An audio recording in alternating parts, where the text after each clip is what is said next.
All right, as we're still in this lull with the calendar a little bit, waiting for that game tomorrow where the Nuggets take the floor again, waiting for the finale of the Four Nations tournament between the U.S. and Canada. We got about another day just to kind of talk about things. And there's one of them that just, it hasn't left my head yet. And I was thinking about it. I was driving over to pick my daughter up from daycare yesterday. And I heard Kreckman and Lindahl, or Kreckman, I guess, yesterday, Kreckman and Springer talking about this. The idea that this Four Nations tournament has been so successful. Now, everything is contextual. Like, the Super Bowl grabs 127 million viewers. And, you know, a Week 10 Sunday night game between the Titans and the Bears would grab like 20. But that's just what kind of stranglehold the NFL has on us as American people. When it comes to the Four Nations, they are getting ratings that are some of the highest that the NHL has seen in years. Their average viewer, I think, for an NHL game is somewhere around 500,000, I think is what the number is. U.S.-Canada drew 10 million. 10. And so it begs the question here. Like, the NHL, when they put this together, they couldn't have fathomed that it would have been this. And, Nelly, you and me talked about it yesterday, that I think it's just a perfect confluence of circumstances. There's a lightning in a bottle aspect to this, to where two of the four nations that are in this tournament are beefing right now on a pretty public and big stage. And it leads to, look, I'm pretty sure every country feels this way, but I don't live in any other country. I know how Americans feel for the most part. The most part is you boo their national anthem in front of them, they're probably not going to be happy about it. As I don't think if Sweden had their national anthem going and they were playing, you know, in Boston against the U.S., we started booing theirs, I'm sure they'd feel some type of way. Like, you get all that boiled together down in one, and it unloads for this 10 million viewers for the U.S. and Canada game last week. And so this begs another question. And it's kind of two-pronged here. The first one is, it's very rare you get something this successful that draws this many people in, that otherwise would not have watched. Now that that's the case, can you keep them? Could this tournament turn a casual hockey fan into a I'm in on the sport now type of person? And I do think it's possible. You know, the weird thing about this tournament is that you would think for something that's a, quote, exhibition, that the intensity would be dialed down, and I think it's been ratcheted up. The kind of hits you're seeing are ones that I don't see in most NHL games. At least not that frequently. And so you're introduced to what seems like the best aspects of the sport for a casual. Okay? If you're a diehard hockey fan, you're going to disagree with this, but for a casual, I think this would bring people in. Fighting, incredibly hard hits. Like, you give people those two, it's why things get popular. Like, you give people football, they love it because it's violent. I think a large reason why the UFC has superseded boxing, there's a number of different reasons, but the main one is, it is no doubt way more violent than what boxing is. When you watch somebody get a gash above the eyebrow and it looks like, you know, some sort of Hellraiser movie, there's some people who really enjoy it. The physical and violent nature, no doubt, could maybe bring some people into the tent that otherwise wouldn't have been. But the struggle you're going to find is this. The World Cup comes around, and when the U.S. plays, I've been to bars during U.S. games during the World Cup. They're packed with people going nuts. And then the World Cup ends, and those people just kind of go along with their merry lives, and they wait another 4 years until that happens again.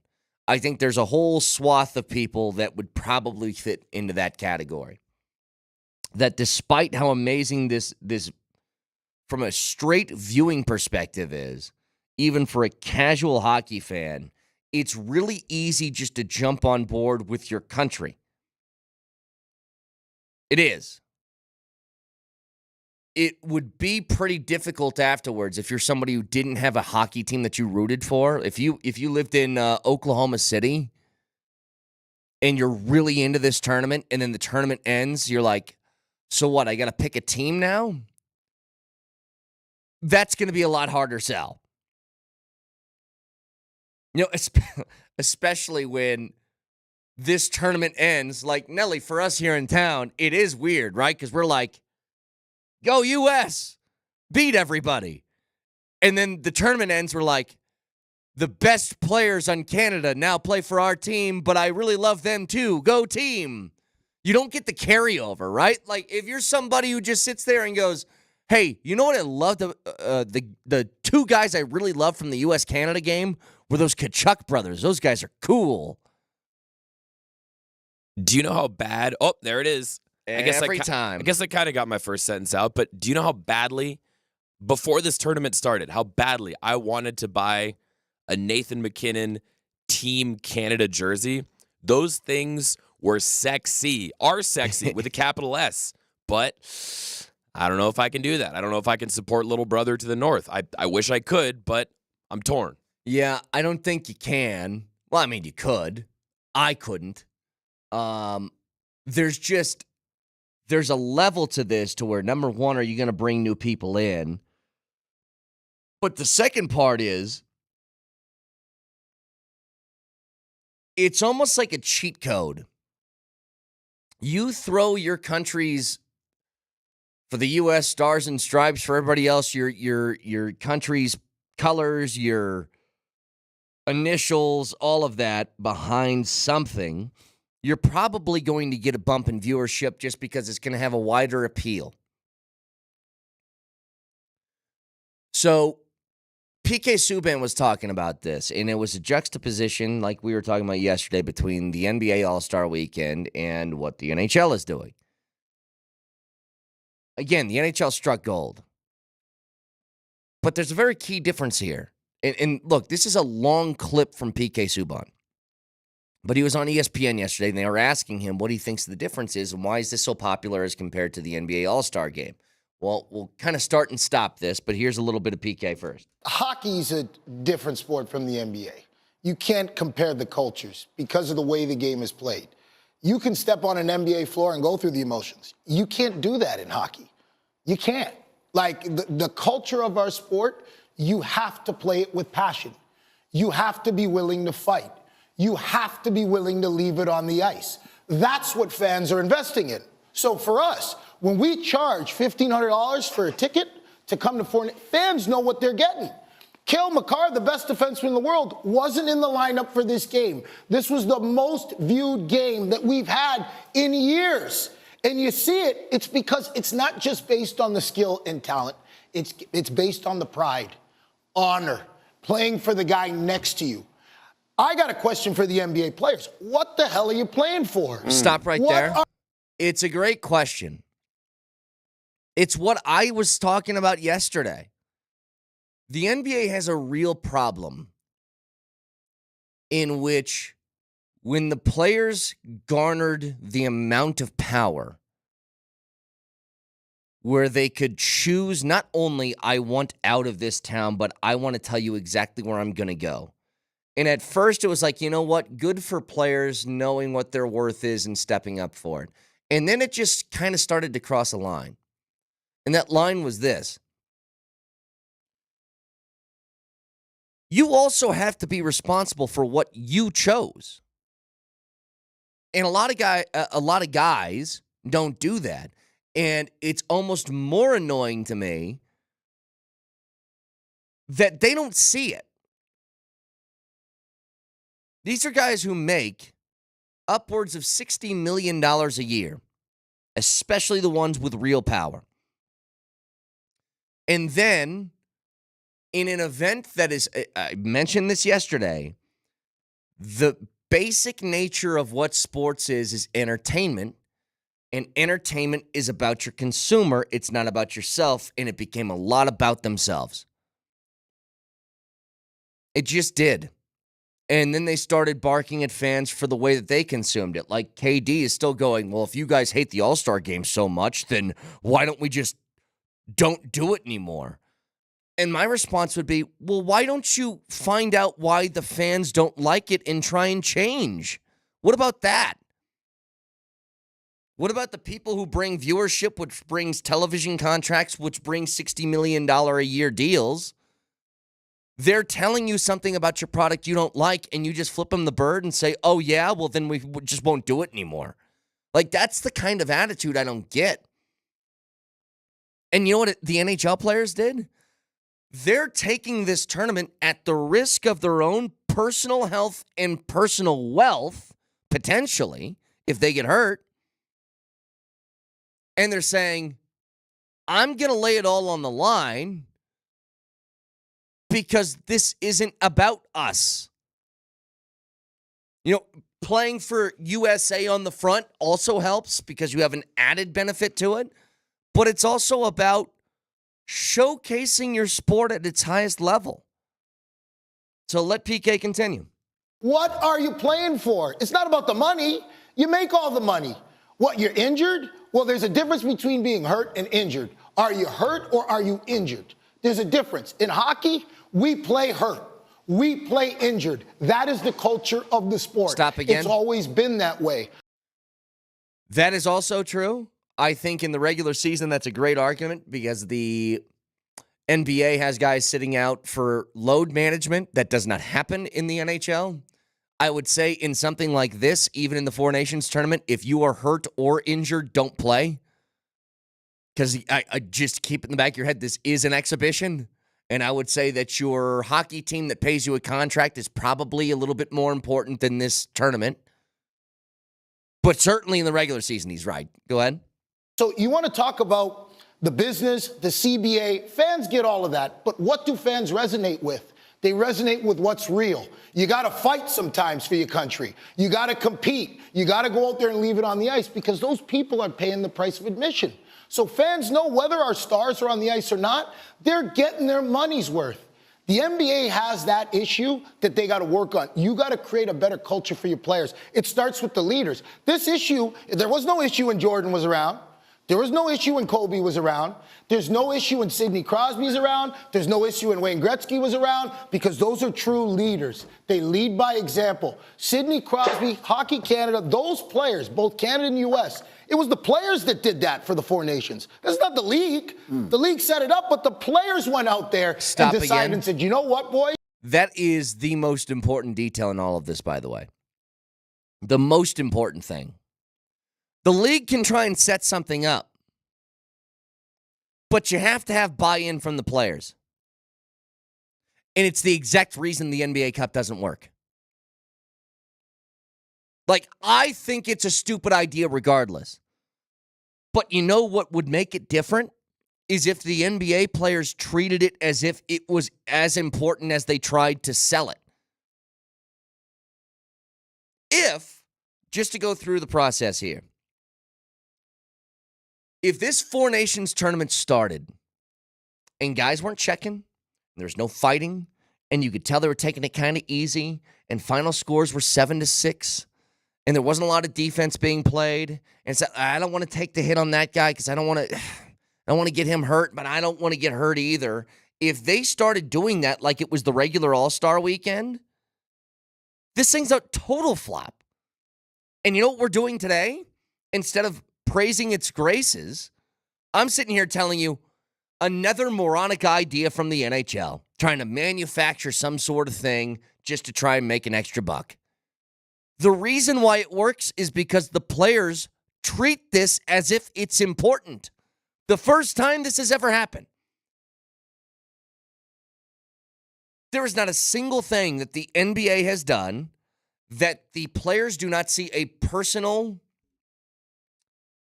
what am I trying to say here? A personal improvement in one way or another to their own bottom line that they're going to go above and beyond for.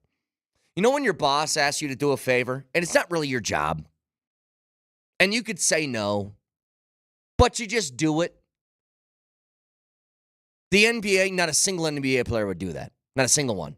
It's like, no, am I getting paid for this? Am I obligated to do it? Is it in my contract? If it's not, then you can kiss my ass. I'm out. Not a single player had to do this thing. Not a single one. McKinnon, McCarr, Taves, Crosby, McDavid, all your stars could have been like, no, I'm not going to play in this. Oh, sorry, I forgot to tell you guys. My hamstring kind of hurts. I think I'm too injured to play in this thing. That's all they'd have to do. But you got total buy-in from everybody.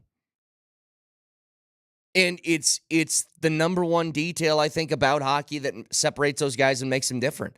And maybe it's just because, we've asked the question a lot, especially in the NBA. And I'm uncomfortable asking this because it's supply and demand. But if McKinnon was making $60 million,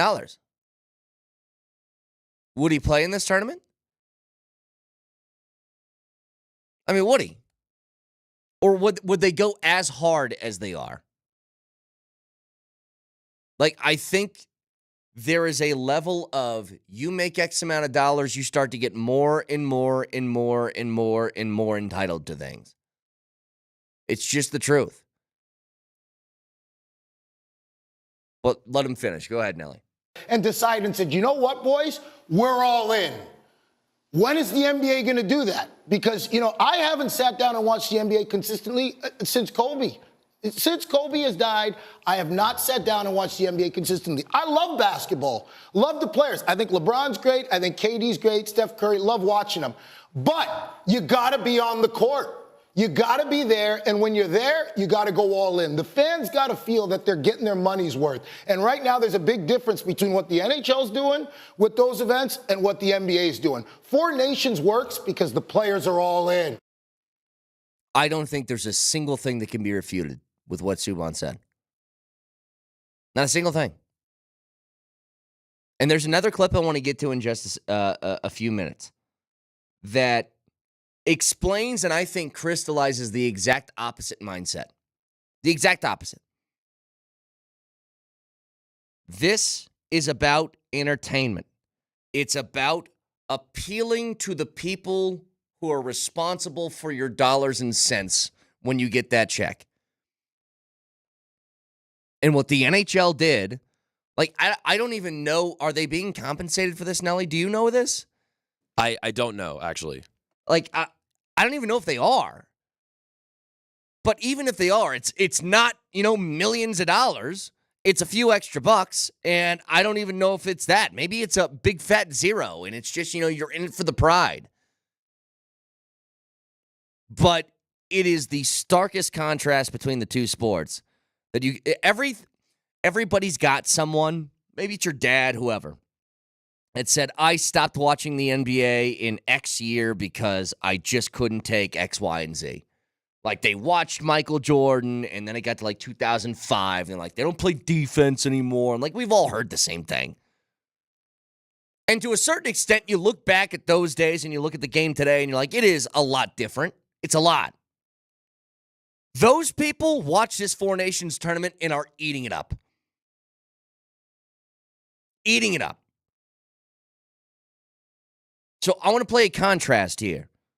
Long clip from PK Subban, a shorter one here from somebody in the NBA that had a criticism of their All-Star game in the entirely wrong place. We'll get to it next.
Okay, so just to have like a side-by-side. Spent the first segment talking about Draymond first segment talking about PK Subban and his thoughts on what makes the Four Nations tournament different than what the NBA was doing. And here's the deal. Look, I don't, and can I say something just off the rip here?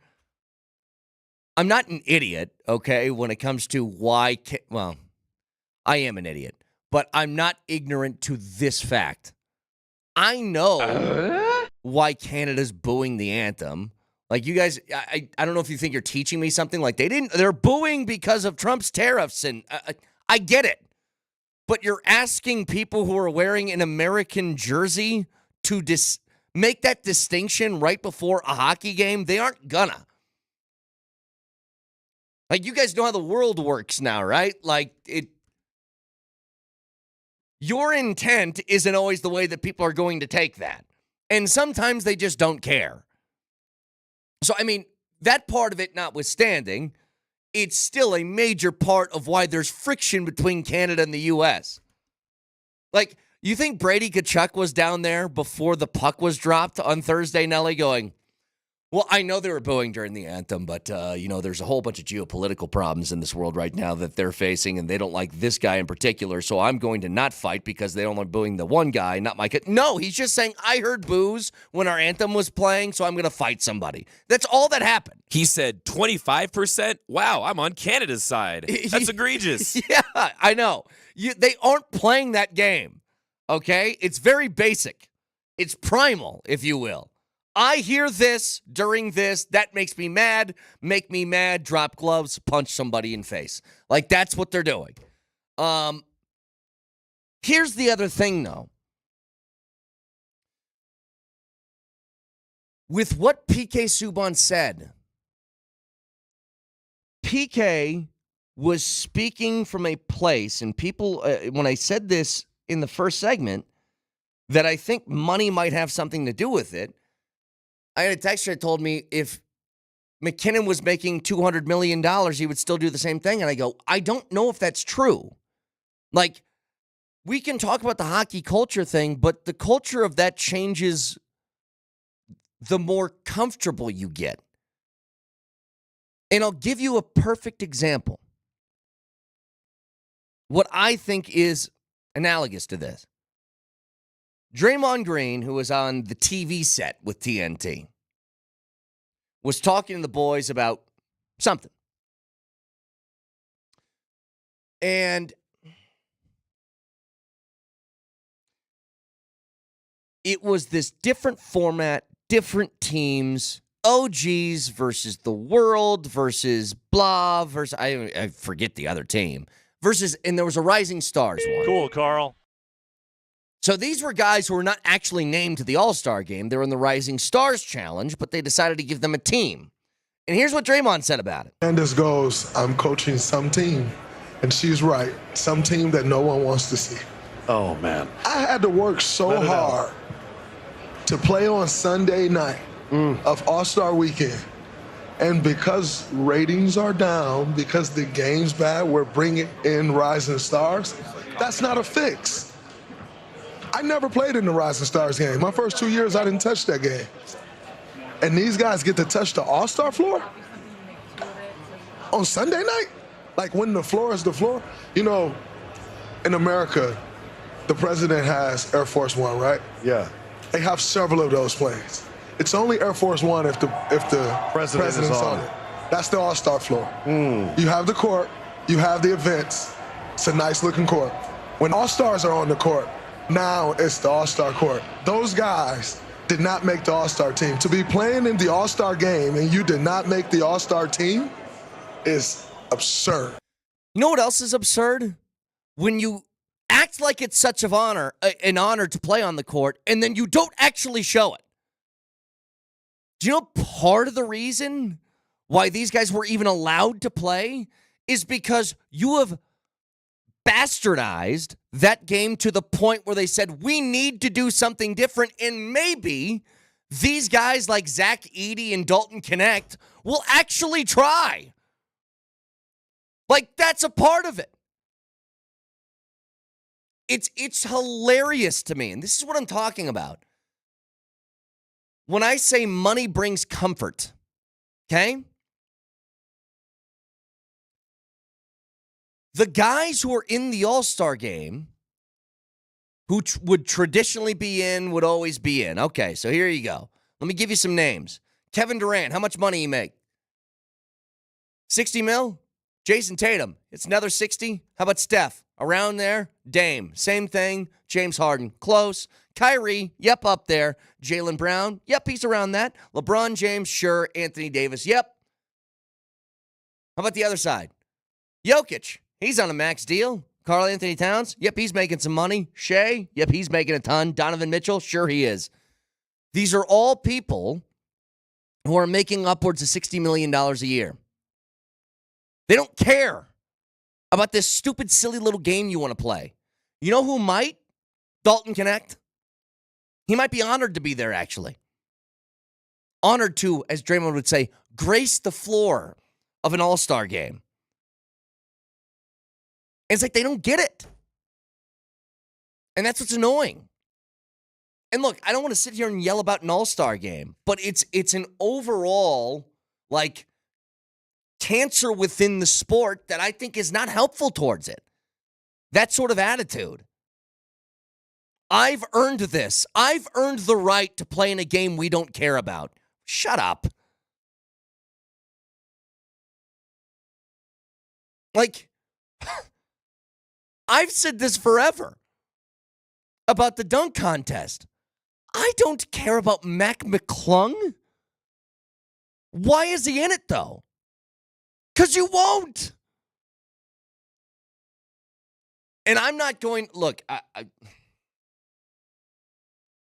far be it from me to, like, defend Adam Silver. I think he does. He's obviously done a lot to the part of, like, growing the game internationally, which I give him credit for. He's done a lot of things I disagree with. He's somewhat powerless to this. And you've let go of the leash so far that I don't think anybody can really rein it back in. Because the players are now running the league.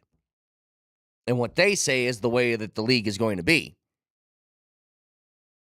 But if I'm Adam Silver, I'd look at Draymond and say, why do you think Mac McClung is in the dunk contest and not Ja Morant? Do you think this is what I want?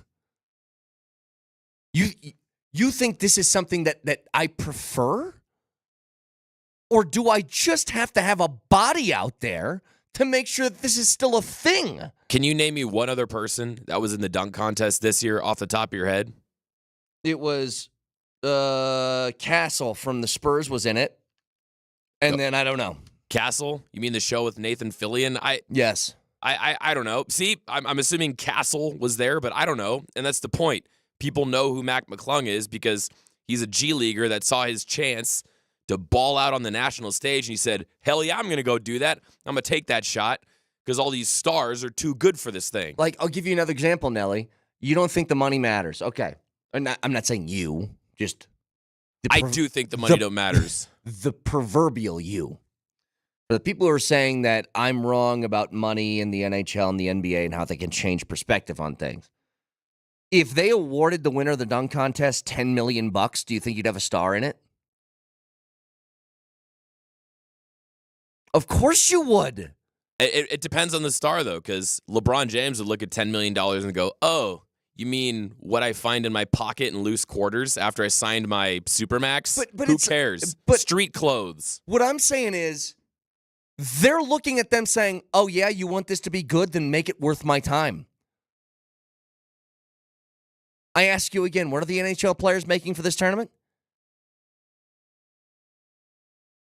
That's the difference. Look, NHL players, they make a lot of money. More money than 99 point whatever percent of us are ever going to make in a year. But with that, it's not 60 million to where, oh, you want me to try something extra? Haha, no thank you. It's not that. And that's the amazing thing is like, how do we fix the All-Star game? Remember when I was talking about those ideas yesterday that the NFL was or NBA was coming up with? A one-on-one tournament where the winner gets $1 million. And it's like, do they need $1 million or is this just part of like what your job is? You were selected to this thing. You are now in the All-Star game. You have to try. What about that? Oh, we'll get the big start. Like I saw the Ja Morant sent out a tweet. Oh, Mac McClung inspired me to do this and that. Maybe I should get him and AG together. And AG's like, yeah, I still got some stuff left in the tank. And it's like, well, where's it? Why aren't you guys doing it now? And it's maybe the first criticism I've ever had for Aaron Gordon. But I'm just like, well, what do you mean? Yeah, I might have some stuff left in the tank. That dunk contest between him and Levine was when? Was that 16? I believe 18? it was 2016, yeah. And then they brought Aaron Gordon back a year or two later, and he got robbed a second time, and then he said, I'm done. I'm out. Well, to AG, like, AG's participated in that multiple times. Ja Morant, what do you mean? I've been inspired. Were you not inspired by Spud Webb back in the day? Because he did it. Were you not inspired by Dr. J? He did it. MJ? He did it. People don't like entitlement. And there's nobody more entitled than an NBA superstar. And they're confused as to why they're perceived that way. That's what kills me. Like, I think that there's a large number of, like, NFL wideouts that are pretty entitled. I also think they understand that they are. Ask Ocho Cinco. If somebody called him a diva, he wouldn't be like, me? He would probably say, yeah, you're exactly right. I'm a diva. But it's, to me, bizarre.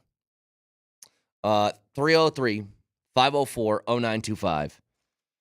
Broadcasting from the Backus and Shanker Studios. Their passion is justice. Texture says, did Nelly hit puberty or something? Nelly is dealing with something like, you've actually been remarkably healthy all year, Nelly. I think it finally caught you a little bit.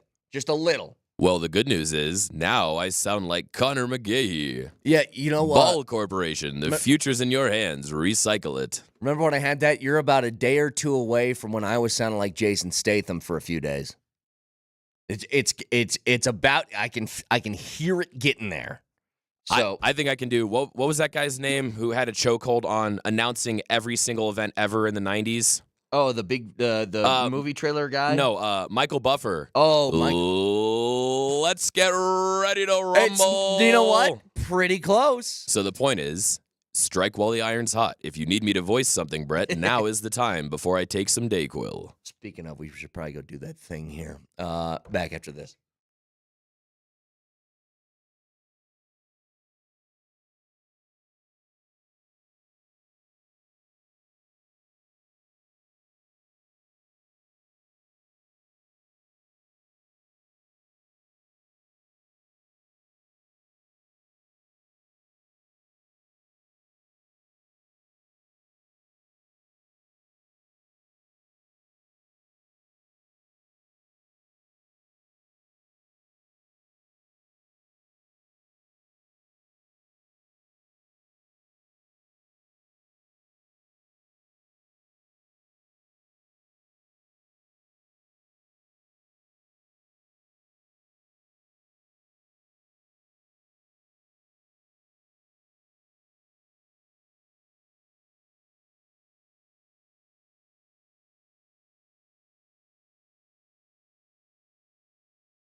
All right, just a reminder that I know it's Wednesday, but we will not have Bednar today because they're still off for the Four Nations who will join us next week.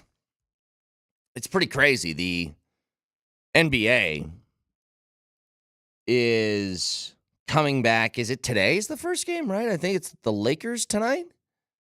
I think they have one game, and it's Lakers, Lakers Hornets.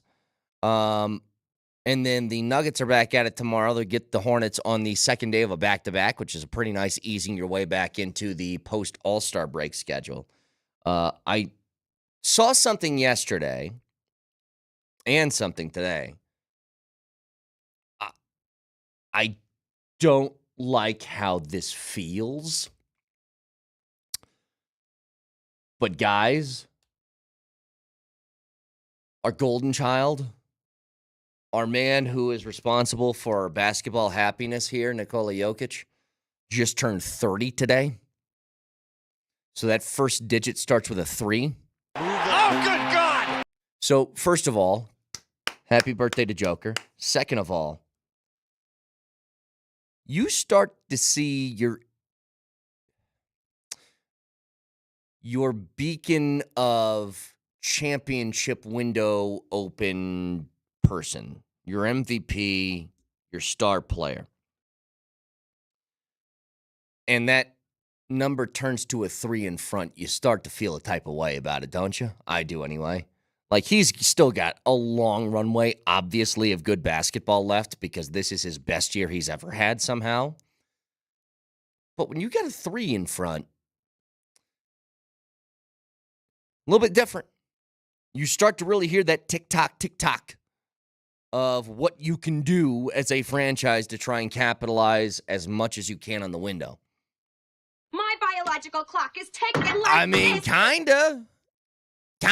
Like, am I crazy when I say that? Like, you see the 3 in front of Jokic's age, and then you're like, okay, well, we aren't at the point of this is really getting towards the end, but you kind of realize, I always like to make the golf reference when it comes to age.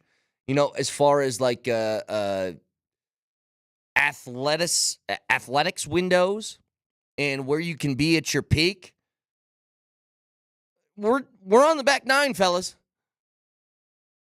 and ladies. We're on the back 9. If you truly love golf, we've all had that feeling where you're playing and then you're like, wait a minute, it's really the 11th hole already? I was just starting to warm up. But that's one. Here's the other. I didn't watch the show. It just came out yesterday. It's, what is it? Chase for Gold or Road to Glory or something like that. It's a documentary about the U.S. in the Olympics last year on their chase for a gold medal. But it has like behind the scenes locker room footage of not just the U.S., but a lot of like other teams, including Serbia. And I was watching this video. I was going to send you this audio, Nelly, but there's no point because it's all subtitled. But there's a clip of Team Serbia's locker room at halftime where they're up on the U.S., and Jokic is trying to explain to everybody on his team, hey, you don't need to guard Adebayo, guard Durant. Durant's the one you worry about. And then their coach just starts screaming at them. And I couldn't believe some of the things that he was saying. Because if you think about that Team U.S., or that U.S. team, they got Steph, they got KD, they got a whole bunch of really good players that can hurt you. But he said, their coach, and I forget who the head coach of Serbia was at the time, said, he is your only concern, talking about Durant. He goes, I should have assigned a different player to Durant. He is the one who will do the shooting. Who else? If he gets the ball, he alone is a ghost, is what they called KD. But I looked at that and I go, he's the only one that's going to do the shooting. Steph's on that team. I think he can shoot a little bit. Ask France about that. But it looks pretty good.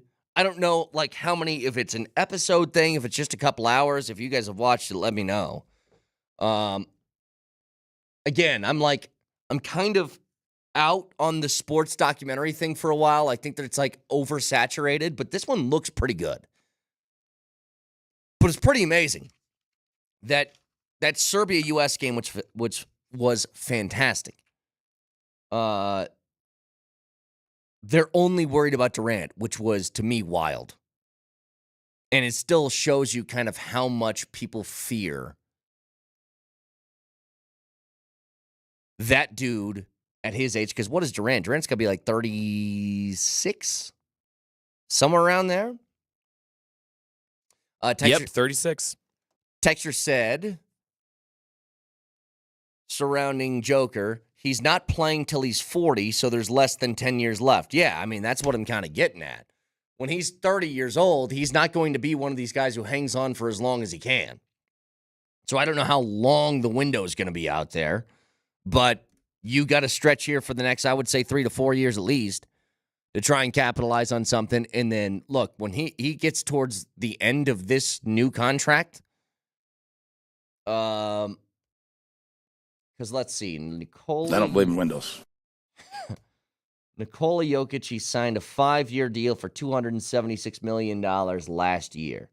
So I don't look at windows. his last year for a player option is going to be at the end, or it's going to be the 2028 season, where he's going to be due to make $62.8 million. He will be 32 years old, and the question becomes, what's that next contract look like? And maybe he signs another max deal and he lives the entire thing out, which would put him at like 38 by the time he retires. Maybe he signs it and he retires midway through. Like, we don't know. He's an enigma. He's hard to figure out. We know he has other interests other than basketball, but when he's focused on basketball, it's all basketball. Texture says, what streaming platform was that, whatever it's called, Road to Gold or whatever it is? What is it on? It's on Netflix. So, it looks good. Looks like it's worth a watch. But still, Jokic, 30 years old today. What do you do with that information? The difference between 29 and 30, we've all made the changeover, even in your day-to-day life. Once you don't have the 2 and it's the 3 in front of you, it's different. Once you don't have the 3 and you have the 4 and then the 5 then the 6, like each one of those, being 49 is one thing, being 50 is another. That's how it feels. Being 29 is one thing, being 30 is another. But he's 30. And so you start to get that sort of look at the watch, TikTok sort of stuff going. 303-504-0925. Champ Mazda text line, one price, one person, 1 hour. So, Vic and Moj back today. I'm sure they have a lot of thoughts on the things that they've not been able to discuss over the last week or so. As Moj just walks in here, he actually texted me yesterday. Hang on, let me see what that text was. I think he called me a name. He did. I just said bonjour. And he says, don't bonjour me, bleep word. On plane, want to get home and do show. So he was texting like a caveman. That's how much he was trying to keep his word concentration down so much to save all of it for the air this morning. So we'll get to Vic and Mo's thoughts on the Four Nations, All-Star Game, all of that in just a couple of minutes. Can always watch the show live on Twitch. Twitch.tv, search Altitude SR in the search bar. I don't want to hear another bonjour for a while. Arrivederci. That's fine. No more bonjours, man. I'm bonjoured out, bro. Buenos dias. Buenos dias. Watch the show live on Twitch. Twitch.tv, search Altitude SR in the search bar, the Altitude TV simulcast, and that is the Safeway Twitch feed. Download the Safeway Deals and Delivery app and get exclusive grocery offers. Safeway, fresh foods, local flavors. Moser, Lombardi, and Kane next.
Moser has returned from his trek over in France. Vic has returned from the beautiful country of Arizona. And now we're all back. I had the last couple of shows with Berto. Marsha. I had a great time with Berto the last couple of shows, but good to have the boys back in town. And I'm sure you guys have a million thoughts on a million things that you guys missed over the past few days because they were eventful. By the way, 25 years ago, he was known as, Bertag. Okay, because it's Bertagnoli, but it's Bertinoli, right? Mm-hmm. And then he got on the Berto train. Kaz got him on the Berto train about 24 years ago, so that's where he's been ever since. Maybe even before that. Maybe like 27 years ago, he was Bertag. Yeah, I got thoughts. When I left Phoenix yesterday, it was 75 degrees. When I arrived in Denver, it was -5. Well, so you know what? Thoughts. I haven't seen 75 in months, Vic, so screw you is my response those to are that. my thoughts. My thoughts are, how the hell did people watch that soccer game last night for 2 hours? Those are thoughts. What is going on this morning? How cold was it this morning? It was -6 because when I got in my car is currently parked outside for numerous reasons. But I usually have it in the garage. I did not. I had to hit the warmer this morning because it was cold. I knew there was no way in hell you were getting in your car today. Me? Not a chance. Oh, you know me better than that. It is beautiful, your face, your plump face, to see it back with us again. So welcome back. I hope you had a great time with the Bear. Awesome. Yeah, my old man went. His buddy Dean. Oh, nice. Steve and Tammy. It was a really, really good time. Yep. So I'll slowly wade our way back in here because we've talked about this for the last few days, but I do want to get your guys' thoughts on Brett, this. Slowly. It's, that water's chilly. Slowly. There's something about this Four Nations, and Mose, you missed basically all of our discussion about this. You missed it all. It's hilarious. Here's the deal. I was somebody, Moj, where I was excited for the tournament, but I was very hesitant on the idea of guys, when you're in a run for a Stanley Cup, risking bodily harm for a tournament that ultimately doesn't matter. Like, it's an exhibition. It's something that was made up. And I was like, if you were to play this tournament and for whatever reason, player X, who's very important to the Avs' success, leaves with a long-term injury, I think I'd be sick to my stomach. And we had a moment on Friday, Vic, you were off for this, where I was arguing with Berto about this, and the second we went to break, we got news, Cale Makar not on the ice for morning skate, and we're like, what the hell? And it's just, he was sick. But don't you feel like a fool now making that argument? No, because I knew the tournament would be cool. I still have that fear in the back of my head. Hey, what day did I call in? What day was that? That must have been Thursday when I called in. Yeah. Okay. So you asked me the question, Vic, you and I were on the same page, and you asked me, hey, Moj, you didn't even talk me off the ledge, and then... And what I said to you was, it doesn't matter what you think. It doesn't matter what the coaches think or the general managers or the owners or even Gary Bettman. It matters what the players think, and they want it. And you could tell. Could you tell that they wanted it, Kaner? It's been unbelievable. It's been unreal. Could you tell Correct. Saturday night they wanted it in the first 9 seconds? Well, could you tell? Listen to this. I don't even think when Bettman put this together, he thought there was any opportunity for this thing to get to the place it's been. The average viewership, I think, for an NHL game on a national TV broadcast, like TNT or whatever, is I think 500,000. Is I think what they usually average. U.S. and Canada got 10 million viewers. Can I 10 million. All right. Can I cut to the chase and be honest here? Let's be honest. Sweden and Finland, you're just ornamental here. You're just pieces of this puzzle. He's right. Yeah, I know. I'm being totally honest. I know he's right. I know it's a 4-team tournament. Nobody cares. But you're here. You're so cute. Yeah. Okay. Get out of the way and let's play the big one. And that's all. That's why this tournament resonates. That's why it's hits. It has nothing to do with Sweden and Finland. Sorry, Swedes. Sorry, Mikko. But nobody cares. You're just there to fill the spots. It's the U.S. versus Canada. It's them booing the anthem. It's us overtaking their sport. That's what it is. No, the end. Moj, they caught. Think about how, look, it's a great idea, and it's also incredibly lucky that for the first real time in decades, the U.S. and Canada, I said to Berto yesterday, it's the meme of the two guys just flipping each other off in the middle of the street and not saying anything. So you're saying there's a little bit of actual angst between the countries? Absolutely. Yeah. You're saying, though, the league has sort of fallen backwards. Yes. Yes, they did. Into tomorrow night. Yes. Hey, the Nuggets are playing tomorrow night. Yeah. You know what I'm going to do to the Nuggets? The two guys flipping each other off. I'll do both. Can't we do both? But how many eyes are going to be upon the rematch between the Sure. USA and Canada? And what will Canada do to start out that game? Because I don't know that they'll go crazy, but I think that they had a bit of their soul taken from them. Yes. They had a bit of their hockey Canadian soul snatched right out from their chests and stomped on it. They were not ready to begin that game like that. And I think it stunned them. Now, I know they had a 1-0 lead, but that was nothing. Moj, I'm working the Nuggets-Charlotte Hornets game. I would much rather watch U.S. Canada. Just quit. I'm thinking about quitting my job. Yeah. I'm thinking about quitting my job tomorrow to watch U.S. Canada. Well, remember, but you guys agree with remember me? Charles Barkley was during the playoffs. He's like, I'm going to go across the street and I'm going to watch hockey. Yeah. You guys can do this crap, second round NBA stuff. I'm going to go over there. I'm going to watch. But the beauty is, here's the beauty of the situation. And you're right, the NHL sort of fell into this, and it's a wonderful thing to fall into.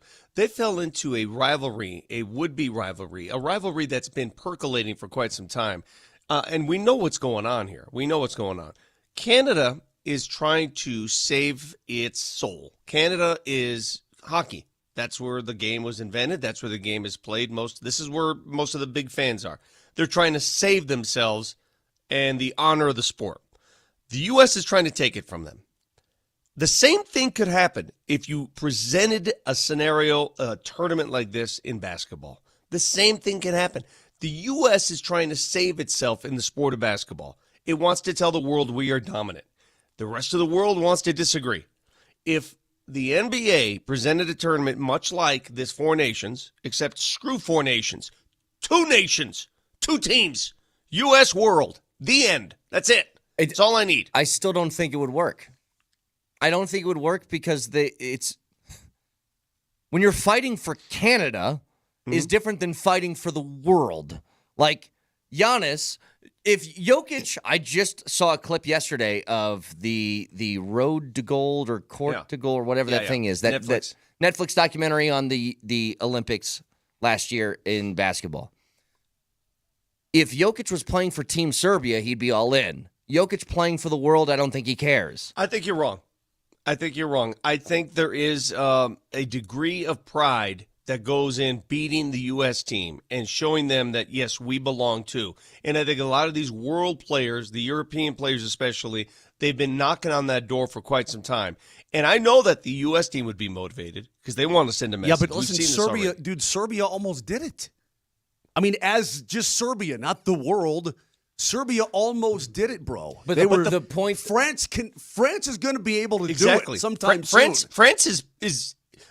So I don't want to do USA versus the world. I think that these countries are good enough now, Vic. Okay, so what countries would you choose? The U.S. all at once on a game by game basis. I would go U.S., Canada, and in basketball. Sorry, Canada. I mean, you'll put up a little bit of a fight, but not much.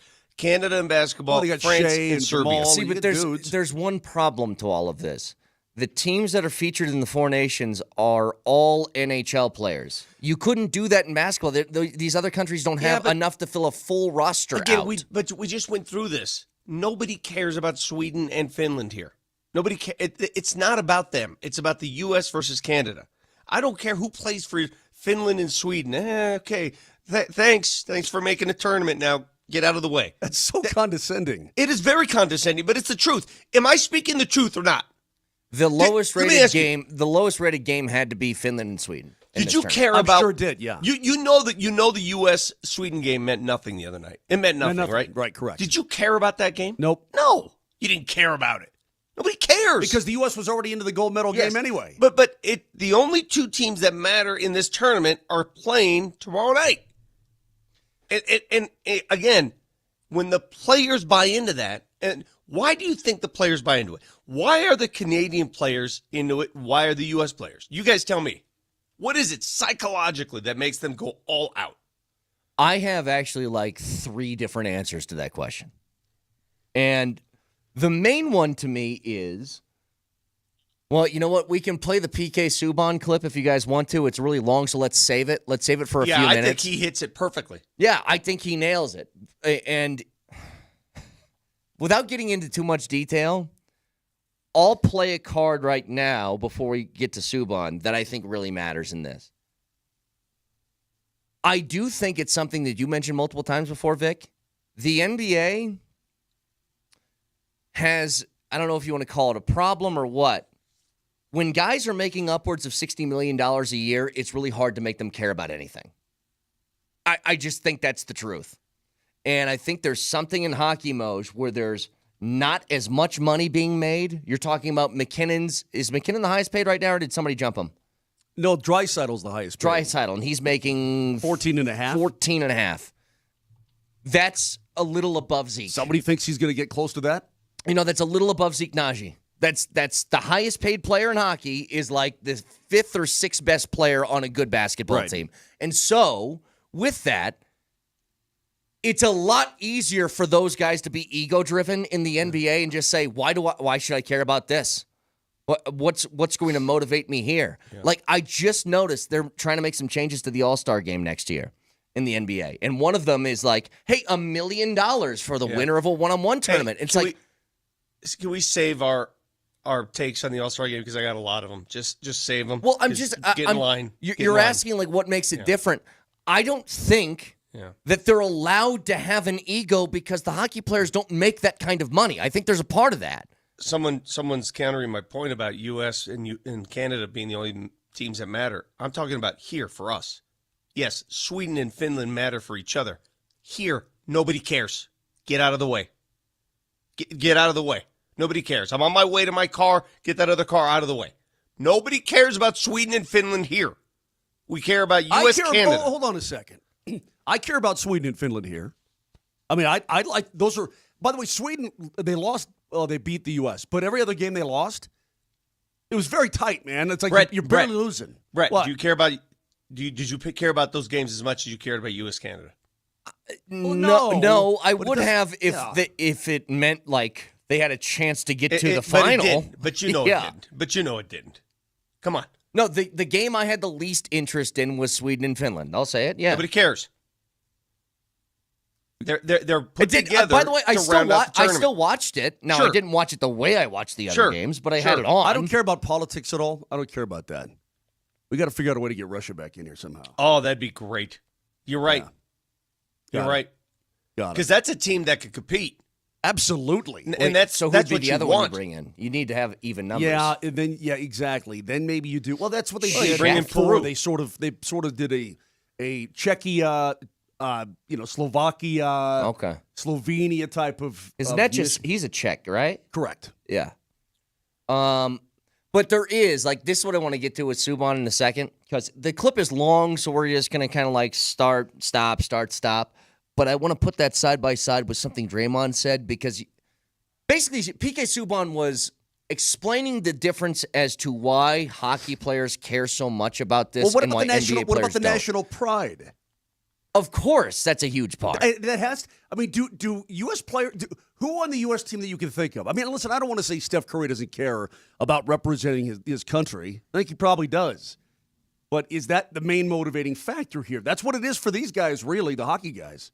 Well, you could tell that. But why, though? Well, see, and I'm getting to the core of the matter.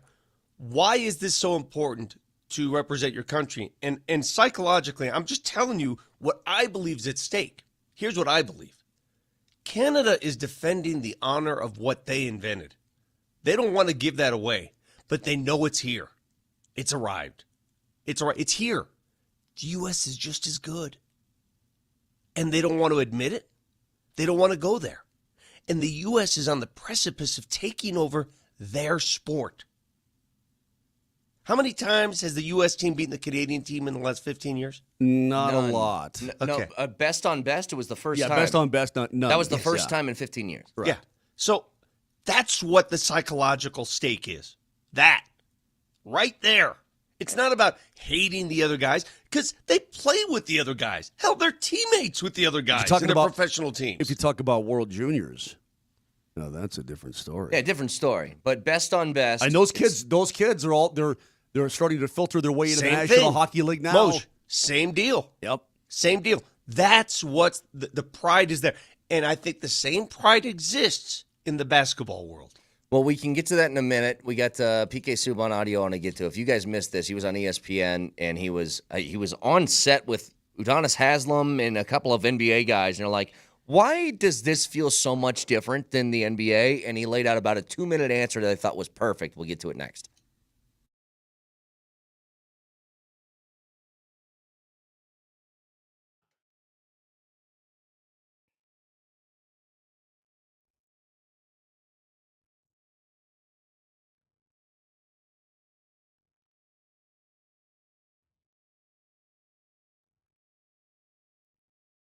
I've been talking about Silterhar Motors for quite some time. It's easy to go to sthmotors.com. And right now, at Silterhar Motors in Broomfield, how about this? $10,000 off a new 2024 Navigator.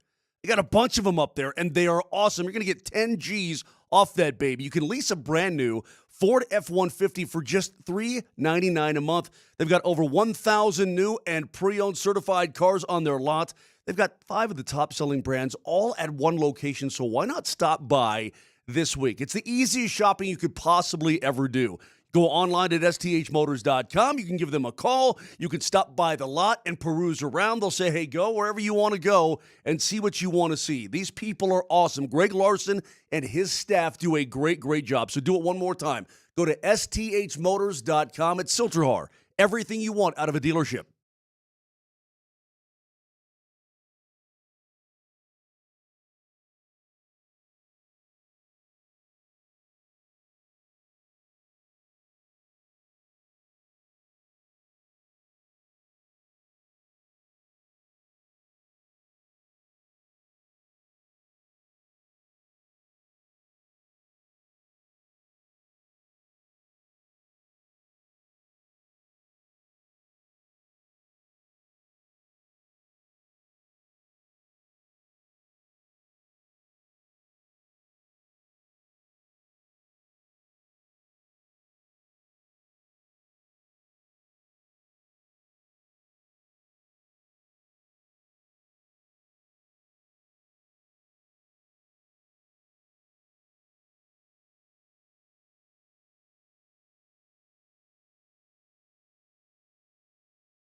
Who doesn't love a good ABBA?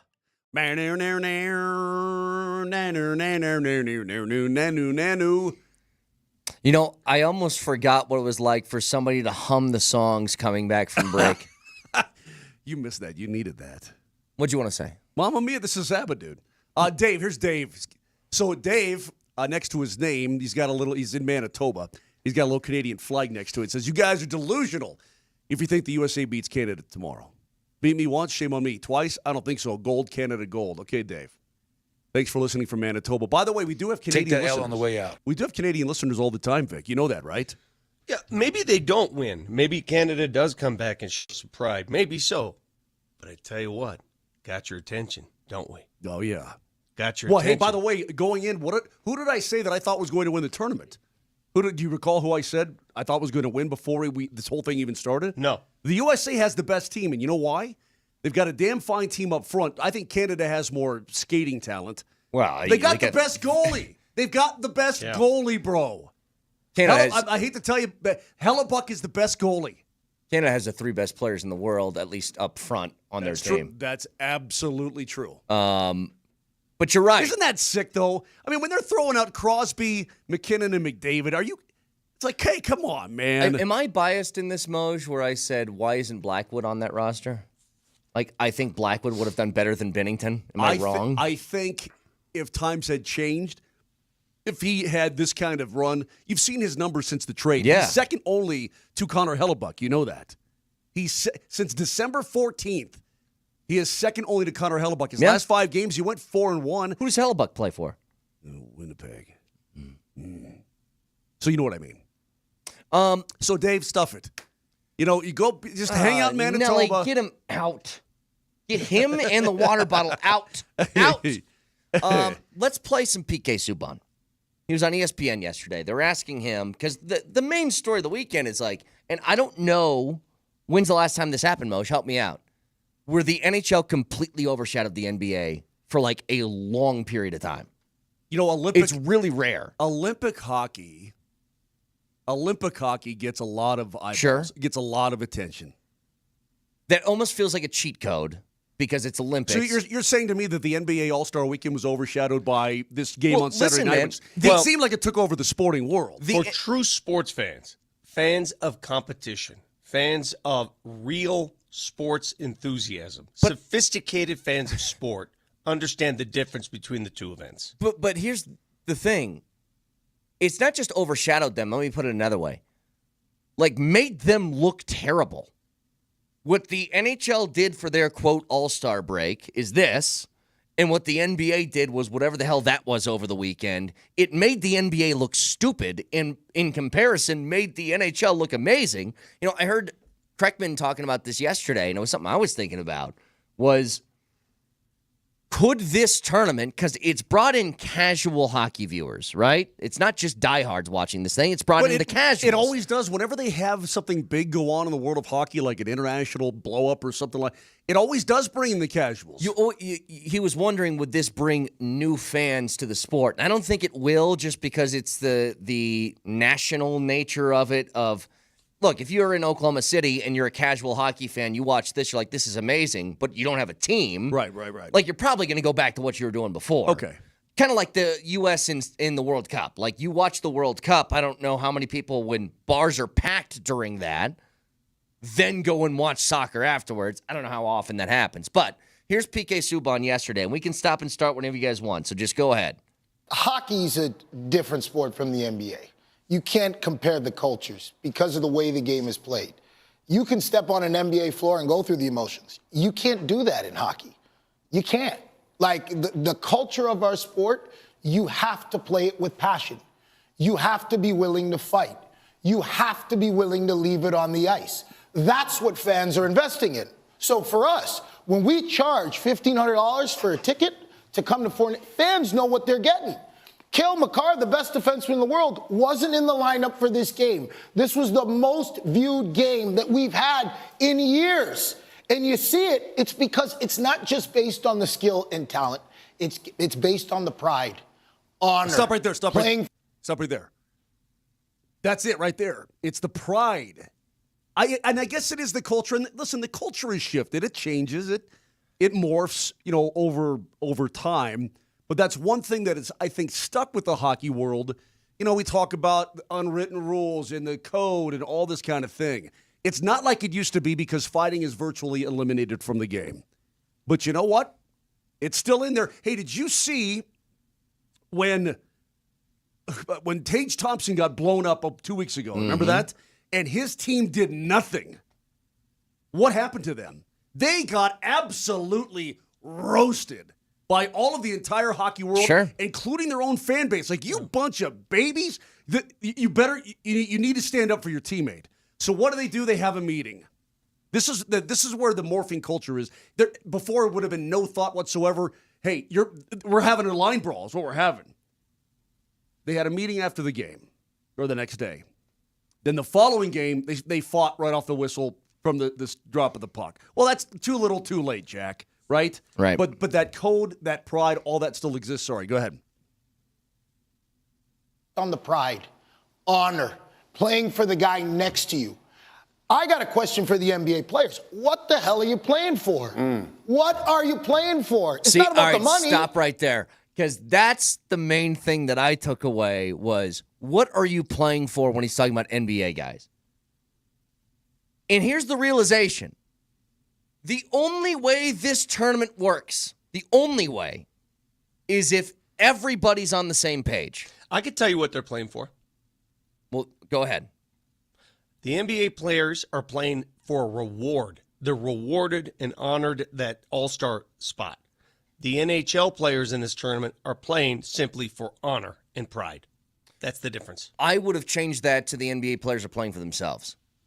They always look for what's in it for me. Yeah. Right? That's true. And that's my beef with it. I'm not even going to get into what LeBron did, which is the most repulsive thing I've seen in a long time. Save that for a little bit later. But the thing about that is, the difference between this tournament and the other, the only way this works, Moj, this Four Nations thing, think about how much we'd be roasting the NHL if they treated that like they would have treated a regular All-Star weekend. Hey, let's not hit. Let's not go too hard. Games are going to finish 7-6, not play a lot of defense. This thing would be a disaster. It would be. The reason why it's not is because they care. Because they care about this. See, the NBA players, this is what's so funny. Like, they make $60 million a year. A lot of these guys are on the top end. $60 million a year. And they go, you want me to play in the dunk contest? What's in it for me? And it's like, how about just what's in it for the sport? But see, they care about the Olympics, though. They absolutely do. They care about They absolutely do. We're talking specifically, for those of you who don't understand the difference, this is not about caring about specific tournaments. It's about this gap in the regular season when you take time off to honor your sport.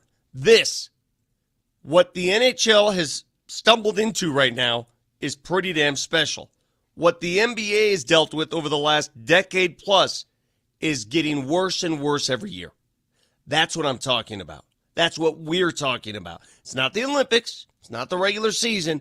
It's this all-star weekend. Whatever the hell you want to call it, PK Subban is right. The NBA players, you know what? If you don't care, why the hell should I care? Yeah. A little bit more, PK. Go ahead. What are you playing for? It's not about the money. You make all the money. What, you're injured? Well, there's a difference between being hurt and injured. Are you hurt or are you injured? There's a difference. In hockey, we play hurt. We play injured. That is the culture of the sport. It's always been that way. So you want to talk about the business, the CBA. Fans get all of that. But what do fans resonate with? They resonate with what's real. You got to fight sometimes for your country. You got to compete. You got to go out there and leave it on the ice because those people are paying the price of admission. So fans know whether our stars are on the ice or not, they're getting their money's worth. The NBA has that issue that they got to work on. You got to create a better culture for your players. It starts with the leaders. This issue, there was no issue when Jordan was around. There was no issue when Kobe was around. There's no issue when Sidney Crosby's around. Stop. He said the question, I think, that is the most fundamental question to be asked about NBA. You got to build the culture for your players. Well, who's that on? That's not on the owners. It's on the best players in the game. It's on the players. It's on KD. It's on LeBron. Exactly. It's on all these guys. The rest of the league follows suit with your best players. The elite of the whatever they do, everybody else follows. Magic, Bird, exactly Jordan. Right. I mean, and I'm telling you, today's elite players have done their other players wrong. I think what you're getting at is LeBron when he took the photo didn't even put the Team USA Bro, jersey on. Nelly can attest to this. Why wouldn't he put the jersey on? Why? More than that, why would you take a spot away from Norman Powell? Yeah, why would you do a lot of things? Why would you even show up? But Vic, if he didn't show up, then he doesn't get the All-Star notch on his belt. Don't Exactly. you understand? Like, he needs that 21st All-Star selection on his resume. So you knew you were hurt an hour before the game? You didn't know you were hurt 3 days where you can go get somebody else to play for you? You knew you were hurt then? And then you show up and you're so pretentious that you refuse to get in uniform, maybe even play 5 minutes of a joke of a game anyway? Like you're that hurt? What a joke. What a condescending joke. So I'm going to play another clip after this, but how long we got on PK? What's left here, Nelly? Probably 45 seconds a minute. Okay, let's just do a little bit more. Go ahead. There's no issue when Sidney Crosby's around. There's no issue when Wayne Gretzky was around because those are true leaders. They lead by example. Sidney Crosby, Hockey Canada, those players, both Canada and U.S., it was the players that did that for the four nations. That's not the league. The league set it up, but the players went out there and decided and said, you know what, boys? We're all in. When is the NBA going to do that? Because, I haven't sat down and watched the NBA consistently since Kobe. Since Kobe has died, I have not sat down and watched the NBA consistently. The NBA players don't care about this game, and this includes, it's not just the American players. Joker has said he doesn't care about this game. But the whole reason is to why did it get to that place? And I think PK hit it. He said, this is on the players. This is what I was getting at. This Four Nations doesn't work if the players don't care about this thing. To be honest, too, it's the only thing. Because the void of care is filled by country. Yes, that's what it is. That is correct. That's what it is. What PK doesn't understand is if you played the NHL, you know what, PK, I agree with you. But your crap product before you went to Four Nations was just as crappy as the NBA. It's true. So don't get on your soapbox and tell me that the NHL players care. I was just going to say that. Because when I watched the NHL All-Star game last year and the year before that and the year before that, your players didn't give a crap about the product. And it showed. So don't tell me that your players care more than other players. They care about the format. But at the same time, countries. Vic, this also helps the game overall. It's going to help their own product. It's good. I mean, in some fashion, it's going to help the National Hockey League product, right? I agree. Yes. So it's on them to care about the pride of their country, to thrust it into a huge spotlight, and hopefully they'll all reap the benefits of it.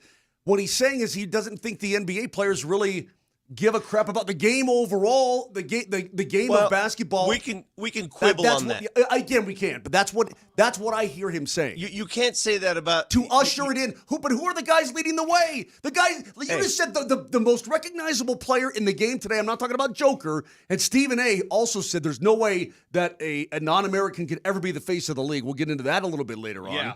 Probably. But you just said it. One of the greatest players in the history of the game, and we've talked about him ad nauseum, every aspect of it with LeBron. He shows up and won't even get in friggin' uniform, and you called him the most condescending, pretentious son of a gun on the planet.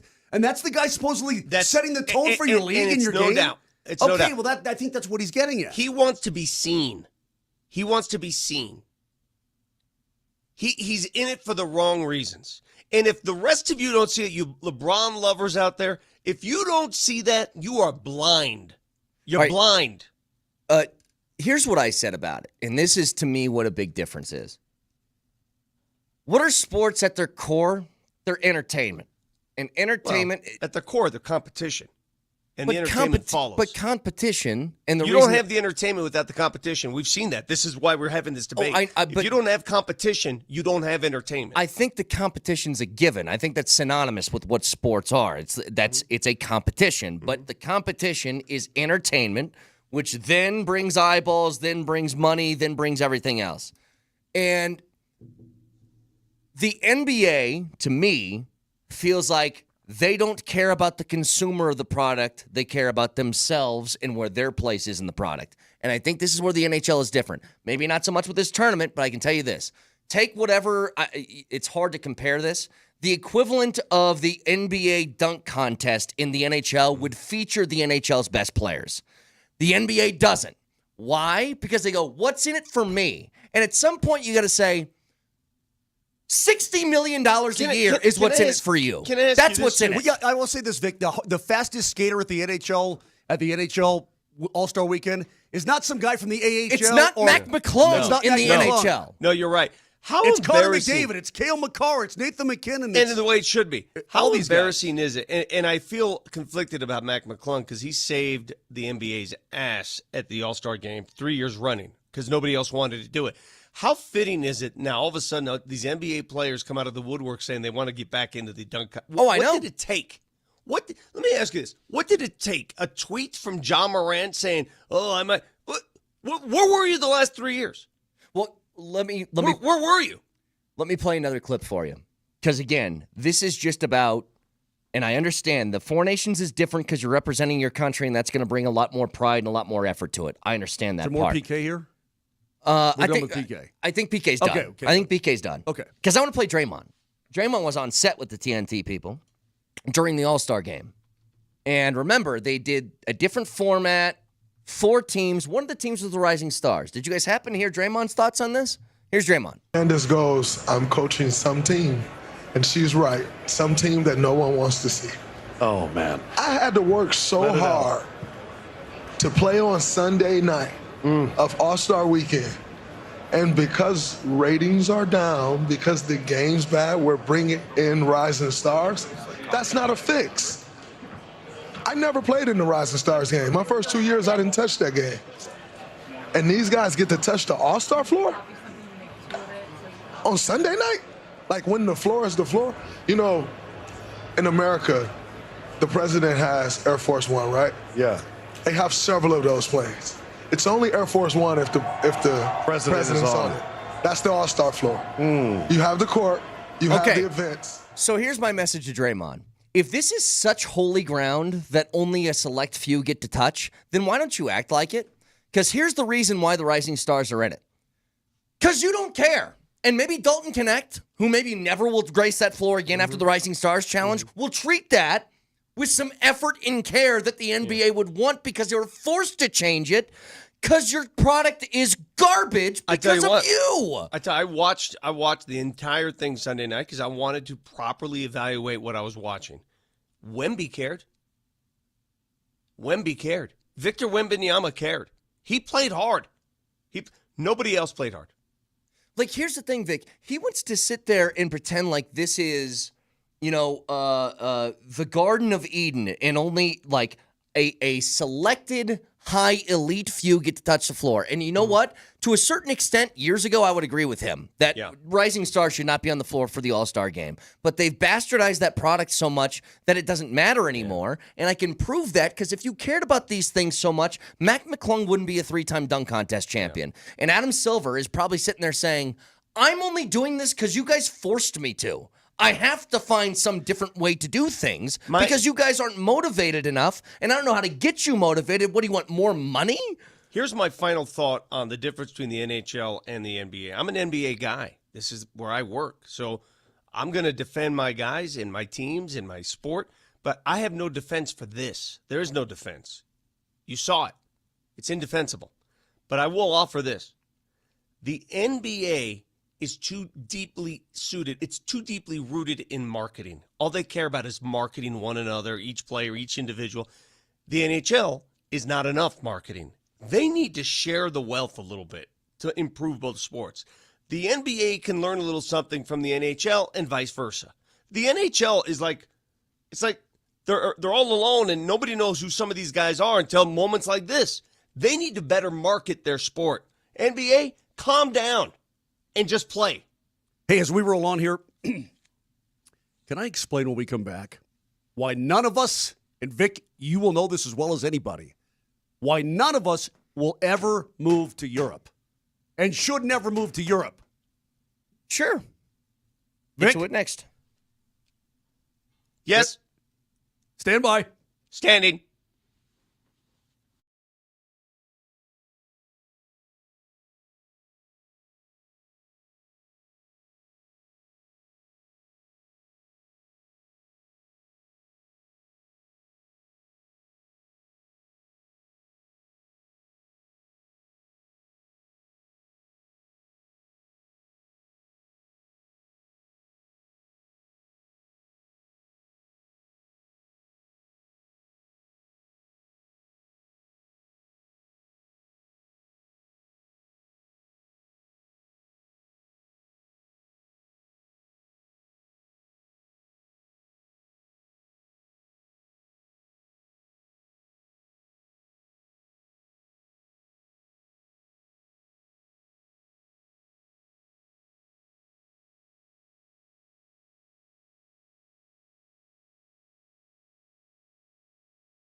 We got it so good here. We've got it so good in the USA, North America, yeah. Okay, with before you get to with that. with the yeah on. In 15 minutes, it's something that's not shocking, but it terrifies me. Actually kind of scared me. That didn't scare me yesterday. That's in 15 minutes, but go ahead, Moj. Like a snake? No. Like what? More, well, I'll let you know. Here's Vic. Vic in Europe, sitting around with his teeth in his mouth, playing with his little drone, getting it stuck in a tree. Hurting his hand, getting his ring finger so badly mauled that his ring gets stuck on his finger and he's got to have it cut off at the hospital. I'm active. Okay. That's what we're doing over in France and Italy and Germany and all this. We have it so good over here. You know why? Because we have sports. We have a lot of different sports. We are never, ever wanting for sports. Right now, any time of the day or night, you're going to be able to watch some kick-ass sports.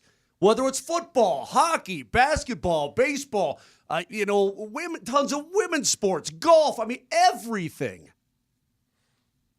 You know what they put on TV in Europe? Motorcycle racing, a lot of it. A little bit, yeah. Yeah. We got some soccer. A lot of that. So I go to, there's a pub I like to go to in Canada called the Great Canadian. Why? Because it's a Canadian hockey pub. It's owned by a guy from Quebec. All right, so I go in there, having a coldie and some little food, my dad and Dean and the bear and stuff. And they got rugby on. Now, no offense to rugby, but I want some goodness of the goods. I want some hoops. I want some stuff. You know what I mean? I get nothing. Absolutely nothing. There's no sports on TV over there. You know what I watched for a little while and I couldn't believe it? Harness racing. That's right. Nikola Jokic stuff. Dude's riding the sulky, whacking the horse on the butt. Yeah. That. Like any time of the day or night, I can flick on my TV here or get on my phone, and I can fire hosed sports of any kind, replays, whatever I want. You can't find golf over there. You can't find anything over there. Yeah, you know what? It's actually true. We have as many things in this country. We have abundance problems, which is better than shortages. Abundance problems are a better thing to have. We have an abundance problem in sports because they keep trying to shove that TGL down my throat, and I'm just like, guys, not doing it. It ain't working for me either. Let me tell you something. When I was in France, but it's like we have so many that we invented something new that we don't even want. I believe me. On the times I had downtime just a little bit, and by the way, I was up watching the Super Bowl it kicked off at 12:30 in the morning. When it was 24-0, I went to bed. I'm like, it was like 2:30 in the morning. I'm like, I'm out of here. Okay. And it was with French announcers too. Mosez-vous for a touchdown! Oh, yeah. I forgot. Moser hasn't done a show since the Super Bowl was played. Yeah, that feels like a month ago. Yeah. So anyway, we got it so good here in that regard with all the sports. I would have begged for watching some TGL, some fake golf in a warehouse in Orlando. I mean it's crazy, dude. Hey, Vic, you go to Italy. What sports do you get on television in Italy? Well, you get soccer. My uncle has the all sports package, so we actually watch American sports, all of them. You're kidding. He has this all sports thing where he's watching NBA games. He's a big Nuggets fan, big Broncos fan. He watches more Denver sports than we do, and he's Italian. So you can get it if you want it. But the difference is, listen, Moj, I don't have to tell you this. I ask my dad all the time. I said, Dad, why don't you go back and retire in Italy? I mean, you grew up there. And he says to me, I spent half my life getting out of that country. Why would I go back? And he's not trying to be demeaning, but this is the best place. This is it. So I don't want to. And if you're even remotely a sports fan and you want your sports fix of any kind, you don't get it over there, man. You got nothing. But Keith says, does Moser not think they have sports in Europe? Of course I know they do, Keith. But they're not. It's not like here. It's not readily available to you. You have to really hunt to try to get sports on your television in Europe, outside of soccer, which is, of course, all over the place. But it's kind of all they got. You know, there's a lot that took place over the last week, and it's been not a lot of actual sports. Like it's been this Four Nations tournament, and It feels almost like when's the All-Star break in baseball? Is that July? Yes. It feels kind of like that over the last couple of weeks. And what's bizarre to me, this Four Nations, the NHL break, was before the NBA took their All-Star break. And the NBA starts again tonight. Yeah. And the Nuggets' first game back is tomorrow. It's happening so much quicker. But one of the things that kind of hit me, and I want to get into this in more detail. Do you know what happened today? Today. That I wasn't concerned about yesterday, but it hit me like a ton of bricks. Nikola Jokic turned 30. I know. When I saw the 3 as the first digit in his age, You start to. it's like I felt Nuggets felt it. mortality for a second that I haven't felt for a while. Well, it's not going to last forever, my friend. But there's a difference between 29 and 30. Yeah, And I this know is it's where- no difference in 24 hours, but it is a difference when I see it on paper because we all kind of know. First of all, Joker's having his best season of his life this year, so it's not like it's anywhere close to ending in the near future. But we know Jokic ain't playing until he's 42. But remember, I didn't hit my athletic peak until I was 41. Yeah, but here's the thing. Jokic is going to leave that athletic peak or some of that athletic peak on the table. Do we all kind of agree with that? He's just going to wake up one day and say, it's cool. I'm cool. Chill. Yeah. I'm done. Here's what I have one answer. And this is By the way, really good happy answer. birthday, Jokic. I don't want to make this sad, but it's sad for me. Happy birthday to you. Yeah, happy birthday to my baby, my 7-foot beautiful baby, baby 3-time 7-foot MVP boy. So Sanford, baby! that's it. This is where, Vic, you and your talk of genetics and whatnot, this is where I take your lead in the science. You want the Nuggets to be good for a really long time? Cloning. Yeah. All right. Good topic. We need to clone dude. Yeah. Okay. All I'm saying, Clone dude and okay, start, little baby. forget the cloning. Here's what I'm trying to get at. When I tell you Nikola Sounds like a Jokic is viable 30 option years to old, me. and we all feel this in your life when you switch from 29 to 30, when you switch from 39 to 40, 49 to 50, 59 to 60. Mm-hmm. It's no real tangible difference, but just hearing it feels different. Do you feel different about what the Nuggets need to do in the next few years now when I hear 30-year-old Nikola Jokic? Yeah, of course. Of course. You got to be in a hurry. And that's the thing about windows in sports. Anytime you assume there's going to be a nice fat window for you to jump through, something happens. And that something in the Western Conference is Oklahoma City. Yeah. That something could be what the Lakers just pulled off with Luka. Yeah. There's always something. So you can never assume that window stays open. You just can't. And that's where I think the Nuggets have to be very aggressive. This year, next year, the year after. This window's here. It's going to be here. What is it, 5 more years? I don't know. I have no idea what the shelf life of Nikola Jokic is. I don't know the answer to that. I do know this. You have to get better or you're getting worse. Right? Mm-hmm. You have to get better or you're getting worse. Like, I almost feel, what if I pondered this during the break, if you will. If at the trade deadline this year, we were talking about 30-year-old Jokic as opposed to 29, do you think it would have looked different? I guess it psychologically it's different. Because it's all just up here. it's It's in not your like brain. a real difference. Correct. But all up here. Just 303-504-0925. Can also give us a call. Ramos Law Hotline's open for you. Or actually, you need Ramos Law, medical doctor and attorney, ramoslaw.com. By the way, Bedsy not joining us today. He'll join us next week when hockey's back. So let's say you buy, what's your favorite condiment? You like Miracle Whip pretty good? Miracle Whip. I'm a big brown mustard guy. Okay, me too. Love it. So let's say you get a new and you look on the expiration date. It says like May 16th, 2025. You're inching, yeah. But you're like, oh man, I got a long time to use this mustard. Then all of a sudden, man, you get to like May, right? It's like May 10th. You're like, I got more time beyond May 16th, even though it says it. But I better start using this mustard. That's what it feels like when a dude hits 30.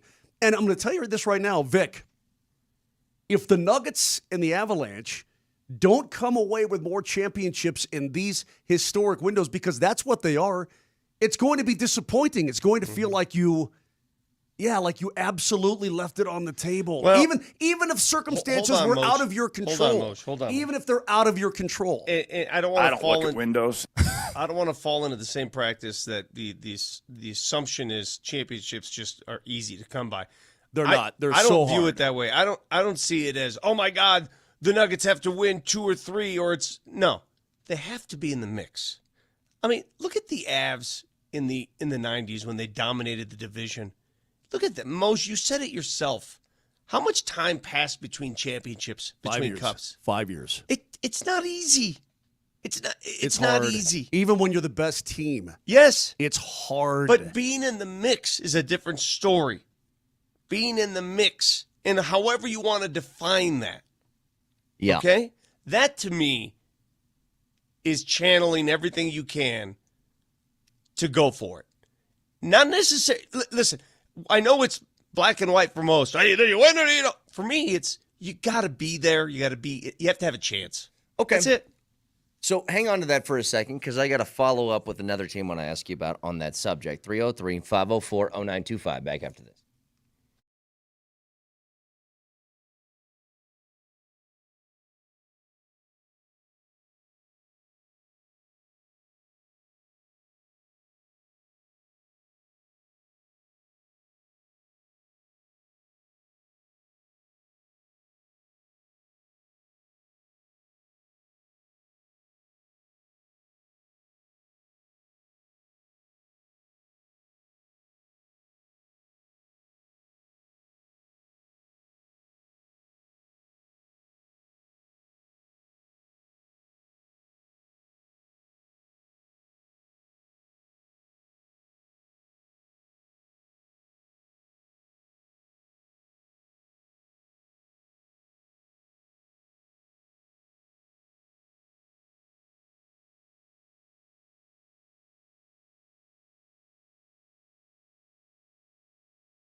All right, so Hey, remember last Thursday? I called into the show. Actually, I remember that. FaceTimed into the show. Not a day off. Yeah, it is a day off. Nelly contacted me. If I do the contacting, No.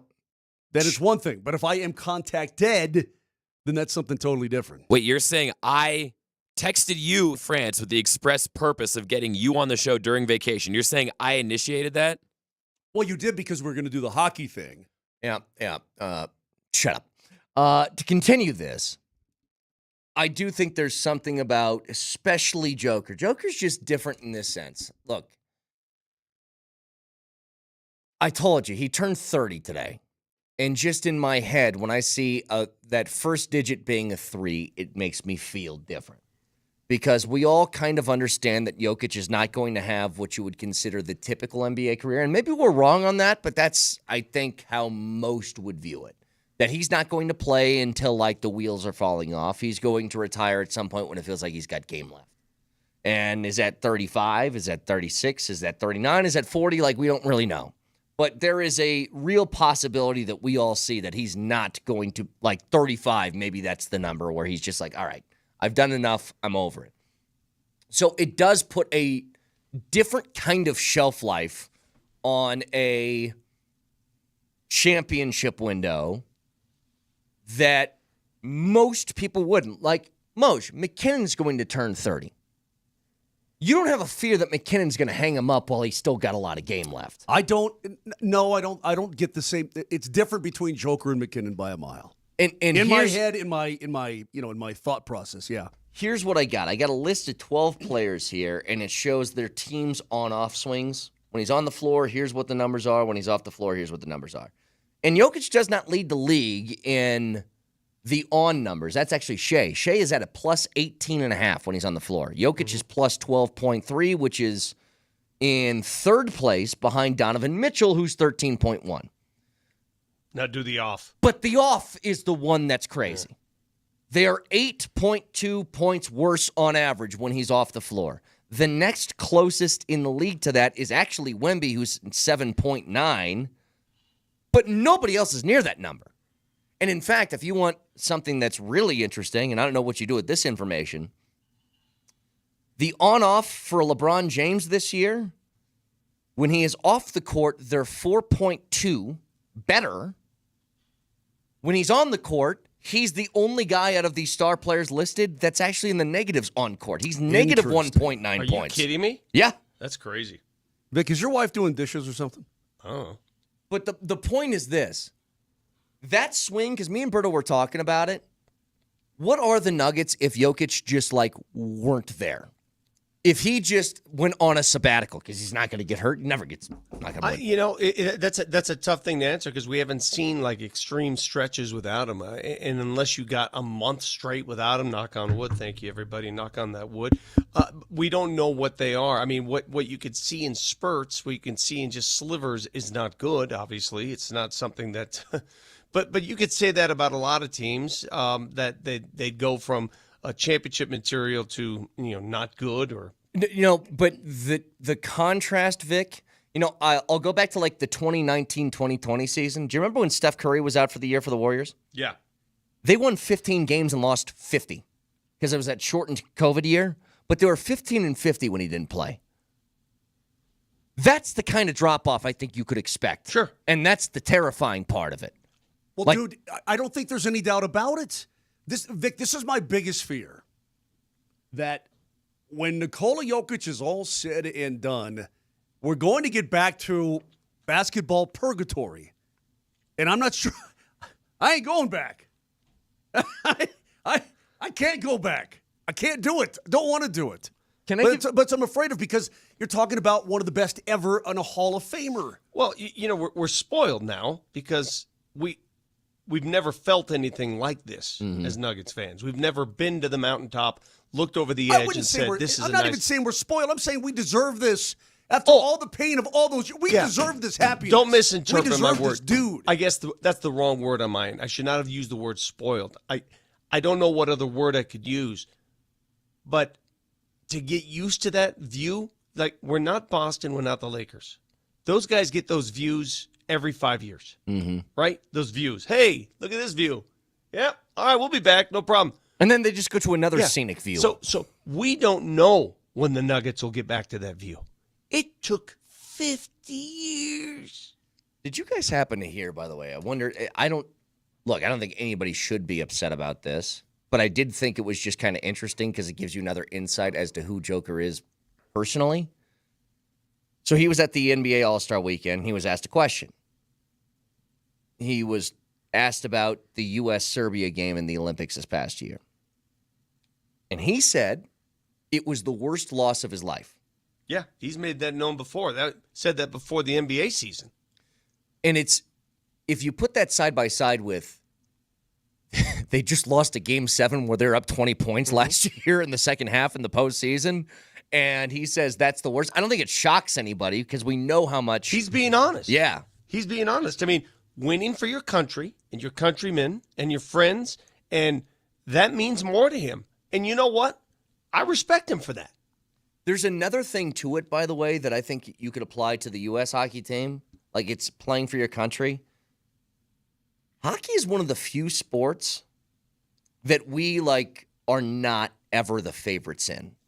Soccer is certainly one of them, and I think that's why people get into the World Cup so much. It's like, dude, can we actually pull it off as the underdog sort of story? The hockey world, we've never been the preeminent favorites. We are in the NBA. You just said something that I wanted to hit on. Sports is more interesting, and I go back to what is sports, and Moser, you said Brett, you said it's entertainment, and I don't think it's entertainment first. It's competition first, then entertainment. You don't get the entertainment without the competition. If it's not competitive, what is it? It's worldwide wrestling. What is it? It's crap. Nobody cares. You have to have the competition first, then the entertainment. So being competitively balanced, what do you think's happened to baseball? Why do you think baseball's lost so much of its luster? Read a really interesting article that Rob Manfred was quoted in. Yeah.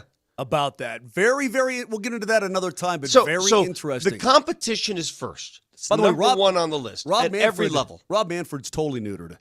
That's baseball. fine. The baseball commissioner is completely neutered. Nobody cares about any game where there's no real competition there unless you're going to the Harlem Globetrotters exhibition event. Okay, nobody cares. But I'll say this. When you're dealing with countries and the U.S. as an underdog is a much more appealing story, right? It's like, wow, because it doesn't happen too often. Right. We're not the underdog in anything except what? Hockey and soccer. Mm-hmm. You could say baseball is like maybe you aren't a super favorite, but they're always going to be in like a World Baseball Classic, something like that. It's rare to find that. And that's probably why Jokic is so proud of that bronze medal and why that loss stung so much. Like, they were heavy underdogs. And it's part of the reason why Dude, it took Steph Curry pumping in 36 to pull that out for the USA, man. It was a tight game. You know what? You mentioned Steph. Watching that abomination of an all-star event where it was all they were doing was glazing the TNT crew half the time. And Kevin Hart was doing a comedy routine. That's the part that drove me crazy. In the middle of the game, you're going to sit there and give a bunch of stuff out to the TNT people? Now, we love them. Chuck's our friend. I get it. But really? Now? There's a game going on. Do you have to do this now? What is this, prom? What in the halftime of prom? You're crowning the queen and king? What are we doing? All right, it's 18-16. Let's pause for a second, bring up Mr. Beast and his competition he's going to play with this kid. Dumbest thing I've ever heard.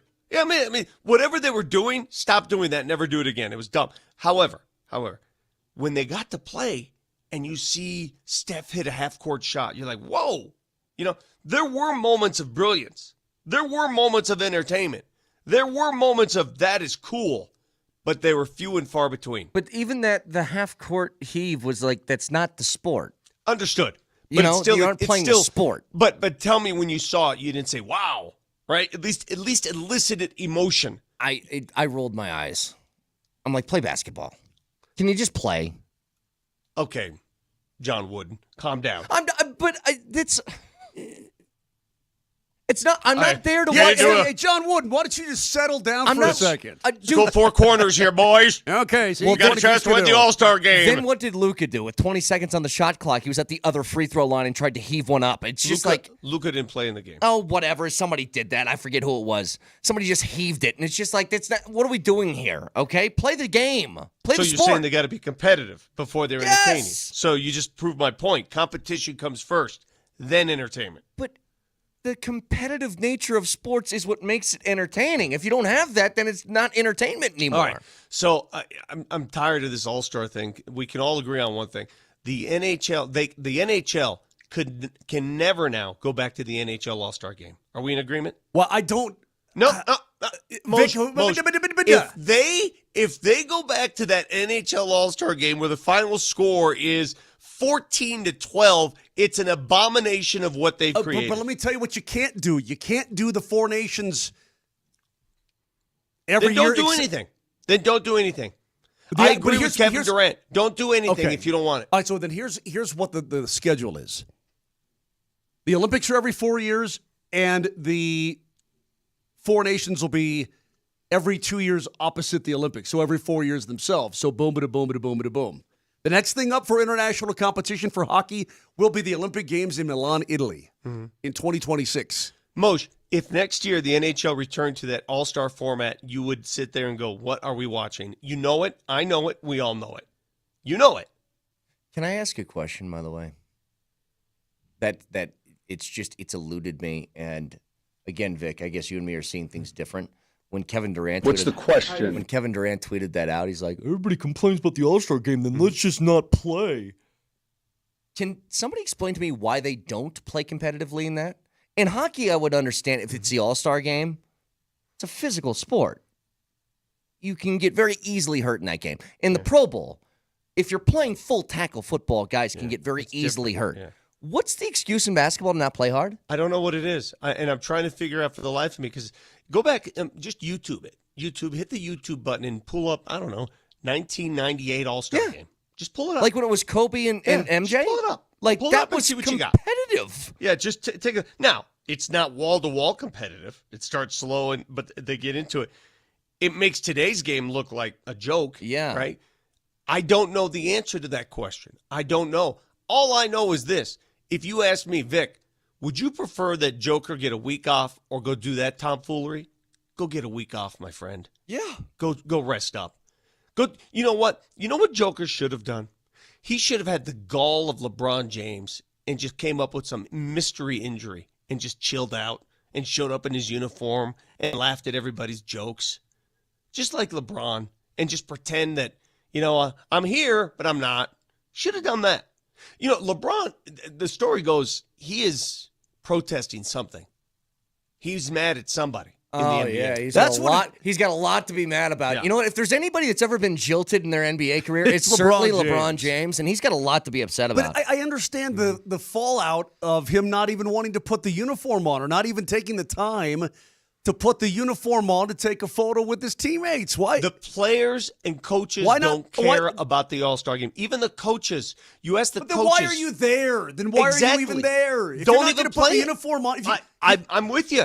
Hey, ridiculous. Moshe, I've been to 8 of the last 9 All-Star. I didn't go this year, and thank God I didn't. I would have sat there just, oh my God. Thank God I did something better with my time.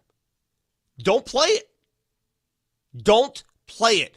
That is not, you know what that is? It's an entertainment event. It's a TNT. TNT owns the All-Star game. I don't know if you guys knew this. So TNT owns the production of the All-Star game, final year. I'm not sure who owns it next year. So I'm sure ESPN or NBC will get the rights. All it turns into is a showcase for those networks. What did we see for 3.5 hours? Everything was TNT related, correct? Yeah. Hell, they awarded the guys a bunch of fishing gear midway through. I mean, guys going up for a layup. Next thing you know, hold everything. Ernie, come on out. What? I'm glad that you What are you mentioned talking it. about? I'm glad that you mentioned You didn't it. see though. that? No. What are you talking about? In the middle of the game, they bring the guys out and start giving them a bunch of fishing gear. He was What? in France. Yeah, they celebrated inside the NBA. They stopped, Moshe. They literally stopped the game in the middle of the game. For 20 minutes. For 20 minutes and just reminisced about TNT and inside the game. What? Yes. I'm glad Vic brought up that LeBron is upset about something because, again, when I think of people who are persecuted throughout history, it's probably, if I had a top three. Can I do my top three? Top three. Yeah. My top three. Three, probably Nelson Mandela.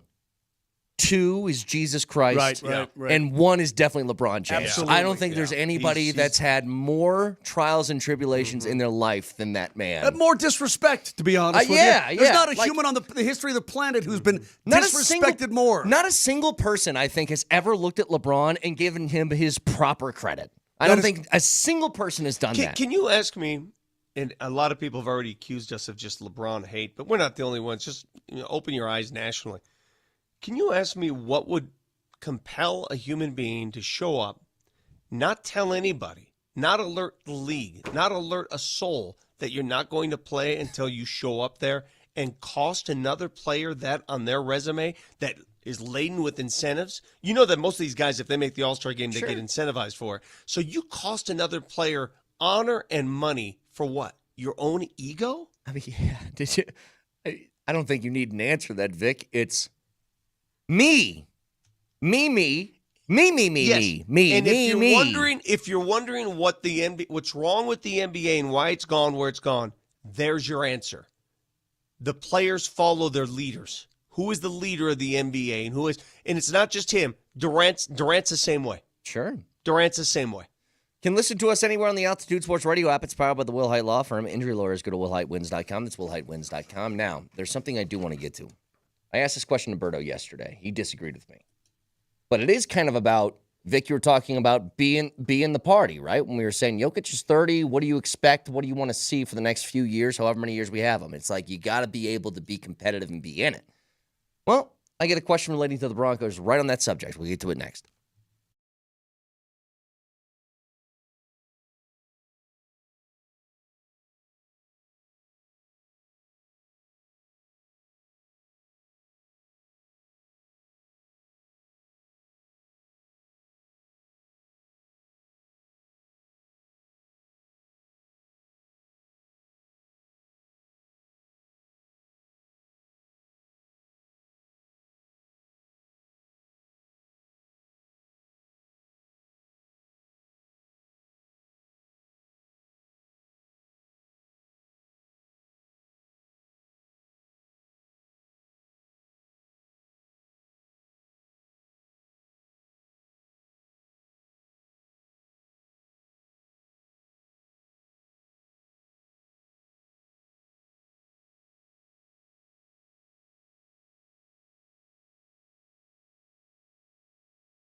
USA and Canada in a championship game. Well, Altitude Sports Radio wants to watch with you. Join Raj and Altitude Sports Radio at number 38 on tomorrow night for a Four Nations Championship game viewing party presented by Amsterdam Vodka, live DJs, game sound, and more TVs than you can count. RSVP at nmbr38.com.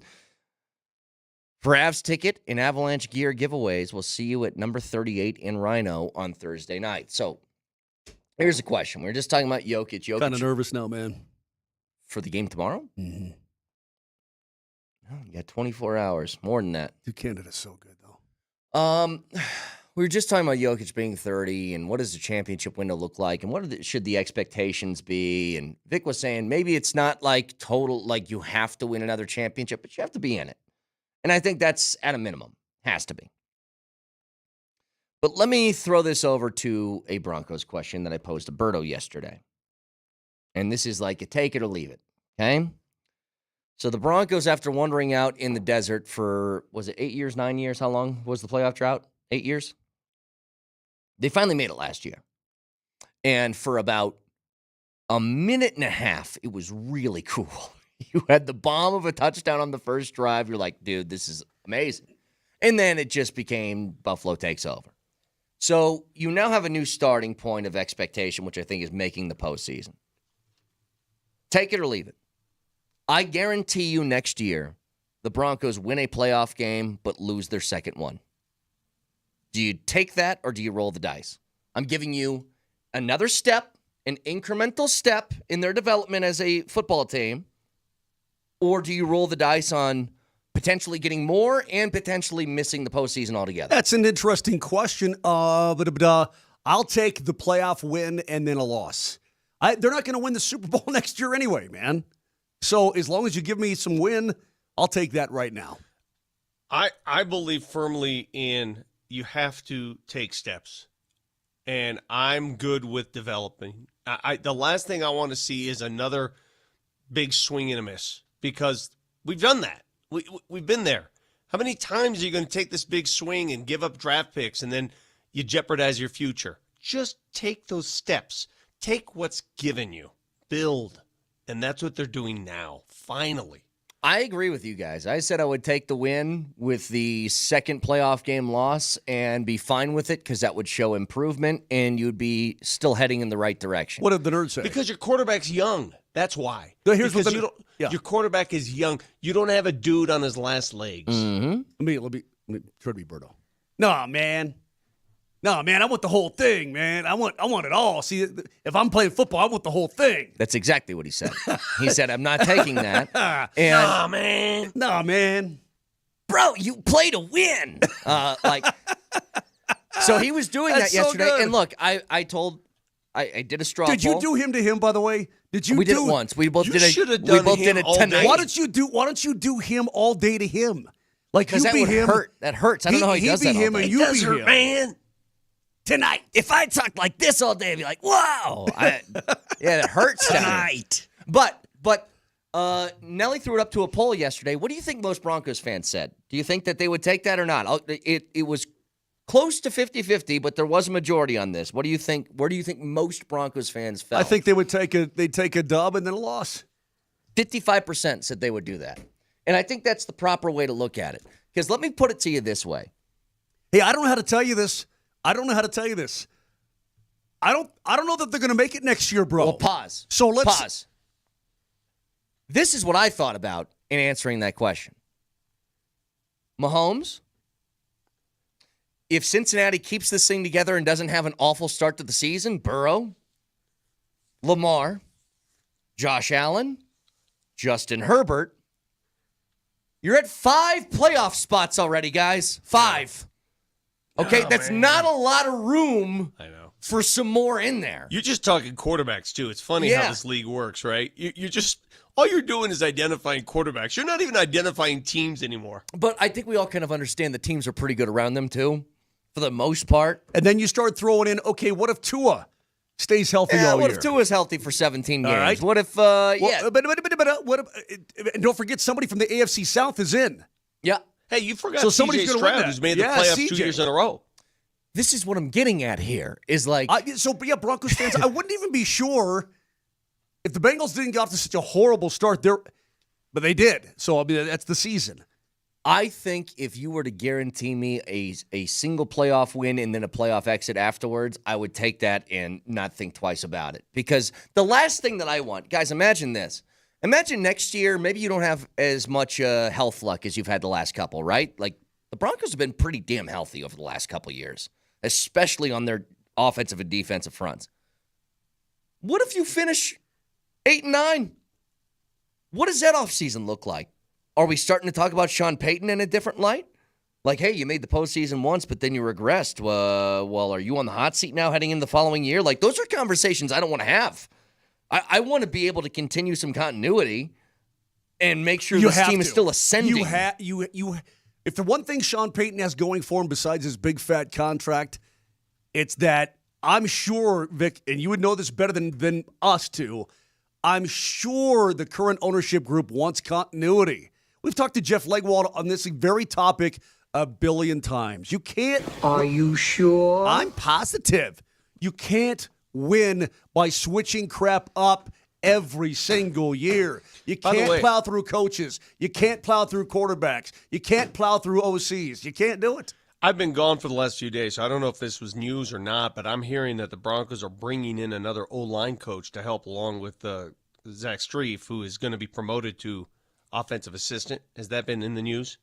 Chris Morgan? Not so much from what I've seen so far. Okay, I'm told now that the interim head coach, the Saints interim head coach, is now over here for their special teams job. Yeah, Darren Rizzi. By the way, Vic, I was going to ask you. So Chris Morgan, by the way, what this is me reporting this is what I'm told is going to be another face, another name on that O-line coaching staff. Is it true? I heard when I was on my trip in France, believe it or not, it's a big topic over there, that the people who ran the concessions at the Superdome are now taking over. Well, I wouldn't be surprised. Concessions at Mile High. I heard that's the case. It is funny. The kind of toilet paper they had at the Saints training facility, I hear that now is all over Dove Valley. Fact, that's particular TP. I'm told the Broncos are considering switching their logo to a horse with a fleur-de-lis.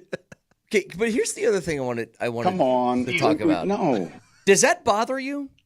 Does it bother you? Yeah. It doesn't bother me. No, I'm being honest about this. Oh, you can tell it bothers Mose because Mose brings it up. Of course it bothers you. Be honest. Does it bother you that he's just trying to recreate New Orleans in the AFC Well, you can't West? have it both ways, man. You can't say not my humps and then we did this and this and this back then. How soon before Taysom Hill is signed by the Broncos? Wouldn't be surprised. Clock is ticking like this. Which I wouldn't mind, to be honest with you. Why not? What do you got to lose? Look, we all kind of know this, that when you're in a position of power like that, this doesn't just apply to football. It applies to business mostly. It's like you will hire people that you've trusted or worked with before, or whatever. Like, that's part of the thing. But it's a lot here. You know what I mean? Like, it's a lot of that. Yeah. And look, he's one of the more respected special teams coaches in the league, so that's totally fine. But one thing I wanted to ask you, Vic. Hey, in Ocean's 12, they got the band back together. And it worked. You were talking about towards the beginning of this offseason, hey, be on the lookout for, Vance Joseph, who knows, this and that. Is that done? For all intents and purposes, it seems that window's closed. Yeah. So he's back next year and no problems. Okay, gotcha. I figured as much, but it was something that just kind of disappeared for a second. Sort of hovered.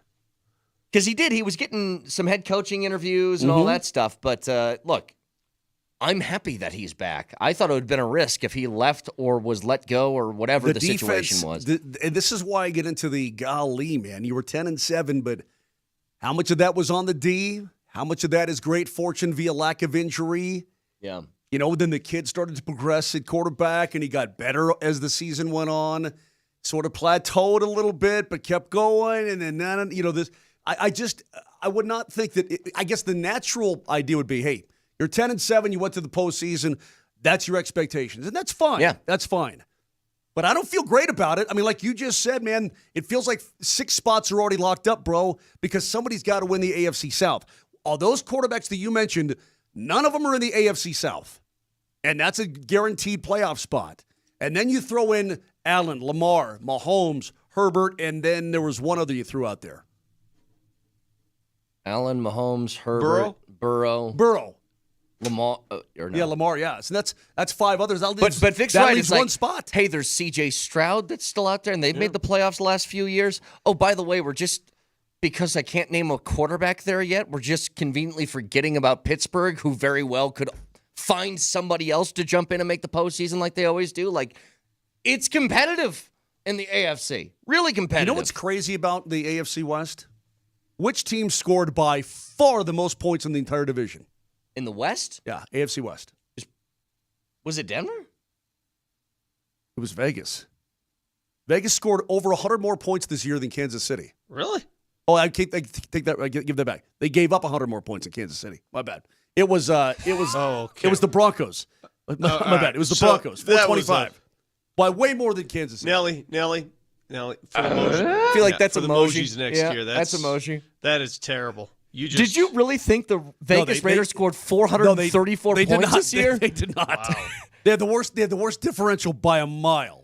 Not only that, Moj, not only did they not score the most, they scored the least, and they scored the least by about 80 points. That's correct. You're absolutely right. It was the Broncos who scored the most. That's why what I'm getting at is, are they going to be able to keep that up? I mean, I don't know how much are they going to be able to add. Will they get that tight end? Will they get that extra weapon catching the football? I don't know. I mean, there's so many unknowns, Kaner. I'll say one thing that year over year, it's something that I kind of take stock in.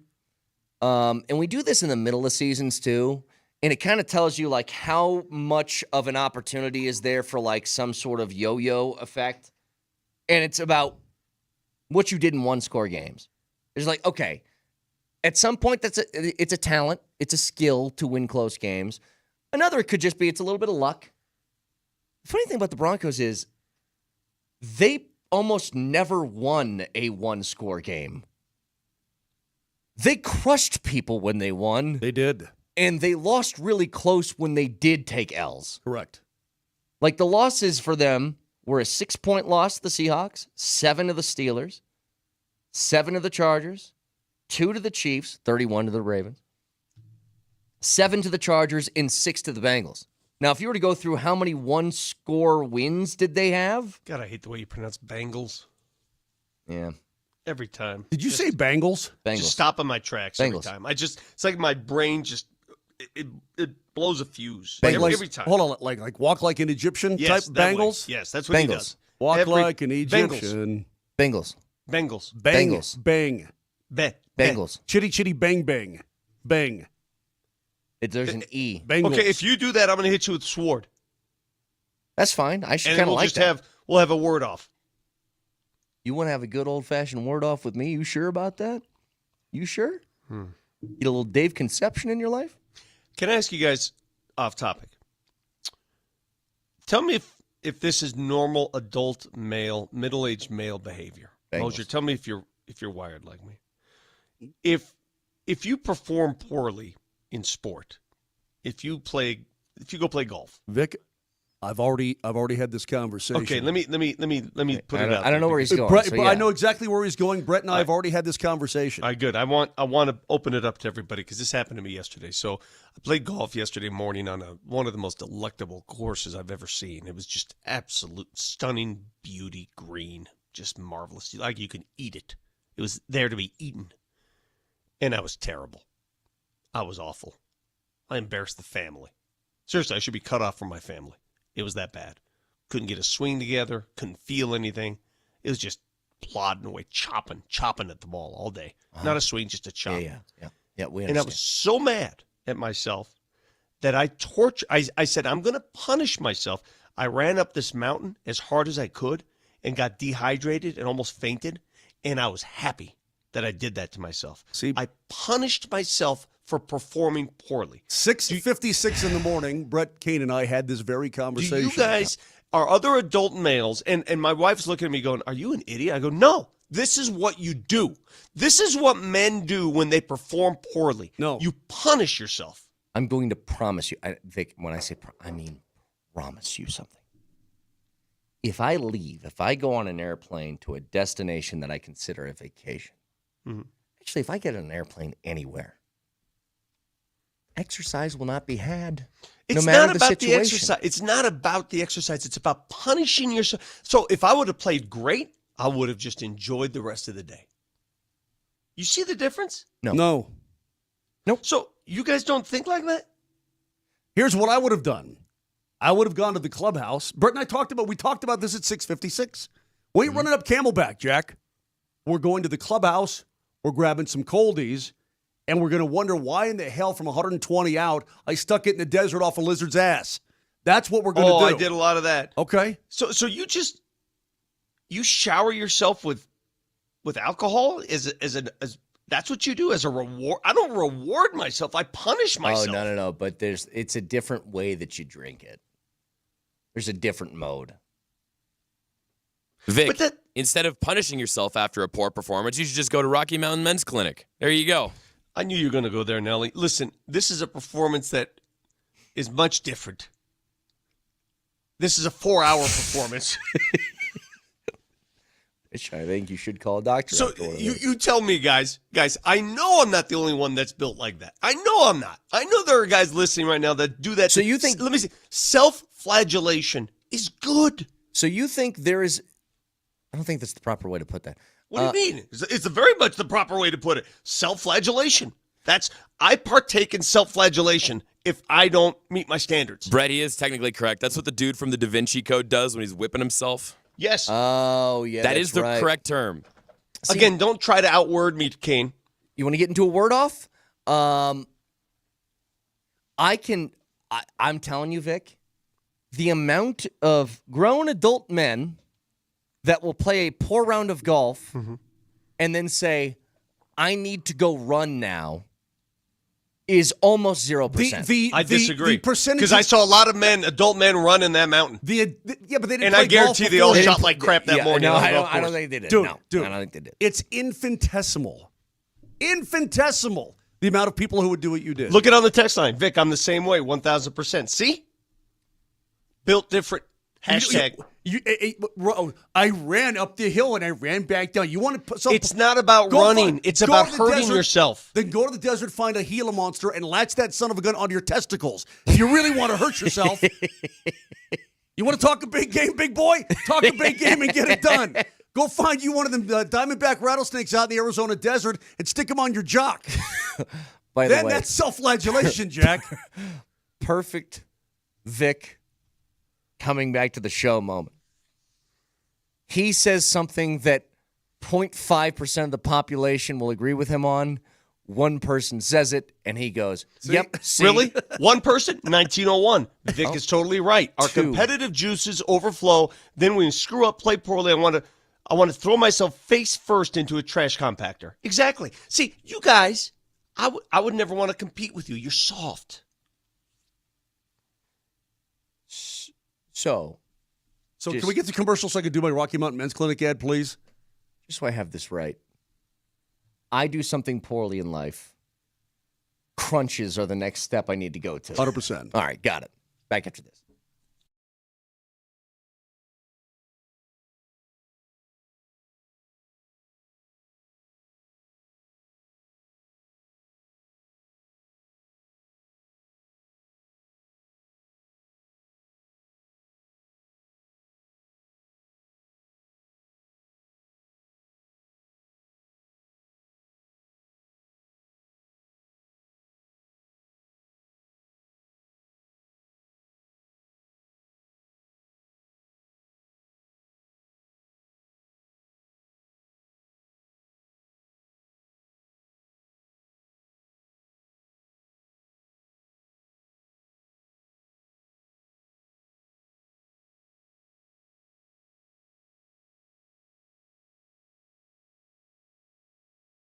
We're almost 2 months into 2025, and how are you feeling? How's that energy level? You sluggish? You low energy? Not seeing the results you used to see in the gym, that sort of thing? Maybe that resolution didn't get kept. Well, do yourself a favor. You may be suffering from low T because early to mid-30s guys start losing 2 to 3% of their testosterone production every single year. It's a gradual thing. Before you know it, you just don't feel the same as you did in your 20s and your 30s. You put on a little weight. not seeing the gains, poor sleep, brain fog, maybe a little sad and depressed? Well, the Rocky Mountain Men's Clinic can help you. They help me a big-time way. Do yourself a favor. Go to their website, RockyMountainMen'sClinic.com. Take the low-T quiz. It takes you 2 minutes. Schedule an appointment. They're going to draw your blood. You'll have your results within 30 minutes. All Colorado licensed medical providers, the whole 9 yards. They're going to go over your results with you and discuss the options. Do you need testosterone treatment? Do you not? The appointment's only $99. You got the consult, the T, and the PSA test, and you could be living a better life tomorrow. There is no need to wait, and most men wait a year or longer. Do not do that. They've got 5 locations in Colorado to serve you, from Fort Collins all the way down to the Springs. So give them a call today, 720-440-7900. That's 720-440-7900, or go to RockyMountainMen'sClinic.com.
Mirror.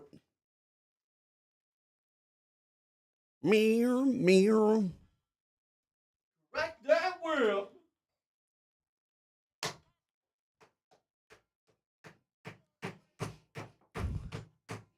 When was this song? 80s? This is like 80. I want to say like 81. Nelly, what do you think? I think it came out in 1980. 80. Wow. Again, I'm blown away by how successful this Four Nations was. But if I ask a very basic question to you guys. Still going on, baby, tomorrow night. Well, I understand. Tomorrow night, dude, all eyes, a lot of eyes are going to be on that game. Had the U.S. and Canada not had their little tiff going on right now, is this as big as it is? Probably not. Okay. I haven't had a chance to talk to either of you about this. Vic, you either. Although I don't know where you were on Saturday. Were you down in playing with snakes and stuff? What were you doing? What do you mean? Where was I? I was still in Phoenix, yeah. Okay. But I what are you doing? What are you doing right all. now? You're looking at something. Oh, sorry. The Ouija board? What are you doing? Weirdy. What if Vic was doing a Ouija board just on the air? My wife tried to get me to do that once. I don't do that. No, you don't mess with that. No. No. Don't do that. I am not like I'm not. Nope. I'll watch scary movies; those are fine. If they involve anything of supernatural possession stuff, I go, I'll pass. I just Thank don't you. understand it. Hey, do you You want can handle a guy with a chainsaw. You can't handle a dude Right. coming out of the wall. Hey, do you want to lose sleep tonight by having nightmares? Yeah, let me do that. Do you guys remember the movie Paranormal Activity when it first came out? So that was the movie that was billed with just audience reactions. Is that the husband and wife team that go and... Well, their house is like possessed by something. And it's shot home movie style. That's Blair Witch Project, right? I don't watch stuff like that. But what I'm saying is I went to that movie just saying like, oh, these are the reactions. I halfway through was so freaked out. I turned to the random people in front of me and I go, do you guys know, is this a real like documentary or is this just a movie? They're like, I don't know either. Scared the hell out of me. I watch sports movies like La La Land. It's funny. It's funny that you mentioned La La Land because the Bear and I in Paris Nailed it. What's it called? The Caveau de Hachette. It's a famous bar. Bonjour. Apparently, what's his face? Ryan Gosling and the chick. What's the chick in that movie? Vic? Emma Stone. Okay, they danced in front of the Caveau The Observatory. de la Hachette. Yeah, no, but in front of this, it's a famous 16th century building. French accent names at us. Yeah. And just get on with it. The cave If of you got the something to Sahaj. say to me, you go ahead and say it. All So right. anyway. Yeah, let's go back to the beginning of this. was in My that question movie. my question is No, my question to you is this.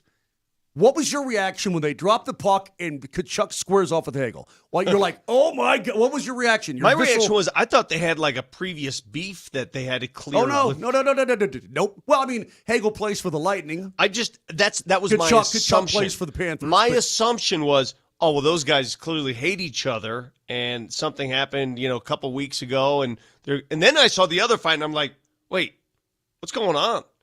And then a couple seconds later, you saw another Yeah. fight, and then you were like, "Oh, JT Miller, you picked the wrong guy.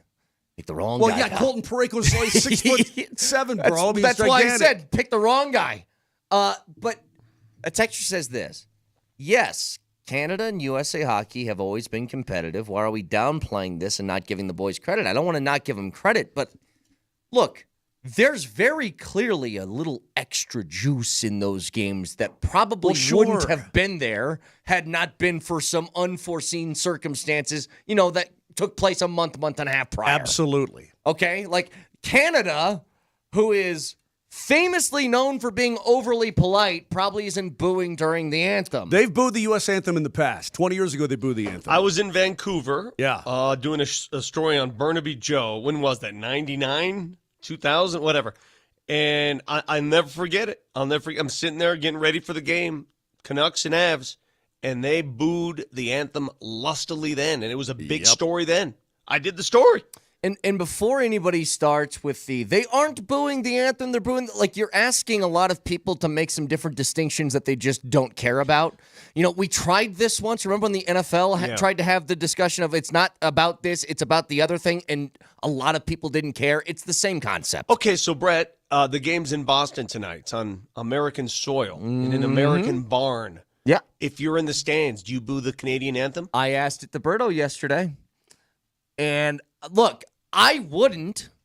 I think Berto's I pro. think Boston he's- might. I think he's pro booing all the time. I think. Do you think the anthem, the Canadian anthem, will be booed tonight? I don't think it's going to be as loud as maybe the game that was played in Canada, but I do think you'll hear it. 100% it gets booed. I think you'll hear it. Yeah, I do.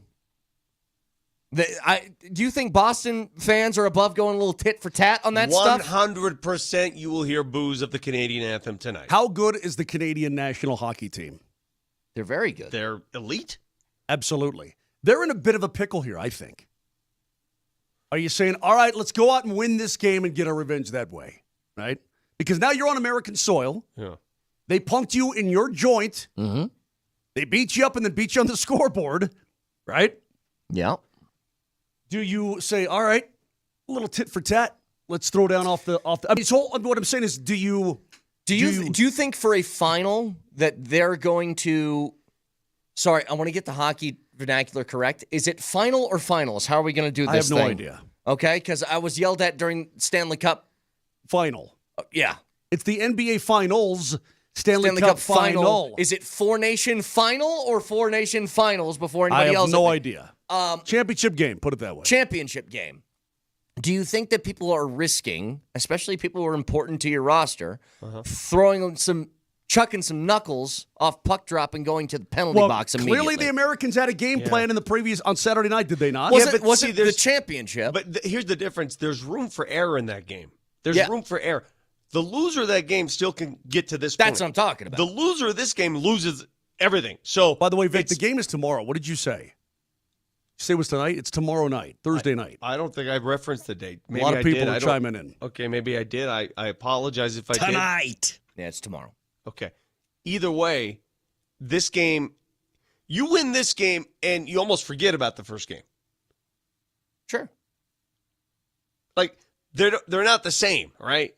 You might think they're the same, and the Americans obviously drew first blood, and they sent a message, but they're not the same. This game is everything. I agree. That game was just a precursor. That was an appetizer. Makes me nervous. I'm nervous. Well, you should be. Yeah. So, God, that's so weird to hear it from the mind of a play-by-play announcer who covers the team every day. It's so funny how some people are different. You know these guys. We all know these guys, man. I mean, I love them. You know, Cale McCarr's the salt of the earth. I love Nate McKinnon. I love all of these boys. But tonight, you're my enemy.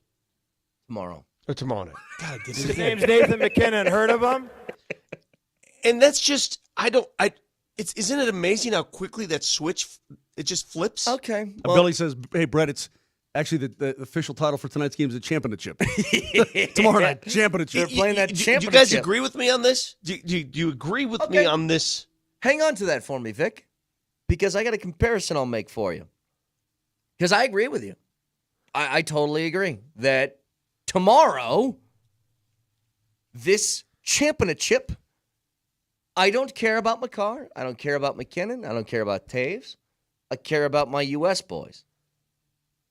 But it wasn't so long ago that we had the same question, and a lot of people had a different answer. A lot of people were cheering. Yes. I want to know what the difference is. We'll get to it next.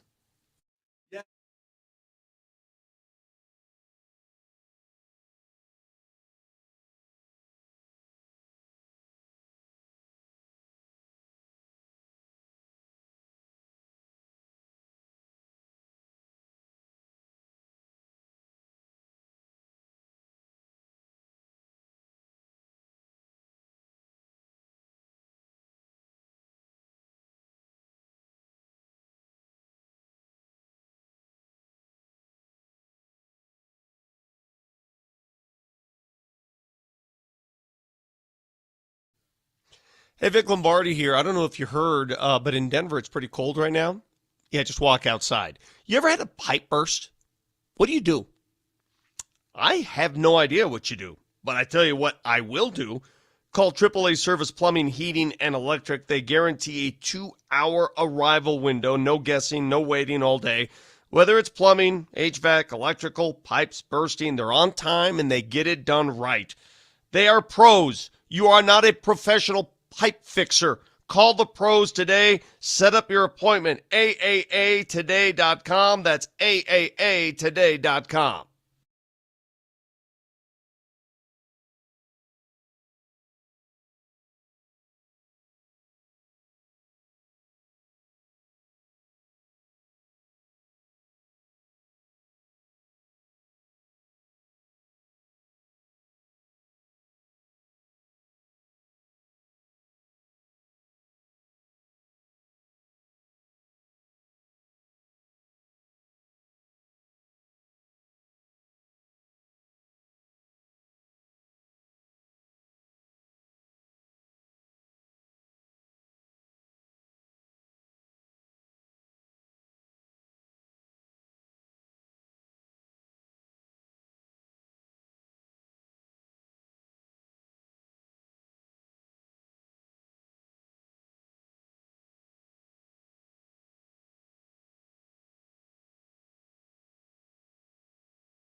Another stoppage. Scrums in front of the net. JT Miller drops the gloves with Colton Parayko. Miller and Parayko. Parayko's got a right free. He catches Miller. Miller falls to the ice. Falls again. Parayko, big reach, knocks his helmet off. Another punch. Parayko, his right is free. Miller's hanging on. He throws a right. Another right by Miller. And now the linesmen step in. And our third straight fight. All right, can I take you guys back in time for a second and reference a tweet from 3:40 in the morning, Mountain Time, on August 9th of 2024. To all you Nuggets fans, nobody gives a bleep who y'all lames believe is the best player in the league. Players got major respect for Yoke. We don't worship him like y'all, but most are in awe of his brilliance. Trolling you cornballs for rooting against us is a part of the game. Deal with it. That was from Kevin Durant during I remember the Olympics. that. I remember that. He was taking a shot at Nuggets fans. And we big talked time. about hold on. We talked about this a lot. When the U.S. played against Serbia, who are you rooting for? And there was a large portion of people from Denver that said, I'm pulling for Team Serbia. Now, Canada features 3 of your best players and 2 of the best in the world that reside in your barn, in Nathan McKinnon, Cale Makar, and Devon Taves. And I asked the majority of Avs fans, who are you rooting for? Most are going to say the U.S. Yeah. Why? I have the answer. And it's fundamentally rooted in why we're American and what this country is built on. This is the country of underdogs. It always has been. It's how we've gotten to this point. It's why Rocky, the film Rocky, is the greatest film ever made. Jesus God. It really is. And this is, let me finish this story. This is why we do what we do. In hockey, the U.S. is still the underdog. You're punching up at Canada, literally and figuratively. You're punching up. In basketball, the U.S. is the heavy favorite. Heavy. You're punching down. That's the difference. Yeah, we also really like Nikola Jokic. That's the difference. The other no, we I really don't like Nathan McKinnon and I'm Cale Makar giving too. you. Hey, you asked me a question. I answered it. I think that's certainly a part of it. I think the other part is this. And those of you who say that's a stupid take, I don't care. That's my opinion. Hang on a second. Hang on. Mose, you said they really like Nikola Jokic. Well, I'm fairly certain we really like Cale Makar and Nathan McKinnon, too. Absolutely we do. I don't think there's anybody on the U.S. hockey team that you hate. And there was a number of U.S. basketball players that people hated, which made it a lot easier to go for the other country. The other factor is this. My secondary factor is the NHL remains largely a team sport, and the NBA is an individual sport. You root for individuals in the NBA more so than in hockey. Sure. That's just the way it is. It's always been that way. We go back to marketing. There are a lot of people on the text line right now disagreeing with you, Brett, that say they're going to be rooting for Team Canada because there's a bunch of Avs on that team. That's fine. That's totally fine. Not me. No, but I think if you did just a raw data like you did, what's one of the polling places? Is it Quinnipiac? Is that what they call it? Quinnipiac. If Quinnipiac were to do a poll on people in Denver, who are you rooting for, U.S. or Serbia in the Olympics, I think you would get probably close to 50-50. It ain't 50-50. There's people that are going to root for Canada here. I understand that. Mm-hmm. It's not going to be anything like it was with U.S. and Serbia. Nothing like it. But you don't give me any... I told you, the underdog, I think it's a part of it. I do think so. I think it's a huge part of it because the U.S. has dominated that terrain for the better part of 100 years. And when they lose, it's a big story. Let's do this a little bit. You do not name anybody on the U.S. team right now that is even a remote tenth of the hatred you have for LeBron. If you're a Nuggets fan. It wouldn't be. I mean, there's a couple of there Minnesota is no Wilds LeBron on there. James that you despise on the U.S. Again, Kyle that goes Connor's back on to there. that individualism versus team. No, I understand. The Yes. NHL doesn't do that. The NHL doesn't promote that. The NHL doesn't fall prey to what the NBA. The reason why the NBA is as popular globally as it is because of that. Okay, Yes. And let's see. By the way, it was Nuggets fans. Kevin Durant was trolling, right? Nuggets Yes. fans. Do Nuggets fans like Devin Booker? No. Not particularly. Do they like Steph Curry? No. You know why? You know why you're going to name all these players? We hate all these players because they're ripped our hearts they're out. a threat to our team. They've ripped our hearts out over the Yes. years. Do they like Anthony Davis? No. Do they like Durant? No. Anthony Edwards? No. Embiid? No. LeBron? Yeah, you can say no to all of them. Right. Well, no, because Derek White, there's no problem there. Jason Of course. Tatum, Drew Of course. Holiday, Derek Tyrese White's Halliburton, from these here. are good. Yeah, these are good dudes. But the majority of the USA basketball players, Nuggets fans hate. You don't hate the majority of the USA hockey players. I mean, you can hate Matt Boldy because he plays for Minnesota. You can hate Brock Faber because he plays for Minnesota. You can hate Noah Hannafin because he's a Vegas Golden Knight, I guess. I don't like him. Okay. Yeah, I mean, then that's fine too. I'm just saying. I don't like the Kachuk brothers when they come in here. I'd love to have them on the same team, but I don't like them when they're in here messing around. You know, last summer I had really about a 20-minute conversation, myself and Matthew Kachuk. I don't like Hellebuck. He's a great dude. That's fine, but I mean, when you're playing against the Avs, I don't like them. Right. Hey, when Gabe Landeskog is punching his face in, I was happy when he played for Calgary. That's the thing. Like, Kachuk brothers aren't exactly guys that we really enjoy, but when this tournament's going on, I enjoyed the holy hell of both of them dropping the gloves immediately. Okay, Both so of them. why? It goes back to what I just told you. Because you're the underdog. And you know you're still the underdog until you beat them. I think your second consistently. point is more accurate. I Which think is? it's the individual part. It's that the NBA is a league it's a team sport that's totally reliant on the individual to market it, and that's how they've always done it.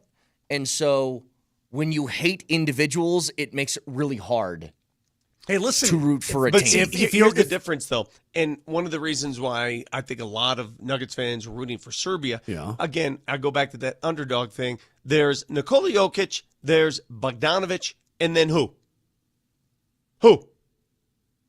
Who plays for Serbia after that? The other Bogdanovic, A bunch of Jovic, itches, right? Well, Some bunch of dudes, Mark Moserich, some dudes, the underdog. We know who these dudes are. I'm going to remind all you Avalanche fans. We'll talk more about this tomorrow, I'm sure. But I want to remind you that if you're rooting for Team Canada, you're also rooting for Jordan Binnington. Yeah, that I just can't Okay, abide so by. if you can bring yourself to get to a point in your brain where your love for Cale Makar and Nathan McKinnon and them to win as Team Canada can include Jordan Binnington, then good for you. If you can mentally get to that place, good you're for a you. bad I person. can't get to that place. Moser, Can't do how does it work for Can't do you? Who's close? Because I've had the same stumbling block on the NBA. So how does it work for you the next time you see Nate or Cale? Could you look them in the eye and say, "I wanted you to lose"? I mean, Jared Bednar joins us weekly. What if you were the Canadian coach? Yeah. Yes. I can say I wish you were born in Duluth. Yeah, I guess. I have no problem saying. What do they think that? What do you think they're going to be offended by somebody who's American rooting for their country to win in a tournament? Like Exactly. You should want that. You, in fact, I respect you more. You know what? I'll tell you what. We got to get Riker on. Riker's now a dual citizen. What does he do? Well, he's a really unique cat. Hold on a second, Moj. What? Next time we talk to Bednar, can you ask him a question? Sure. That's going to be next Wednesday. Okay. If it was a game of the Colorado Avalanche versus Team Canada, and Bednar got to choose which team he wanted to coach, which would he choose? Ooh. Or McKinnon or Makar, anybody. If they had to choose for one side, what would they choose? Dude, listen, for Canadian kids to pull on that maple leaf, it's It's so special. it's like the greatest thing in the history. I mean, for Devon Taves at the age of 30, right? He's putting on his country's uniform for the very first time ever at the age of 30. Yeah. And you're freaking out that Joker just hit 30 and our window's closing. Moj, It's a big deal. Over the course of the last 25 years, U.S. hockey's come close. They've had marquee. Do you remember the Olympics in Tokyo when they trashed their hotel rooms and they embarrassed? That was 98. Yeah, remember they that was Nagano. Yeah, Nagano. Was that Nagano? They embarrassed everyone, and they've go. But this team, they lost in overtime to Team Canada in Vancouver in 2010 in the gold medal game. They've come close. They've knocked on the door. But at the end of the day, it's Canada. Still the Kings. Canada. Absolutely. That's the difference. Guys, don't overthink this. Canada is still the king in hockey. U.S. is still the king. So you basketball. think if the U.S. was favored by 2 goals tomorrow night that it would if feel U.S. different? if you reversed it, if you gave the U.S. team the same swagger and history of the U.S. basketball team, you wouldn't look at this game the same way. Probably wouldn't. I don't know. Wouldn't you? No, wouldn't, you wouldn't. Wouldn't the appeal? Hang on. Wouldn't the appeal be that you aren't going to rip this sport from my hands? Why don't you feel that? Okay, why don't you feel that way with the U.S. basketball team? I did feel that way. I didn't want them to lose. Yeah, he didn't want them to lose. I did feel that way. I don't want somebody else to be able to claim that they're a better basketball country than we are. We kind of gave up baseball. Canada didn't we? invented the sport. No. Hey, man, America Japan did. can win. Yeah. Dominican Republic. I mean, there's a lot of international You're right teams about now baseball. that can win in baseball. You are so right about baseball. Baseball it used to be prime American stardom. All those and Italians. It's not the case anymore. All those Italian baseball players like Steve Smith. Those guys. Jim Jones. Remember all those dudes, right? I'm just, Again, this is what I enjoy. Ryan Johnson. It's actually something I really his enjoyed. grandparents were born. Like, If you don't have a valid grandparent born like dude, somewhere. I'm not going to lie to you. So this Italian tennis player who's now suspended for 3 months for doping, or I don't know what the hell he's doing, Yannick Sinner. Mm-hmm. You don't have an Italian name. No, you're not one. I actually really enjoy this about the Four Nations is there was none of that. There was no I was born in Canada, but or I was like Austin Matthews. I was born in America, but I played for Toronto so long. I'm like a Canadian citizen now. So, by the way, McAvoy's out tomorrow night. Is Matthews okay? Is he playing? I think that the Matthews thing was just precautionary. Okay. McAvoy's out, so they brought up Quinn Hughes. So, but I think Matthews is going to play. What are you laughing at? Tommy Lane, Trey Nielsen. What are you doing? These are Italy baseball players. Yeah, they all changed their names. Tommy Lane's real name was Lanini. Changed it at Ellis Island. Rob Seguin. Juan Carlos Infante. It does not sound to me like an Italian guy. You know what you're doing Jose now? Escalona. Hey, Moj, you better stop while you're ahead. What? Go ahead and list me the names of the U.S. national soccer team. Yeah, it's like, tell me how many are authentic Americans. Yeah, Brian Allen. Yeah, no. It's the same way in the inverse. A lot of these dudes are born and raised in Europe, and they represent the U.S. They play in Europe. That's a bunch of crap. I don't think that's true. That's a All right, bunch give of crap. me the U.S. national team. Go ahead. Go ahead. Give it to me. All right, hang on a second. Hold, please. Hold. Yes, some of these names. All right, let me just pick a random one. Zach Steffen, by the way, is on this list. How the hell Dawn did they Jones, play? George Campbell, Zach Steffen, Matt Freese. All right, we're just going by names here. Yeah, but there's a bunch of normal dudes like you'd think. Emeka Anelli, born in Ohio. Okay. That's actually what Nelly is short for. That's also my name. I like it. Oh, is it? Let's keep going here, Vic. You try and throw out a name to me. I think all these guys. Brian White. I'm telling you right now, most of these guys are raised and their soccer is played in Europe, and then they come play for the U.S. I don't think that's true. That is true. Here's Patrick Agiemong. Matko Miljevic. He's Hartford, He's Connecticut. from Miami. Hey, I don't think this is true. Who's the best U.S. soccer player right now? U.S.-born soccer player. Christian Who would that be? Pulisic. Where's he playing? He's playing it in What's Europe. your point? He was born here. But What's the your point is that their games are played there. Then So they come what? back and represent the U.S. Yeah, so what? What are you talking So about? what? So what's your point? You don't have He one. doesn't have Okay, a point. gotcha. Yeah. What I'm telling you My whole is point is if Italy- you're born somewhere, then that should be the country you represent. My point is Italy is like, hey, man, either like this. Hey, does anybody over there have an Italian grandparent? Brian White? Yeah, so we need you to play baseball for us. Yeah. That's what they're doing. Like some dude born and raised in Corona, California, and they're like, How are Ely's people, like, how hey, are man. people saying Vic is right? What is he right about? I proved that he was absolutely wrong, actually. I'm not wrong. I mean, but I can't explain it to you. You don't understand the sport like I do. You don't understand You said international guys soccer. who play You for- don't understand it. I can't help you. Hold on. Just make sure I got this right. Vic's assertion was a lot of the roster of the U.S. men's national team in soccer was not born in America. Is assembled by parents born in other countries. It's a different These dudes are all hodgepodge of born They're here. all born in America. They were all born here. What do you mean? Their parents may be from other places, but they're born and raised in the U.S. of Yeah. A. They're American citizens. Vic, I think what you're talking about holds for some international rosters, though. Like the French men's national team that won the World Cup in, what was that, 2018? I swear to God, 75% of that roster, they were all born in African countries that were colonized by France, did you but know they can that- still represent France. Did you know that the only World Cup soccer team, Euro Cup, the only team that had every single player from the country was Italy? The only one. I'm so confused right now on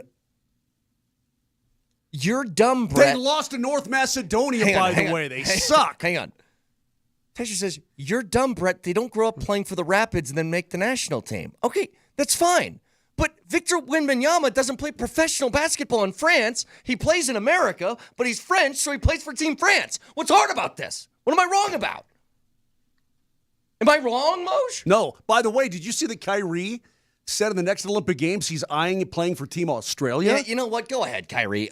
That's why I can't do the NBA. Well, where's Joel Embiid going to play? Well, that's what I'm saying. Embiid's got like 4 different countries he can play for. What are we doing here? Hey, you guys are missing the point here. Last night there was a soccer game played in -5-degree weather it's at nuts. Dick's Sporting Goods Park. I watched it on my plane ride home, and I looked at these guys wearing shorts, and then I felt sorry for them. But then then they panned to the crowd. Forget the players. The players get to move around. At least they're moving. Those fans who showed up for that game, Diehards. you are the bravest human Yeah. beings on earth. By the way, I just looked at the 2023. Oh, hang on. Before you move on, Moj, just a show reminder to people for tomorrow. One of the guys that was on the field, Zach Steffen, is going to join this program tomorrow at 8:30. Awesome. So you can ask him, like, how cold was it? Look, a lot of those guys are moving around and running. Vic, Zach Steffen ain't moving very far. I know, dude. Dude, I couldn't even fathom how that field felt under their feet, how that ball felt kicking. It was -5. Yeah. And you're playing soccer. Yeah. 425, 26, 27. What are you looking at, Moj? 28, 29, 30, He's 31, counting. 32, I'm 33, scared. 35, He's counting. 36. And I love it when okay, they say- 36. Out of 36 players On what? named to the 2023 World Baseball Classic Italian roster, Oh, would you get off that stupid know- baseball thing? 5 of them were born in Italy. 26 were born in the U.S. Okay, now do your Frenchies. I ain't doing no Frenchies. I'm doing You Italian. you do your Frenchies. Do your French baseball team. This guy's name is Mile Mastrobuoni. Oh, sure. He's Give me born the in the USA. Give me and your French baseball roster. He's playing for the St. Paul Saints, but because he's got some Italian lineage. I agree. This lineage. is insane. You can't do that. He had 5. You can't just take our people. 5 dudes born in Italy. Matteo Bocci, he's one of them.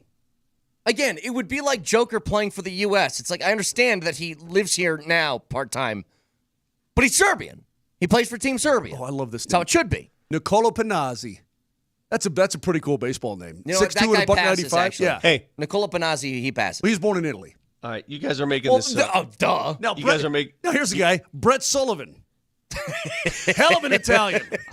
You guys are making this David national list. Fletcher. David Fletcher. Let me ask you this question, because soccer's taken a lot of heat in this country for a lot of years. So everybody, flopping. There's more flopping in the NBA than there is in soccer these days. Do you think they play a baseball game in those conditions last night? Not do you a think, chance. Like if a Rockies-Dodgers game was slated at Coors Field and it's -5, do you think they play? Bro. Not a chance. You think baseball players are playing in -5-degree weather? So who's tougher then? A soccer player or a baseball player? Okay. Oh, did I get sensitive there, Brett? Who's tougher? All right, Vic. Brett, who's tougher? Do me a favor. You want to talk about toughness? Okay, fine. Yeah. You're kicking a ball. Okay? Oh, They're that's easy. They got to head And you're running. Hang on. Uh-huh. take 99 miles an hour off the end of a bat, or take a screaming one-hopper, -5-degree weather off the hand, and watch your hand split in two. Okay? It's different. Trust me, I played spring baseball growing up in Colorado. I played high school. It's awful. No, you stop. If you say another Italian baseball player's name, Oh, no, I'm not. No, I'm just saying here's one of Vic's baseball stories. You give me, I said this forever, you want to call baseball players wusses because they go on the IL with a blister, go ahead and do it. But give me the biggest, baddest, toughest SOB that you got that's not an NHL player. Okay. A football player. Who's the toughest guy in the league in football? Throw a name out. I don't know. Aaron Donald was. Okay, Aaron Donald. Aaron Donald ain't sitting in front of a one-hopper at 110. Okay, great. He's not. I have a retort for all that. You don't like to run. Let me see you last night, -5, run for 2.5 hours up and down the field with shorts. Okay. Okay, do it. No, I wouldn't do it. Why not? You're not tough enough? Because you're talking about different things. What tough? How do you define toughness? How do you define toughness? You said you won't do it. Why won't you do it? Because you're not tough enough, I don't right? have the cardio for it. But you're not tough enough to do it. So let me see you run up and down the field in shorts. that was his big comeback. I want to see you run up and down the field in shorts. It's funny how you define toughness. You define toughness. Take a 90 mile an hour off the shoulder. See, I define toughness. Run. Here's what I didn't do. Why don't you run? I didn't disparage soccer players. You disparage baseball players. I was in a defense of baseball because players. the point is always that the soccer players are the softest, and I completely disagree. They're among the toughest. You wouldn't even get outside today to get in your car to come here. You're damn right. I'm soft. I'm not a soccer player. Vic, I will say American soccer is different. You point to toughness, and then you watch them get touched and lie on the ground for 2 minutes. There is something to be said about that, too. Is there not? Hey, you know that spray they use in soccer? The guy who goes, ah! I know, but and you pulled off on the stretcher. You talk so much about being tough playing baseball. I don't talk about that. I don't think You just baseball's a did. super tough sport. You just did. I know it's a tough sport. Nobody wants to get hit by a 99-mile-an-hour laser. That's all I said. Hey, you know that stuff they spray on a soccer guy's butt, like when he gets kicked or whatever? Yeah.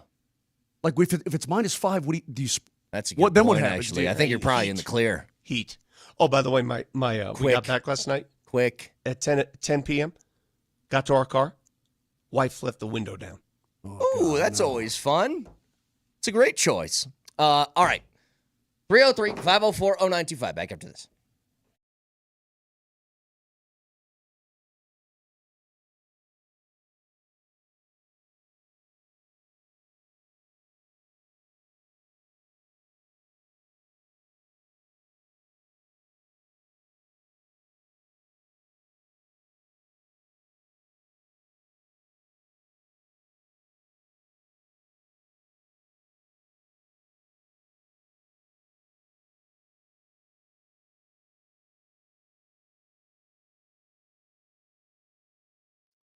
Circus Sports, if you want an early look at that championship game tomorrow for the Four Nations, you can go ahead and do so if you download the app, and you'll see that the U.S. -109 on the money line, Canada -101. It's almost even money between the two teams. So you can find that and so much more, including all the game props for the game tomorrow as well. Download that app, Circus Sports, best odds in the game, no doubt about it. Tight money line splits and excellent customer service. Download the app or go to circusports.com. And always remember, any gambling problem, call or text 1-800-GAMBLER.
You're willing to sacrifice our love. You know I'm what? back. I'm back. You know what? You know what? No, I'm not going to hear you continue to sing. You never take It was a advice. week's worth Yeah, of no a week of singing not coming having back. that. You know what I'd like to see? You swimmers, you think you're so tough? Let me see you do a swimming exhibition in that weather last night. Outdoor jeez. pool. You are being so insane right now, like so insane. Let me see you swim when it's -5. Well, dude, I think you'd probably die of hypothermia. I mean, I don't think physically it's possible. You and your You'd be toughness dead. meter is like it's so discombobulated. It's you know what it is? Listen, it's just playing catered. soccer, playing soccer -5 that's tough. It's tough. Those are tough people. It's tough. Yes. Yep. Very tough. But swimming in -5, dude, you're dead. Hypothermia sets in, you die. You ever see Titanic, Jack? You know, I just she wouldn't think, let him on the door. He died. What bothers me about your toughness meter, Brett, in terms of sports, I think durability and lung capacity and the ability to keep going, that's toughness. You discount that as, I don't feel like doing it. I don't. And I disagree with you. See, here's the thing. It took only a couple hours of Vic being back to have him come up with a take that I didn't make so he could argue it. I didn't say that. You dismissed. But I know you're thinking it. No. You dismissed baseball players as not tough. I never said that. I said did soccer say that. players are tougher. I would disagree. Well, okay, great. Can a baseball game be played at -5 degrees? No. But that's, you know what? Can a basketball game be played at -5 degrees? Why can soccer then? Oh, because they're just hitting a little ball, right? Is that your retort? You know, there are things that, there are sports that need certain conditions to be played in. There are some sports that just need it. Baseball is certainly one of those. You have a torrential downpour, you can't really see anything, and when a ball's going 100 miles an hour, it's a pretty important detail of the sport. 3797, you ever seen what water looks like at -5? It's ice. Yes, that's part of the joke. You have I'm to not just, sure no, it was. you have to get the army crawl on top of the water then. That's going to be your time. For those of you new to the show, thank you. That would be funny, though, if the water midway through a swim meet, water just starts freezing. Don't matter. Hey, we're going to get more. Finish the lap. Oh, God. We're going to get more into the Four Nations tomorrow for the championship game. Give some final predictions and thoughts, I'm sure. By the way, one more reminder to you guys, with that U.S. and Canada in a championship, what? Altitude Sports Radio wants to watch with you. Raj and Altitude Sports Radio at number 38 tomorrow night for a Four Nations Championship game viewing party presented by Amsterdam Vodka, live DJs, game sound, and more TVs than you can count. Seriously. You guys never been to number 38? Rhino? It's pretty awesome. There is nowhere that you will turn without having like 15 TVs directly in your side of you. It's totally awesome. RSVP at nmbr38.com for Avs ticket and Avalanche gear giveaways. We'll see you at number 38 in Rhino tomorrow night. The Los Angeles Dodgers have won 2 World Series since 1988.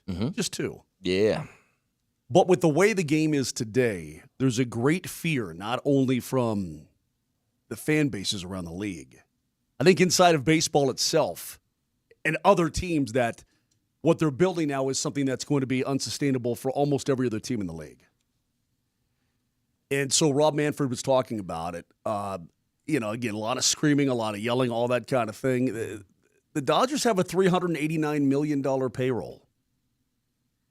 The only other team that doesn't have that, or that is sort of up there, is the Mets, but then every other team is at least $100 million less than the Los Angeles Dodgers. And listen to Rob Manfred talk about this and watching his comments, and it's basically, there's nothing we can do about it. The Dodgers are within the rules, but when the next CBA comes up, we'll talk about it. I think in 2028. There's nothing to talk about. There's nothing they can do. As of right now, but he's completely neutered. He can't do anything. And every single time they kick it down, they kick the can down the road, dude. I'm telling you right now, if baseball doesn't have a major lockout, I'm not going a major lockout to get a who's going to lock out? If Major League Baseball does not lock out the players to force a salary cap in 2028, the sport will die. Why are they locking out the players? They should be locking out the other owners. Should be locking out the Dodgers and the Dodgers Mets. and the Yankees and the Mets. So yeah. So why would this? it's always funny to me how they blame the players. The players are just gladly accepting totally the agree. money given to them. Totally agree. I mean, what? You think the players are sitting there saying, I demand this much in L.A.? The owners are, they're the ones that don't have a cap. Here's what's crazy, though, Brett. Here's what's crazy. The Can Dodgers Can I say one thing just real quick about Absolutely. You said Manfred is neutered. Well, he neutered himself. He allowed it. He did. Like, he can't sit here and complain about something he watched be created right in front of him. When you don't have a cap, there's always a possibility that this is going to happen. And especially, it matters for people, and this is important. There's a reason why some teams or some owners in professional sports are willing to spend a whole bunch of money and some aren't. When you have some owners like the Dodgers, who are they owned by? It's a group of people who have billions of dollars from other ventures. That's different than, let's take the Las Vegas Raiders, whose owner is Mark Davis, whose job is to be the Raiders owner. He doesn't get other income. He doesn't have another income source. The amount of money he spends on other things is just money that's directly leaving his pocket and never coming back. But dig this.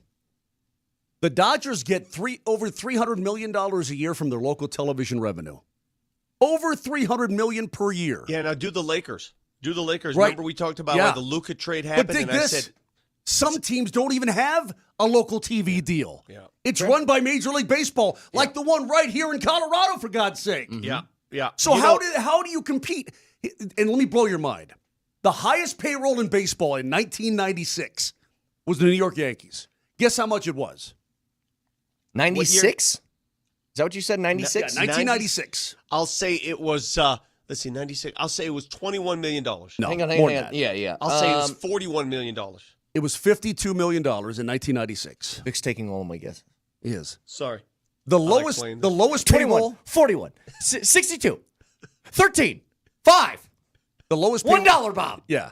The lowest payroll in baseball was $15 million. That was the Montreal Expos before they moved and became the Nationals. And now you're going to give us today and watch this. Yeah, well, now it's $389 million for the Dodgers, dude. And Manfred acknowledges that the Dodgers are playing a different game. Wait, But- whoa. What? It's $389 million with like 700 deferred for later. Well, no, they have over $1 billion deferred. Well, that's what Yeah. yeah. It's not. It's more than 389, just not on paper. Correct. The lockout, the boycott, I'm with you, Brett. What are you boycotting? What are you protesting? You can't blame if anybody were to blame the players for this in baseball, you're idiotic. Yep.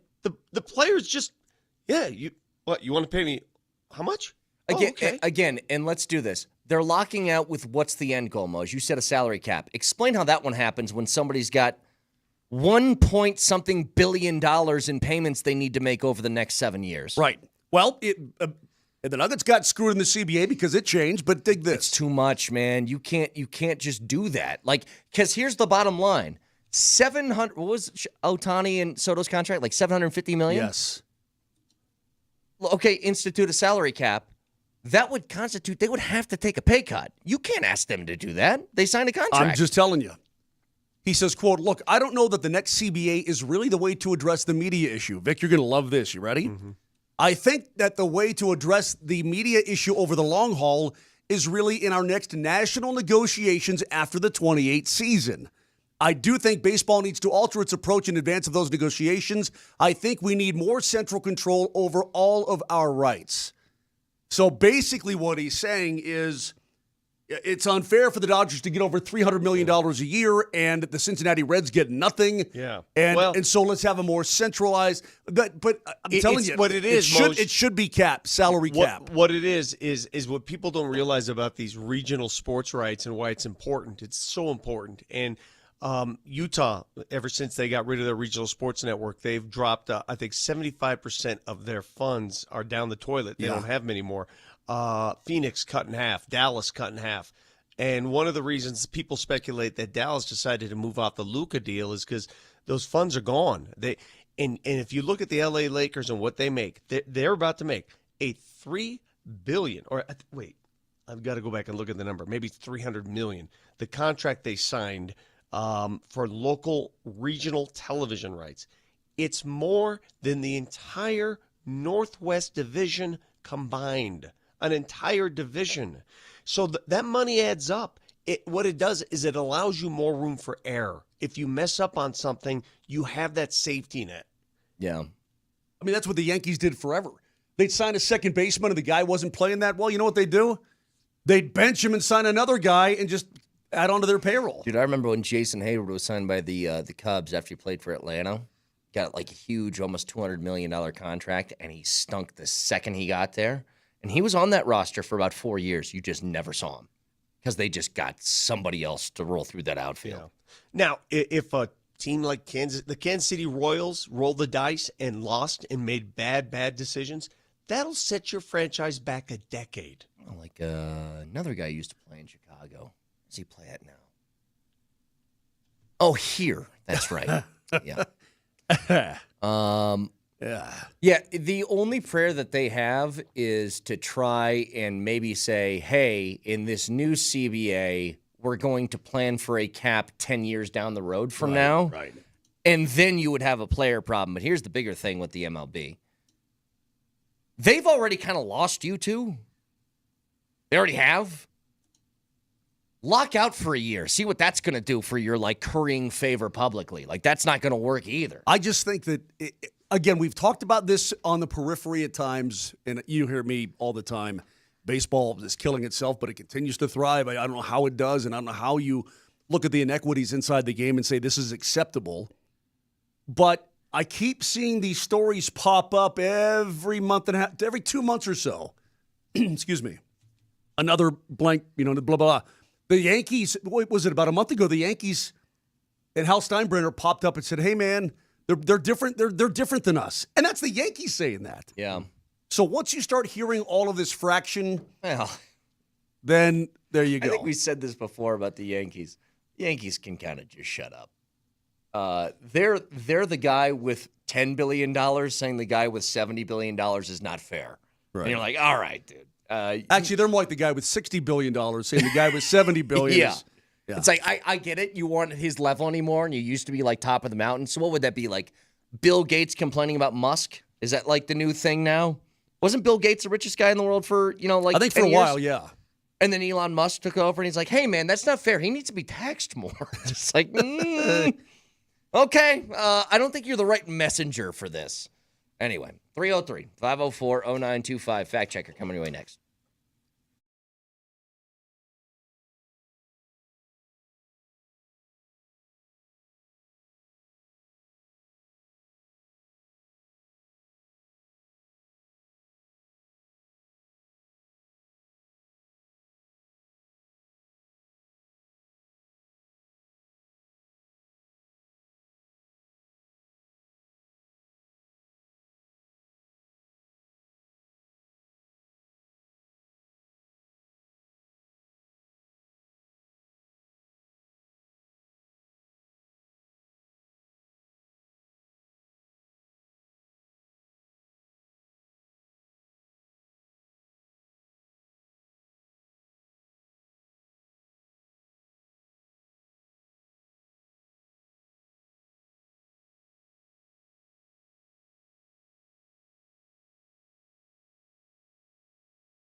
Keep it going, Nelly. Keep it going. Uh-oh. What'd she say? Hey, you don't. Hey, What did she say?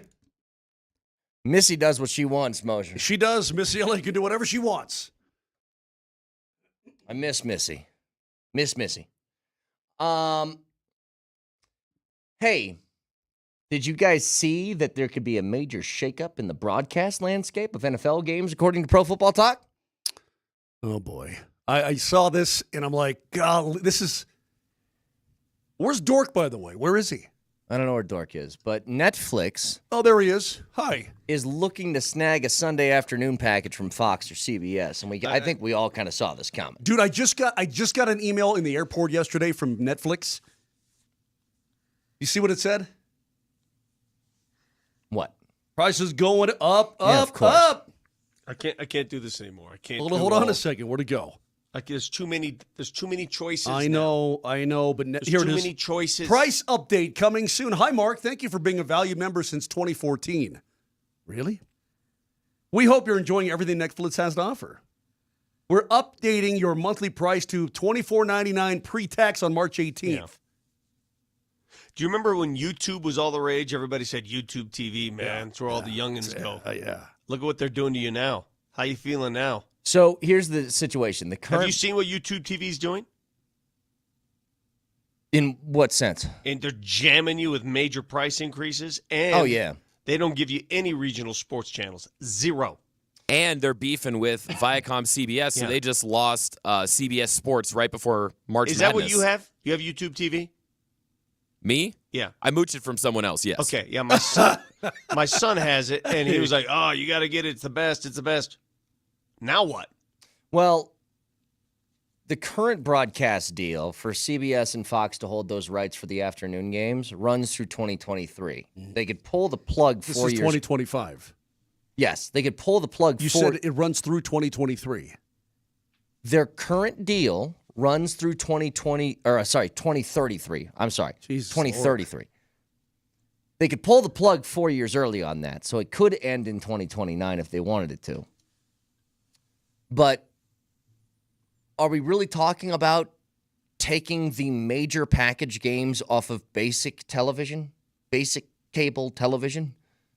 Isn't that what the NFL is known for? That they have two games? You mean just Over the air channels. television? Yes. Television networks that aren't costly that the FCC allows to broadcast. Right. NBC, CBS, ABC, Fox. Yes.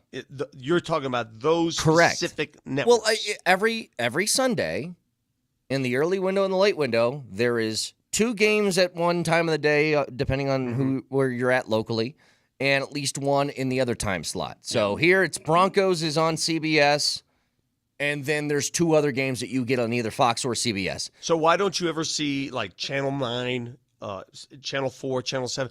They very rarely have those long, protruded battles with these carriers. Do you know why? That's why. Because they're over the air and they're protected by the FCC. That's why. I've said this before about the NFL, though. Do you not make enough? The NFL makes so much money. Do you really just, at the very basic level, we just get a couple of games a week that are basic over-the-air channels that everybody can access, and now you're talking about putting them behind a paywall? I don't get it. But dude, I don't know where that point is. Where is the point? Where is the okay, you know what? As the average football fan, the average NFL fan says, you know what? They just jumped the shark for me. Yeah, I ain't doing it. Well, they did it a couple times last year for me in the last season. There were a couple games I said, Well, that's like on the Peacock or something like that? Yeah, one of those games. Yeah, I the was like, Peacock, I'm out. the YouTube, But, you know, do you whatever. recall the Amazon? But do you recall the Thursday night game when they first went to NFL Network? Do you recall that? Yeah. Thursday night was an NFL Network game. Mm-hmm. And everybody's like, oh, my God, I can't believe it. It's nothing. You know what, though? But that Compared was to today, that's nothing. That was its own new thing, though. That was its own new sort of deal. They didn't have Thursday games back, 20 years ago. They created a brand new day, and you're like, okay, if it's a brand new thing going to a brand new channel, I kind of understand. And the NFL owns the NFL Network, so they want the rights to it. Then they said, you know what I like more than that is money, so Amazon, you now get it. I think we all kind of understood that. But for a traditional thing that's always been CBS, Fox, like normal channels, NBC, all these different things, to remove that for an entire window and put it behind a paywall is crazy. One of the reasons why the league is doing this is that they are taking a page from the NBA on the globalization of the sport. Once they went to Amazon, you took it outside the U.S., you opened it up to the entire globe. Well, yeah, I mean, you see the Chargers, they're going to open up the season this year in Brazil again. That's what they're doing. And there's all these London games and Germany games, all this stuff. I get the NBA's globalization, and because basketball is a global sport. You can play basketball anywhere, any corner of the earth except maybe Antarctica, okay? I don't get the NFL's fetish with expanding their games to parts unknown. The game's played here, and that's it. And that's it. Listen to me. Football is played in the US of A. You have these little leagues like Italy had a league, and you tried NFL Europe. Nobody takes it seriously. The game's played here. Other sports, soccer, basketball, hockey, they're played in other countries, and they're played at prime levels. I don't understand why the NFL is trying to take a sport that is primarily it's an American sport. I wonder, do they just know something we don't about the appetite internationally for that sport? There has to be something that's keying them into doing it. Well, yeah, I can tell you what it is. America, part of America, is spitting the sport out of its. I mean, look at what's happening here. It's imploding from within. I've told you this before. We say that a lot, and the sport just keeps getting more and more popular and more eyeballs. Okay, I've asked this question before, and I'll ask all of you listening to this radio show right now. I have nephews. You have nephews. Kids, listeners right now, you're 7, 8, 9, 10-year-old. They play full contact football? If not, why? Because if I asked you that question 30 years ago, Moj, what was the answer 30 years ago? The answer is yes.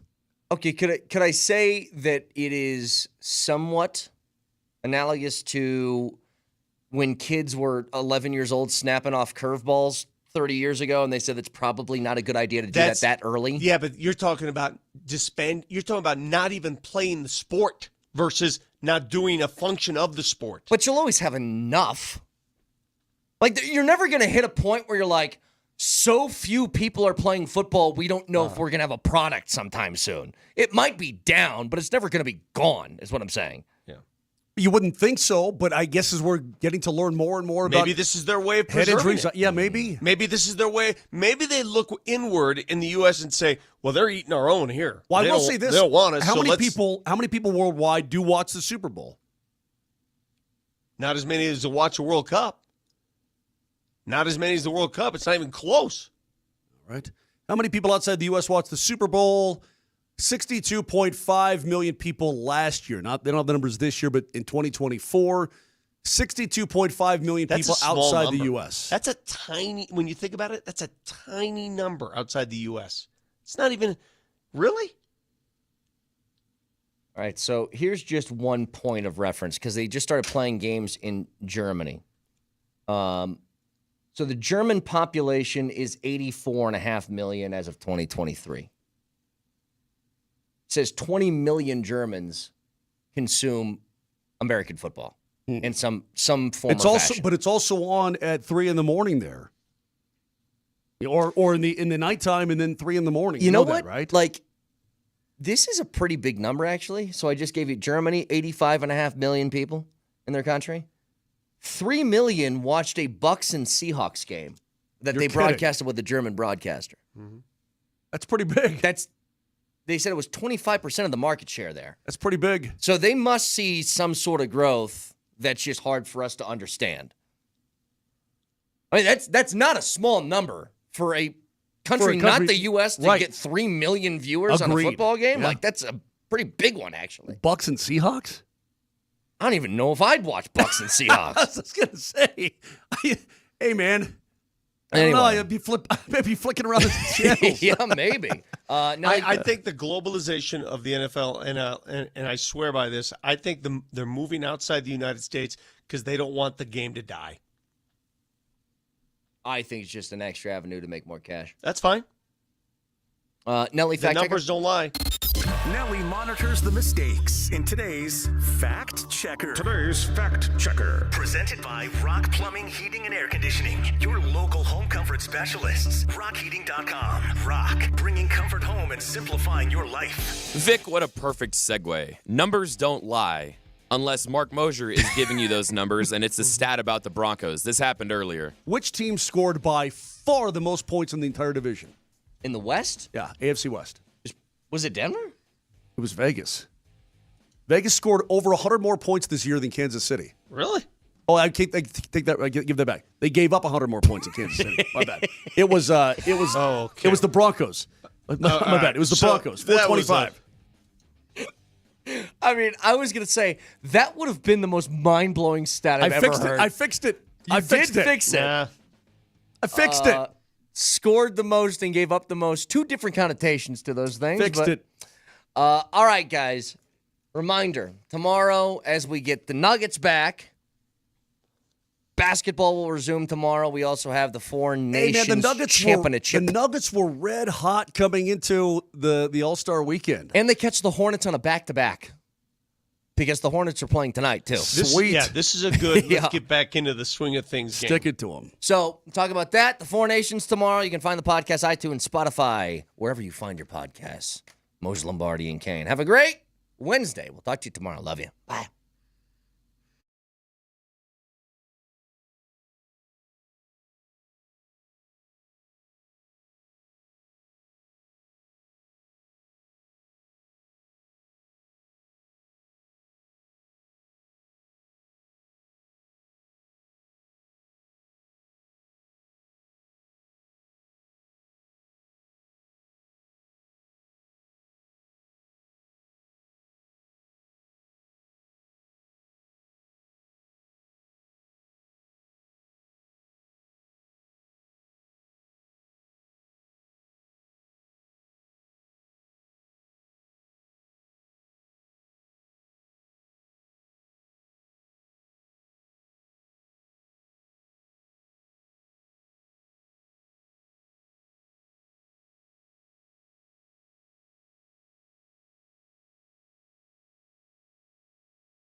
Coach, what are you doing for the game tomorrow night? Team USA and Canada.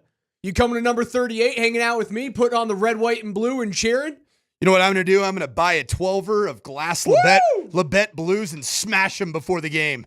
I'm gonna go through an entire 12e of breaking. Wait, hold on. Labette Hold Blues, on. You've already screwed up. Labatt Blue isn't even really a Canadian beer. Molson, Canadian Ice, Kokanee. I'll give you those because those are actually. I think those are actually both brewed in Canada. Labatt is not brewed in Canada. That's an American beer brewed in New York. Okay. But I'm pretty sure it's got the old maple leaf on it. It's got a maple leaf on it, but you're smashing an American product. Yeah, it's just going to be There's like nuances to hatred. Yeah, you got to hate right. Well, look, it's going to be fun, man. You got to hate right. So all the excitement that we had yesterday about Quinn Hughes, maybe the NHL's second best defenseman behind Cale Makar, coming in. Drama of Quinn Hughes and his whereabouts. And saving the day for the Americans. Wherefore art thou? It seems as though it's not quite going to happen for Team USA. Here's the rules. They have to have another player, another defenseman, out of the game prior to tomorrow night's matchup. Who's my guy that's been just getting worn out? Jake Sanderson. Yeah, Jake Sanderson is like the memes about what Team USA is trying to do. Yeah, they're going to send Tanya Harding after the poor guy. They're giving him the Nancy Kerrigan treatment. Get this guy out so that we can get our guy Hughes back in. Tanya Harding is she's still around. She's still kicking. Where's her buddies with the lead pipes? We can call those guys up. Jeff Galooly. Is that actually the name? Jeff Galooly. That's amazing that you know that. Oh, you know, it was that was like jail, right away. That was right when I was coming of age where I understood these types of controversies, and I'm like, wow, this is crazy. Like I still to this day can't believe that happened during an Olympics. Have we had anything happen quite like that since then? Well, I was hoping it was Sanderson getting a so billy just club. walking into the hotel room. I hope he was going to get a billy club to his heel, bust his heel up, and then all of a sudden we got Quinn Hughes making his what? He was allegedly flying to Boston, and then he was in practice. He was at practice in Vancouver in an open skate. They found out that if there was another injury, that's the only way that he could play. So they're like, I'm not going to fly there and back. And then like Vancouver has to play Vegas in a few days. That's a pretty far That's trip. a hike. Raj, let me ask you a question. Are the Avs currently having open skate?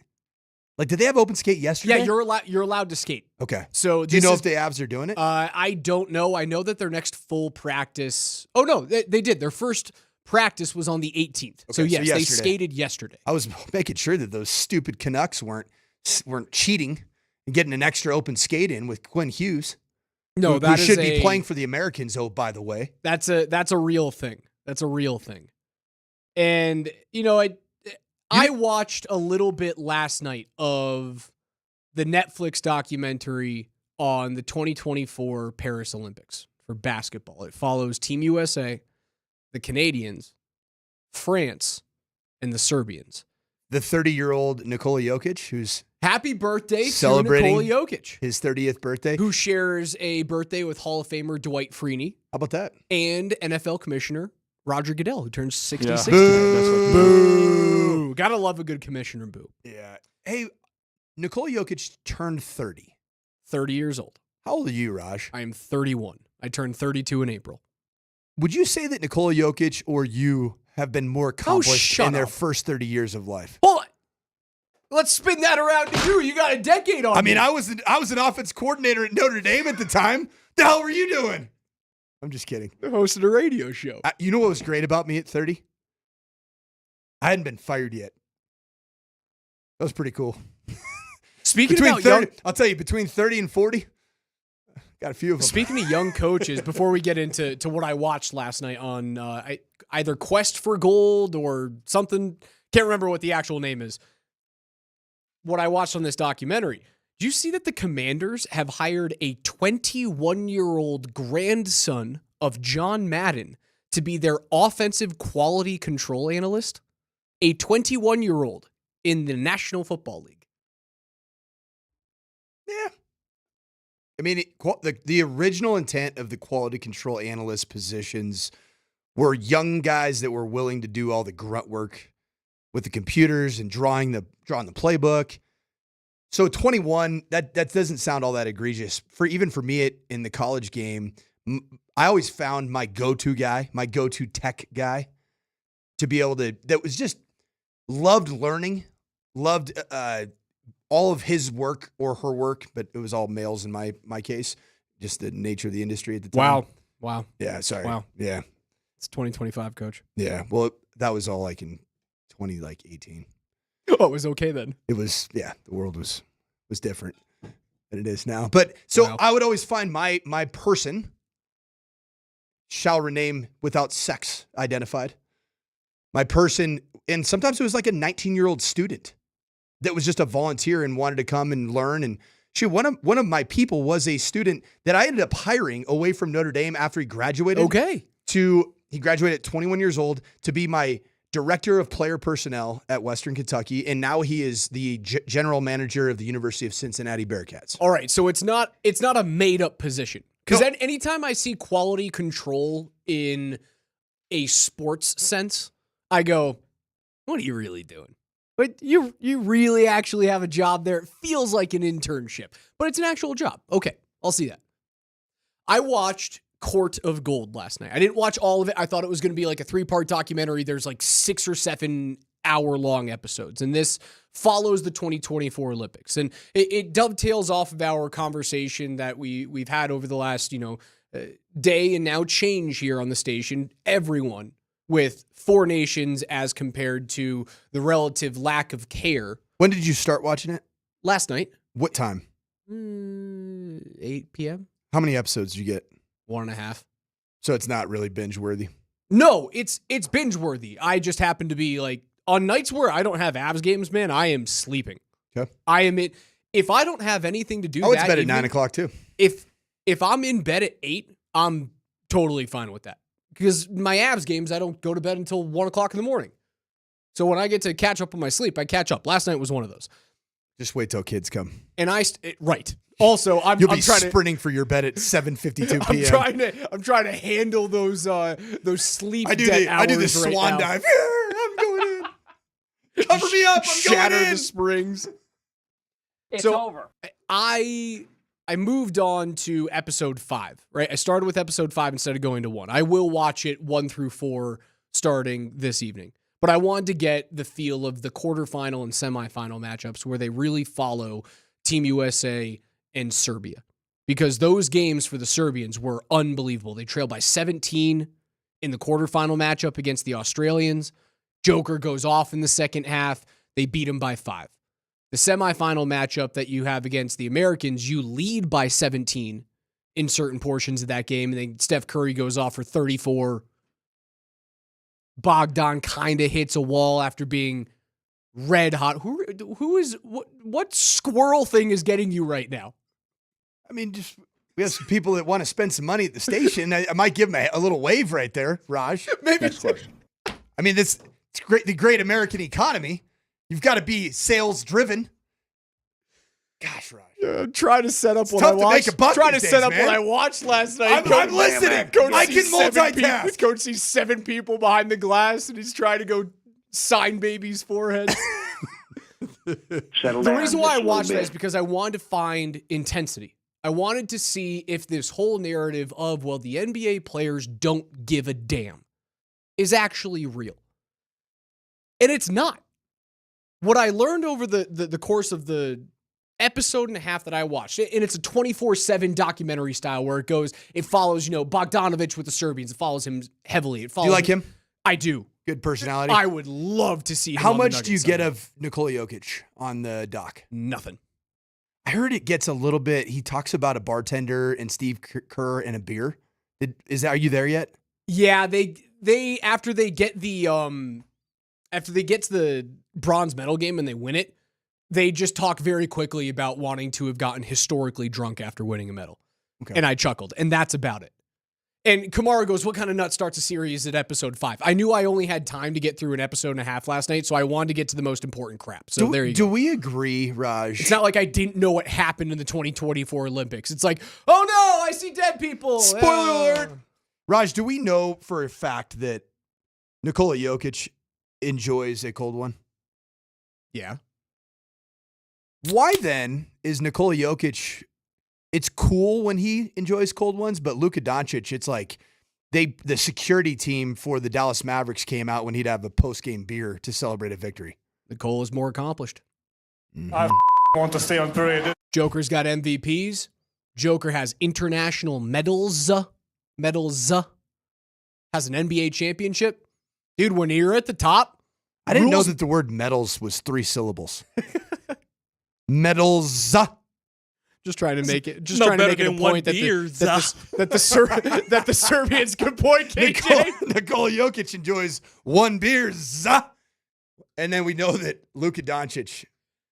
There's also he enjoys 30 beers. There's also a little clip in episode 5 where LeBron goes over to the Team USA coaches. They're cracking open Coors Lights, and in their hands, the Coors Lights look kind of normal, and they're still large human beings, right? Like basketball coaches, mostly big dudes, but like Mark Few, Steve Kerr, relatively normal size. Yeah, 6 in the 6 normal range. size there. LeBron goes over to put his hands on a frosty cold one, and it looks like it's one of those little 6-ounce cans of tonic water. It looks like a keychain at the Coors store. Yes. At the Coors brewery. Like, I felt small watching it on television. But what I learned is those players that we blame for this malaise in the middle of the season, LeBron, KD, not really Steph, because Steph always felt like he really did care about putting on the show at the All-Star game. And he did certainly for the 3-point contests. When it comes to the Olympics, those guys care. Though, like KD in near tears when he's being interviewed. And they follow KD very closely, follow LeBron and Steph very, very closely.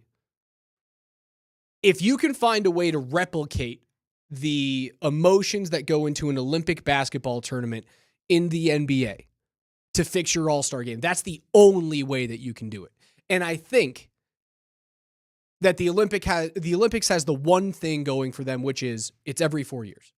Every 4 years, you actually get this thing together. And I'm going to take Kevin Durant's suggestion. Normally, my answer to all these things is, no, more basketball. That's the fix. Just shove more basketball down the pipeline and let us consume it. KD was on to something a couple of days ago. Right? We love hating on the NBA. We love hating on the general I don't care attitude of today's NBA stars.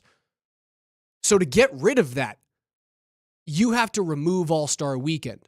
Not every 4 years, but every other year, you shouldn't have it. You get to go to the Olympics every 4 years, and every 2 years, you should host a 2-week international tournament, which is run by the NBA, but because you couldn't field other teams without European players. And you see that when it follows Serbia, right? It's like when it follows Australia, like it's Patty Mills and who else? Dellavedova, I think, was on the Australian team, maybe. Remember Stephen A. Smith? Matthew Dellavedova. You would have to have a tournament that every Cavs 2 years series. in the NBA. Do you remember that? I do remember that. And you got LeBron and Matthew Dellavedova. We'll hear from Stephen A. little bit later on today, by the way. He had something interesting to say about the Nuggets and the Lakers as we restart the NBA season. I think the only way to save All-Star Weekend is by removing it every other year and having an NBA-run international tournament over the course of 2 weeks. That's the only way to do this. And you can create made-up teams. You can do the thing that hockey did in 2016. Under 22. North America only. You can find a way to do this, but you have to swallow the pill of there's going to be a few years where we don't stop the season. I'll tell you where you don't get All-Star Weekend because it sucks. I'll tell you what, in the 4 nations, which needs to be expanded to 8 nations eventually. The 4 nations is no longer going to be a thing after this year. They're switching it to an in-season World Cup of hockey, and it will be 8 nations. Okay. Do we get the itches?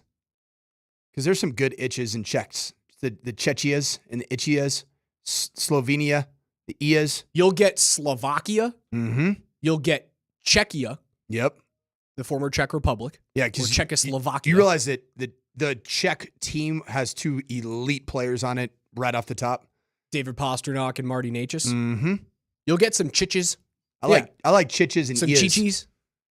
Easy. You're lucky this isn't a Spanish-speaking station. It ain't. So I'm good, maybe. This isn't the FA say, it's the FCC. Very well done. Well done. Thank you. I'll take my bow. Yeah, the 8 nations would be US, Canada, Sweden, Finland, Slovakia, Russia, Czechia, and Germany is probably the 8th team. That's probably what you got. You could make it work in the NBA, but you'd have to pluck international players away from their leagues for 2 weeks. You could find a way. I think that's the only fix to make this thing work. Because when I watched it last night, those guys care. They care about basketball where they don't make money. You've got to make it the real nation, though. It's got to be the nation. Like, you are the team representing the nation for it to work. If you start subdividing it too much by age groups and all that, it just loses its luster and you'll have the same problem. Or if you do it every year, loses its value. Much more to get into throughout the rest of the program. NFL Notes coming up at 11:15 today. CU makes another big-time former NFL player hire yesterday. Also, Stephen A. Smith had something interesting to say on First Take earlier today about the Nuggets and the Lakers. That on the other side.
Before we get into what Stephen A. Smith had to say regarding LeBron, the Lakers, and your Denver Nuggets, who return to play tomorrow evening at 7 p.m. You can hear that game on 92.5. At 6 p.m. on AM 950 tomorrow is Team USA versus Canada. Head on out to number 38, where you can watch the game with me and our friends at New Amsterdam Vodka. If you RSVP early at nmbr38.com, you can enter to win Avs tickets. Also, we're giving away a signed Gabriel Landeskog jersey at that game. But you got to be there to scan the QR code and then get another entry. And if you've been to the previous few games, right, there was a watch party with DMac and Springer a few days ago. If you were at those games, you got an entry then. You can get an additional entry tomorrow night. What do you think is going to be the bigger party? Number 38 in Denver or number 51 in Montreal? The bar, number 51, as in the 50. It depends who wins. As in the 51st state of the United States. Oh my God, is that what number 38 is? Is that what its name? It is. What? Because it was the 38th, 38th state. So then it would only make sense that Montreal would have the same kind of concept, right? So is Montreal becoming a state? Screwed. No, the entire it's just the entire country. The huge country of Canada is the state. Then? Because the battle that they lost was against the Americans in their home turf. When the Team USA beat in pool play. Well, beat the Canadians. I do have to remind you guys of some history. That back in 2010, the Americans on Vancouver soil. I brought this up. Beat the Canadians 1-0 in pool play in the Olympics, and then they had to fight back from down 2-0 in the gold medal game to force overtime by the skin of their teeth. I heard my guy Tyler Polumbus yesterday on PhD say that if the Americans lose this championship game, this final game, that what happened in Montreal is completely all for naught. I personally couldn't disagree more.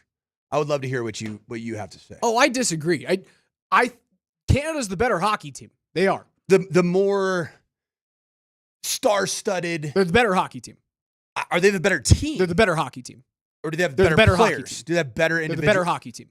I'll say it one more time. They're the better hockey team. So then why even play the second game? Because that's why you play sports. Why were the Boise State Broncos able to beat Oklahoma back in the Fiesta? Because we were the better team. We were the better team. Did you know that? You want me to do? I could do what you did. We were the better team. We were the better team, Raj. Because the better team wins. Why did the Giants? Hold on. Why did the Giants beat the Patriots in the Super Bowl when they were undefeated? Because they were the better team. They were not. Yes, they were. At that point in time. Mario Manningham had Velcro on the top of his helmet. Let's be very clear. At that point in time, they were the better team. And that's the question for me. I think that's such a fallacy in sports that because you won the game means you're the better team. Well, let's have the conversation of what does better team mean? What does better team to you mean, Raj? You can be define the better Canada team, being the better team. You can be the better team on any given day. If I am taking Team Canada over the course of 100 games, they're the better team. But what makes up the better team in your eyes? They have the better definition. top. All right, I'll tell you. They have the better top end talent. They have better. They have stars. more depth. They have more depth. They have more top end talent, and they have more depth than the Americans do. Also, Team USA is out without one of their better defensemen for this game. They're without arguably their two best defensemen in this game. Quinn Hughes will not play. Charlie McAvoy, top 4 defenseman, will not play. But hockey's different from other sports, right? You have Connor Hellebuck. That's the one thing the Americans have without a doubt, hands down, the better goaltending room. And you have the Hanson brothers. You also have that. That's an equalizing factor. In the Kachucks. The Kachucks are awesome. I love those two players. How about Keith Kachuk, but from top, man? What a proud papa. Yeah, he's right happy. Now. Because they play the way. Did you see his interview, by the way? I didn't. Oh, it was so good. He was interviewed, I don't know if it was on TV or maybe it was like a Canadian channel or something, just about like, of course those two knuckleheads would have done something like this. It was just something along those lines. It was really fun. Like, I guess I look at there's not a player on Team Canada that I would not take from Canada to put on the U.S. roster. But if I'm Team Canada's GM, like, I'm taking Brock Nelson. Yeah, right. Who are you going to put Chris Kreider over on the Team Canada roster? Nobody. They are the better team. However, the equalizing factor in hockey is goaltending. And Connor Hellebuck, if the U.S. wins, that guy is the MVP of the tournament. He is well on his way to his second straight Vezina trophy, and that's the equalizing factor there. I get that. But top to bottom, Canada's the better team. And that's the reason why this still has so much juice, is because there is the underdog factor. Team USA, mark my words, they're the underdog in this game. Are they as close to Canada as they have ever been? Yes. And the difference is razor thin now. It used to be a football field long. It's razor thin now. Canada's still above that razor's edge as compared to the U.S., but it is damn close. Canada has the better top-end talent. They can whirl and skate and handle the puck way better at the top end than the U.S. team can. Would you agree with that? Yep. I come from a world, and I don't know if you do. I don't know if you subscribe to this because you're a bit of a new school hockey guy. But old school hockey guys and old school football guys, they would point to even the Philadelphia Eagles beating the Kansas City Chiefs because the more physical team won. And that's what I think is going to happen because U.S. is by far the more physical team. I don't know if it's by far, Coach. I really don't. Go up. Who's gonna be the straw that stirs the drink for Canada? Give me three guys. Sam that Bennett, are highly physical. Sam Bennett, Sam Reinert, Brandon Hagel, Mark Long Stone, pause. Brad Marchand, Anthony Cirelli's a bag to play against. Colton Parayko, not fun to play against. Drew Doughty, not fun to play against. Like you act like Canada is a team that's just like all skill and just puff and no bite. Pretty finesse, man. Have you ever watched Sam Bennett play hockey? Have you ever watched that guy play hockey? You talk about a player that is as close to Matthew and Brady Tkachuk. That guy is awesome. He's a Stanley Cup champion. Mark Stone, you think that guy's finesse? No, he's not. A big dude. Big physical cat. Come on, man. What are we talking about here? Like, I get it, but the point remains the same. Team USA is an underdog, and I think that works in their advantage. You have something to play for. You're going up against Canada in their sport. And there's not many things that Americans, when watching sport, can say, yeah, we're legit underdogs. You can say that in hockey. You can say that in soccer. Tennis. You can say that in tennis. Yeah, when's the last time? The Pete Sampras and Andre Agassi, the last great men's tennis players. You dominated women's tennis for the better part of 2 decades. Tell you where the Americans are massive underdogs nowadays? Where? Women's golf. It's tough to get a win over there. It's tough to get a win there. There's a couple. I mean, the best women's golfer in the world is American. Who's that? Nelly Korda. Oh, okay. Oh, dude, buddy, if you don't know who Nelly Korda is, 30 minutes from now, Coach, Nelly Korda is a hell of a golfer, I'll tell you that. Nelly Korda's great. Danielle Kang's very good. She's the number 1 golfer in the world. But yeah, she's number 1. The South Koreans are very good. Although 2, 3, and 4 are not American. Korean. No, it's actually is that Thai? No, Thai. Athaya Thidikul. Good try. Did you have her nope. on our sports talk radio station? I sure didn't. Coming up. You're the one who brought up women's golf, Coach. Yeah. And then you talk about squirrels, man. He started off 7 minutes into the program and just I was just trying to be nice to people. It is just squirrel central. I mean, I was trying to be nice. Hey, there's our president right there. It's Dave Fleck. Squirrel. It's an issue when we work in a fishbowl with a guy who doesn't have Hey, man, you don't want the coacher over here to get a little distracted, then don't put glass all over me. Because I do feel like I'm an exhibit in a zoo. And this is definitely the orangutan section. Stephen A. Smith had this to say on the Lakers and the Nuggets. The Lakers are 2 games ahead of the Clippers. What if by happenstance the Lakers end up the 6th seed and Denver ends up the 3? Mm-hmm. Then they get Denver in the first round again. They're going home. They're not beating the Denver Nuggets. I can assure you that. They're not beating the Denver Nuggets. I don't care what anybody says, okay? And so that's what we have to watch out for as well. And in fairness to the Lakers, they went to the Western Conference Finals 2 years ago, but they ran into Denver. Last year, they got Denver in the first round. A lot of people were of the mindset, outside of Denver, because of Jokic, there was no one the Lakers couldn't beat. So the objective is you got to watch yourself because if the Lakers, I wouldn't blame them for doing this. If you're smart, you do everything you can to avoid the Denver Nuggets until you absolutely have to play them. You don't want to invite yourself going up against them brothers in the first round. Those are things to monitor as well here. Kevin O'Connor at Yahoo Sports also has the Nuggets as one of his 4 favorites in his latest power rankings coming out of the All-Star break. The 4 favorites, Oklahoma City, who leads the West, Cleveland and the Celtics, who are the top 2 teams in the East, and then Denver is that 4th team as his favorites. The contender-ish tier includes the Lakers, the Knicks, and the Grizzlies. And then the respect your elders tier, which is something I love, the Bucks, the Warriors, and the LA Clippers. Respect your elders. Giannis Antetokounmpo is not exactly 38 years old. No, but isn't he 31? He's getting up there. He's getting up there. Dame is. Dame Lillard's old, right? Dame's old, Steph's old, Draymond's old. But I think Giannis is like 31. Still think of him as such a youngster. None of those teams scare me. Milwaukee, Golden State, and the Clippers do not scare me at all. Memphis is a team that if they're playing right and Ja's completely healthy. Giannis is the same exact age as Nikola Jokic. Okay, so they're both 30. All right. It's not respect your elders, but that's okay. Thanks, Kevin O'Connor. But Dame Lillard is, what, 38? There's no way Dame's 38. I don't know, man. There's no way he's 38. LeBron's 34. Okay, yeah. That's still pretty old. It's still old, but 34 and 38 is a difference. Like, do you wake up at 31 years old and your back or knees kind of hurt? Depends what I do the night before or the day before. Do you want to get into the day that, Raj? The day before.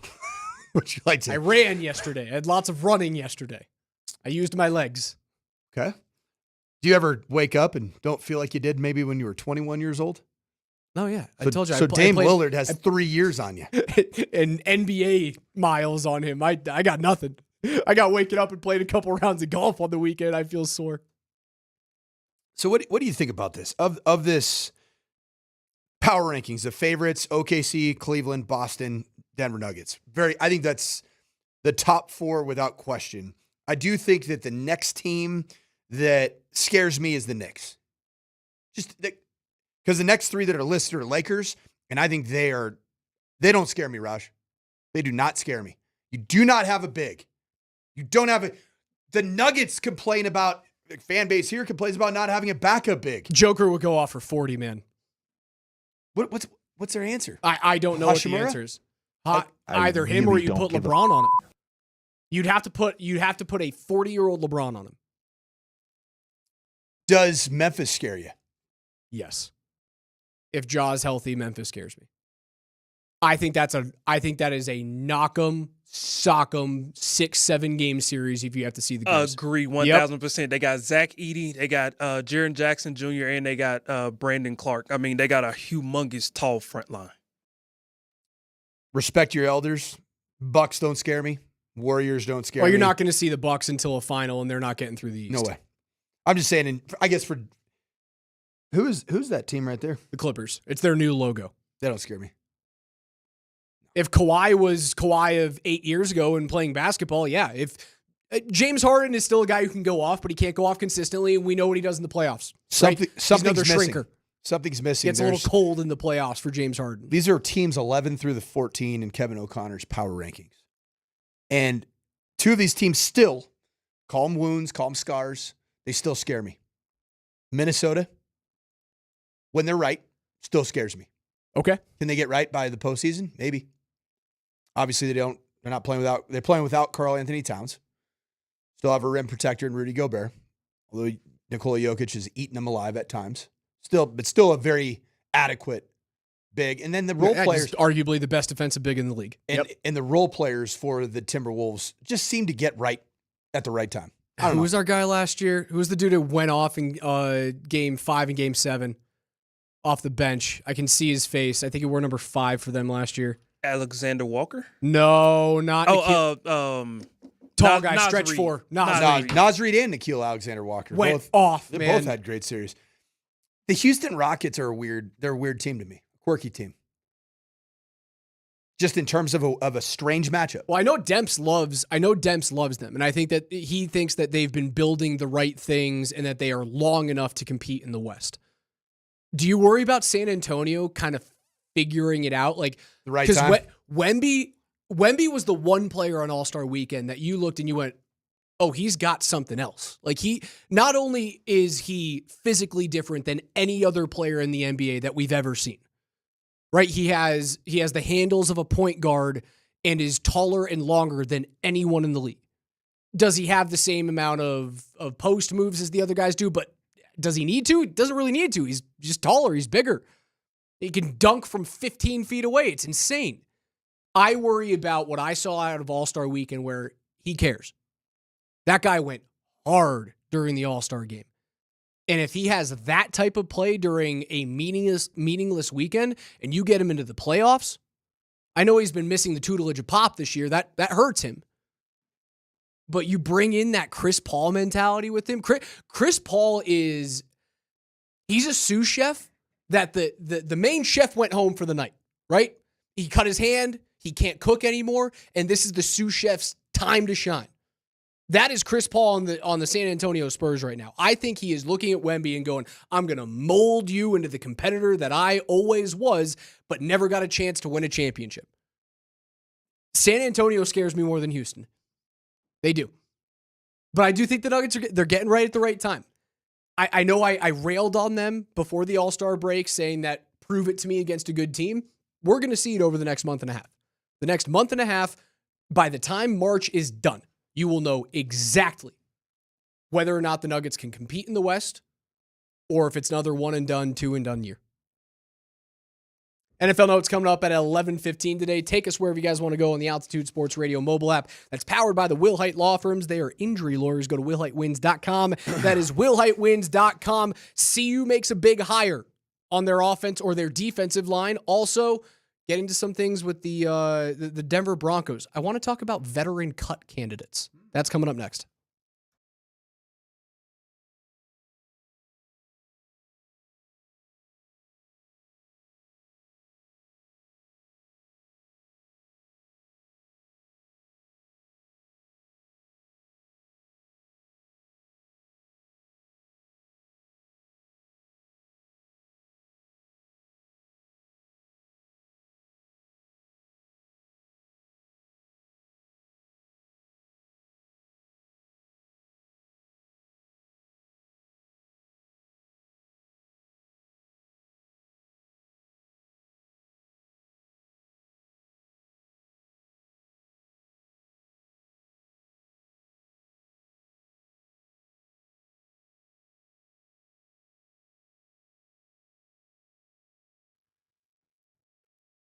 What's good, Colorado? It's Coach Mike Sanford.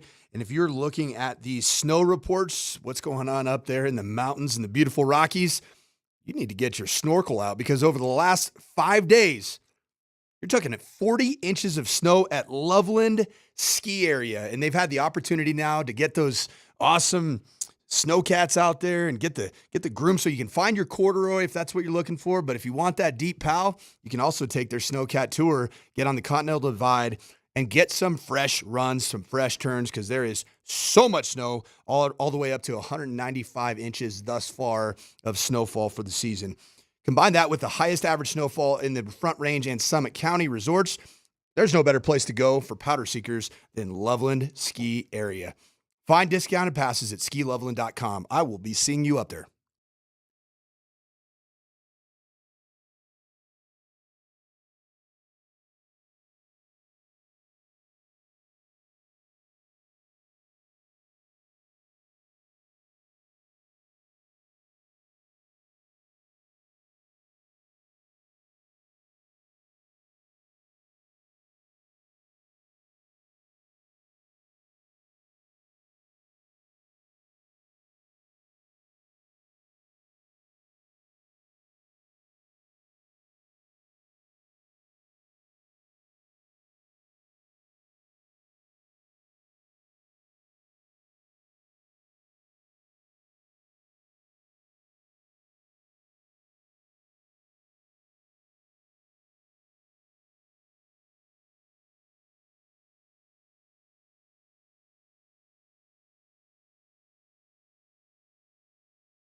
Join us tomorrow night, 6 o'clock, number 38, with our friends from New Amsterdam Vodka at number 38 in Rhino. Watch party with yours truly for Team USA and Team Canada, the final of the Four Nations face-off. We'll get back into that in a few minutes. The who truly is the better team debate, that coming up at 11. But, Coach, did you see the CU Buffs? They have not stopped hiring guys from the NFL.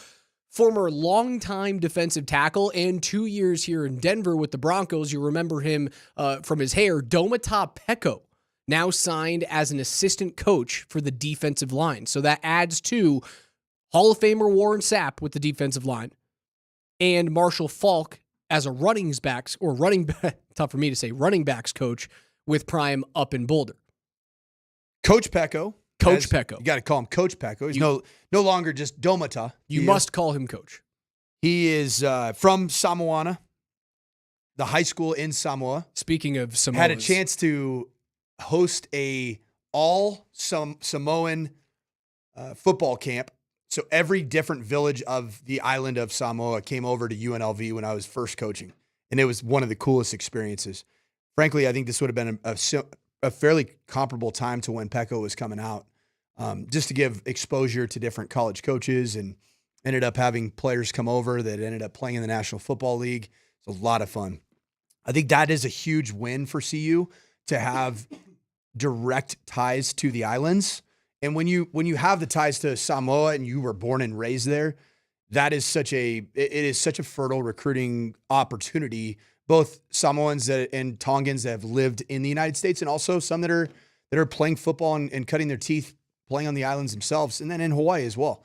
So that's a great benefit for CU, and that's been a big part of the CU tradition. Brian Cabral, the legendary linebacker coach that played, as a CU Buff, then played for the 1985 Chicago Bears, and he ended up beating me for most interim head coaching stints for the CU Buffs, with 2 of them, I think, maybe 3.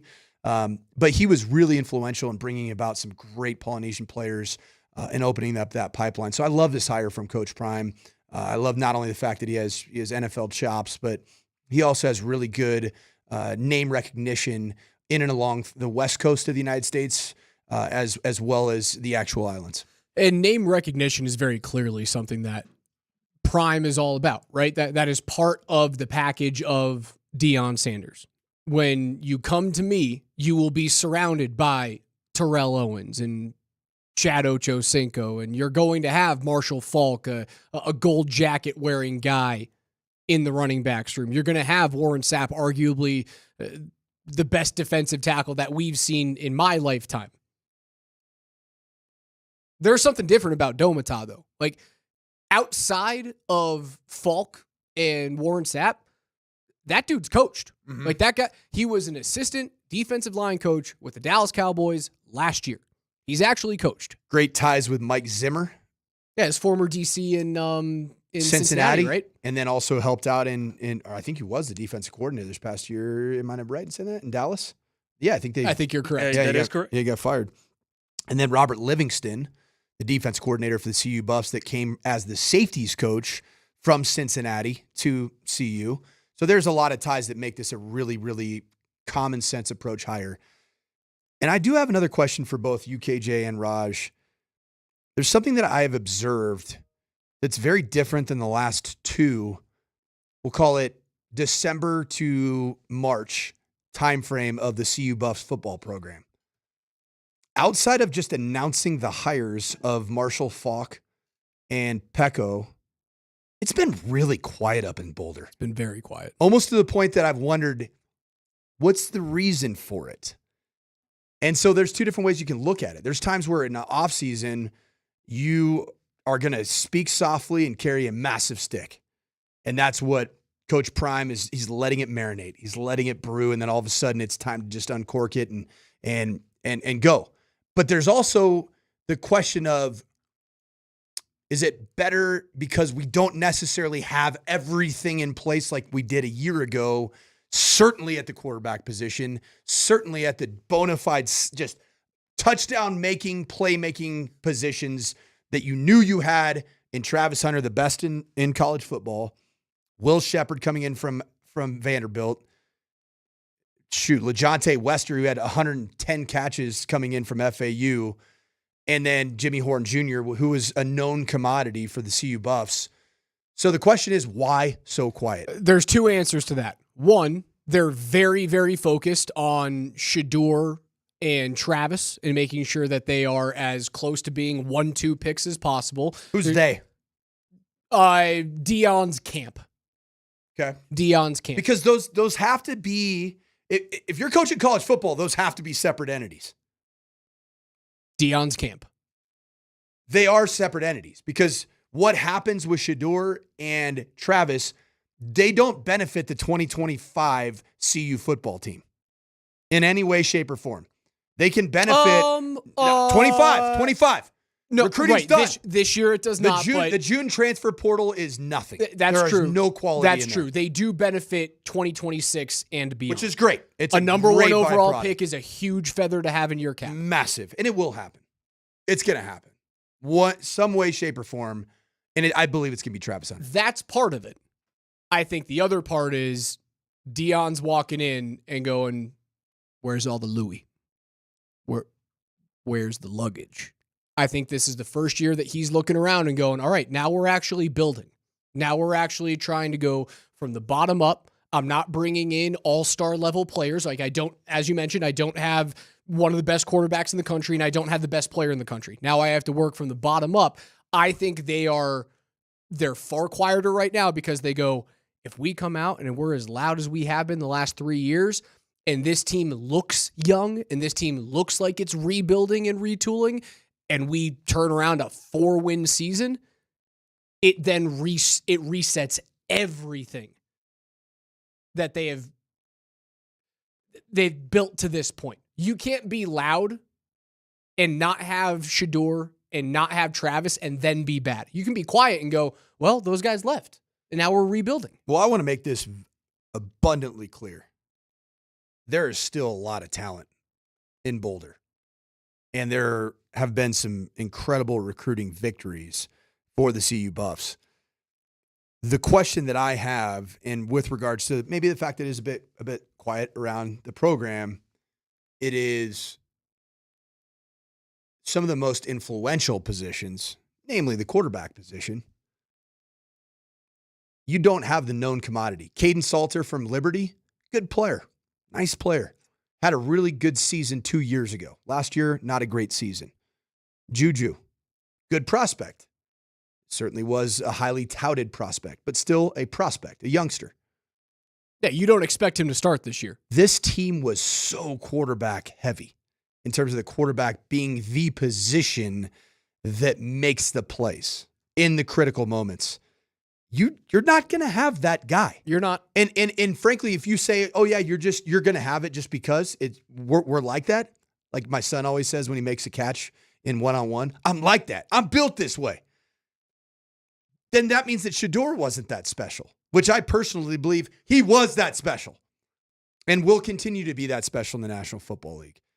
So does the identity of CU have to change? Does it have to lean into the offense being a little bit more multiple and ground? I mean, you're going to have to lean into the ground game. You have to. Have you built the program in that image in 2 years? Can you?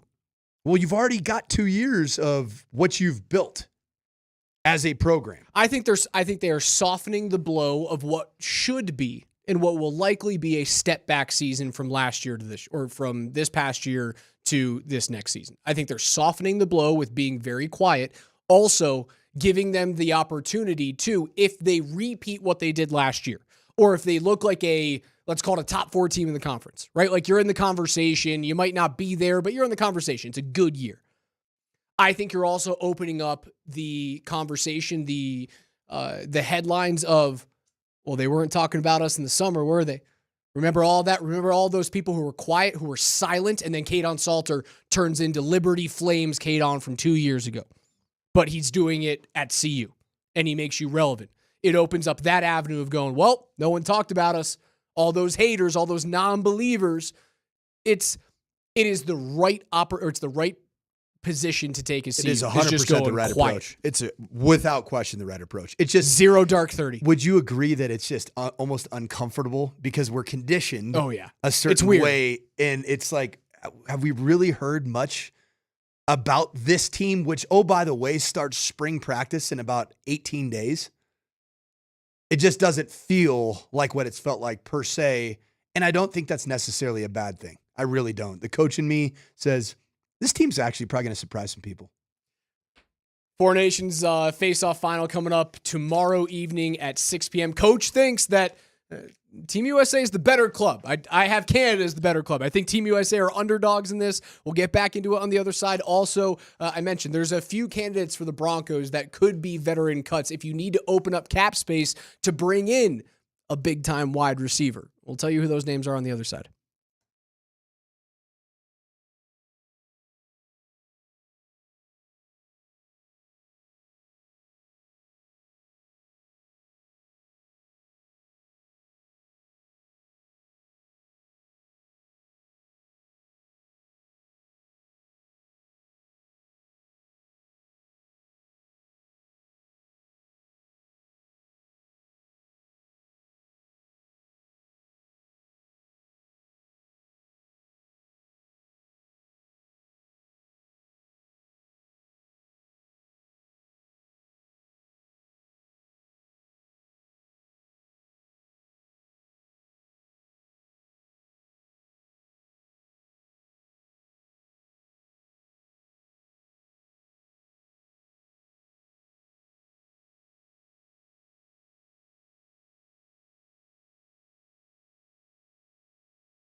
U.S. is by far the more physical team. I don't know Raj. if it's by far, Coach. I really don't. Who Go up. Who's gonna be the straw that stirs the drink for Canada? Give me 3 guys Sam that Bennett, are highly physical. Sam Bennett, Sam Reinert, Brandon Hagel, Mark Long Stone, pause. Brad Marchand, Anthony Sorelli's a bag to play against. Colton Parayko, not fun to play against. Drew Doughty, not fun to play against. Like you act like Canada's a team that's just like all skill and just puff and no bite. Pretty finesse, man.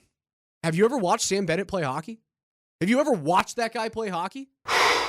Boy, that escalated quickly. I mean, that really got out of hand fast. It jumped up a notch. It did, didn't it? I would like to be very, very clear and crisp with this statement. I thought you were going to start singing the national anthem, "Oh Canada," because of your fandom for the Canadian team and your glazing of their physicality, of which I saw none in the first game that these two played. Tomorrow night at 6 p.m., when I'm out there at our watch party with all of you at number 38 in Rhino, I will be wearing a Team USA jersey and cheering for Team USA as I have been the entire tournament. But you'll have a maple leaf man thong underneath all of that. Where's the maple leaf on the man thong? Oh, yeah. Is it hanging off the back? Is it on the front? Wherever you can fit it in, Raj. I don't know what fit it in anywhere. It'd be a small little shriveled one. It'll be fine. Whoa. Thank you. I want to be very clear. I am rooting for Team USA. And I think part of the reason why all of this works is because the Americans are still underdogs in this. The Canadians are still better.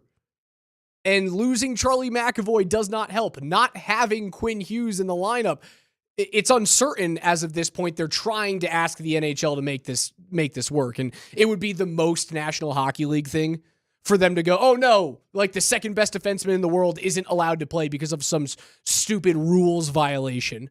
They should just say, screw the rules, set those things on fire, and let Quinn Hughes play in the game tomorrow night. They're still underdogs. Connor Hellebuck is the best goalie in the world as of right now, and he's American. That is your equalizing factor. But top to bottom, Canada's more talented. They're deeper. I don't think they're as physical as the Americans, but I don't think the gap between the two teams I don't think it's far at all. I'm looking at the Team USA hockey roster right now. Please inform me of Jacob Slavin. Jacob Slavin is from Erie, Colorado. I grew up playing with Jake. He's a good buddy of mine. Former Highland Hill Jaguar, Littleton Hawk, Colorado Thunderbird. Where'd you go to high school? You go to Erie? Erie. Oh, that's awesome, man. It's the hood. Yeah, played 3 years, I believe, I had at no Colorado idea. College. Slavins are a great hockey family. He's got 2 brothers that were drafted. One played a cup of coffee in the league. And then his older sister, Jordan, was a stud player for North Dakota and the women's national, the U18 and U20 women's national teams. His name is spelled strangely.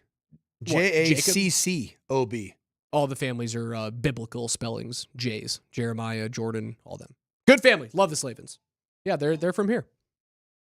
He and his wife Kylie out there in Carolina. Hey, Slavins, if you're in town, go hang out. Number 38 with Raj, who's going to be rooting for Team Canada. I would assume that they're probably in Boston watching the game. Go hang out with Alex. Yeah, come out, hang out with us. We're going to be giving away Avs tickets, also a signed Gabriel Landeskog jersey. I mentioned there's been some Broncos news kind of floating around the last couple of days. There's a possibility that the Broncos might open the season in Brazil. 3 options now to play an international game. All right. So the Broncos have 3 different possibilities. Obviously, the Chargers are announced as the team that's going to be playing in Brazil. Then you also have the Jets, I believe, are they in London at Wembley? And then there's one other potential scheduling option for the Denver Broncos. So I think it's pretty safe to say the Denver Broncos are playing an international game this year. Would this be their second?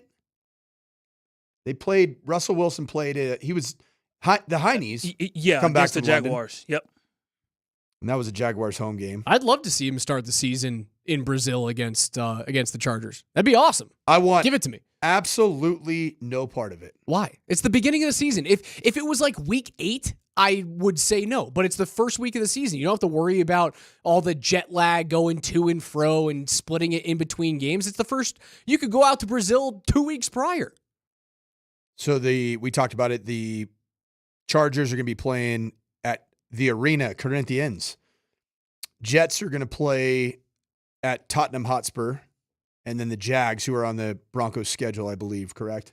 It's a AFC South crossover this year. Yes. Jaguars are at Wembley in London. So one of those three is going to happen. I do not want to play the Chargers in Brazil. And the reason for it is the travel is stupid. The pitches, as they say them in the soccer community, the field conditions. Do you remember what happened in the game of the Packers versus the Eagles to open up the season in Brazil this year? Jordan Love had an atrocious injury because of terrible field conditions.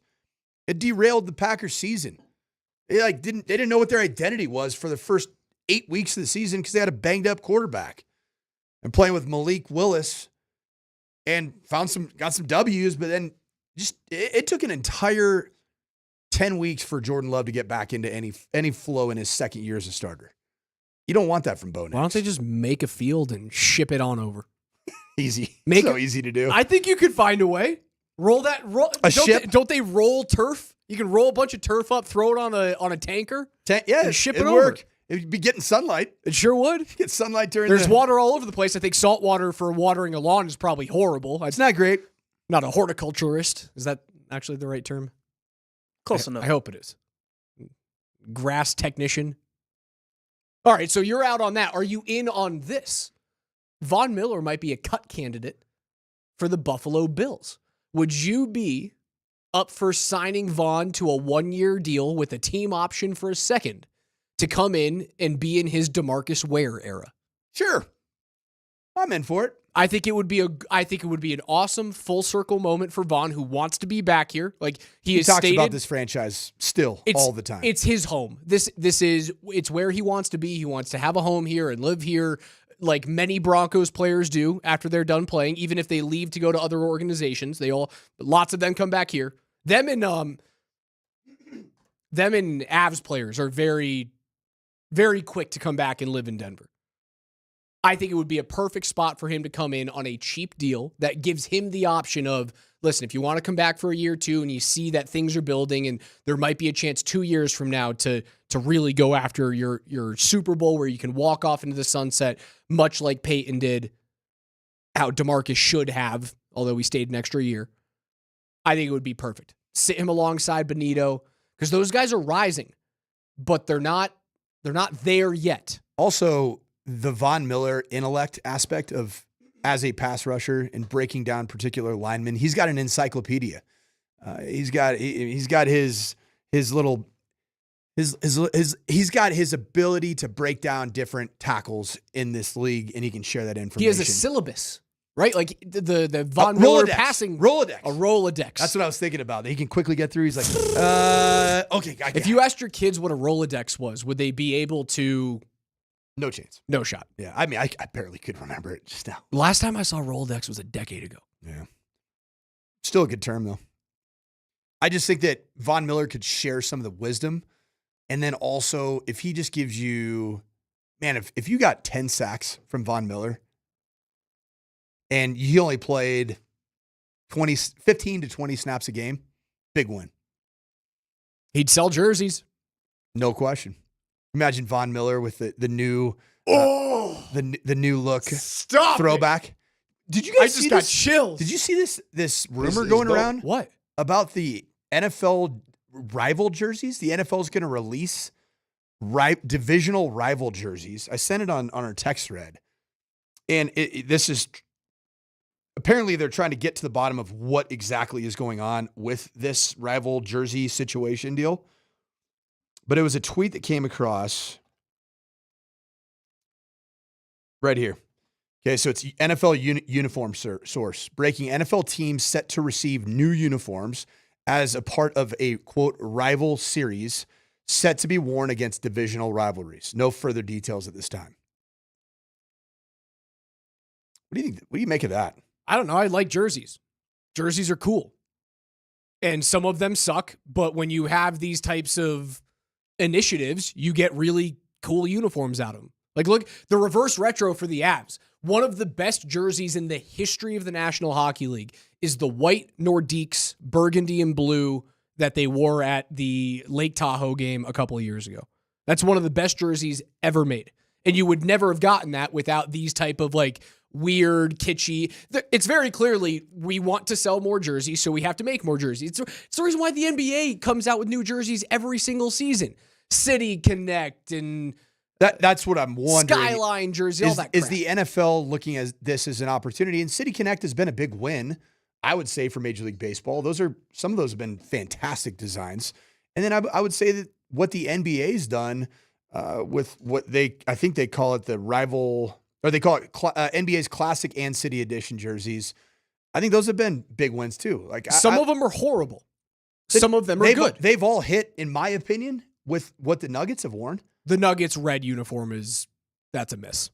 That was a while ago though. They haven't worn that in forever. No, but it was a miss. And that's okay. It was kind of like sandstone. It almost looked like a little bit of a Utah Jazz kind of, just wasn't there. They were trying to pull Red Rocks. Here are Red Rocks uniforms. It didn't work, but if you don't try those things, you're not going to hit on some of the jerseys that have.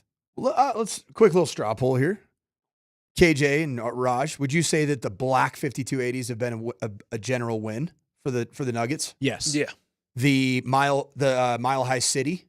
Yes. Yeah. The Royal Blues, right? Yeah, it's a good uniform. And then the fresh white 5280s with, I love them, man. I love the idea. There's too many numbers on the jersey. You can't have 5280 going across the chest and then have the number 15 underneath it. There's too many numbers. It's too confusing. What do you think about it? I was told that there would be no math. Do you like it, KJ? Do you like the 5280 white Crispies? Yeah, no, I do. It's obviously grown on me, but Rogers brought up the biggest issue. And if they can rectify that, it's simple. Just take the numbers off the front, just leave the 15 on the back, and we'll be fine. So when you think about this possibility for the Denver Broncos, this might be a way for the NFL to take control over a decision that all of us have wanted the Broncos to make. You play 6 divisional games a year, you should be wearing some iteration of the classic throwbacks in all 6 of those games. Just like the Avs don't do. at me. Just like the Avs do, every home division rivalry game is their navy blue alternate.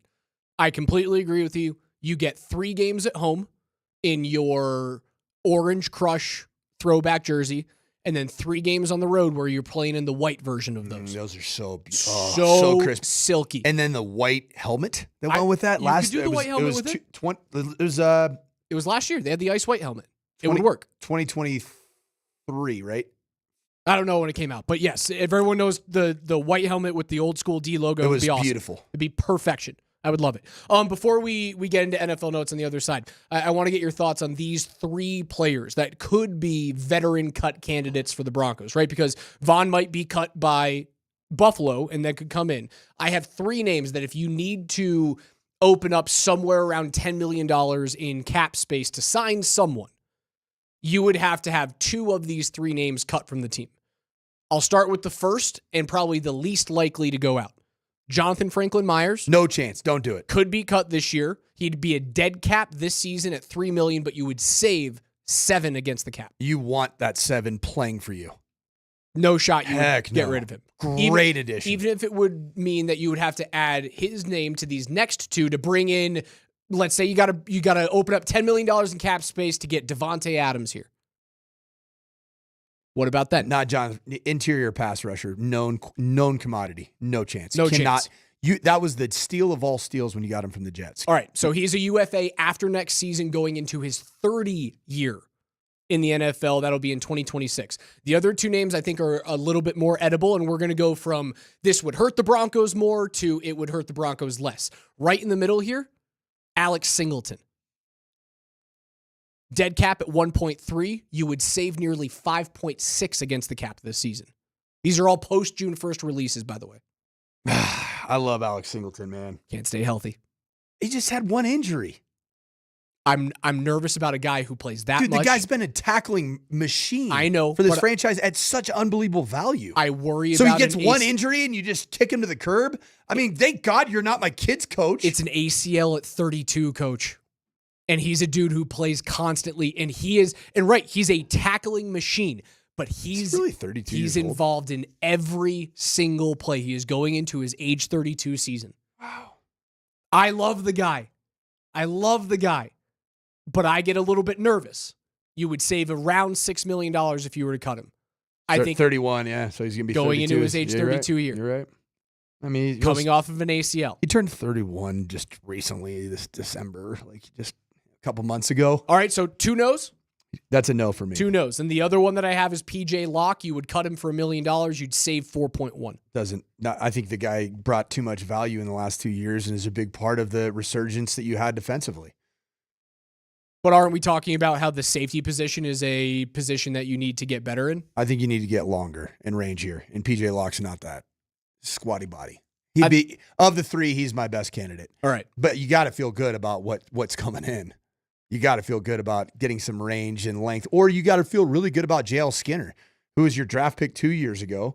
He has starred in special teams, was starting to compete for the safety job, and the guy's like 6'4", 220 pounds. What you want. He's lanky. Yeah, you need that length in the back end. I just don't know if they trust him yet in that role, but heck, man, if you're playing a ton of single high coverage, cover one, put him in the post. Let him be the rover back there. I like it. KJ's NFL notes are coming up on the other side. Don't go away.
Altitude Sports Radio 92.5 presents KJ's NFL Notes. Why are you smiling? Because I love football. Football's fun. Fun, sir. Fun, sir. It's fun. Brought to you by Mountain High Appliance. Locally owned and operated since 1993. Colorado's most complete appliance store. All right, listen up. Every day here on the Morning Sprint with Coach and Raj, we go through the biggest stories in the NFL with KJ's NFL Notes. Mr. Granderson, start us off. 9 News' Broncos insider Mike Kliss reached deep into his mailbag earlier this week. And what was submitted to him was the chances of a prime window for the Broncos. And he has chosen 2026 as that season for the Broncos. Quote, the Broncos are on the cusp. They are not there yet, so this offseason will be crucial. A two-way running back, run and catch, a one-trick tight end, catch the ball downfield, and an inside linebacker who can run. Pick up quality players at those 3 positions, and the Broncos should be ready to enter the NFL's Elite 8, maybe even the Final 4. From where the Broncos are now, they will have a chance to play in the Super Bowl 61 at SoFi Stadium to cap the 2026 season. But being good enough to get there and getting there can be entirely separate. See the Bills and Ravens. Quote, do you guys agree with that timeline? I think it's realistic. I do. I think that the more important conversation is Bo Nix's ceiling. Because I don't see any world that exists where you're going to have the skill position strength that the Philadelphia Eagles have by 2026. I don't know about that. Saquon Barkley, maybe the best running back season in the last 25 years. Who the hell is that going to be? Ashton Genty? That'd be great. It'd be awesome. Probably. I don't think Ashton is Saquon, but like. Who's to say that he's not a Dallas Cowboy at 12? You can make sure he's your guy if you want to trade up. Okay. I think it would be crazy to trade up for a running back. Do you have anything that resembles Dallas Goedert, A.J. Brown, and Devontae Smith? And that took some time. Colston Loveland, Tyler Warren. Oh, so you're getting all 3 of those guys. I don't know. What an awesome draft you just had, Raj. You could also wait until Devontae Adams gets cut by the Jets and then sign him. Okay. Coach, there's a world. And also, did you see this? As long as we're talking about adding to the roster, the NFL salary cap in 2025 will land between $277.5 million and $281.5 million. That's an increase of anywhere between 22 and 26 million. So just about Russell Wilson's dead cap for next year. It's going to be. So you're saying there's a chance for Devontae or T. Higgins? I know you'd have to trade for him and give up some picks, but if Higgins signs a long-term deal, then you can trade for him and not have to give up the picks. There's a chance that you could find someone here. I think it's Devontae Adams. I think he's a perfect fit if he gets cut. But you can draft your tight end of the future. You can draft your running back of the future this year. 2 years from now? Raj, if on draft night, the Denver Broncos, with the 20th overall pick, select an interior defensive lineman, I'd be really upset. I'd be really, really upset. I'd love to hear from our texters. 303-504-0925, Shop Mazda text line. Let us know if the Broncos had a tight end here in forever. You don't have a running back. The issue wasn't the interior defensive line last year. It wasn't. You need more weapons for your young quarterback who established a wonderful foundation for himself. That's what you should be drafting this year. You should be drafting Genty if he's available, or you should be drafting Warren or Loveland if they're available. And if it's the tight end in round 1, you go and get your running back in round 2. Twitchers and texters are destroying your Devontae Adams take. Why? We went back and looked at his production. If anybody thinks he's washed, he's been one of the most productive players in the National Football League. And if you combine his statistics from his abysmal quarterback play in the Raiders franchise in the 24-25 season, and then going over to New York with all the drama in the world, he is still a top 5 most productive wide receiver. The Broncos receiving leaders last year, who were they? It was Cortland Sutton. Did he have 1,000 yards? Barely. He got it. He barely got it though, right? If you can find me the receiving leaders last year for the Broncos, I'll go over Devontae this year. I know he's old. I know he's going into his age 33 season. But last year, splitting time between Vegas and the Jets, horrible situations. 1,063 yards, 8 touchdowns in 14 games. The year before that, in 17 games with Vegas, he had 1,144 yards with 8 touchdowns. The year before that in Vegas, where he again played 17 games, had 1,500 yards and 14 touchdowns as a 30-year-old. Courtland Sutton in his 7 seasons. He's not washed yet. He might be washed in 2 years, but I'll take the chance 2 years from now. Courtland Sutton has had incredible health outside of 1 season. The ACL year. Yep. And really since that, you're looking at full seasons of playing. He's only had 1,000 yards twice. The other years was 704, 776, 829, 772. And then this year he did have his 1,081, his breakout year. Devontae Adams had it. He wakes up and starts the season with 1,000 yards.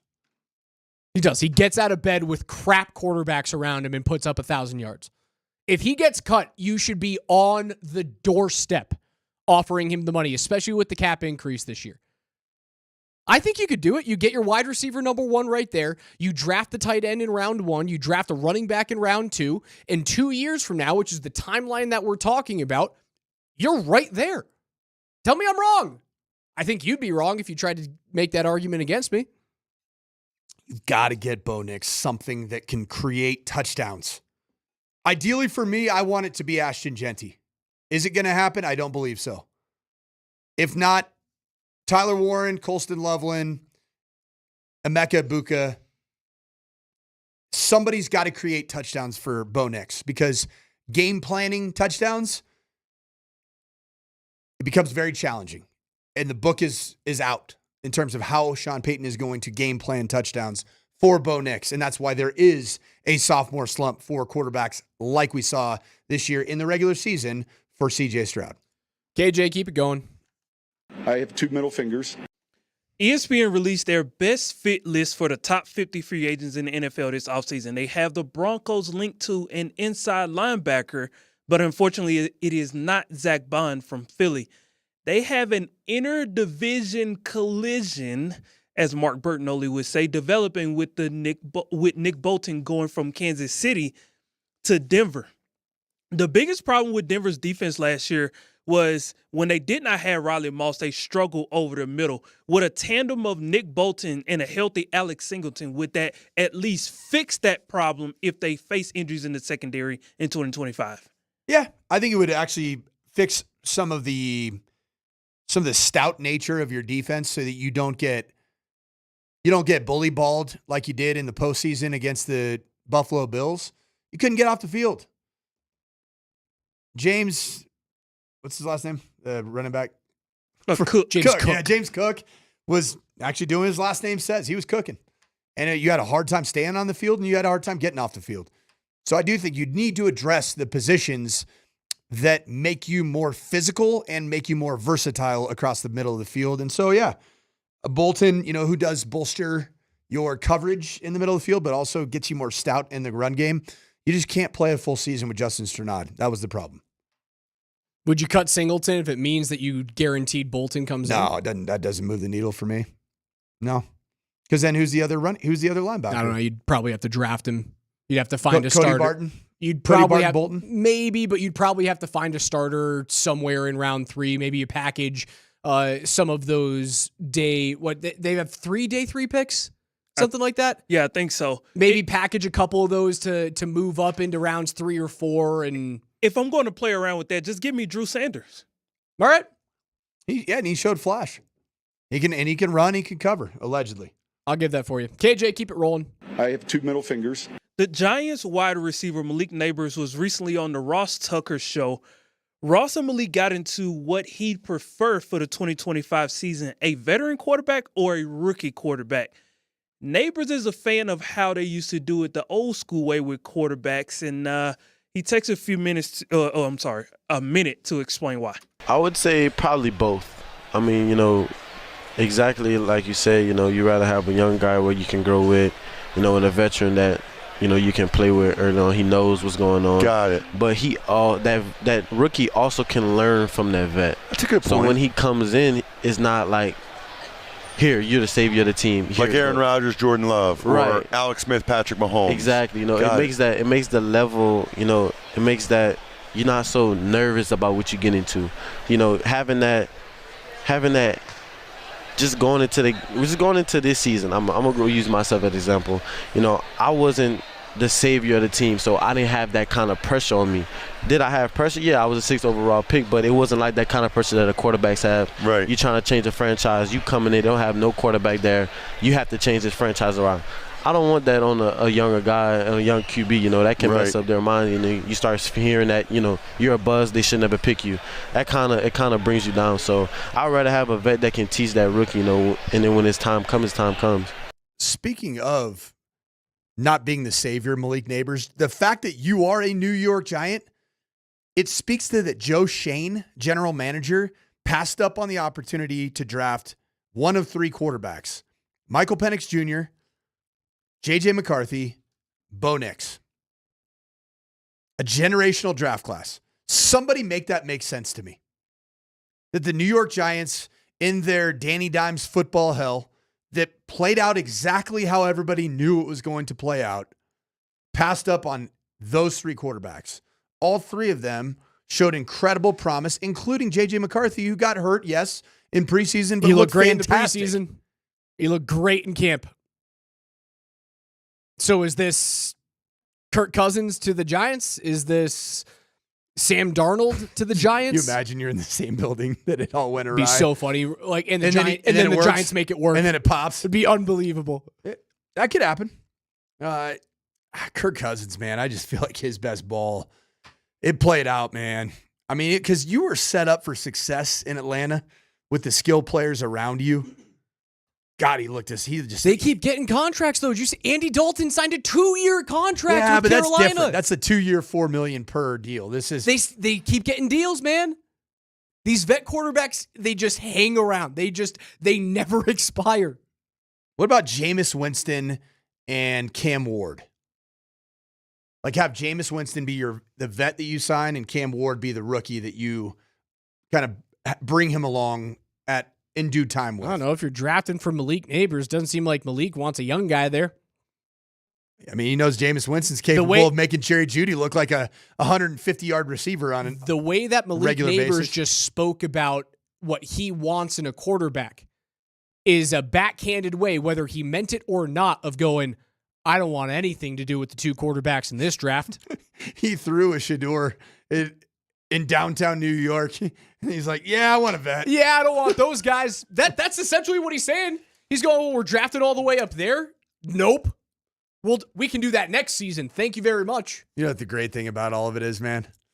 Joe Shane still has a job. Still employed. Some guys just are bulletproof. One more, KJ. I have 2 middle fingers. Netflix's chief content officer, Bella Baharia, told Matt Bellani of Puck that the company is interested in bidding on the NFL Sunday afternoon games. Currently, the broadcast deal runs through 2033, but they have an out coming up in 4 years here in 2028 if they choose to do so. The CBS has been running the NFL package since way beforehand, but they gave the NFC package to the Fox in 1994.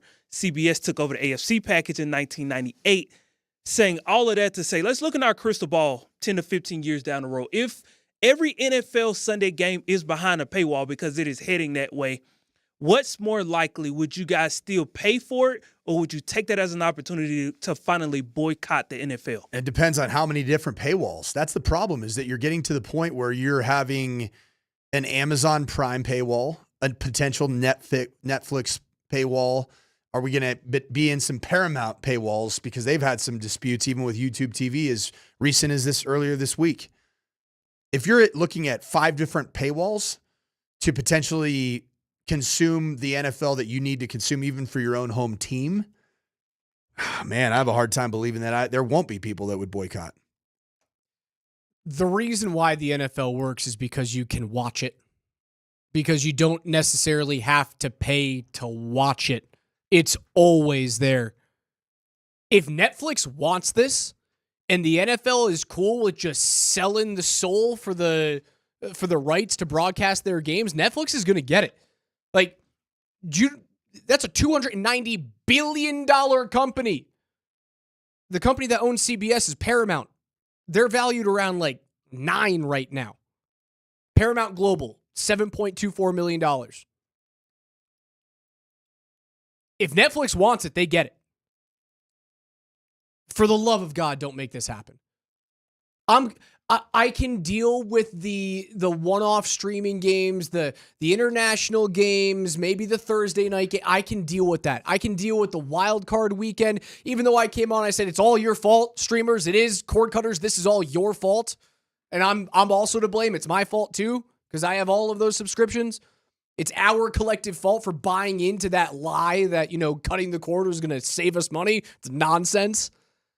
I hope to God that the league just continues to be on regular cable, be on television so people can get it with rabbit ears. Move that way. We've all been fleeced, Raj. We've all been fleeced. And you know what? Fleeced is such a soft term for that, too. When you're being fleeced like we're being fleeced, sometimes you just got to sit back and take it and enjoy it. That's how I feel.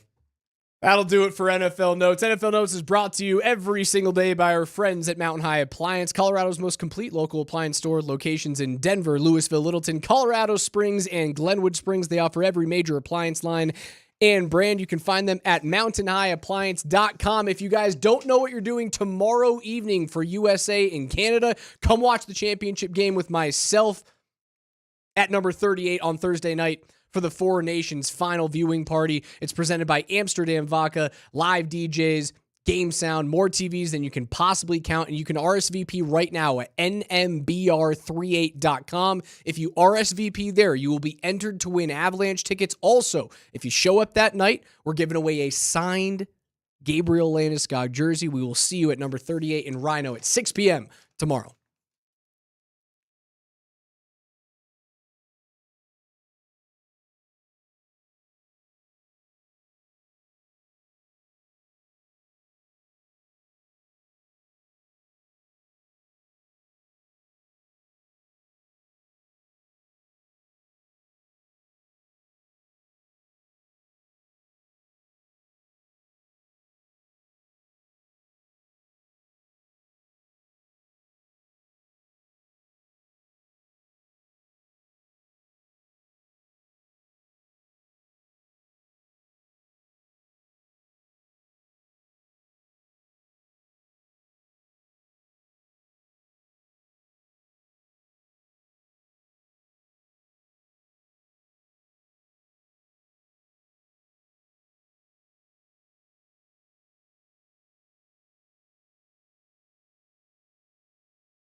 What is good, Denver? If you're looking for escape from these cold temperatures, why not get down to Las Vegas and visit Circa Sports and Casino there in Las Vegas, in downtown Las Vegas, up in the Fremont Street Experience. You can go there and check out Stadium Swim, which is heated annually year-round. I've been twice this year already with one of the largest exterior jumbotrons in North America, where you can catch all the sports. You can sit back and have a coldie, enjoy your favorite game, and watch some of the March Madness that's coming up. Also, check out Circa Sports Colorado, the sports app, where it's not just about sports betting, it's about sports betting the way it should be, with high betting limits, tight money line splits, and exceptional customer service that treats you like a VIP. Get out to Circa Sports, check them out at circasports.com, and download the Circa Sports Colorado app today. Must be 21 or older. Gambling problem? Call 1-800-GAMBLER.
PhD coming up from noon to 3. Nate and Andy, 3 to 6.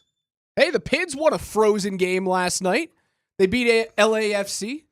How about 3 of the coldest MLS games recorded in history have been, all 3 have involved the Pids. It sounds like you probably should. Sounds like you shouldn't be playing soccer on February 18th. Well, I mean, 2 weeks ago it was like 70 degrees here in Colorado. Next week, this weekend's going to be in the 60s. I know, it's golfing weather. That's why I said, push it back a few days. It was awesome. Did you see Georgi Mihailovic's freaking upper left third? Just put it in the upper drawer, man. It was beautiful on a free kick. I tell you what, the Pids good. They get off to a good start here in the Champions Cup. And 2-1. It's an aggregate scoring, so you go visit LA and you just draw. All you got to do is draw. Get that LA monkey off your back too. Has got to feel nice because they owned him last year. Owned him. But it's such a frozen game, man. You couldn't pay. Not only you couldn't pay me to play in it, you couldn't pay me to go there and watch. So all you there were some psychos, real fans there last night. You are a real fan. About 1,800 complete bona fide nut jobs here in this market that I have the utmost respect for you. And frankly, you're built different. Frankly, I should have been there with you last night, and I apologize. I thought you were going to because you've got some of that psychopath in you. I do. Problem is my 8-year-old son also shares that trait, and he would not have let me go without taking him, and then he would have been up freezing until 11:15 p.m. and he would have inevitably gotten pneumonia, and then my wife would never speak to me again. And she makes decisions around the house about certain things that are important to me. You just say, "Yep, heard you, honey." I got Come you. on. Don't you worry about that. News from Family Sports Day as the Avs are back at practice. The Avs who are not participating in the Four Nations face-off. Val Nichushkin was on the ice today prior to the team taking ice, but when they went into line rushes, he did go onto the other side and continued his individual work. He did not remain with the team. However, the video's coming out. I saw a video from Romy and from Jesse Montano and from Evan Rowell and all those guys. It looks as though he's moving. Like that feels full speed Val Nichushkin to me. He's not far away at all. Do I love that he wasn't with the team taking line rushes? No. But he's close. If he's back, man, we talked about how the Nuggets are looked at as one of the favorites, right? There are 4 teams right now that can win a championship. Oklahoma City, Denver, Cleveland, Boston. If he's back, Val, you can put the Avs into that type of tier in the league. Who would be that in the NHL for you today? The real contenders. Florida, without a doubt. Colorado, with Val. Edmonton. Winnipeg feels different to me this year than they have in the past because I feel like they've had the heartbreak that the Avs had all those years with those second round exits where it's time for them to punch through. And a goalie as good as Hellebuck, eventually those numbers will translate to the playoffs unless he just has a mental block. So I feel as though while he's not going to be as great as he has been this regular season, he's not going to be atrocious. Winnipeg scares me. Winnipeg can win a cup this year. Who else would be on the kind of knocking on the door? Vegas, man. Yeah. I will never look at Vegas and go, yeah, you're not a threat. Not right now. Jack Eichel's really good. Especially they're having some pretty significant impact on this Four Nations face-off. And these are high leverage games. And for some of those players to get back to that, just that skating in these big moments. Mark Stone looks like that growler on the ice. Eichel's been awesome. Eichel's been so good. And he was, people forget, he was the consolation prize in the McDavid draft. McDavid goes number 1 overall to Edmonton. Eichel goes 2 to Buffalo. And then Buffalo screws him with the neck thing. He comes to Vegas, and he looks every piece the part of a second overall pick, and he wins a cup. Vegas scares me. Dallas, I still don't believe in. I think Dallas is too old. Ottinger is very good. I don't think he is Hellebuck good where he can erase the lack of pace that Dallas plays with. They've got a few guys that can motor. I don't believe in the ceiling of Jason Robertson. I think Dallas is on the outside looking in. Those other teams in the West, without a doubt. Florida scares me. What about Minnesota? No, they don't have it. Without Kirill, the only way that they're really scary is if Kirill Kaprizov is 100% healthy. What's the latest on Kaprizov? He'll be back after. He's expected to be back. So but same logic as Val Nichushkin impacting. Yeah, but name another impact player outside of Brock Faber on that team. There's two Americans that are playing tomorrow night on Minnesota that are good, not great. Brock Faber's very good. He's not great yet. Matt Boldy is good. He's not great. The next best player on Minnesota is what? Matt Zuccarello, who's like 37. Yeah. Minnesota doesn't have it, man. They tell me this guy Marc-Andre Fleury is okay. Well, yeah, that dude's 55. I love Flower. Don't get me wrong. I love him. But like we think Philip Gustafsson, their goaltender, is gonna be who he was in the first 2 months of the season for the whole year. No. Minnesota, you shouldn't think about at all. That is not a nightmare scenario whatsoever. They're not a threat. Eastern Conference, Florida, for sure. Carolina. If you get Avs' version of Mikko Rantanen, then yeah. But if you get Hurricanes' version of Mikko, nope. Then they're the same exact Hurricanes team that they have been for the last 5 years. Where, oh, you guys are really good. You're deep. You've got it. But who's the guy that's going to scare me? Who's the guy that's going to score 100 points? If Mikko's not that guy, the Hurricanes are the same team they've been for the last half decade. You don't believe that Nashville could catch lightning in a bottle at any point? No. Nashville, a month from right now, not even under a month from right now, Nashville is a team that you should be looking at, that if you want to add some veteran pieces, Nashville would be a team that's probably looking to sell off. Nashville swung and missed this year. I thought they were going to be very good. Yeah. I swung and missed on that prediction too. They're still in a playoff spot, aren't they? Right outside? They're outside. They're outside looking in right now. Yeah. No, they don't scare me whatsoever. This game on Thursday evening is going to be an absolute delight to watch, though. There's not a player, though. I don't have the same feeling that I did with USA and Serbia. It's funny. I was waiting to watch, and I watched the Netflix documentary. I watched episode 5 last night, the quarterfinals and the semifinals where the Serbians played the Americans. And I do remember going in and being 50-50, whether or not I was going to root for the U.S. or root for Nikola and the Serbians. Last night, even knowing what was going to happen, I found myself rooting for Bogdan Nikola against the U.S. I don't feel that way on Thursday night. I feel 100% in on the U.S. because the U.S. are underdogs just like Serbia was. They're underdogs, and then when you were considering your rooting interests, and I never tell my emotions as a fan what to do. I just sit down and watch the game and see what happens, right? You feel your feelings. And for USA-Serbia, it was immediate. Why? Because there were too many punchable faces on the USA team. So many of a lot of what the reasons are for the All-Star game being so bad, being as bad as it is. And this generation of me that the NBA has really struggled through. It is Generation Me. That's a good term to coin. I like that. I like Generation We. And I'll tell you who's got Generation We playing for it. USA National The Americans Hockey have it. Team. Find me a hateable player on that team. As an Avs fan, find me a hateable player. I don't see it. They aren't there. There's a couple of hateable players on Canada, right? Like you can hate Mark Stone. You can hate Bradley Marchand.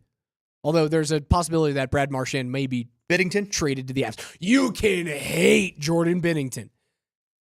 And I would believe that hatred probably outweighs, because sports hatred is real and it is powerful. That sports hatred of those three players that we just named, likely for most Avs fans, outweighs your love of Devon Taves, Cale Makar, and Nathan MacKinnon. In arbitrary rooting interests like the Team USA Canada game and like USA Serbia in basketball in the Olympics, would you agree that sports hatred is more of a powerful mover of your emotions than sports love? Oh, yeah. And I think the sports hatred was much greater for Team USA basketball than it even remotely is for Team USA hockey. If there was a punchable face on Team USA hockey, I would have a harder time looking at the Canadians and go, because, and I've told you guys this, like either my favorite athlete of all time or my second favorite athlete of all time is Sidney Crosby. It's either him or Tiger Woods. They elicit the same emotional reaction from me when I watch them, when I look back at highlights. Like, I'll watch the 2008 U.S. Open or the 2018, whenever Tiger won his last Masters, and I will watch those games, and I have watched them quite literally hundreds of times, and I'll get tears. I'll start like feeling my emotions. Was it weird for you seeing Sidney Crosby at times get battered and treated with the opposite of any respect by the U.S. D-liners, blue liners? No, that's how you have to. And that's same how thing you with have Connor to deal McDavid? with great players. The one guy that seemed like he avoided it was Nathan McKinnon, and we're about to find out on Thursday. That's what I am so excited to see. Is Nathan McKinnon going to be a part of any of the major physical brush-ups? There's a sneaky bet out there. If you want to emotionally hedge this game, like I think I will. If I'm throwing money out there, I am on Team USA because I am rooting heavily for the Americans. The sneaky bet to hedge emotionally, throw a shekel on Nathan McKinnon for the tournament MVP at like plus 700 right now. Wow. If he puts up a 3-point night and the Canadians win, that dude's winning it. That sounds like insurance.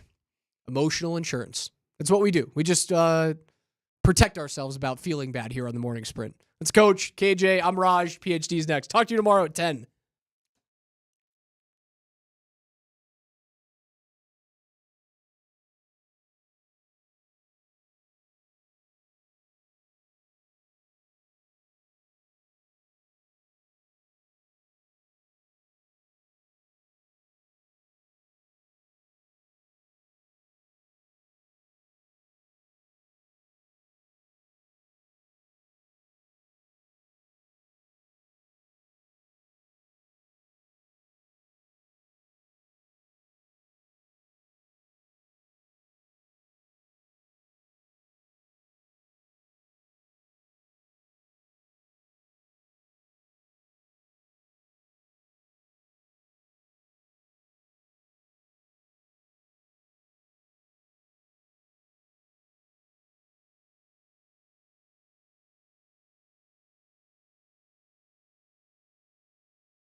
What's going on? Bulldozing the way into your heart. Sunny day, but brutally cold. Super nippy out there. Yeah, chilly. But it's sunny. That's all that matters. Sun's out. Gorgeous day. Sun's out, guns out. Sun's out, guns out. Dan, good to see you. Scott's still on vacation. The Scott Sean Payton thing, I thought that might be down by now, but still lives a life. Nobody's ripped it down yet. Oh, that'll live till he gets back. You think he'll take it down? I don't know anybody else that's taking it down. Okay. All right. It's an interesting spot. That's where Vic, when the lovely painting by Bear was up there. Oh, there you go on the big screen. Gorgeous. It looks actually pretty real. It's a good job there. Yeah, those are two happy guys. Yeah. They're just palsy wowsies. There they are. You can see it right on the screen. And if you're not, you can just watch us on Twitch or YouTube or the app or one way or the other. You can figure it out. Found a couple of interesting shows. Well, I just told you as we were walking in, I had no idea there was a documentary about Trey Parker and Matt Stone, right? Matt Parker? Trey Parker. Trey Parker, Matt Stone. Yeah. You got it. There's a whole documentary about them buying Casa Bonita. I literally just found that, like, just as I entered the building, like, what? I'm sorry, what? I just, something came across and like, So there's a whole documentary about them buying Casa Bonita and renovating it. Well, that'll be interesting. I did put my name on the waiting list about 6 months ago, it feels like. Seriously. And I did get an email like 2 weeks ago or maybe a month ago. No kidding. Saying that my reservation, it's my turn, and yet it just didn't work out for whatever reason. So now the question is, can I take advantage of my spot being available, or did my time just pass by me? I backed the truck up. You had to wait 6 months? Yeah. How big was your reservation? I don't remember exactly how long it was, but I bet it was about 6 months. 6 months? Yeah. Wow. Well, it's got to be some form of success then. I guess My so. Lord, 6 months. Either that or they're just severely limiting the people in there. My kids did go. Yeah. I haven't been with them, so I'm trying to get them to go again, but they were like one and done. They didn't really feel the need to go back again. Really? So, but now I'm feeling a little bit left out because I feel the need to go check it out. Although I've got like vague memories of Casa Bonita. I didn't go there like a bunch as a kid. It's kind of far being on the south side of town. Yeah. It's a bit of a hike to get up there. Yeah. I mean, it's definitely not in it's Lakewood. Well, I mean, it's right on Colfax, isn't it? Yeah. In Lakewood. Yep. Yeah. I've only been there a couple times, and it was a long time ago. I mean, it was like when the kids were little, and they're in their 20s now, so it's been forever. But hey, Trey and Matt, I think those guys are incredible. CU dudes, geniuses, South Park. I mean, so many other incredible things. When I was at CU, we used to have a breakfast club for the freshmen, right? Yeah. Where we used to have to get up at 6 a.m. or whatever it was, and we had to show up for breakfast at a specific dorm. It was Sewell. We would go there, which was the furthest one away from all of us. Mm-hmm. But we would go there, and Chef was inspired by the chef at Sewell. That is awesome. And Chef hated being Chef. He despised the fact that he created that, or that he inspired that character. Really? Yes. Weren't you in South Park? Wasn't your? I wasn't in South Park. South Park did a. They did the starting lineup for one of the CU games. Right. Sorry. That's where that came from. And the offensive line is led by senior captain Tyler Polumbus. He's really good at being offensive. He offends just about everyone all the time. Cartman. Yeah. Gosh, where is that? Is that somewhere? I mean, if Dan knew how to do his job, that would be on the board. Damn. Ouch. I mean, that would just be right there, plug and play. It's out there somewhere. I'll probably just find it on YouTube. Yeah. It's on YouTube. Just right. Cartman introduces University of Colorado. That's right. So that's cool, man. Yeah. That's a degree of coolness. Anyways, got to get to that. The other one that I'm watching, which is more relevant to what's going on these days, is Court of Gold, which just got released on Netflix. And there's been a couple of clips rolling around, and it documents Canada, France, U.S., and Serbia in last summer's Olympics. Really cool. Behind the scenes, at practice with the teams, all four teams. And it's interesting. I'm only through there's 6 episodes, and I'm through like an episode and a half. And what happened was the U.S. lost at the World Cup in 2023, and LeBron got pissed off about it and then, kind of rallied the troops for their run at it. And we sat here watching. Well, first of all, you remember the first U.S.-Serbia game, the U.S. absolutely, killed them. Yep. Like 26 points. They absolutely destroyed them. And then the next time they played was pretty legendary where, it got as close as you could get. Steph Curry was a freaking animal in the last 5 minutes of that game. Steph Curry was unbelievable. I mean, he was unbelievable against France, and, they ended up winning the gold medal. But it is interesting to see them a little bit. They're kind of painting Jokic as like the bad guy. Really? A little bit. How so? Wait, for what? Well, the documentary is more from an American perspective. Like, we've got to, get ourselves back to basketball greatness, and here are all the heroes coming back. So in any drama, you need a hero and a villain. And they paint the Europeans as basically the villains, and they point out how many MVPs have come from Europe of late. Mm-hmm. And I saw Vic Lombardi put that out there even this morning, like, well, who's the next MVP from America? Who exactly is it going to be? I mean, it's been Jokic. It's been Giannis. It's going to be Jokic or, I guess is Embiid an American, or are we counting Embiid or not? I guess him, but, that's sort of like an American-born MVP, I suppose. And I don't know who the next one's going to be. Anthony Edwards, maybe. Cooper Flagg. Cooper Flagg, let's go, buddy. I don't know. He ain't there yet, but he's going to be the MVP. Who's the next American MVP of basketball? Anyways, they go through this whole thing, and so the bad guys are the non-Americans, and the good guys are the Americans.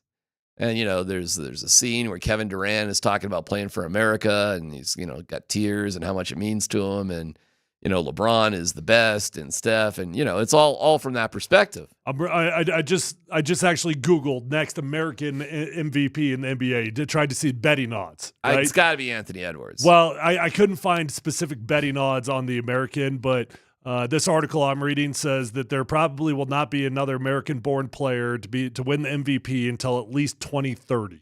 The trend of international dominance, the NBA, has been evident for years. It shows no signs of stopping soon. And then it just goes through Giannis, Jokic, Joel. They don't count Joel. They don't. Or American-born. American-born. Yeah. Okay. Cameroon. Yeah. American, but not American-born. Yeah. Wemby is going to get in the way. What do you think? Yeah. For sure. Luka's probably going to get one in there. He's 25, or he'll be 26 here shortly. Yeah. Yeah. Between Luka, Wemby, and SGA, and probably Jokic. Happy birthday, by the way, to Joker. Wait, where's SGA from? Canada. He's from Canada? Sure is. Yeah. That's practically American. He'll be American soon. We'll see about Thursday. We'll see what happens on Thursday, apparently. Oh, relax, politics, people. I'm just making a joke. So, yeah, those are the bad guys, and the Americans are the good guys. But it is kind of, hey, listen, that's makes basketball cool. LeBron doesn't have another one left. No. Kevin Durant? Probably not. No. MVP? It's probably not. It's going to be tough for him to put together a full season. Steph Curry's done. Probably. Gosh. Yeah. What Americans? Anthony Edwards. He's probably the only one. MVP worthy? Yeah. Probably. I'm up for suggestions, y'all. I did not realize that Shea was Canadian. Yeah. Yep. They focus on him a lot in the documentary. Jamal's in the documentary, too. And as I'm watching this, and I'm thinking about PK Subban, who was ripping the NBA guys. You know what? Maybe we'll play that coming up next, Dan, if we get that ready. Play that in about 10 minutes or so. It's a long quote, but I think it's important enough to sort of jump into it. So we'll get there here in just a little bit. But basically the essence of what he said was, hey, stars of the NBA, does this mean anything to you or not? And that's the difference between hockey and basketball. And then you have Draymond Green's quote where he's just like, basketball is boring. It's a bunch of three-pointers and just running up and down the court. It's just not very interesting. Mm-hmm. And then you have the ratings, which came out. And Dan, help me out here with what do we got here? I think technically the NBA beat the NHL. Well, the NBA All-Star Game average viewership of 4.7 million viewers. And we're just we're talking about American viewers here, because there's a lot of stats out there that include Canada, that include other countries, right? Yep. We're strictly talking about American viewers. So 4.7 for what everybody universally says. Now, this is interesting. Everybody basically says pans the NBA All-Star Game. Everybody says U.S.-Canada on Saturday night was the greatest freaking hockey game that we can remember. The rating for that in the U.S. was 4.4 with peaks of 5.2. There were peaks of the NBA All-Star Game, rose up a little bit too. But more or less it's kind of a push. It's pretty even between the greatest hockey game that we could ever think of and just another lousy, weirdo NBA All-Star Game.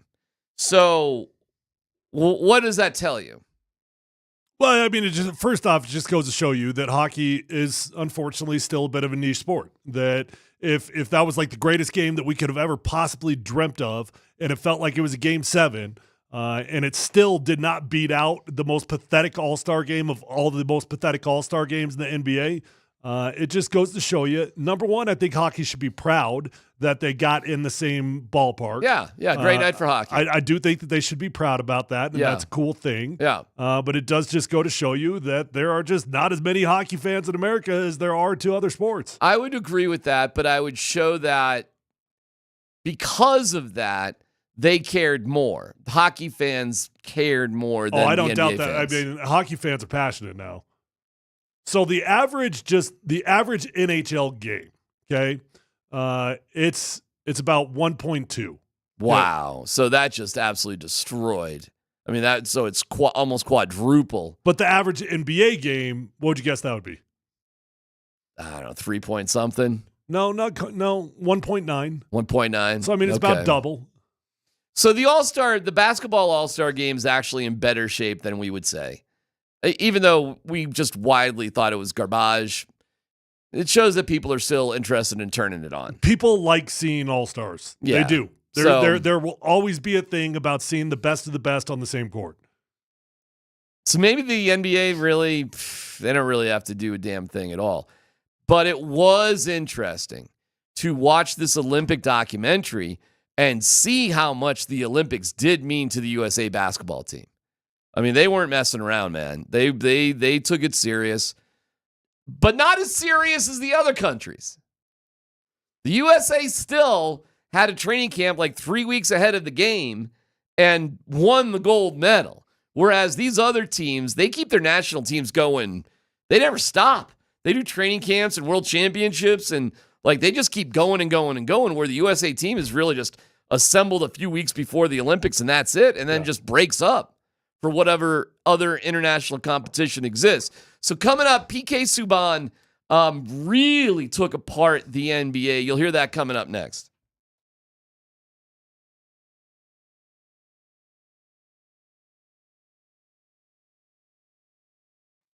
It's CMAC for the Rocky Mountain Men's Clinic. Erectile dysfunction is something, it's a bother, it's a downer. It's something that you'd rather not deal with, and you've probably been putting it off for, a wide variety of reasons. ED is a relationship killer. It can cause depression, distancy, conflicts, even breakups, perhaps even divorce. We don't need that. Don't need that for you. It's time to get things going in the right direction with the Rocky Mountain Men's Clinic. They've got treatment rates with success rates well over 90%. Some can have you last an hour or more. How about that? Rocky Mountain Men's Clinic, serving the Front Range of Colorado for nearly a decade, treating tens of thousands of men, a lot in the same situation that you could possibly be in right now. The $99 initial visit is free if in the office things don't work out, but they're going to work out. I know they are. 5 locations, Fort Collins, North Denver, Central Denver, Castle Rock, and Colorado Springs. Call them today at 720-440-7900. Visit RockyMountainMen'sClinic.com.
All right, Dan did a good job. He found the Cartman thing for you, Tara. Here it is. Here's our offensive skill guide.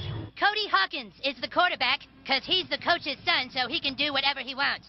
Hugh Charles is our top running back, and he weighs 190 pounds, just like me. The offensive line is led by senior tackle Tyler Polumbus. He's really good at being offensive. He offends just about everyone, all the time. There you go, man. That's cool.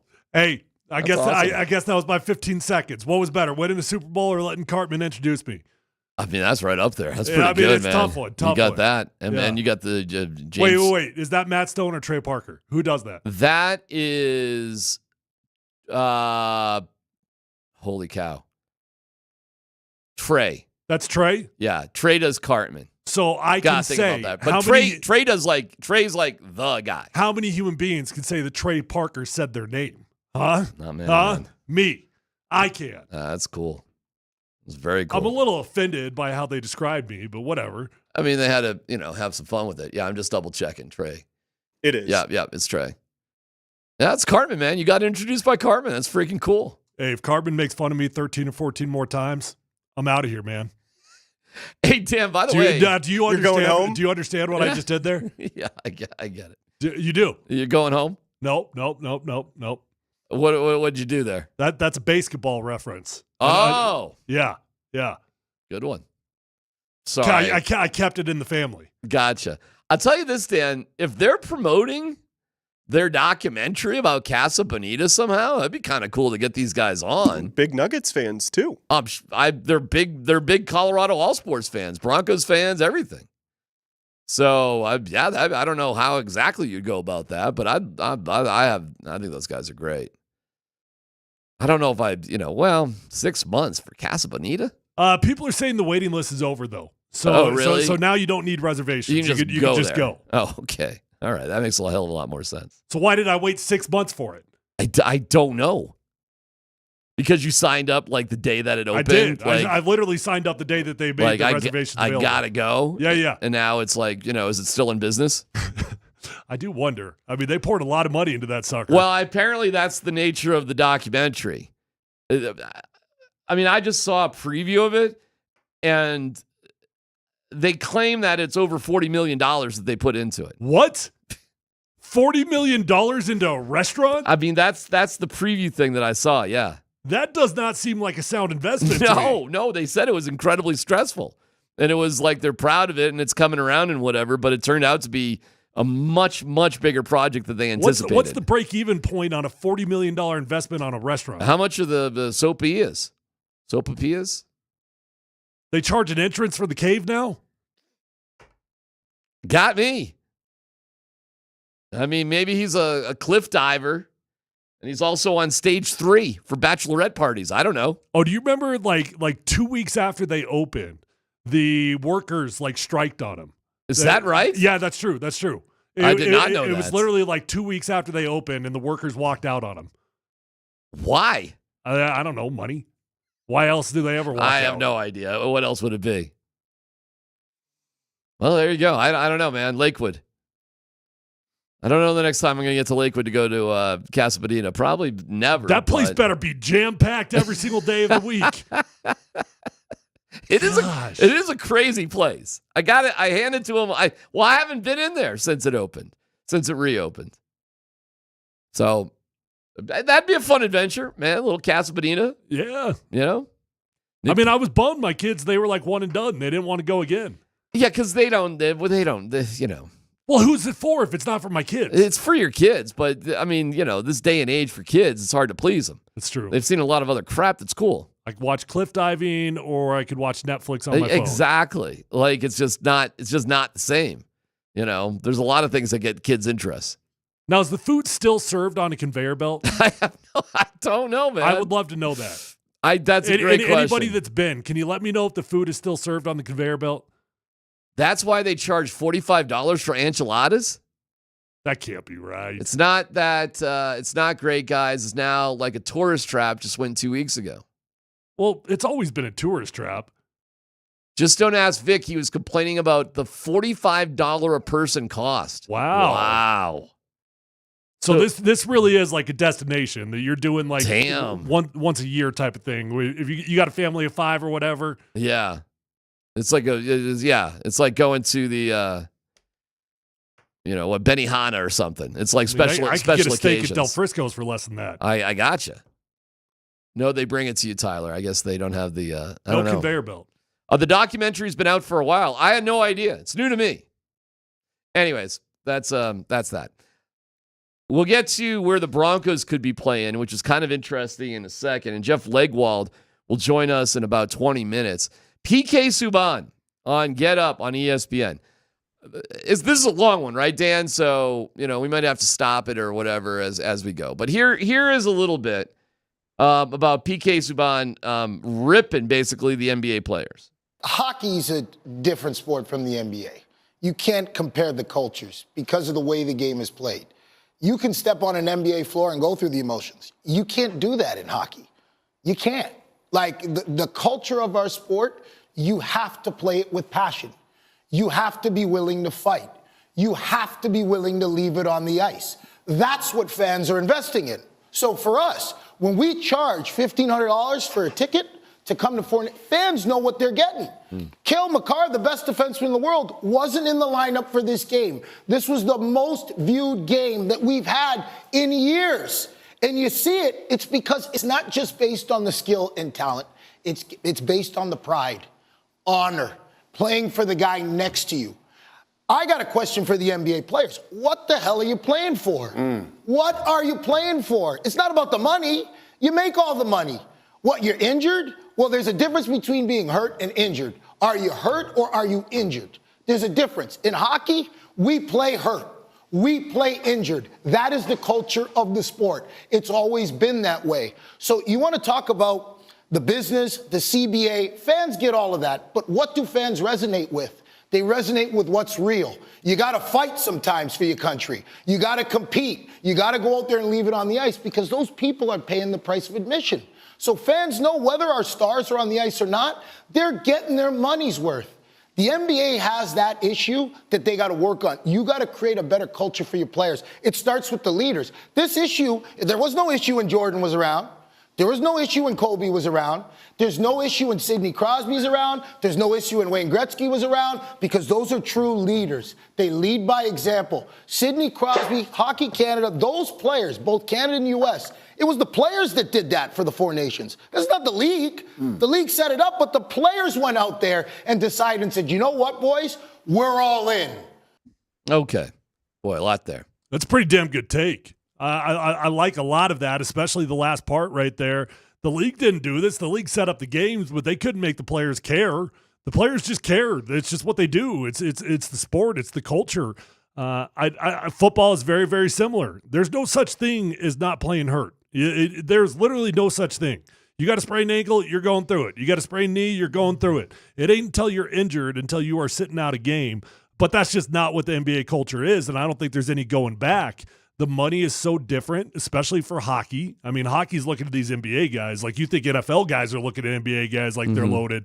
Hockey guys must be like, they can't even understand the amount of money these guys are making.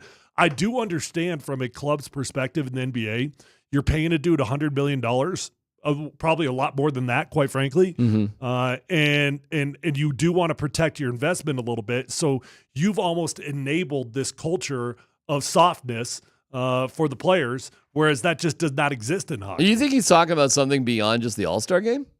Yeah. You think he's talking about the overall culture? I do. Absolutely. NBA guys don't play hurt.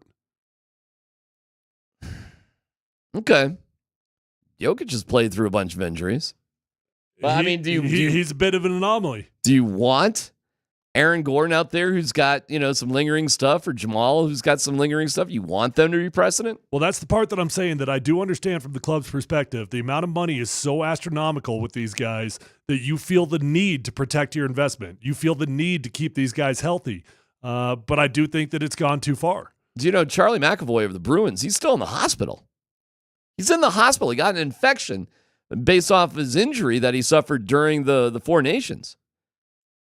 Yeah. Okay. Worth it? But that's the risk that you're running by doing this. Well, that's right. That's what we had this conversation. And I do think it's an insane risk for these guys to go out there and put their bodies on the line because they are all banged up. They all do have something that they're playing through. Mm-hmm. And it doesn't even have to be a new injury for these guys to come out more hurt. They could just re-aggravate something. Yeah, I think this is I don't know, man. Like, I'm watching the documentary about the Olympics, Court of Gold, and all the American guys were putting it all out there. They were. But it's different. It's so different. That's not in season. It's not in season. It's not even comparable. Okay, let me just, the other side of the coin here. Are the NBA players just way smarter than the NHL guys? Well, they're way more empowered.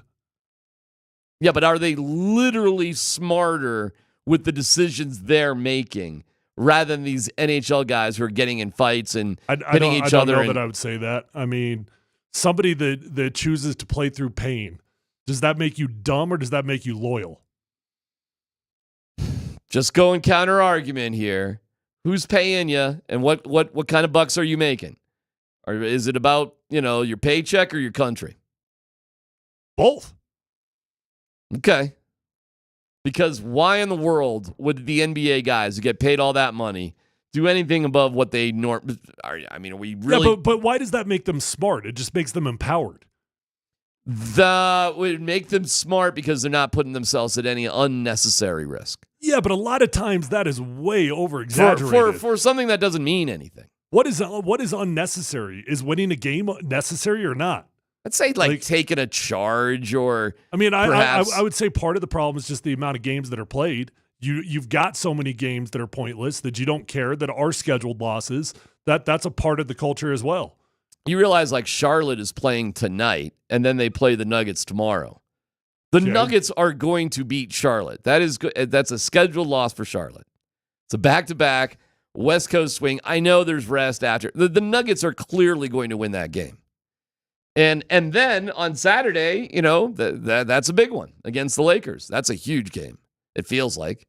I'm excited for that. Yeah, everybody should be. It's on ABC, nationally televised, 6:30. It's a big one. Luka in town. I read today that they're going to take off the minute restrictions, and, here we go. But I wonder if it's just, and tomorrow night, here we go, USA, Canada.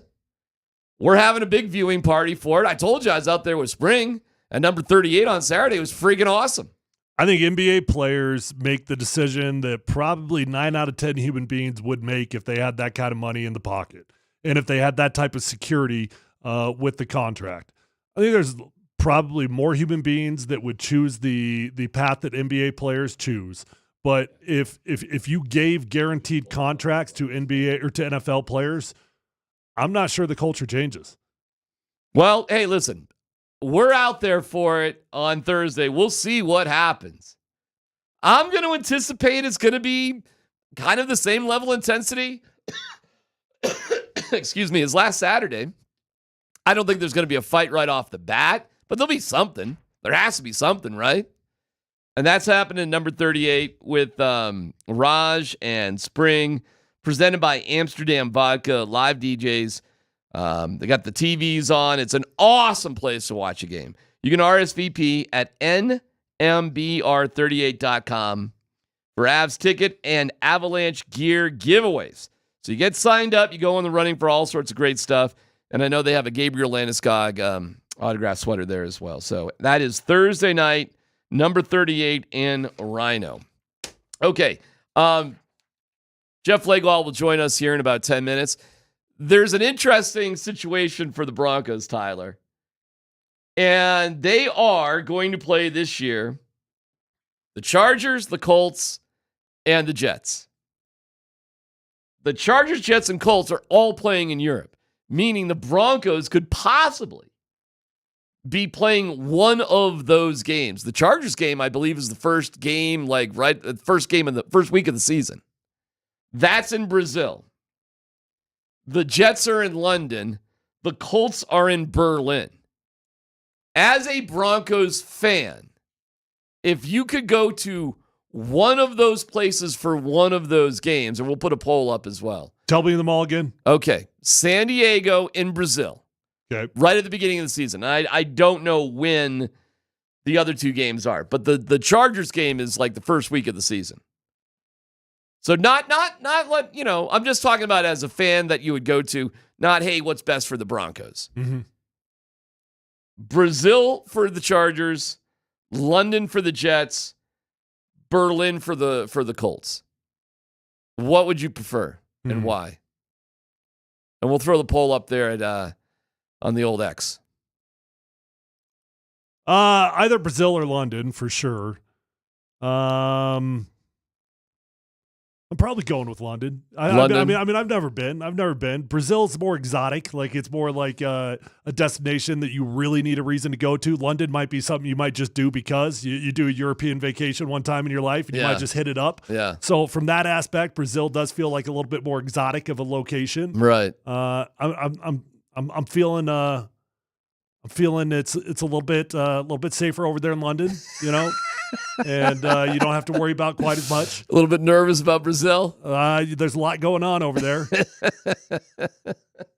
Last time we played a game over there, the reporters weren't allowed to tweet because there was so much civil unrest going on that they literally Twitter was banned. Brazil's a tricky place. I mean, we played an NFL football game and reporters were not allowed to tweet during the game. That's tricky. The Rio Olympics. Let's go swim in sewage. That was fun. That was a fun Olympics.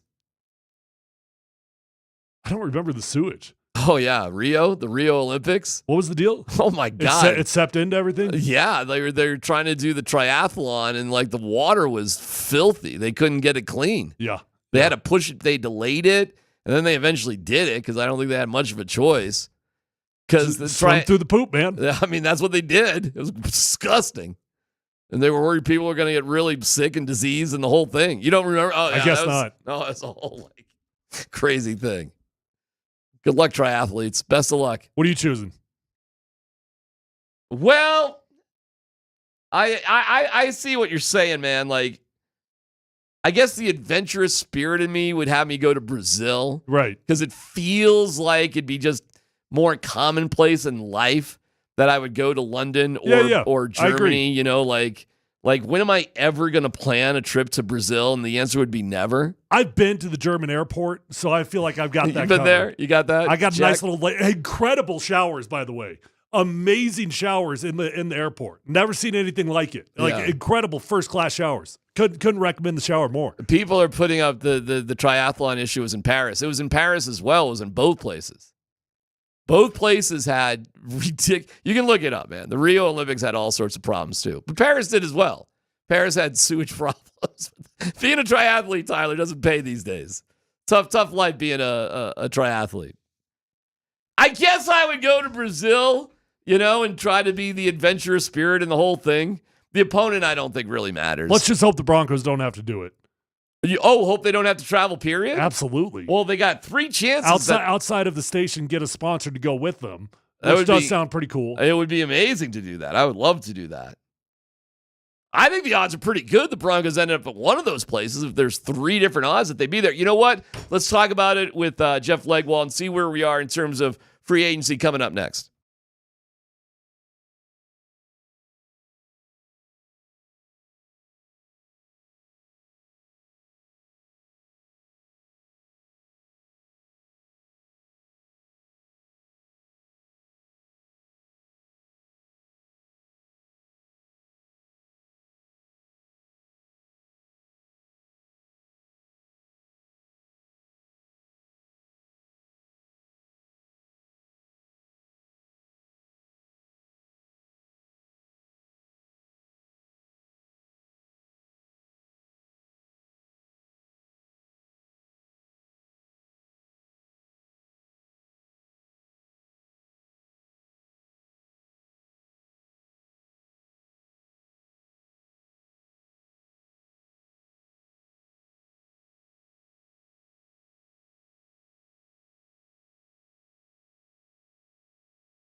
Jeez, you're playing Don't Stop Believing for Jeff Legwold, Dan? What's the I don't know if I even get the joke.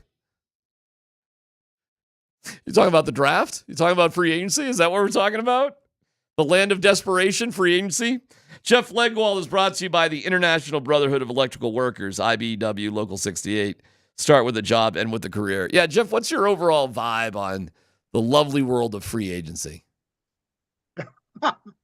It's not considered a good group overall in the league. So in total. Good luck, yeah. I think. And yeah. I think it's a rare year. It's a thin draft board and not a very good class of free agents. So you better get it right. Oof. Well, does that make you more apt to spend on the right free agent then, if it's that more, if it's that much more thin out there? Well, yeah, that's going to happen. I mean, I think the top guys who are actually in the market could get a little bump because of that.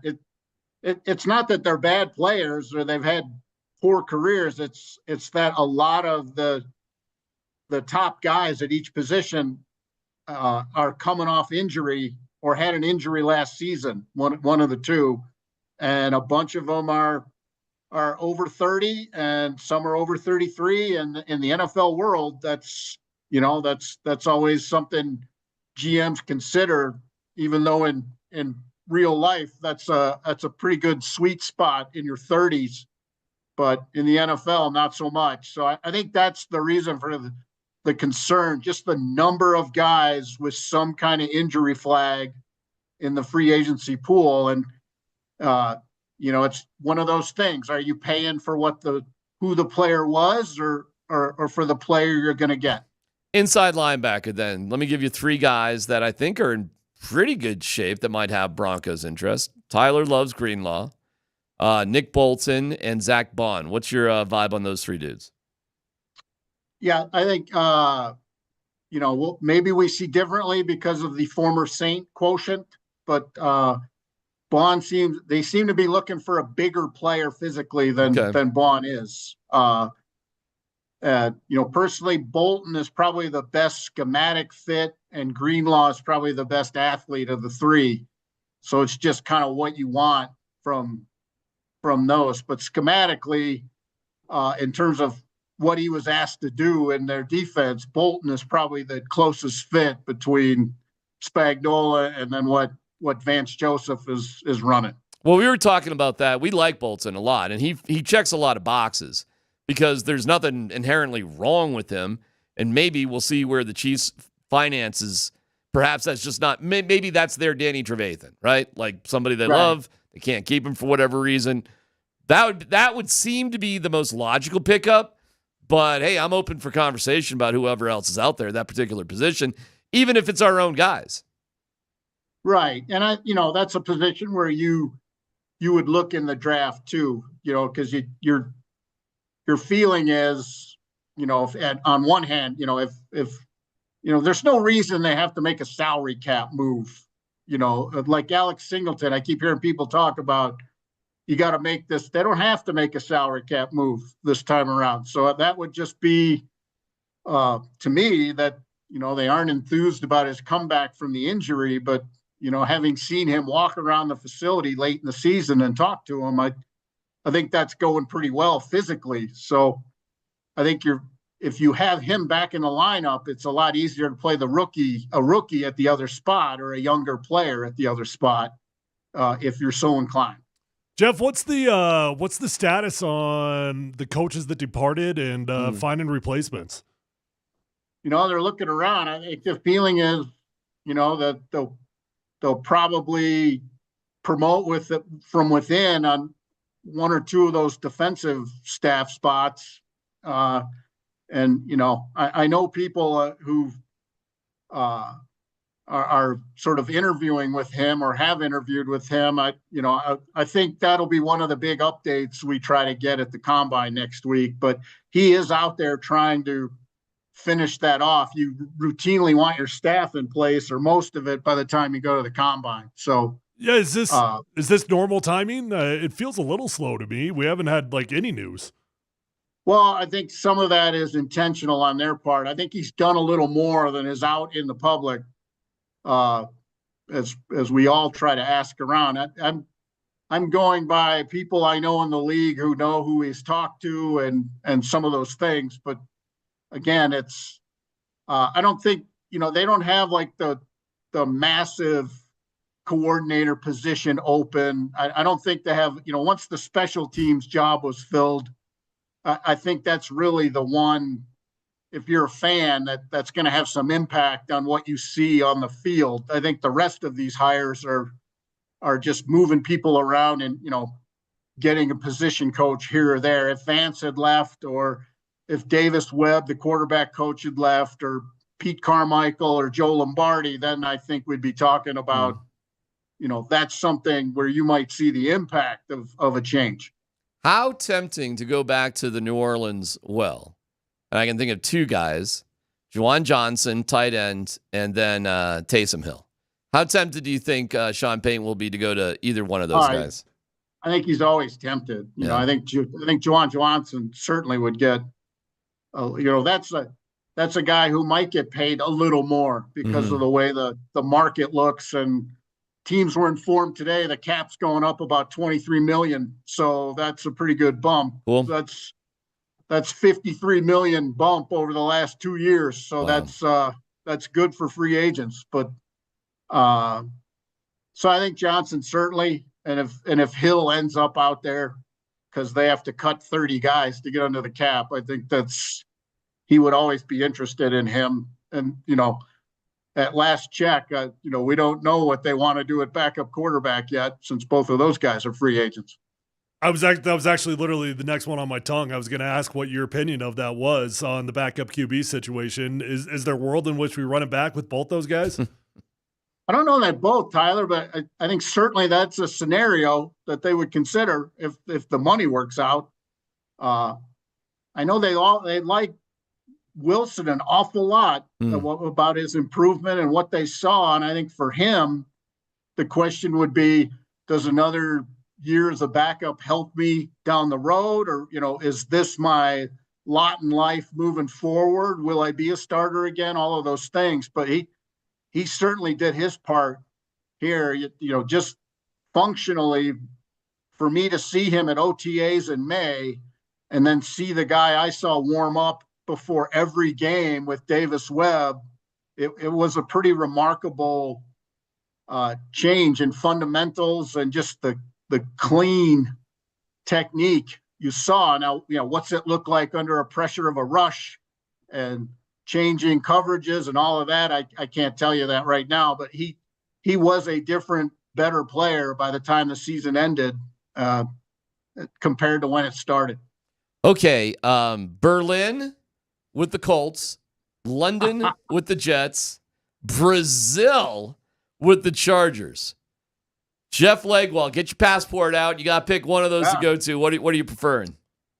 It's hard for me to believe they would put a division game week 1, in Brazil. But, it's hard for me to believe after talking to people in the league that Denver isn't one of those international games because they like the Broncos involved in those, and it's not their turn as a home team this year. So, until I hear differently, I think there is a chance they get one of those three. And, I tell everybody when I was a kid, I didn't think I'd get off my street. So I make no comparison. I'll go anywhere. Just tell me where to show up. I'll go. Geographically, it seems like Brazil would be, I realize it's different. We're not talking about North America, South America here, but with Mexico being our what do they call that? The country that like we own Mexico. Yeah. We own the rights to Mexico for Broncos, right?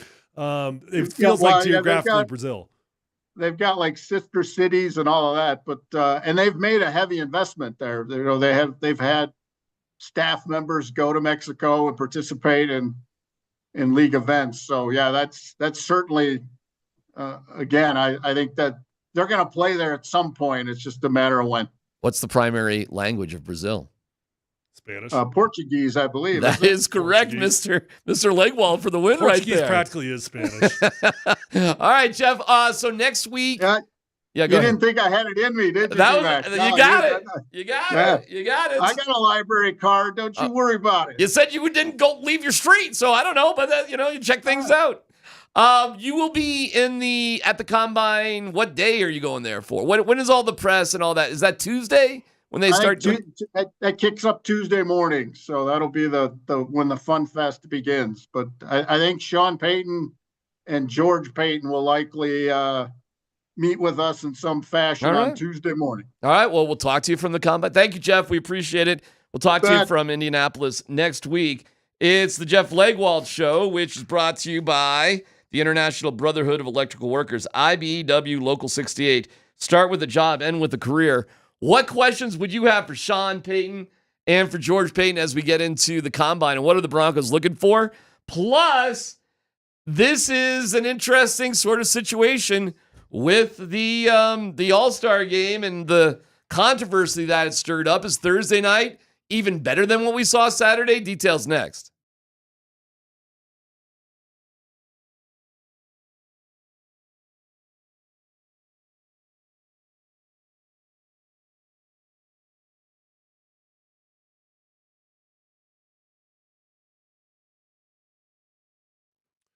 Hey, if you're out there struggling with hair loss, how about you just make a commitment to yourself and get it back? Because it can't be as simple as that. If you just commit to calling my friends over at Advanced Hair Restoration, you're going to get your hair back. Guys, nobody can offer anything like the Advanced FUE found at Advanced Hair. They changed my life. They changed tens of thousands of other people's lives already. And I want you to be the next one. So pick up the phone and call today, 720-459-HAIR. When you go to Advanced Hair Restoration, you're going to be in a calm, relaxed environment with the most experienced professionals. Dr. Tanya Pauls is amazing. The entire staff over at Advanced Hair Restoration, the best of the best. I'm telling you, they are fantastic at what they do. And what I love about Advanced Hair is that they believe in what they do so much that they guarantee your hair is going to grow for life. That's a lifetime guarantee there, folks. Your own natural hair going to start regrowing the very next day. So pick up the phone, call today, 720-459-HAIR. You're going to get $250 off and 250 free hair grafts. Or feel free to visit them online at advancedhair.com.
I'm getting a couple of reactions to things we've already brought up, Tyler. I'm just letting it ride with Rush right now, though. You know what I'm saying? Sounds freaking awesome. No Rush tomorrow. Why? No, because they're Canadian. Good point. Good point. Good call. I'm not sure we should be playing it today either. You're right. You're all right, Hey, Tyler. kill it. Oh, Let's man. go. Kill it. It's over. Just American music? Yep. Give me some Metallica or something. What area of the country? That'd be fun. What area of the country do they represent? Metallica, do you know? I don't. San Francisco. Okay. Bay Area. As is like Green Day, Journey. Them's your Bay Area rockers. Got any songs there, Dan? Just that's a fun one. Like where are they from in America? All right, where are the Kachuk brothers from? Boston. Like 10 million bands from Boston. Yeah, there are. Yeah, they are. They are born and bred there, sort of. Where?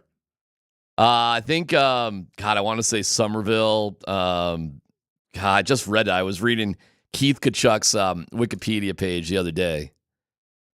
Well, this is Boston. If we're going to go Boston, I suppose we can just go straight up Boston. Straight Boston. Straight up Boston. Tom Schultz went to MIT. Guitar player. Brad Delp, lead singer. Rest in peace. One of the greatest rock bands of all time, man. Freaking love Boston. I had Casa Bonita people chiming in. Oh, we got some updates? Yeah, there is no return on investment on $40 million. I'd say that's right. Yeah, I think I did the math right on that one. Yeah. Apparently there was they walked out the employees there. Now listen, I'm just reading the text. I don't know the details about this at all. Because the leadership team put them on shared tips and only minimum wage. Oh no, it was deeper than that though. They were not allowing tips. So I guess because it's more expensive to get in, they don't want you to have to tip once you're in the building. Okay. And I think they wanted tips as well. If I All remember right. correctly. All right. Well, I'm kind of excited. I get the But the crazy part about it was that this all happened within like a week of it opening. Okay. Casa Bonita, who knew? So are they just looking for one gigantic write-off here? I don't know. No, I don't think so. I think it was like their production company is called Casa Bonita. Like it was just like Trey Parker. It was like just his jam, man, when he was a kid. They just went there all the time. Like I don't think so. I think it was seriously trying to, bring childhood memories back and trying to get it to the glory that it once was. Okay. But I mean, it's hard to do that. And still, I mean, it's a big joint. I'm just trying to understand. I mean, you could build a Six Flags for $40 million. I haven't seen the doc. I don't know. That's probably not true. It's probably like $400 million. Probably, yeah, exactly. I'm looking forward to watching the documentary for sure. You could build a lakeside. Yeah, exactly. Meanwhile, our guy Scott Hastings is chiming in. Is Scott on vacation or not? I was wondering. I mean, if he's listening, why not just get on air? I mean, you can come on in if you want. If you want to call in, Scott, if you want to, But I appreciate it. Listening to your own show. Subban was right. Am I saying that right? Subban. Is it Subban? I thought it was Subban. Subban? It's Subban. It's Subban. I see a texter giving me a hard time. My pronunciation sucks. Subban? All right. Process. PK. Subban was right. This is Scott texting in. Though mostly talking all-star game. You miss his real indictment. Leadership. LeBron backs out of a game hours before. That was a low move. Him and his followers have killed the attitude. Okay, that's a big take right there. If Subban is saying, listen, man, it is the leaders that dictate the tone of everything. Does that apply also to basketball? Meaning, if LeBron had the same attitude as Kobe, everything would just be fine. I don't know. I mean, where does Jokic land in respect from his peers? Because Jokic has certainly got an old school work ethic. Right? I mean, is it just purely default to LeBron James? Yeah, I think in terms of just NBA leadership and how things run, Jokic is way down on the list. Yep, I agree. I definitely agree. Jokic just goes with the flow. He doesn't dictate the tone of anything. For all the reasons that I have to despise LeBron James, and there's a million of them that drive you nuts, and I totally take Scott at his word on this because he's around it every single day. But LeBron James has never really rubbed me as a lazy dude. He's never rubbed me as the type of guy that isn't taking care of himself, that isn't working hard in the offseason, that isn't working hard in the gym, you know? Like, does he rub you as a lazy dude? No, not at all. Not at all. But you could also make the argument that he's not lazy, but he's selfish. And that it's always just about LeBron. Agreed, for sure. But his work ethic's pretty damn good. I get it. Like if you're just emulating the dude, he's got pretty damn good work ethic. Why in the world would he tap out just a little bit before the All-Star game when that spot could have gone to somebody else? It was absurd. And the fact that he showed up for the team photo wearing street clothes while everybody else is in uniform, like, give me a break, dude. I mean, LeBron's playing on Saturday, right? Against the Nuggets with Doncic, right? Isn't he? I don't know. Listen, I don't mind if he wants to tap out if he's not feeling it. Just tap out ahead of time so somebody else can get the spot. You can still show up, still get in the team photo. Nobody's going to shush you away. You're LeBron. You've earned it, no doubt about it. You're leading scorer in NBA history. You deserve to be there. Mm-hmm. Can't do it without you. But I mean, just tap out so somebody else can play, or throw the uniform on, and just chill. If you were to ask me what that was really about, I think that's LeBron feeling his mortality. I think that's why he showed up for it. He's wondering how many more of these he's got. That was a selfish move, and Scott's basically insinuating, listen, man, if you want a competitive environment, LeBron would just say it's competitive, and then it'll be competitive, and likely you could return to a competitive nature once that cycle of older guys is no longer part of the All-Star game. When Steph and LeBron and KD just aren't around anymore, and it's Anthony Edwards that's dictating the pace of the game, you probably would have a competitive game back. And he's probably right about that. And so is Subban.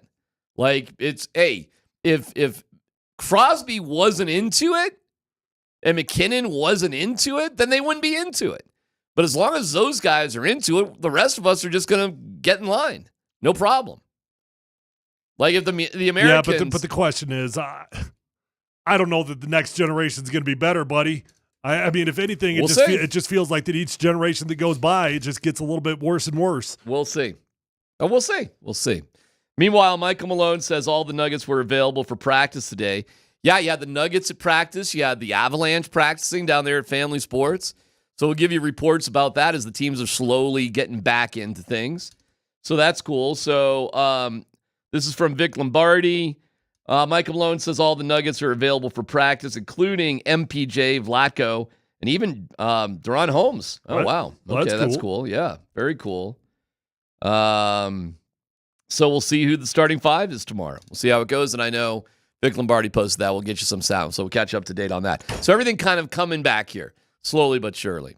Who are you feeling the best about, the Avalanche or the Nuggets, or even what the Broncos have on tap for free agency? Who are you feeling most optimistic about? Well, the Nuggets have had so much positive energy going on with the guy, even with all the injuries that we've had. It's almost been a uniquely cool experience that you wouldn't have ever counted on having without these injuries. And seeing the way that they're winning games without their starting five, with the starting five feeling like it's changing almost every other day, and all they do is win games, right? So they've got by far the most mojo coming out of the break.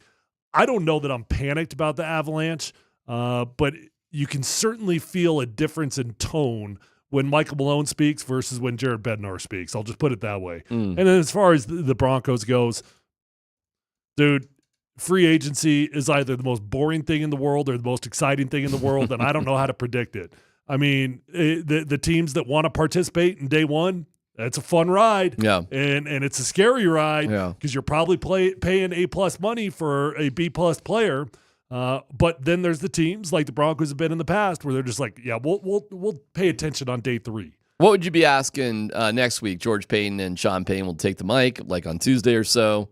They'll address the media there at the good old combine. What would be your biggest questions for those guys? What do you value more? Do you value a 4th rounder and the rookie contract or a known commodity? And I'm speaking specifically about Deebo Samuel. You know, and they won't answer the question about Deebo, but if you could kind of get them to answer the question generically speaking about what is more valuable, the trade 4th rounder or the young football player 4th rounder, I think that would be an interesting question. Yeah, don't forget, it was at the Combine where the deal got done with Russell Wilson. A lot of business gets done there.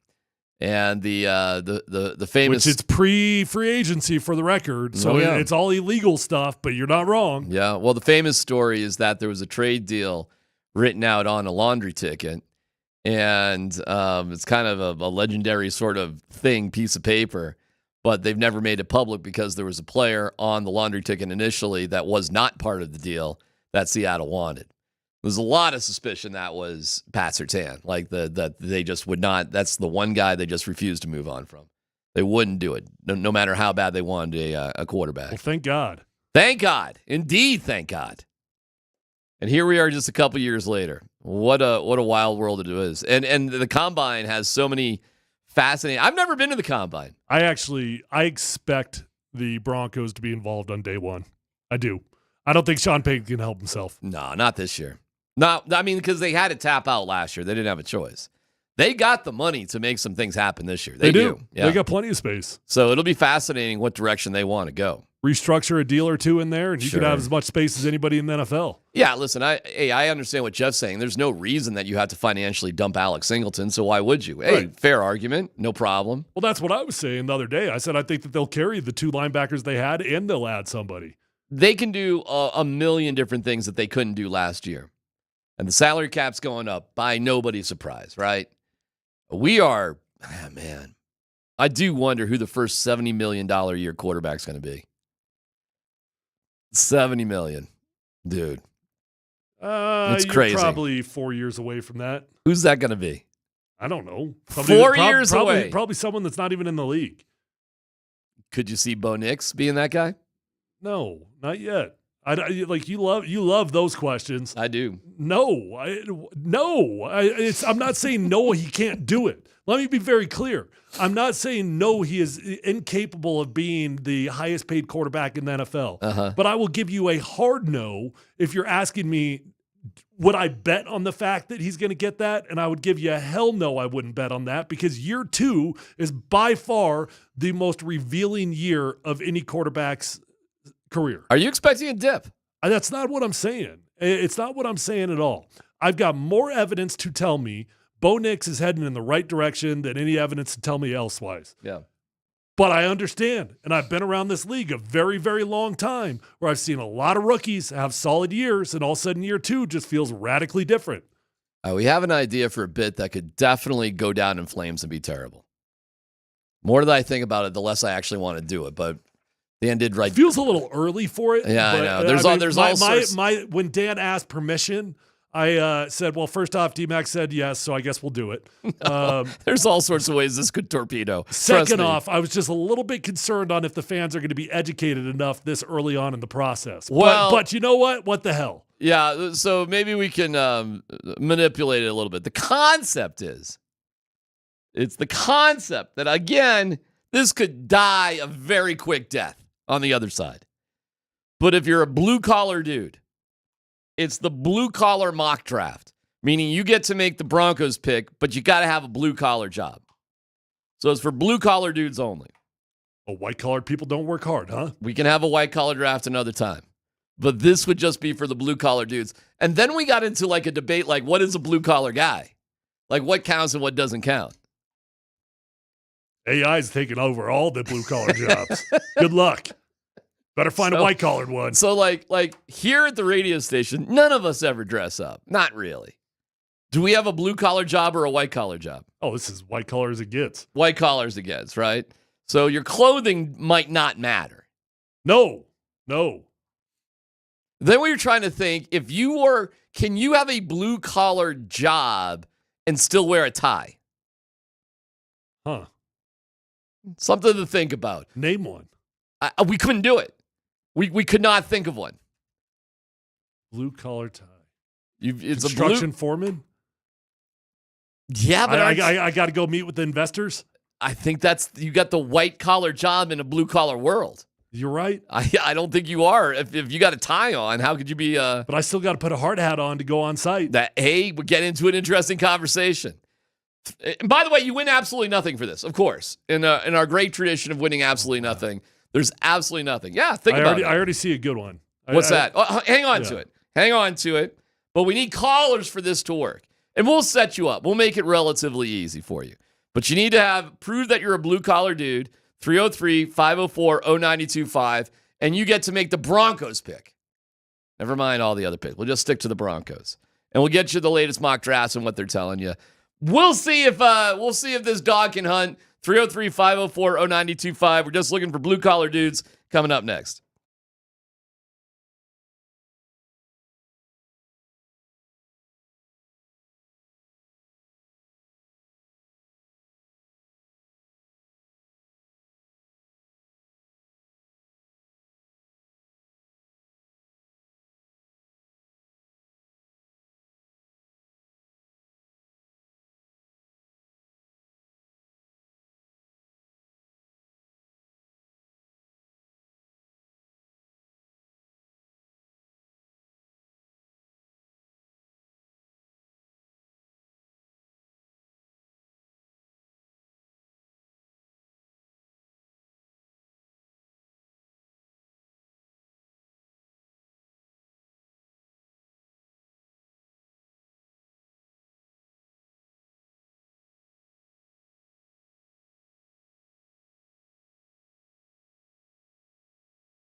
Sticks.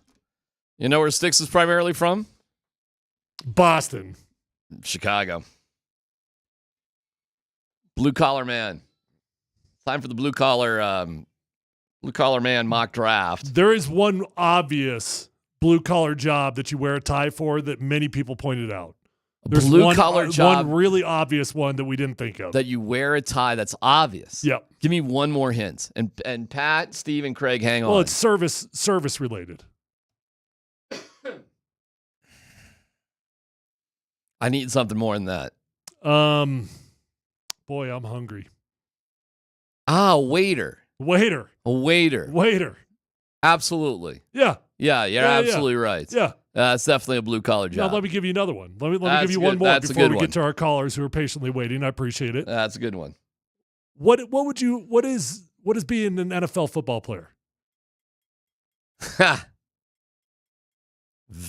Oh man, that's good. If you call that white collar, you're out of your mind. That's good. That's good. Does it depend on the position? No. Even kickers are working their butts off. Can you have a blue collar job that nets you more than $1 million a year? What the hell is football if that ain't blue collar? That's a good one. I'm beating my brain into smithereens. My back is broken. I've had 7 surgeries. I'm telling you about the back fusion that I need. Yeah. That's a good one. That's white collar? No, you got it. But does the money separate a blue collar job from a white collar job? No, it's the work that you do. It's a pretty good one. It's not the pay. But you live a white collar lifestyle because of the money. Yep, that's true. But it's a blue collar job. But how you made that money that's is via a good blue one. collar work. Dan, what's your vote on that one? That's it's got to be blue collar, no doubt. Blue collar, no doubt. All right. Yeah. That's a good one. So the money doesn't necessarily matter. No. Okay. All right. Good one. I got to put a suit on to get on a plane. Oh, does that make you a white collar? No. That just means that I found you another blue collar job that you got to wear a tie. That's a good one. Hey, Pat, welcome to the blue collar mock draft. How are you, pal? Good. What's your job? Mechanical contractor. What does that mean? Feels blue collar. What is it? Sure. HVAC guy. Oh, okay. Yeah, okay. All right. So but hold on. Let's just be clear. that's definitely blue collar. Let's just be clear. Okay. Are you doing bids or are you doing the work? I'm doing the work. Okay. Hey, that's our guy, Pat. That's our guy. All right. Or I'm going to go through a couple of mock drafts here, one in particular, and you get to make the Broncos pick. So we want your viewpoint on this. Colson Loveland is gone. So is Tyler Warren. But Ashton Genty, Luther Burden, and this guy Walter Nolan, defensive lineman, are all on the board. Who is your pick for the Denver Broncos this year and why? I'm going to have to go with Genty. I mean, best player for the position, right? Tyler, do you agree? Absolutely, I agree. I think there's only one way to improve your running game this year, and it ain't via the offensive line. You got the same 5 offensive linemen coming back. You want to get better? Why not draft the best running back in the draft? All right, Pat, you the man. Thank you. Appreciate it, brother. Talk to you later. Yep. All right, my guy. Genty off the board. We go to Steve. Steve, what's your blue-collar job? Gentlemen, well, I would say I can make up all kinds of words, but I drive a city truck.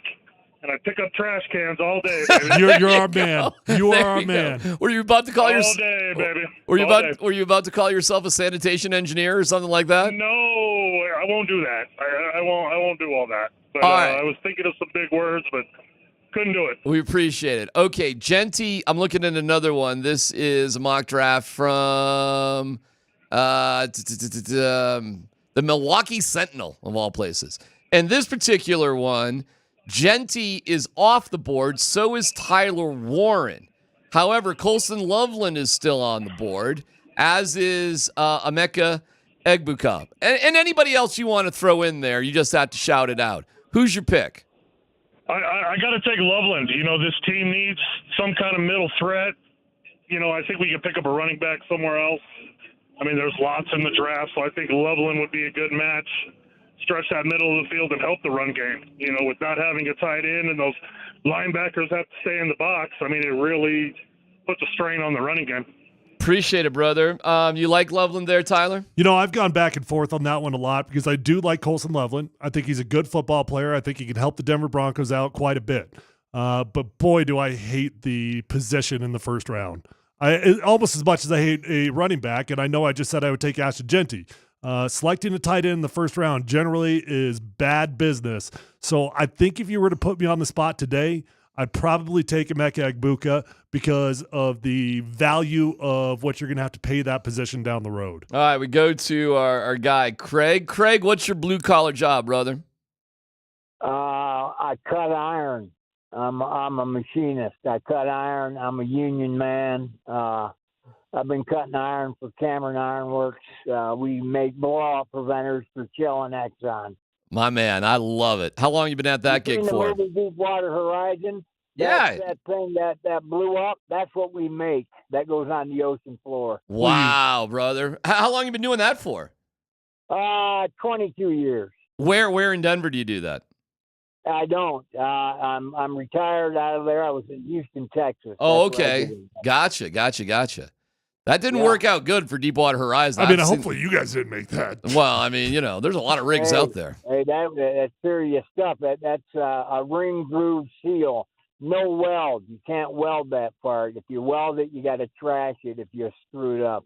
All right, my man. In this particular mock, and it's done by Sharp Football Analysis, whatever that is. By the way, this one has Travis Hunter going number 1. Boy, there's so many of these mocks that have Shadur ended up with the Raiders one way or the other.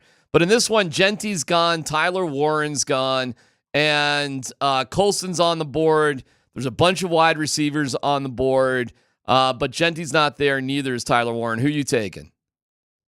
What about that running back out of Arizona State? He's definitely there. Cam Scadaboo, he's there, but he's projected to go like the guy I'm looking for. First round? We need a back. We need a badass back, and that's the guy I love. That dude is one bad mother. Well, I promise you this. You want him in the first round, he's all yours, buddy. That's he is awesome. all yours, buddy. Craig, I love the enthusiasm, man. I love it. And thanks for listening. We'll talk to you later. Thanks, Craig. Rock on. Yeah. That is an interesting question, where Scadaboo is going to go. That is interesting. Late third, early fourth. It'll be fun to see who actually rolls the dice on him. For the record, if the Broncos, if they draft Genty, there's no way. Give me a scenario where the Broncos would take Scadaboo. Okay. You take Colson Loveland in the first round. Yeah. You take, I don't know, wide receiver in second round. Okay. And now you're sitting there in the third. You got a relatively late pick in the third round. Yeah. He's on the board. Okay, we'll snag him before anybody else can in the fourth. That would be awesome. So we just took 3 offensive players in a row, though. That probably is unlikely. So maybe it's more like I take Colson Loveland in the first round. I take a safety in the second round, and then we pick up something else on offense. Picking up a running back in free agency or not? Yep. Aaron Jones, guy, something like that. I mean, name a guy. Who's your guy there? Dobbins. God, I had a name. Who did I say yesterday? I had a name I liked. I looked it up. I can't remember who I said yesterday. That's all right. Look it up. I'll get to Alex. Alex, what's your blue-collar job, my man? I'm an electrician here in Denver. What are you working on these days? We do a lot of residential, commercial work. We've been getting into more like rebuilds, flips, that sort of thing. That's what everybody does nowadays. I love it. Flips, all that. Najee Harris, by the way. Najee Harris. All right, I'll my man. We had on before. He kind of went rogue there with Scadaboo. That ain't happening in the first round, but it leaves it. I'll put it out there for you if you want him. But in this particular scenario, Genty and Tyler Warren are gone. But you got a lot of other choices. Who would you like to see the Broncos take at 20? I think you got to go with like the young kid. And I apologize if I don't pronounce That's okay. his name right, but the wide receiver from Ohio State, Emeka Egbuka. Yep. In fact, in this mock, I dig him. In this mock, he goes 21. In this mock, they're taking Colson Loveland, but Egbuka goes right after that. What would you feel, Tyler, about Egbuka or another wide receiver going?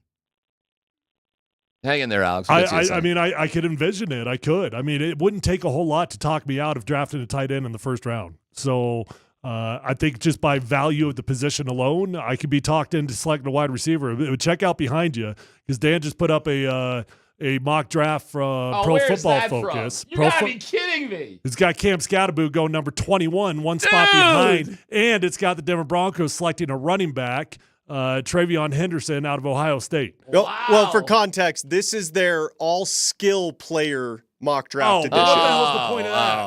All right, Dan.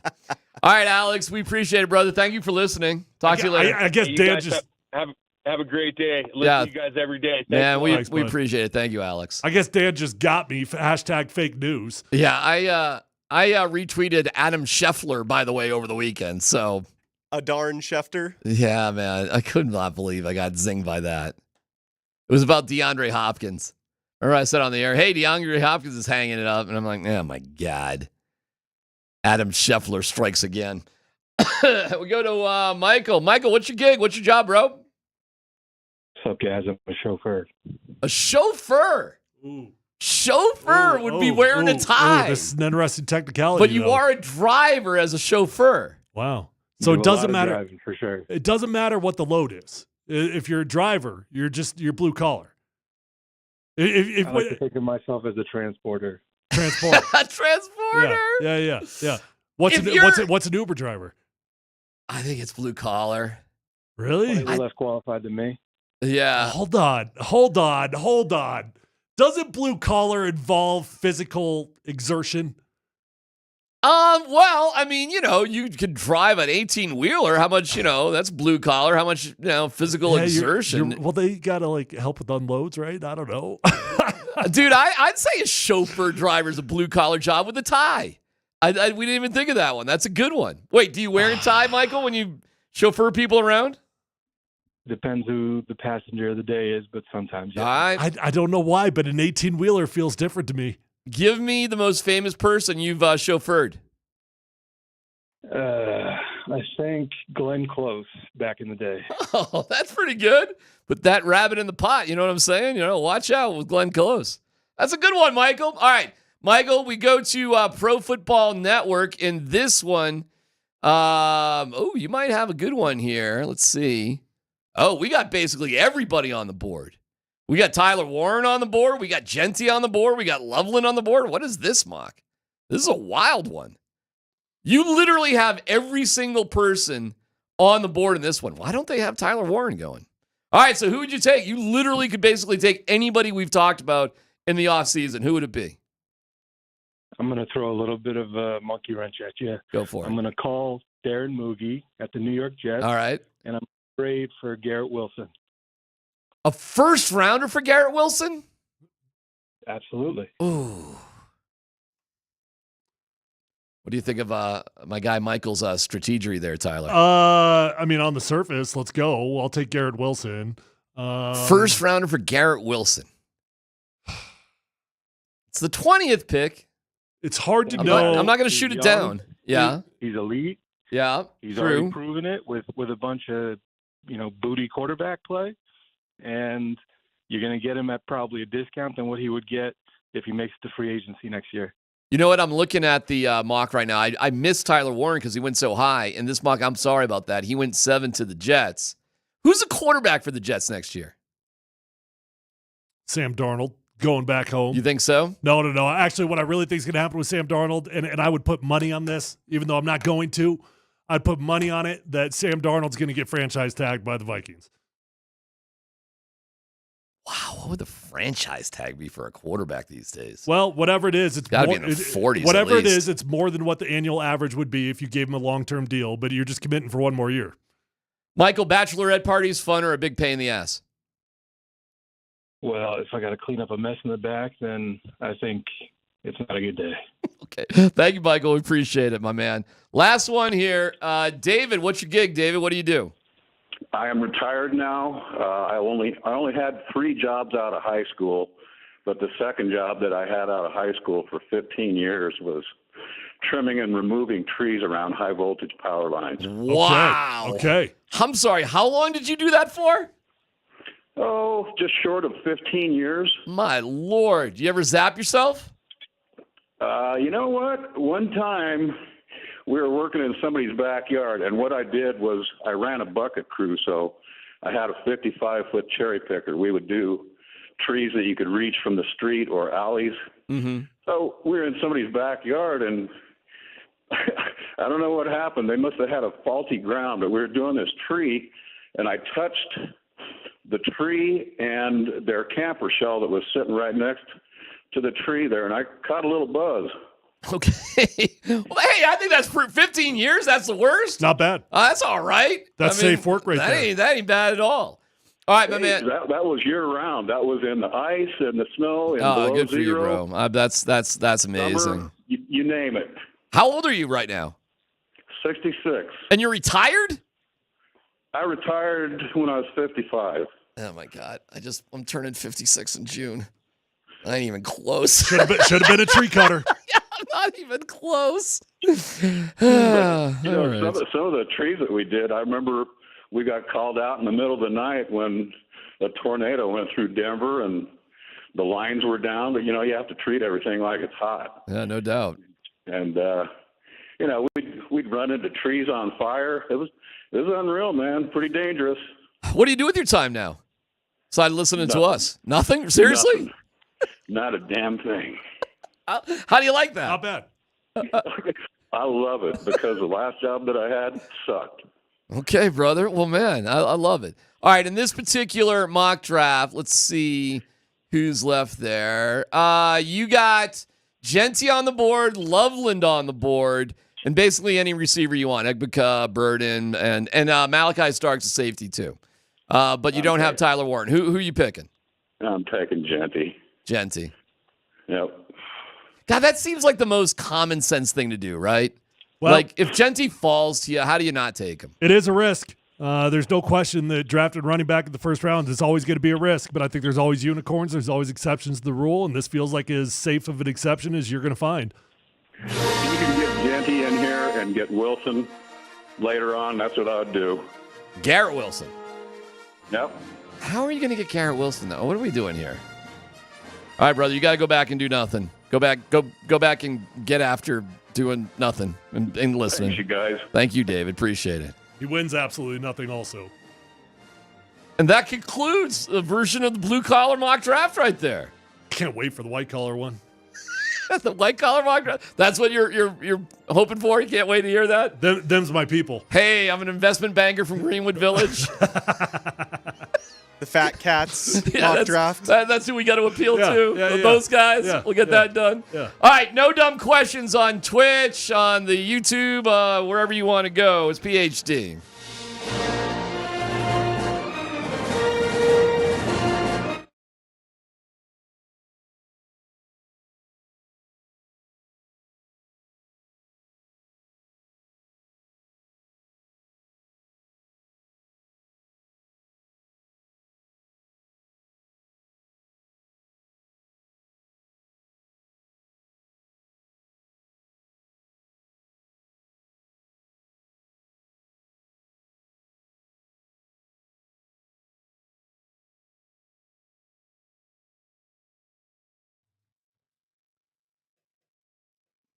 All right, DMac for the Rocky Mountain Men's Clinic. If erectile dysfunction is getting you down, we appreciate that there's the Rocky Mountain Men's Clinic to lift you up emotionally and physically. And if the love of your life has been just having their dauber down, it's time again to put a smile on everybody's face. And we can do that with the Rocky Mountain Men's Clinic, where they have success rates well over 90%. Make ED a thing of the past. Some treatments can have you last an hour or more. It's the Rocky Mountain Men's Clinic, serving the Front Range of Colorado for nearly a decade, treating tens of thousands of men. Schedule a consult. The initial visit's only $99. You get that Colorado licensed medical provider's opinion, a TNPSA test. And if advised, the test dose. If it doesn't work in the office, the visit is free, but it's going to work, and the stories of it working are pretty amazing. 5 locations: Fort Collins, North Denver, Central Denver, Castle Rock, and Colorado Springs. They're there for you at 720-440-7900. RockyMountainMen'sClinic.com. That's RockyMountainMen'sClinic.com.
All right, we get back into the big story of the day.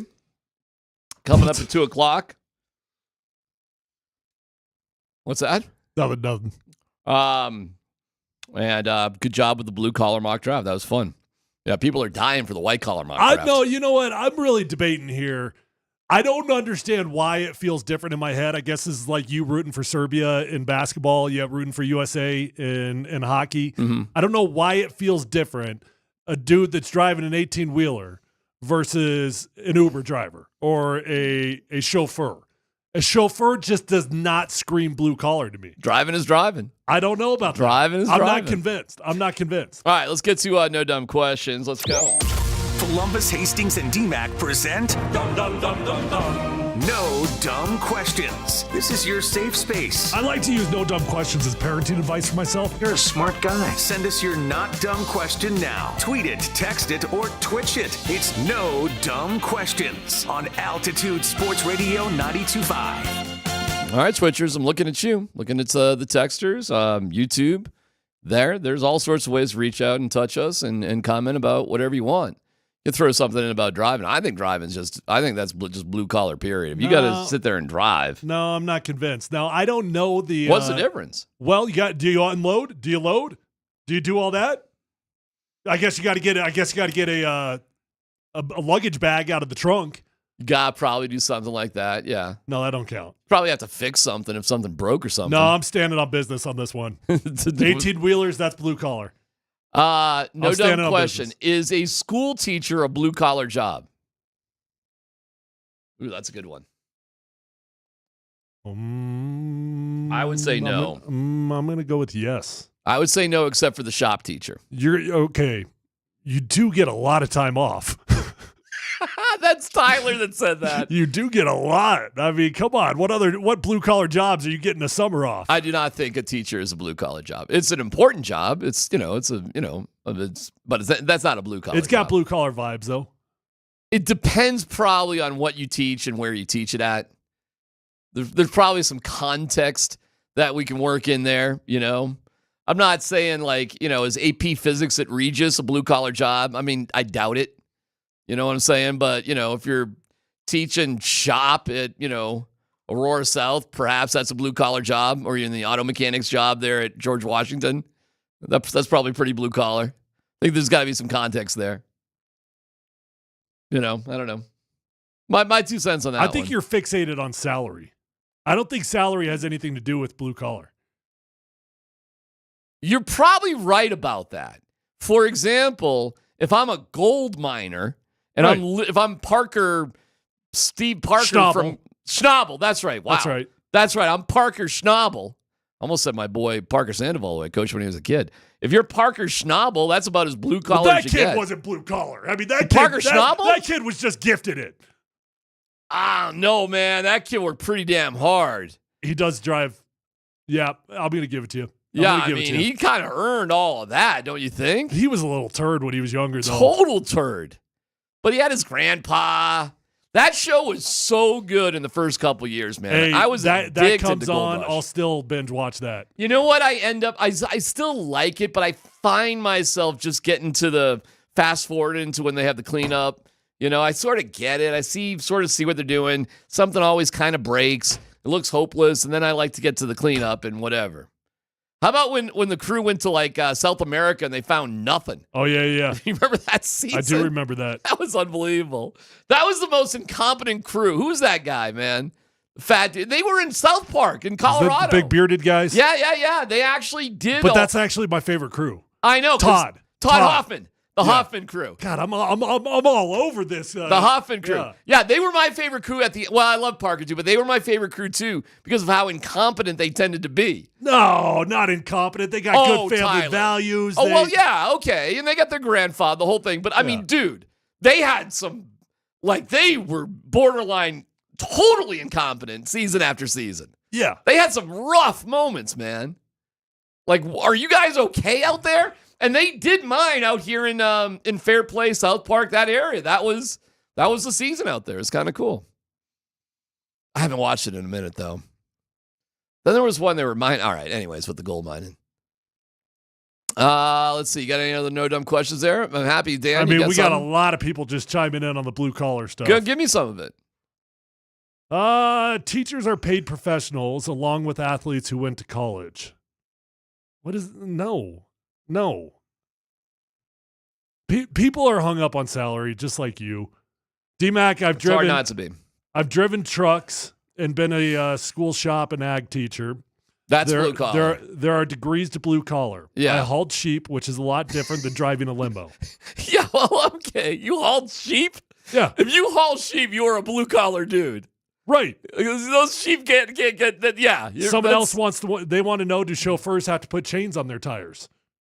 It depends where you go, I guess. It depends where you're driving. I mean, if you're chauffeuring in Evergreen, you probably do. Maybe you just got some good tires, though. No dumb question. If Ashton and Tyler Warren are gone, then would you trade 20 to the Jets for Wilson? Would you do it? Why are we on Wilson? I'm not sure. Is there been a vibe that the Jets are trading Garrett Wilson? Is that like out there, like that they're interested in dumping him? I'm not sure why they would. Why would you get rid of Garrett Wilson if you're the Jets? Wouldn't you be excited to pay Garrett Wilson? Wouldn't he be one of your cornerstone guys? I am seeing some rumblings out there. Okay. Garrett Wilson, let's just talk about Garrett Wilson for a second, is as legit as a number one receiver as Jamar Chase, as Justin Jefferson, as A.J. Brown, as St. Brown. Yeah. I mean, he is that guy. And he's young. He's young. Yeah. I mean, he's not super young, but in comparison to some of these other guys like Chris Godwin, 28, Debo, I don't know how Debo is, but Garrett Wilson's only 26. I guess I would do that deal. I mean, in 3 years in the NFL, he's got over 3,000 yards. Yeah, man. I mean, if there is a way, would I trade 20 for? I guess I would. I'm just having a hard time wrapping my head around that would even be a possibility. I mean, I'm always an advocate of the known commodity over the unknown commodity. So yeah, I guess I would. Here's another Twitcher.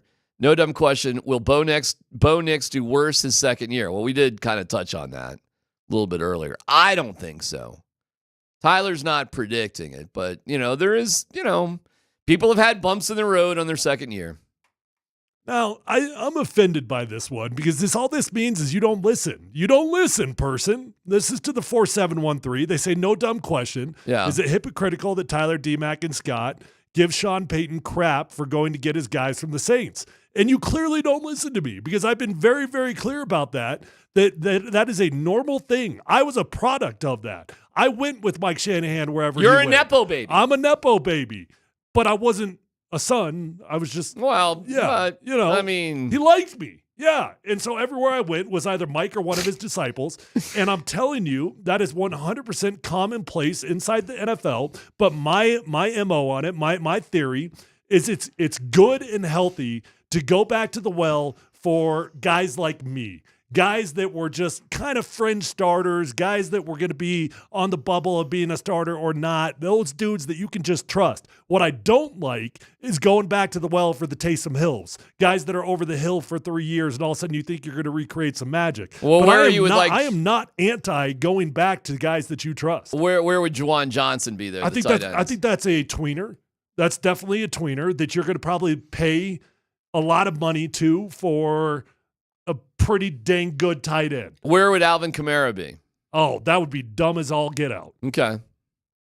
Just like Taysom Hill would be dumb as all get out. All right. Just checking there. I'm trying to think what other Saints dudes would be out there. The Juwan Johnson was really interesting. Well, I mean, there's Zach Bond, too. I mean, he's another New Orleans guy, even though you think of him with the Eagles, but he started with Sean Payton and the Saints. He wouldn't be dumb. But do you really run the right defense for him to fit in with whatever you're doing? And then you get into the fun conversations that'll be happening quite illegally at the Combine next week. Everything is going to sort of spark up next week at the Combine. This is all, the rumor mill will start going. This will all start processing. Coaches will be hired left and right. It'll all start basically next week. This is the time that you had off to organize, and the football connection that's known in the Combine gets going. And we'll be right there to cover it all. It's Polumbus, Hastings, and DMac right here on Altitude Sports Radio 92.5.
We're just laughing about how soft our jobs actually are. We are ridiculous. Is there any job in media that could be considered blue collar? I don't know, man. I'd give the camera guys blue collar. I would say that, yeah. If you got they're hustling their butts off in the middle of the game. You've got a haul cable or something like that. Yeah, there's a lot of physical elements to that. Sure, that's on us. Oh my God, I got to plug in my microphone. I got to carry your ass all day. Wow. Good thing I'm small, relatively. All right. Big question of the day is: did PK Subban have a point? Do you have the second half of what he said there, Dano? And more or less what he did was calling out. I think he's really literally just calling out LeBron James. I mean, we're just boiling on down. Here's what he said. So fans know whether our stars are on the ice or not, they're getting their money's worth. The NBA has that issue that they got to work on. You got to create a better culture for your players. It starts with the leaders. This issue, there was no issue when Jordan was around. There was no issue when Kobe was around. There's no issue when Sidney Crosby was around. There's no issue when Wayne Gretzky was around, because those are true leaders. They lead by example. Sidney Crosby, Hockey Canada, those players, both Canada and U.S., it was the players that did that for the four nations. It's not the league. The league set it up, but the players went out there and decided and said, you know what, boys? We're all in. When is the NBA going to do that? Because, I haven't sat down and watched the NBA consistently since Kobe. Since Kobe has died, I have not sat down and watched the NBA consistently. I love basketball. Love the players. I think LeBron's great. I think KD's great. Steph Curry, love watching them. But you got to be on the court. You got to be there, and when you're there, you got to go all in. The fans got to feel that they're getting their money's worth. And right now, there's a big difference between what the NHL's doing with those events and what the NBA's doing. Four Nations works because the players are all in. All right, he is talking specifically about the All-Star stuff. He's not talking about regular season stuff. He's talking about the All-Star stuff. For example, do you have any doubts that LeBron James on Saturday here in Denver will be playing in that game? National TV, no, I do not. Luka, the whole Jokic, the whole thing. I do not. And I agree a lot with what PK had to say there in terms of the overall culture, in terms of the leaders, how they're going to establish how we're going to play ball. I agree with a lot of it. And I didn't really necessarily hear this the first time we played that audio, but this time running it back, I heard it a little bit differently, and I'm like, you know what, PK, like, you're acting a little bit holier than thou. You're acting like the NBA is broken. Guess what, buddy? Right. They're broken product that definitely we all agree is stupid and ugly and boring to watch. There were more people that watched that than they watched the Four Nations. So I get it. You had a radical improvement, and you deserve all the credit in the world for that, NHL. Mm-hmm. But we are sitting here judging an NBA product that people still watch. The U.S. ratings were slightly better for the NBA All-Star Game than USA Canada. That is true. And they were both on cable networks, ESPN and TNT. I'll say personally, I watched 0 seconds of the NBA All-Star Game. 0. I was fascinated as all get out by the Four Nations. So I get it. That is a better product by far. It ain't even close. You probably couldn't pay me to watch the NBA All-Star Game. So I'm leaning closer to him, but it also is a little bit of an entitled attitude, like we got this all figured out about how to entertain people, when the NBA, they can entertain people without even trying. Let me actually throw out a point to, I guess, stick up for LeBron here a little bit, because I think the tone of the All-Star Game is set by the leaders. I'll agree with him on that. I think if LeBron and Steph and KD kind of gathered everybody up and said, nope, we're going after it, we're doing this thing for real, then I think it'd be for real. LeBron didn't even play in the game. And the game was, I don't know, I guess somewhat more interesting and competitive because it just went to 40. So at least you didn't have some sort of ridiculousness. There just wasn't a lot of basketball going on, period. It turned into MTV when you're used to it playing videos a million years ago, and now it's, you're 15 and pregnant or whatever the shows are on MTV. So, yeah, okay, you got a point, but at the same time, I'm watching Court of Gold, and it's the U.S. team and how much they did care and how much effort they did put into winning a gold medal in the Olympics. Tyler, as Americans, doesn't it mean more that we would put our best on best in Olympic competition rather than a meaningless sort of tournament in the middle of a season? Yeah, of course. It's not an apples to apples comparison because you are talking about an off-season activity in the Olympics versus an in-season break, an in-season vacation. That's what I'll call it. You're talking about where everybody else is out in Cabo and these guys that are in the Four Nations, they're grinding, right? And to some degree, the all-star players for the NBA, they at least show up in a different city. I'm not saying they're grinding. I don't think you can compare an off-season product to an in-season product. So the real question would be just if you tried to replicate this model in the NBA and you did a USA versus the world thing, would that change things? And my gut tells me it probably would. It would if LeBron or whoever the senior leadership said, yeah, we are going to play this. If it was USA versus the world, and I don't know, man. I heard Giannis say, yeah, that would be better, but I doubt Jokic would give a crap about the world.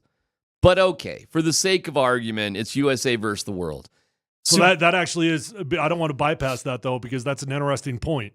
If you do want to make them motivated, you have to give them pride in what they're motivated for. So would world motivate the world guys? Not really. I don't know. I don't know why it would.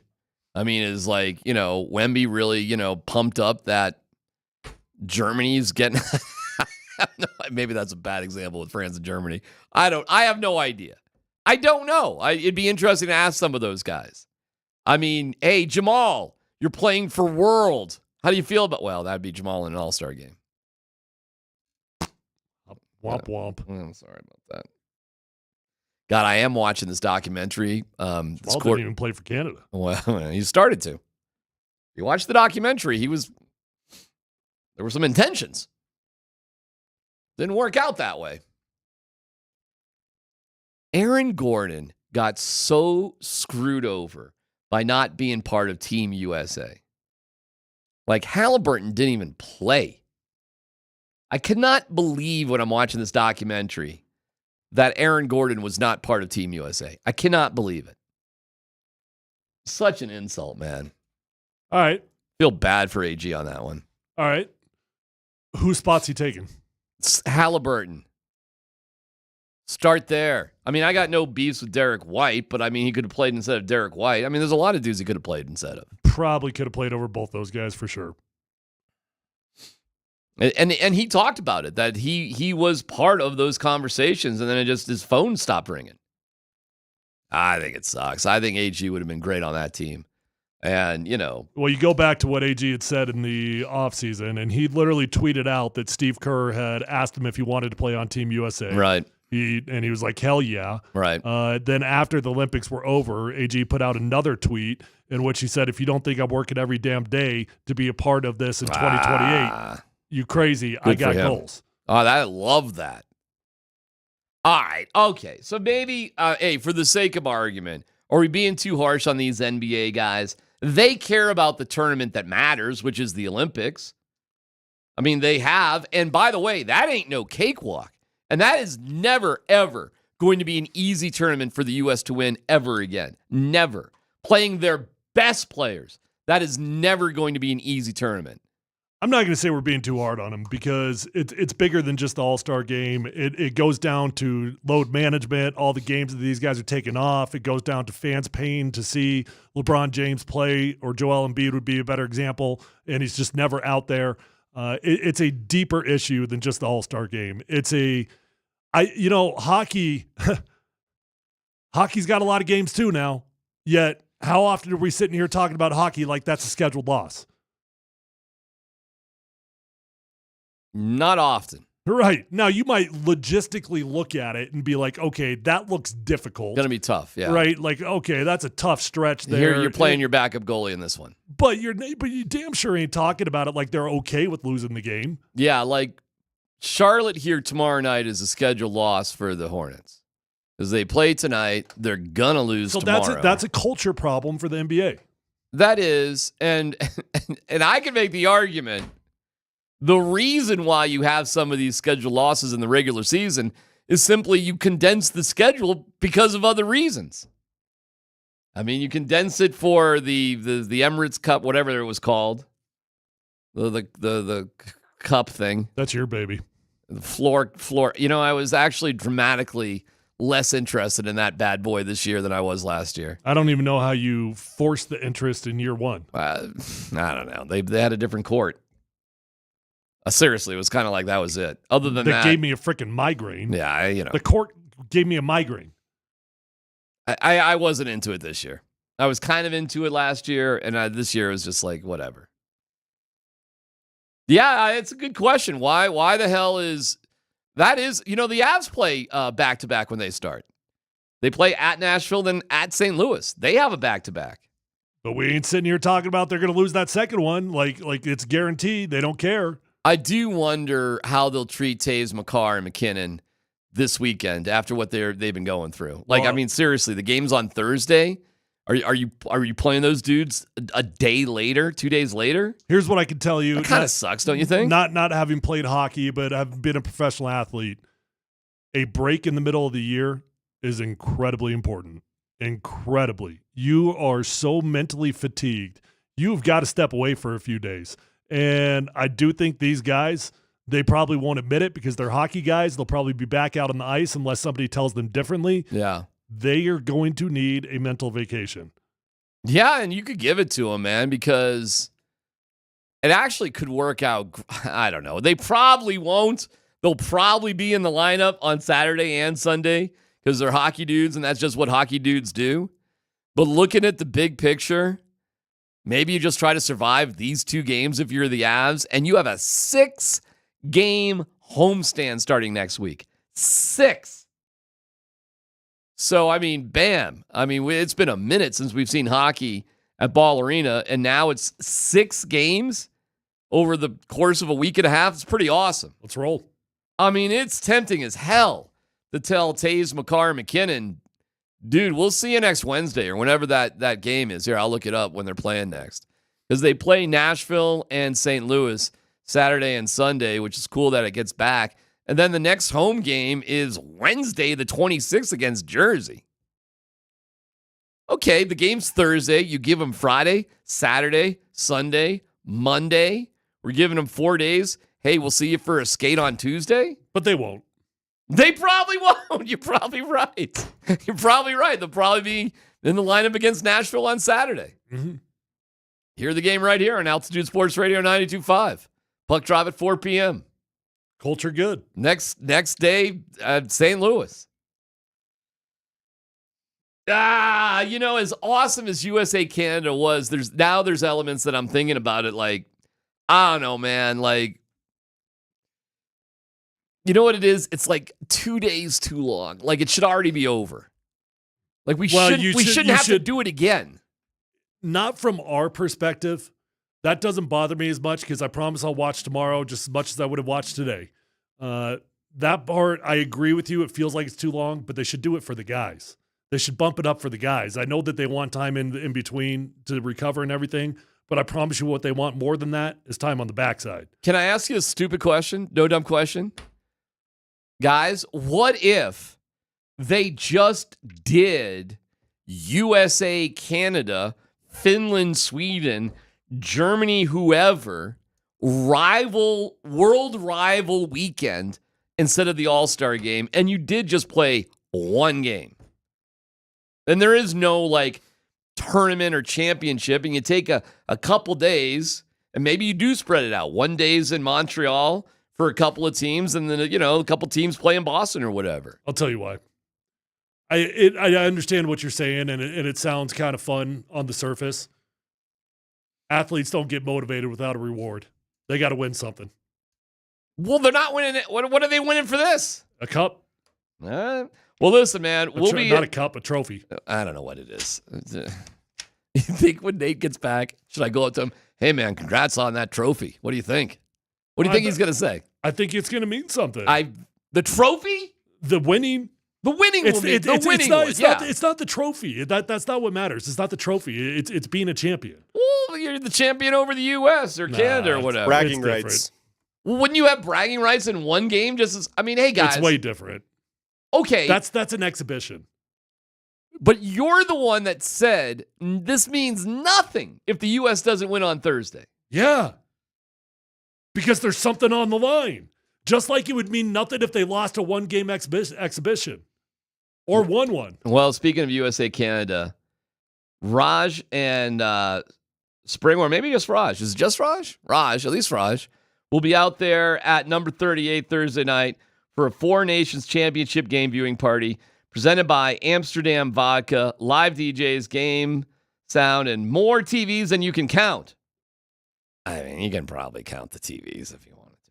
RSVP at nmbr38.com. I mean, where do you get lost? 1, 2, 7.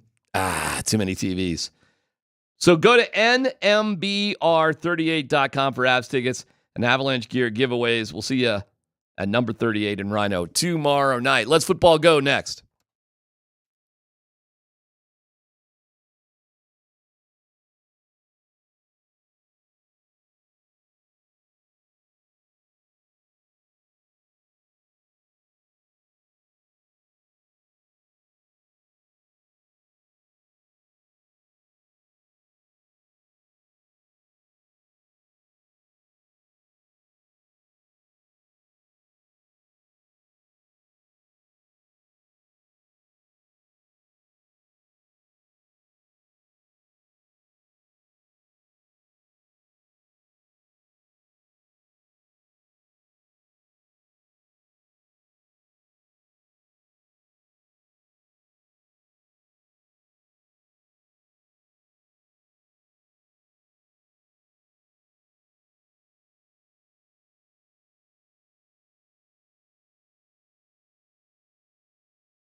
That's awesome.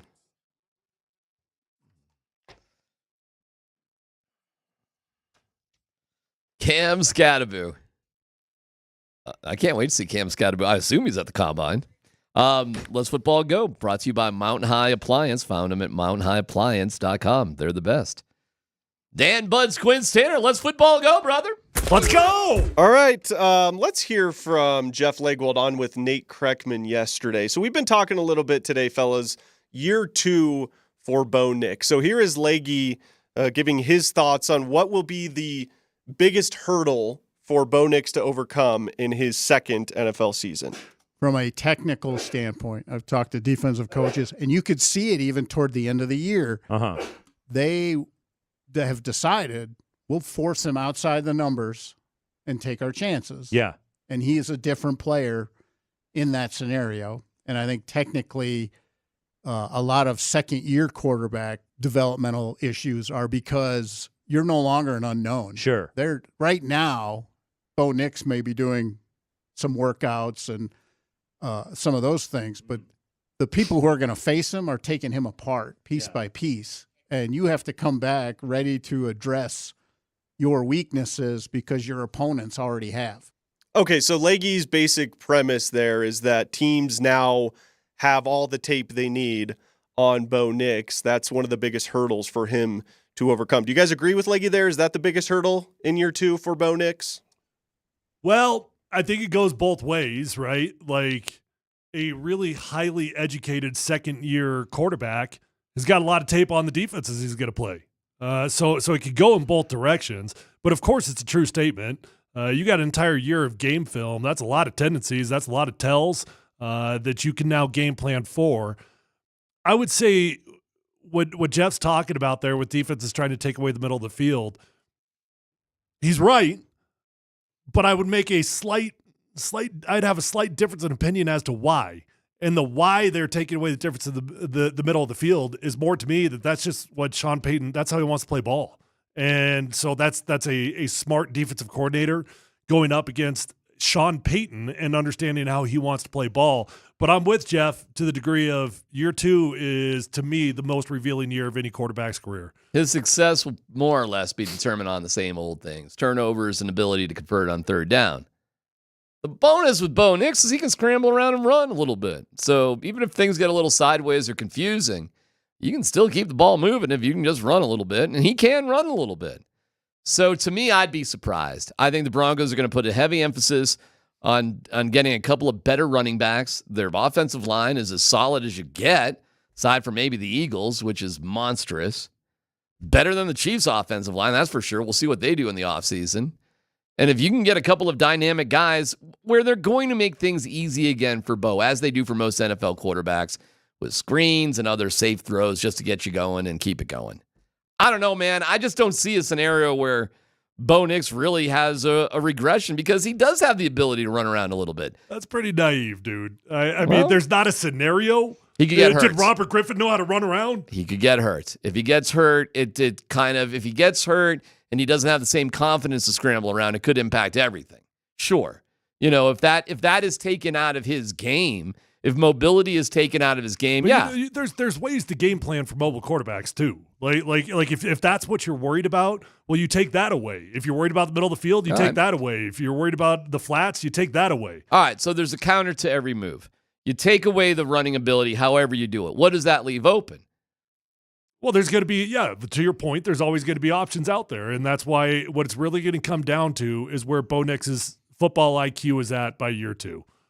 Yeah, I'm looking forward to it. I'll be surprised if there's a significant regression. I'll put it this way. I'm not overly convinced that it's going one direction or the other. I think there's more evidence that it's going in the positive direction than the negative. But if I were to put it, I'd give it like maybe a 60-40, 65-35, that it's going in the right direction versus the wrong direction. I don't know how you could say with confidence that, yep, it's definitely going positive, or yep, it's definitely going negative. Well, I'm looking forward to watching it, period. And my bar is way higher raised for Bo Nix. I'll be way more critical of him this coming year than last year. And I think he's earned that sort of, looking at him through the telescope on that. I can't wait to see it. I'm excited for it. And if it's not there, and they're not an 11-win team, and they're not a playoff competitive team, then that'll be a disappointing year. And in 2 years, if they're not competing in an AFC championship game or a Super Bowl, I'll consider that a disappointment. It's time to raise the bar on these guys, and they've earned it, which is pretty cool, because when was the last time we could say that about the Broncos? Next up, Dan. All right, let's hear Cam Ward trash-talking Shedeur Sanders at a workout at some high school. Here it is. Bro, they gave you a completion percentage award, and all you did was throw check downs and bubble screens. That's actually crazy. If I did that, my completion percentage would be 90. I throw the ball downfield, you don't. You ran the ball. You had a run game. You had a run game. So that was Cam Ward basically telling Shedeur, like, your completion percentage was so high because you just checked the ball down. Yeah, that's also do you Shedeur, agree? That's also Shedeur trashing the CU run game at the same time, which he's not wrong about. I don't know. Do you agree, Tyler? Of course, they're buddies here. You realize that. They're pals in this whole thing. This is about the fourth or fifth time that we've got video of these two guys working out together in different locations and it being nothing but straight trash talk. And I'm like, God, do these guys ever shut up? Does either one of them just ever shut up and be like, hey, nice throw? Like, hey, man, let's get some work in today? Every time it is like this. And I'm like, that just seems exhausting to work out with somebody like that all day long. I don't think they were at high school. I think they were at the campus of UNLV. I think they were in Vegas, I believe, when I watched that video. I could be wrong, I guess, but I thought they were at, I don't know, man. They seem like pals to me. No, they are. They are.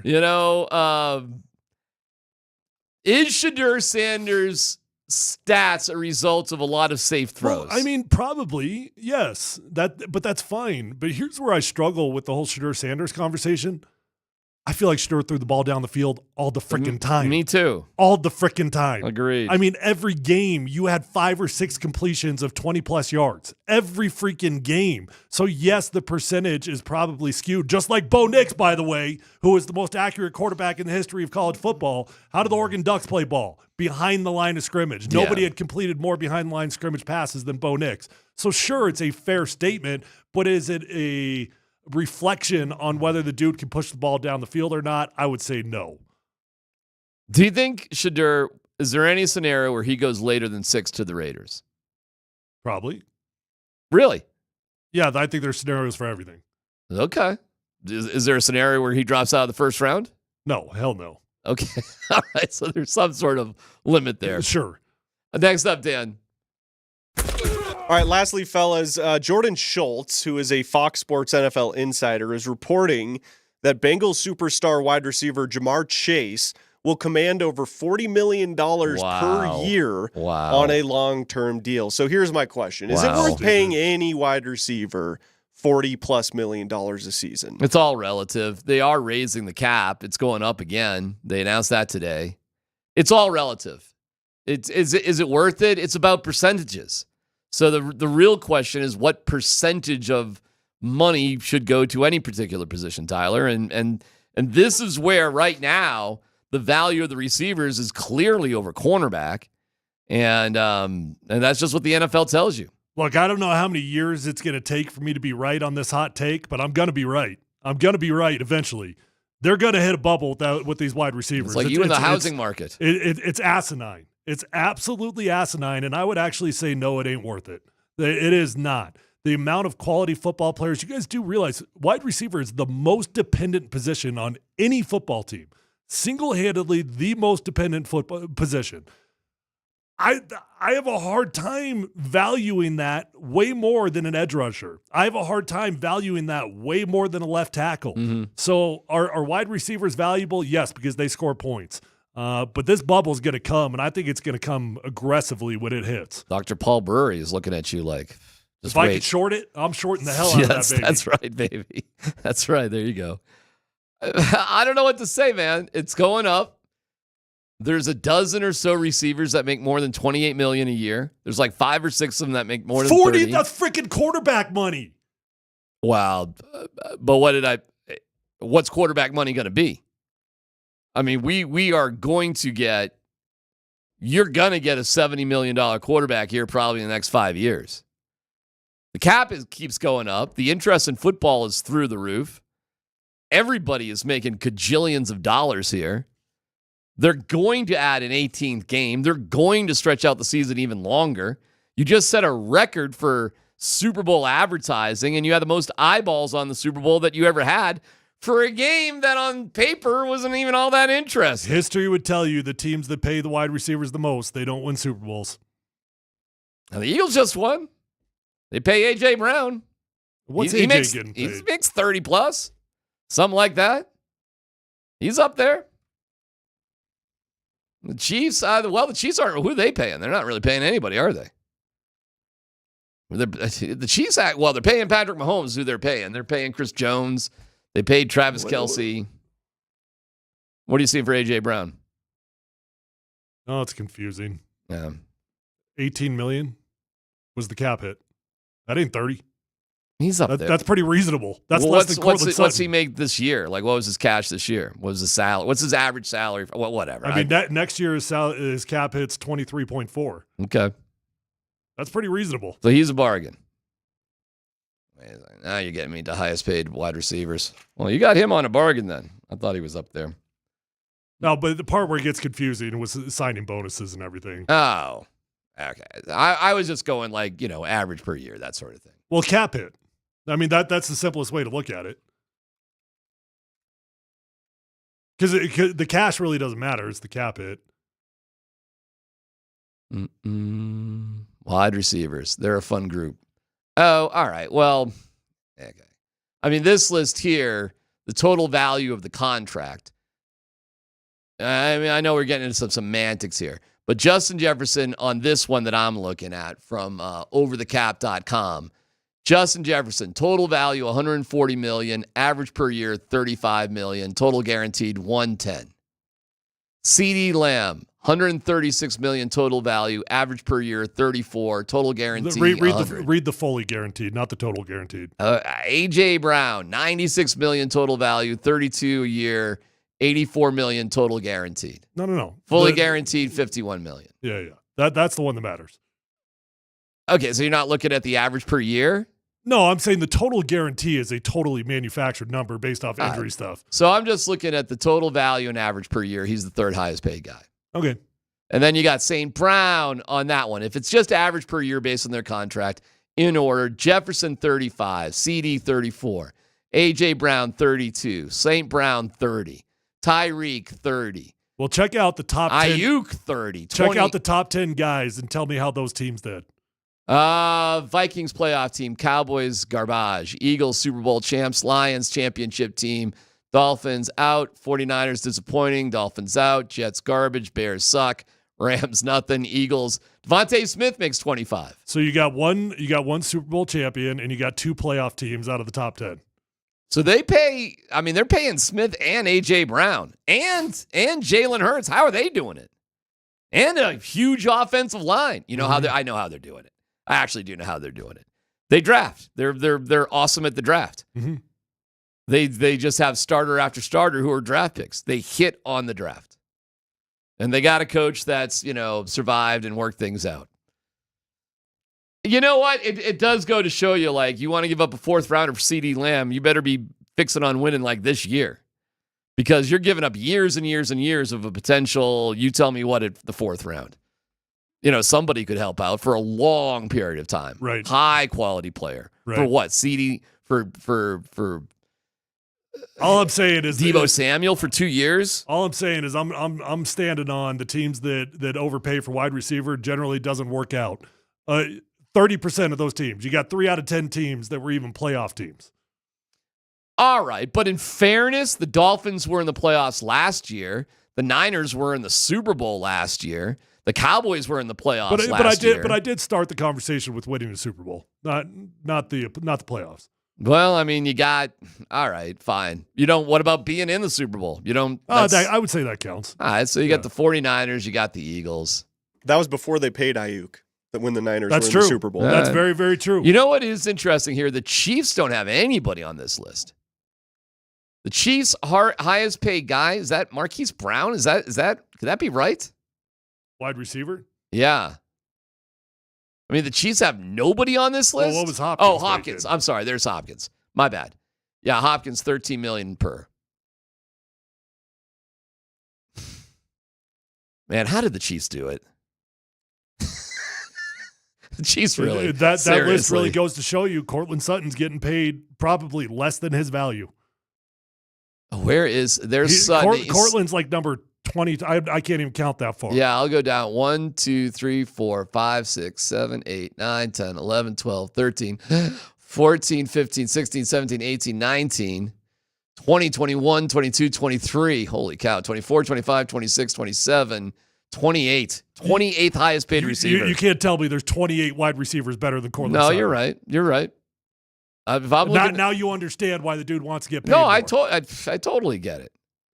Does he deserve it? Yep. He damn sure does. We'll see what happens. But it does. I'm not telling you Cortland's top 10, but he ain't number 28. But it does go to show you with money to work and you see what the scope is of receivers. The Broncos aren't paying crap for their receivers right now. Right. They're really not paying anything for their talent. They're, the guys that handle the ball. Well, the Broncos got their money in the line. Well, that's right. So get ready for free agency with the Broncos or the draft. I mean, this might be Playmaker Central. Tyler, I officially know who the best fans ever are. And it's not debatable. It's just a flat-out fact. And it might ruffle some feathers, but there's... How dare you say Canadians? We'll get to that coming up next.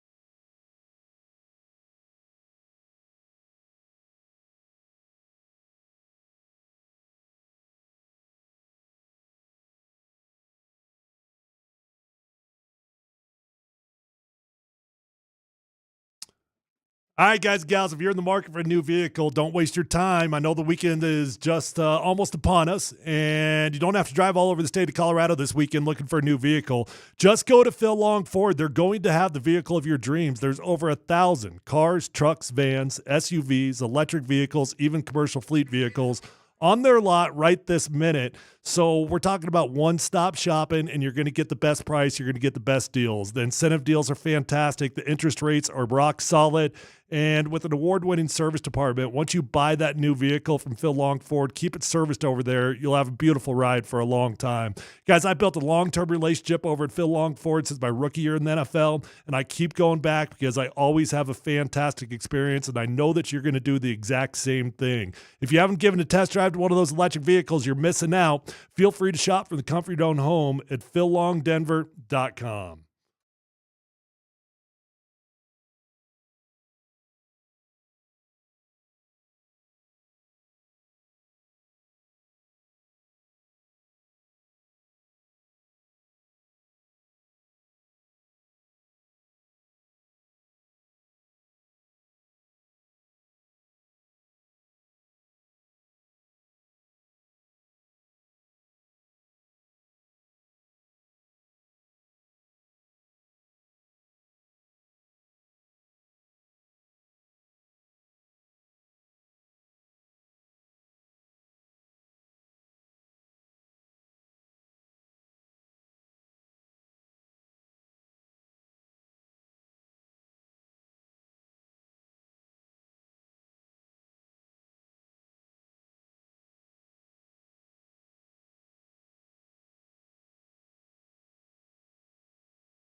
So we like Boston now, huh?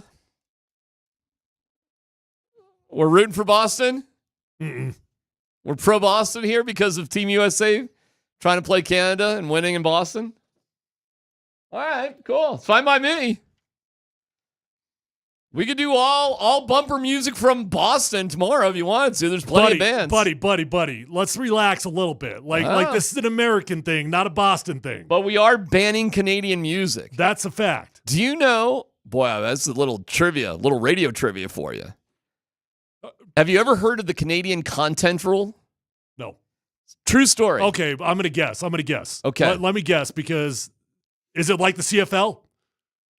Kind of. Okay, so CFL, you've got I think it's either 75-25, 80-20, something like that. You got to have 80% of your roster be Canadian. Is it the same thing? Like 80% of what you play on radio has got to be from Canada? I think it's 30%. Okay. On music stations in Canada, 30% of your music has to be Canadian in origin. At least that's the way it used to be. I'll look it up to radio content rules. I always thought that was one of the weirder things of all time. 35% of music broadcast each week has to be Canadian content. How crazy is that? Okay. 35% of music you hear in Canada on any particular radio station has to be based in Canada. You know what? How crazy is that? CFL's much closer to that than what I thought, but CFL requires 46% of the roster to be Canadian. That is just so funny.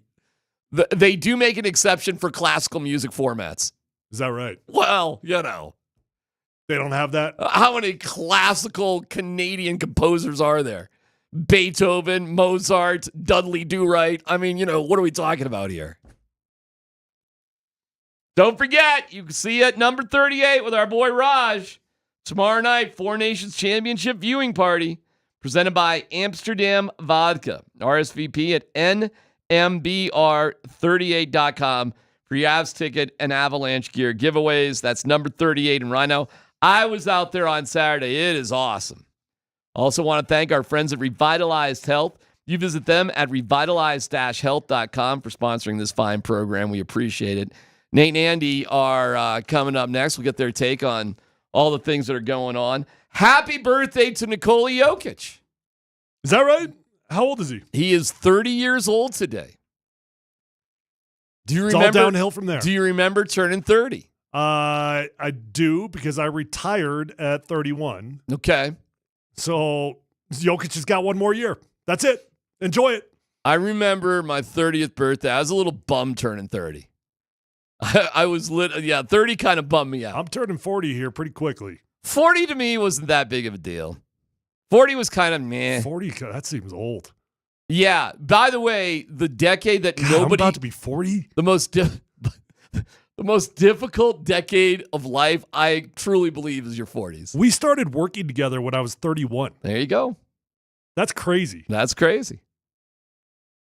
That is crazy. That's a long time. Well, when both of us bounced around quite a bit. Yeah, yeah. 40s are, I think, the hardest decade in life. Congratulations. Hey, 50. If your 38 was any signal of what 40 is going to be like, yep. 40 is rough because nobody really prepares you for 40, and you're supposed to know it all, but you really don't. And it can be it's a challenging decade. It is. 30s are just kind of like, 30s are still kind of fun and new and ish, whatever. But the problem with you, like a lot of pro athletes, you go through things in your 20s that people live they train for their whole lives, and you get it like that. It's ridiculous. Mm-hmm. Like nobody is supposed to have the most money they ever have at 24. No, I mean, listen, definitely not always me, so nobody listen to that way. Nobody give me grief for this, okay? I'm just giving you an explanation of why these things happen. Most people work their whole life to get to retirement, and then they got to make retirement last 15, 20 years. If you're right? lucky. If you're lucky. If you're lucky. Athletes work until they're 30 years old, Yeah. 31, and then they got to manage that for the next 60 years. Yeah, it's actually tricky. 55 And years. in particular, the NFL rewards you. The NFL, I don't mean to be too harsh with this, they would prefer you to die. meaning they offer you incentives in retirement that aren't unusual. A lot of people have incentives to retire later. Yeah. But what they offer you in the NFL is kind of so absurd.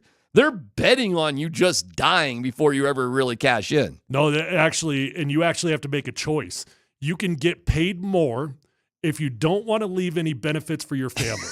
Meaning, if I think I'm going to live until I'm 92 years old, well, it would actually be better for me to just take all the money and then I could distribute it myself. But if I actually want to designate that if I do die, well, they're going to take benefits, now it goes way downhill. The Nuggets Which sang, I'm sure is normal in a lot of places. The Nuggets sang happy birthday to Jokic. Guess who led the singing? Take a guess. Peyton Watson. It was not Peyton Watson. I'll give you one Russell more. Westbrook. That is correct. That's who this dude is. That's who this dude is for this team. Here we go with happy birthday to Jokic. Go ahead, Dan. 2, 3. Happy birthday. How did you run? Happy birthday. On your feet. Happy birthday. Happy birthday to you. F grade. D-. Those guys, they weren't feeling it. They weren't into it. The singing was abysmal. But what does it say that the person that has just been the leader of this team, aside from Nikola, y'all, has been Russell Westbrook this year? Jeez, man. They have gotten so much more out of this guy than I ever anticipated when they signed him, Tyler. Well, I did not guess that Jamal Murray was leading it. Why didn't you? I don't know. Why wouldn't he lead it? I don't think that's who he is. I don't think it's who he is either. I don't think you're wrong about that. Yep, Russell Westbrook. What? Tyler, the team, aside from Peyton Watson, is 100% healthy. What's your starting lineup tomorrow night? You can't take Christian out, can you? Can you? I don't think so. What? I think you're going back in time. Russ is healthy? Russ is coming off the bench. Okay. So your starting lineup is? AG, Christian Brown, Michael Porter Jr., Jamal Murray, and Nikola Jokic. Okay. Fascinating, huh? But your hot take was we were never going to get all those guys healthy at the same time. Yeah, this may be the healthiest the team remains for the rest of the year. I want to salute some fans for undoubtedly being the best fans in the world. And this might have slid under the radar just a tad. But the Colorado Rapids opened up their season with the win last night against LA.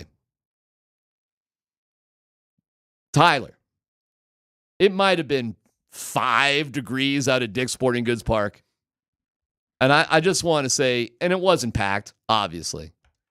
And it was awesome that the Rapids won, as you can hear them right here on 92.5. I got to salute fans, Tyler, who are willing to go out for any sporting event in 5-degree temperature. I mean, and listen, man, I get it. The Broncos played the Ravens in bitterly cold temperatures, and that's a playoff game. Yeah, that's for the birds, buddy. That ain't for me. You're getting out for a night game at 5 degrees in February to root on the Rapids? Whoever you are. I'm telling you right now, I wouldn't go to a Broncos game in 5 degrees. Oh, hell no. I wouldn't go to a Buffs game in 5 degrees. Hell no. I went to the Ravens-Broncos game. I sat in a box up in the press box. Although we did stand outside for overtime and a half. I did do that. I just say I saw those highlights and way to go Rapids for winning the whole thing. And I'm just like, man, there is enthusiasm for teams that I actually do not understand. There are just people out there that live and die with their teams. Fanatics. And they are the best. They're the best in the world. Soccer fans are always loyal. Holy cow. Golly, Rapids fans. Congratulations on getting a win. Whoever was out there, you deserved it. And hopefully they have a great season as they get things underway. I just couldn't believe they had the game. 5 degrees at night. That's a bit chilly. Let's go. Let's play soccer. I mean, dude. Hey, game rolls on, buddy. Game knows game. We ain't stopping. So, way to go. All right, my man. The best thing that you're going to do tonight is? Hit the steam room. Is that going to help? I'm going to work out after this, and the only reason I go to work out is to hit the steam room after. Okay. How long are you in the steam room for? I try to make it 20, but that's pretty tough. 20 minutes in the steam room. Oh, my God. I try to make it 20. Oh, my Lord. I usually make it about 15. Oh, I don't know if I can make more than 5. Yeah. 20 minutes. Yep. That doesn't feel like it'd be good for you. That's good for you that long? I never said it was good for me. Okay. Speaking of not good for you, Nate and Andy coming up next on Altitude Sports Radio 92.5. We need a badass back, and that's the guy I love. That dude is one bad mother.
Denver, Colorado. Altitude Sports Radio 92.5. It's Kreckman and Lindahl. Coach, you got a prediction for the game tomorrow? Yeah, Canada by 1. This is the best person in the world, Cale Makar, and you're listening to Kreckman and Lindahl. Here's Nate and Andy, driven by Colorado Off-Road. Yeah, we are one day closer. USA, Canada, tomorrow. Oh, the anticipation for a hockey game, Andy. That is Andy Lindahl, by the way. He's back. He's alive. Had a meatball moment Saturday night for you. Just for you. Good, good. I knew you would. I knew you would miss being here yesterday after that was pure meatball hockey that we got, and that's why we're at this place in this tournament where people are this jacked, where everybody's talking about it, where Bedsy is, by the way, taking his hometown boys, or home nation boys, I suppose, to win tomorrow night against Team USA. They go to Boston. We've got lineup shenanigans going on here with the everybody's sick. Guys are final. Hurt. Yes. What the hell are we doing? There's somebody has an infection. Dude, there's a part of me right now in a sane moment. Yeah. Which we all know ends when you drop the puck. Why are we doing this? I'm just so worried. I'm just so please don't get any of our beautiful Canadian cherubs hurt for this cup run. Do not injure any of our perfect because Avalanche. The vibe coming out, I think it was Evan Royal was tweeting from Avs practice where it does not look like Nichushkin or our big defenseman, Manson, is going to be ready just yet when we get back from all this. Mm-hmm. So we need no more injuries affecting what is going to be what I hope is the push to get out of the wild card spot. Yeah, and this game is going to be 1,000% intense. Yeah, there's a part of me that's like, did you get it all out? Now, again. Go play hockey. I dealt with enough French Canadians during the early part where I was like, oh, you're going to boo our anthem, huh? Now, maybe I'm not rooting for Canada anymore, you punks. Whatever. Just please don't hurt our guys. Just, By the way, Andy, I love when you go Dirty Harry and start calling people punks. Yeah. That's a total old man term right there. That's how I know the hockey has gained full intensity. Well, there's a part of me, look, because you and I do our damnedest to keep politics out of our show for a good reason, right? It is as dividing a topic as it can be right now. Come on. We had enough going on with Bronco quarterbacks last year, but there's just a part of me where I was just like, come on, man, you got to boo the anthem? Now I got to have a problem with you. Like, now I'm not allowed to not have a problem with you, and I did want to have a problem. I was going to root for you until you did that. Yeah. Because I look at the Kachucks. See, I can't make fun of the Kachucks because they look just so different, but that my brothers and I, none of us really look alike. But I was like, my God, are you really... Did we have a different mom or what was going on? You two couldn't look any more different because Matthew looks like his dad. Yeah. But the other one, Brady. Brady is his name. Does not look like his dad. Now, I don't know. Maybe he looks like his mom. I can't say I've seen the mom. There's generally, there's a two-parent situation. No, I get that, but I hope he looks like mom. But I was just like, I got to root for these guys, you know? Right. Because in a week, you're going to be doing that back to our guys, and I'm going to have a problem with it again. Have you ever seen photos of Billy Joel and Christy Brinkley's daughters? No. I think there's 3 of them. Is there a little grown-up situation going on? Like, remember Rob Schneider's kids at grown-ups? 2 of them look just like Christy Brinkley. Very good for them. One of them has to look like Billy Joel. And for you, I'm so sorry. Although I believe I've been told the one that looks like Billy Joel is a model too. So they've got it going on. They've all done all right. But again, it's those 2 options right there. To be fair, Billy Joel in his prime not was the worst doing all guy. right. It was not too bad. Yeah. Not too bad. Billy Joel right now you don't want to resemble, but Billy Joel in his 20s, go right after him. Especially if you're a woman that's 25 years of age. You don't want to look like modern day Billy Joel. Yeah. No, I agree. So all right, we got so much to do on this radio show today. Obviously USA Canada. We got to dive into lineup shenanigans that are happening here ahead of the Four Nations final tomorrow night in Boston. A large happy birthday to our guy Nikola Jokic. I'm a freak of nature, and 30 years of age today. Andy, 30 years of age. All right, I got a list for you here, okay? Listen to this. This is a list here. 6 names. Bill Russell, Kareem Abdul-Jabbar, Larry Bird, Michael Jordan, LeBron James, Nikola Jokic. 6 names for you right there. Pretty good list, right? The only 6 players in the history of the NBA who have won MVP at least 3 times and were named to 5 or more NBA All-Star games in their first 10 seasons in the NBA. That's right. We're a decade into the career of Nikola Jokic. He is turning 30 years of age today. He has already achieved best European in the history of the NBA. He's done that. With all due respect to the great Dirk Nowitzki, I believe Nikola Jokic has surpassed him. You know, Bloody Divac doesn't get a say. Arvydas Sabonis would like a word. Yes. Tony Kukoc. name some randos. Name some European players. Late great Drazen Sure. Petrovic. Anybody? But no, Jokic he's on that list. One of the great big mans in the history of the sport. Obviously, you're going to put him up there. He's in the Russell, Wilt Chamberlain, Hakeem Olajuwon category of the greatest big men to have ever played the game. He's also just, again, he's at the age of 30, which really, as you define what a professional athlete's prime is in most team sports, generally we always looked at it as like, oh, age 27, age 32. Like those are your prime championship winning kind of years right there. He's smack in the middle of it. I think because of the work that he puts in and the way that he takes care of himself, his prime will even outlast the age of 32. I think we'll consider the Jokic prime upwards of 34, 35 years of age, and we're seeing a lot of guys doing that these days. LeBron James, Kevin Durant, Steph Curry, like guys are able to do that these days, and as we know, Jokic's game is not It's not high impact in the very way of he's not an above-the-rim player, so hopefully the soft tissue stuff is going to hold up for him. He's 30 years of age. It's fair to argue that he's a top 10 player in the history of the NBA. It's fair to argue that he's one of the greatest to have ever done it. And getting back to the point, he is only 30. And this prime still has, I think, a pretty good long shelf life left. Here's my only worry for Nikola, Mm-hmm. and it's only a selfish one. You worry? Does his desire to play outlast his prime? Mm-hmm.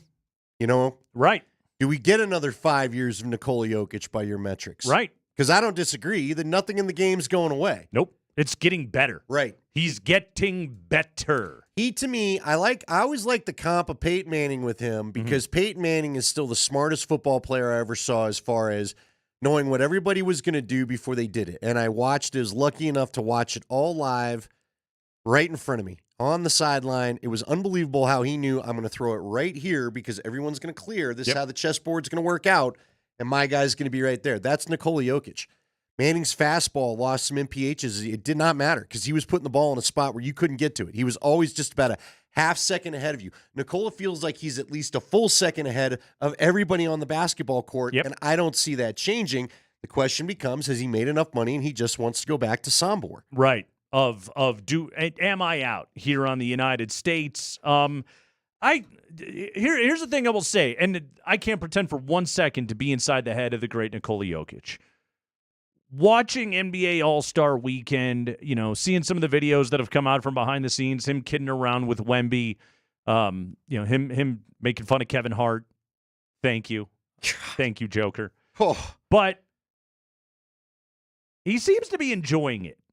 Like, he's coming around to this whole superstar in America thing, making a couple commercials, enjoying All-Star Weekend more. I think when he first started going to All-Star, which was back in 2018-19, was his first NBA All-Star game. I think that at the time, like he felt like an outsider. Culturally, he had no connection to any of these guys. He didn't know any of them. He didn't do AAU camps with them. They didn't go to college together. They didn't run the same banquet circuit. circus too. Pre-NBA. It's not like he was like in like the draft lottery green Right. room hanging out with everybody. Seeing the same people at the same Right. 5 workouts for each team. Language, I think language barrier existed. He didn't know anybody. And, and we saw in the bubble, he was still very much, and I think he still is, like, he's still the guy that feels that close connection to the other European players, particularly the guys from Eastern Europe. Those are the guys that he feels most connected to. But also, like, I do think that, like, now, number one, they all know he's the best. So every dude out there has gotten their ass kicked by him so much that they view him with a reverence of that guy is the best. I mean, that guy damn near took out Team USA by himself in the Olympics last year. So they know. Like, they know how great he is. And, like, I think he's more comfortable in that environment. He knows all the dudes. I mean, seems like him and Kat are bros. Yeah. They all got a big kick out of him. Durant was laughing with him a Right. little bit. Yeah. You've been drinking all day? I'm sorry. Do you see that clip? The clip that's going around, I think, from the Golden Court Netflix series. Yeah. Where he's trying to get Steve Kerr a beer. You would send us a different clip. Yes. That's awesome that we'll get into later. But he's like, get Steve Kerr a beer. Has he had a beer yet or something? And Kevin Durant's like, have you guys been drinking all day? They were, by the way. Yeah. So today I went through the last couple of episodes of Court of Gold. I haven't had time to watch the entire thing, but I just sat there with my remote and like fast forwarded literally until I saw Jokic's face on my little fast forward thing, and then paused it and watched that part, and then just fast forwarded through the other crap. Like, what Team I don't USA, care. I don't care. Yeah, I just want the Jokic stuff right here. Those dudes got bombed. Like, we saw the pictures and everything, but also like that was their mission. After Serbia beat Germany to win the bronze medal, they were just like, F yeah, it is on. Oh, yeah. And they went hard. It was awesome. Surprised, we didn't end up with a shirtless Jokic video again, did we? After that one? Like we did. Remember the one summer where he was he was shirtless everywhere. He might have been naked. The locker room celebration after they won the bronze, and Jokic is getting doused with water, and they're dancing around singing some crazy Serbian song. Just looked like a good time. Those Serbian dudes, they know how to have a good time.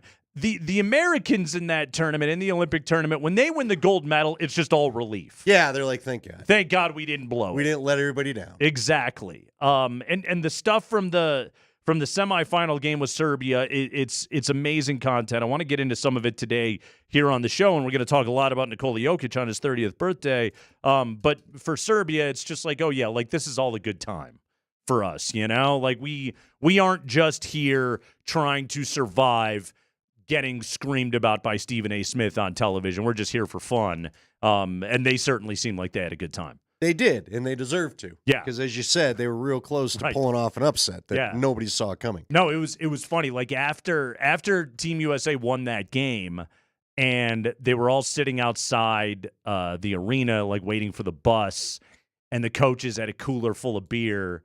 And I think LeBron was the first player that came out, and Steve Kerr was like, you want a cold beer? And LeBron was like, yeah, why not? And like they just seemed so stressed versus the Serbian team that just gets it. But I think that's life with Nikola Jokic. You ever have a coach offer you a beer? I haven't. Maybe. Actually, no. Legion, yeah. Once we got to American Legion baseball, that's when the lines really started getting blurred. Yeah. It was. Hey, you're 19. You're close enough. Yeah, let's go to the Legion Hall and get down. Nikola Jokic is 30 years of age today. Aaron Gordon is absolutely on the right side of history. We'll get you the latest on what is going on with the Avalanche as they return to practice today. But up first, our buddy Nick Kosmider is going to stop by. The Broncos are going to start shopping. What aisle are they in? We'll do that with Nick Kosmider talking free agency next.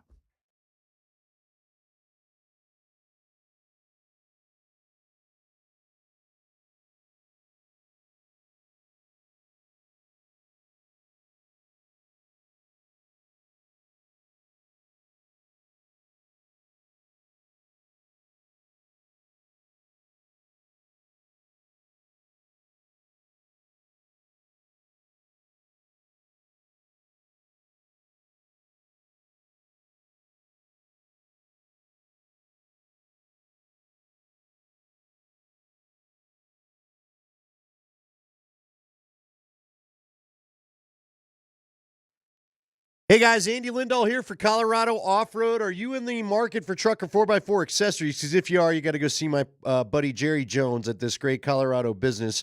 They've been in business for almost 20 years over at Colorado Off-Road. That's important to you because you know what? They know what works in Colorado and what doesn't. So if you need suggestions, this is the right place to go. There's plenty of customer testimonies about Jerry pointing them in the right direction. Some of my own when it came to the bed cover. He helped me pick out the right one for me, one I would have been happy with, that I know I would not have been happy with if what I went with was the original one I was thinking about. Also, they've got a new exclusive topper, the Workforce Pro. You got to give Jerry a call about that, 303-761-1264. If you're a contractor, you're a commercial builder, go ahead and talk to Jerry about this great topper that he's proud to be offering exclusive at Colorado Off-Road. He can help you out. He can also do upfittings and contractor work. Find Colorado Off-Road on the web at cooffroad.com. Find the showroom 3 blocks south of downtown Littleton on Prince Street.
Yeah, it's free agency time in the NFL.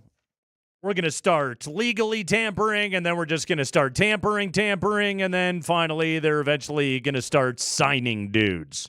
Nick Kosmider out there to cover it all right now for The Athletic. He joins us on the Ramos Law Hotline. Car accident, you need Ramos Law, medical doctor and attorney. Visit ramoslaw.com. Nick, how you doing, man? I'm doing great. How are you? We're doing very well here. So the Broncos, they've got tight end problems. Who might be the fix for this team at that particular position going forward? Can they somehow turn back the clock and get Brock Bowers while also keeping Bo Nix? I don't know if we've been working on a time-space continuum at all there at Dove Valley in the offseason, but that would be my favorite science fiction-y way to solve that position. Hey, Nick, if any organization should have the operational budget to be able to do it, you would think it's the Walmart team. Yeah, they've got their best people working on it, I'm sure. Yeah, the good news for the Broncos is this class of tight ends in this draft appears to be one of the better ones, top to bottom, that's happened in the last few years or whatever the case might be.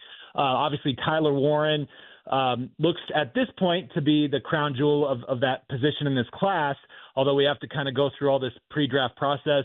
Colston Loveland of Michigan being another guy who is probably thought of at this point as a first-round pick, but the depth at that spot figures to go quite a bit deeper than that. And for a team in the Broncos that finally has all of its, first 4, 5, first, second, third, and fourth round picks for the first time since 2021, they should be in a good position to go about solving that position in the draft.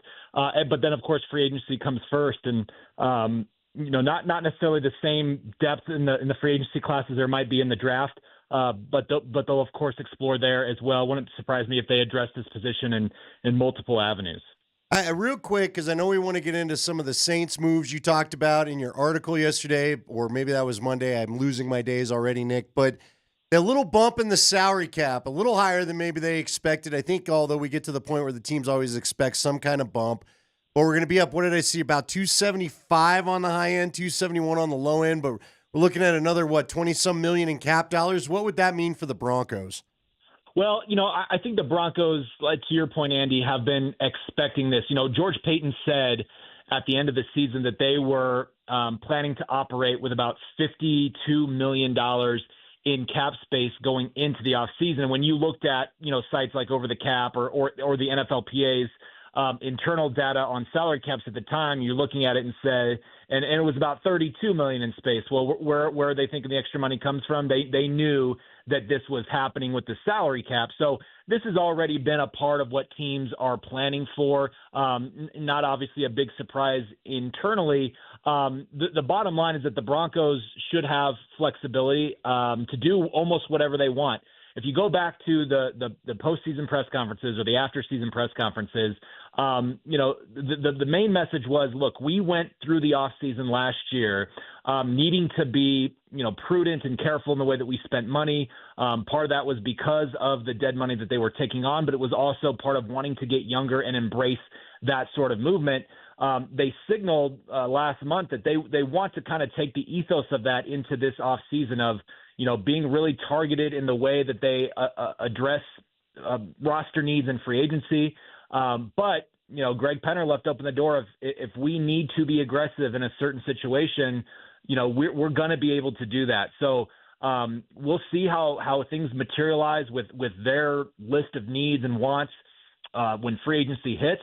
But the bottom line, guys, is this is a team that's going to have a little bit more room to maneuver than they did last year. I don't see them going out and spending like they did in Sean Payton's first offseason when they went and they got, Mike McGlinchey, Ben Powers, Zach Allen, spent a lot of money. But again, if they still need to add dynamic pieces to this roster, and if the market's right for somebody that they believe could be a big time difference maker, they're going to be involved in that. Okay, so let's stay right in that space. Nick Kosmider of The Athletic talking big-time difference makers. We know the spicy names that are out there on the market.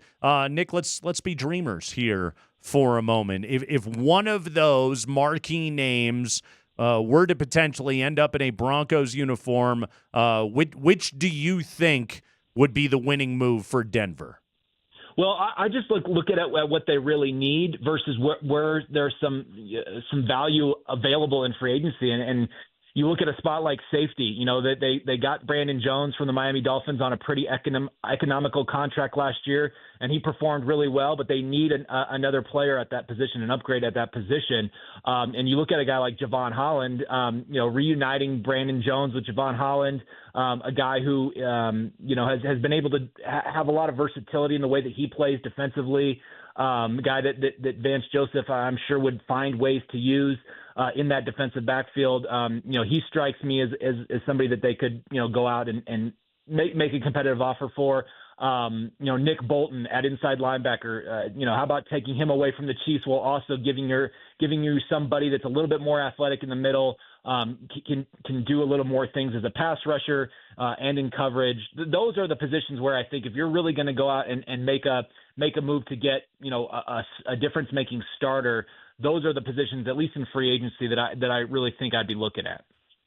There are a lot of receivers available as I look at a list. This is from CBS as they populated it. Yeah, I also noticed he didn't say T. Higgins. Yeah, well, I mean, look, T. Higgins sounds like the Bengals are just going to go ahead and not worry about any good feelings between player and franchise. They're going to just tag him if they have to and force him to play. And yeah, I know. Shocking, right? And I know everybody then goes to Chris Godwin after that, but what about an Amari Cooper? What about a Keenan Allen that I see on here? Are there guys that could be maybe cheaper fits for this team that wouldn't be a break the bank? Would that be like a veteran route runner that knows how to get open? Would that fit the bill here? Or are we talking, do I need to get out of, I guess I'm still kind of in that mindset of you're about to compete for a Super Bowl, and I don't think they're quite there yet. Yeah, to me, it would be surprising if they were to go out and target a veteran like that, again, they talked at the end of the season how high they are on the development of the young wide receivers that they have in that group. And that even includes Troy Franklin, even though his season was up and down just in terms of, not only his production, but at times his grasp, of the offense. But again, I've talked with you guys about this quite a bit, is that in this offense, they're really big on the continuity element of letting guys get to year 2 and year 3 and seeing what the jump is. And you can really only do that by continuing to feed them and giving them opportunities.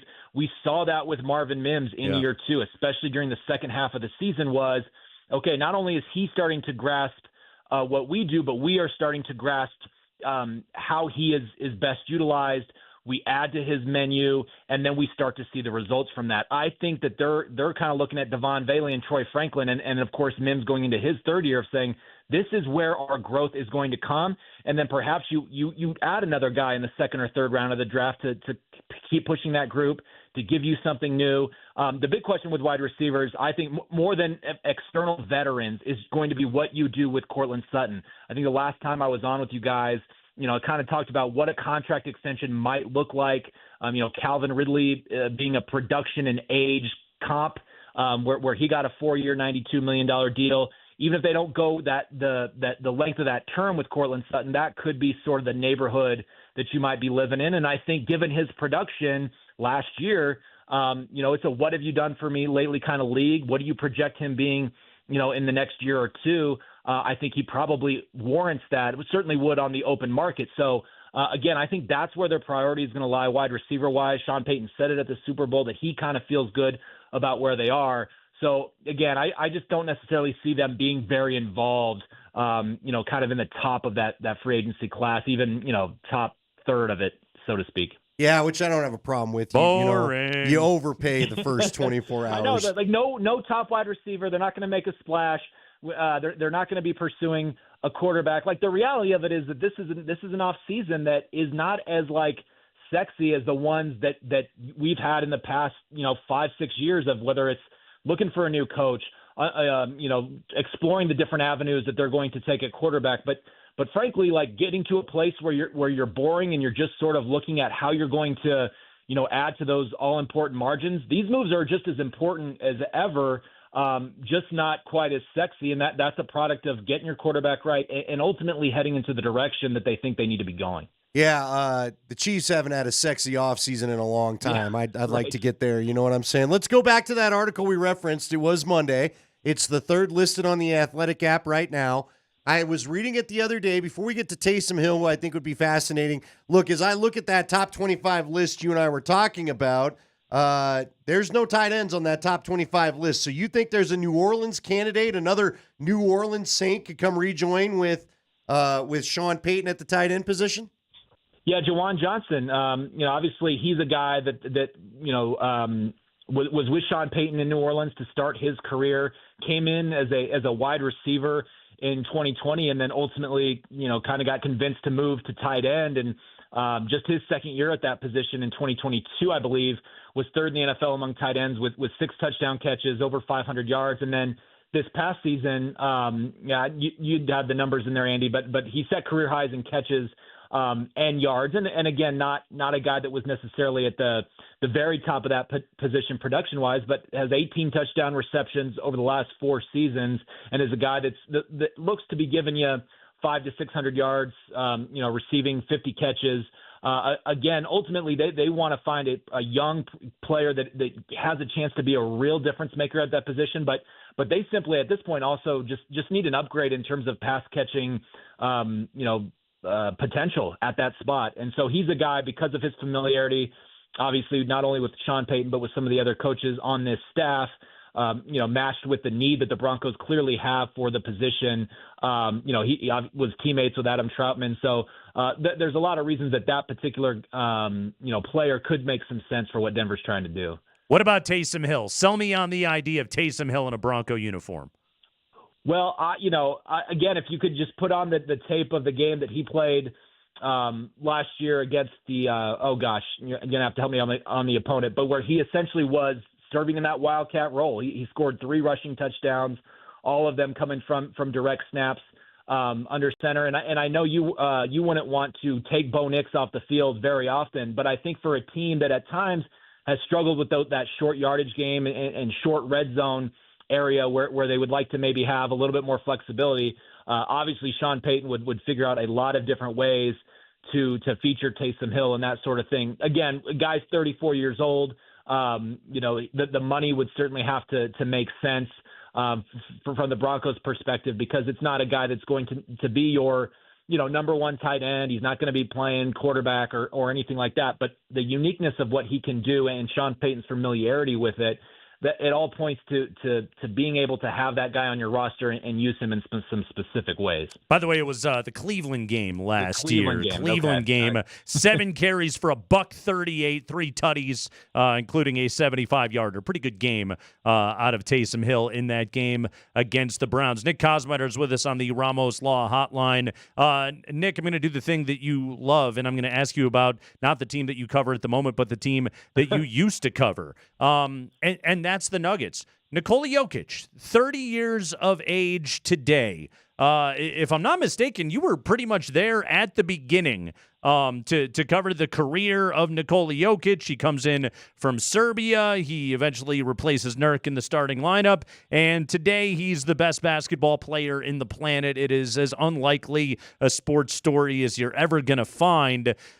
You see what he's like today. Your buddy Mike Singer wrote the great book about him, Why So Serious. Even if you're not covering him on the day-to-day, you were there very early on with Nikola Jokic. When you look at him today, Nick, what are the biggest ways that he has evolved, from his early 20s to today at 30 years of age?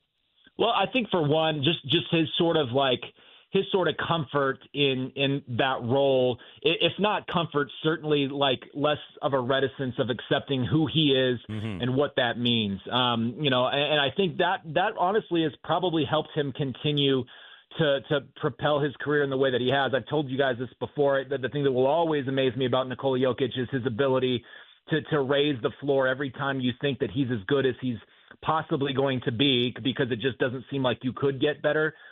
He does something or creates some other aspect of his game that makes him better. And I think part of that is just the understanding of the responsibility that comes with being that guy, not only for this franchise, but just for who he is in the eyes of people in his country. Like, I don't know if you guys have been watching this great Court of Gold documentary that Netflix put together. So good, but you get that insight, like, of what basketball means to his country, and obviously what that makes him.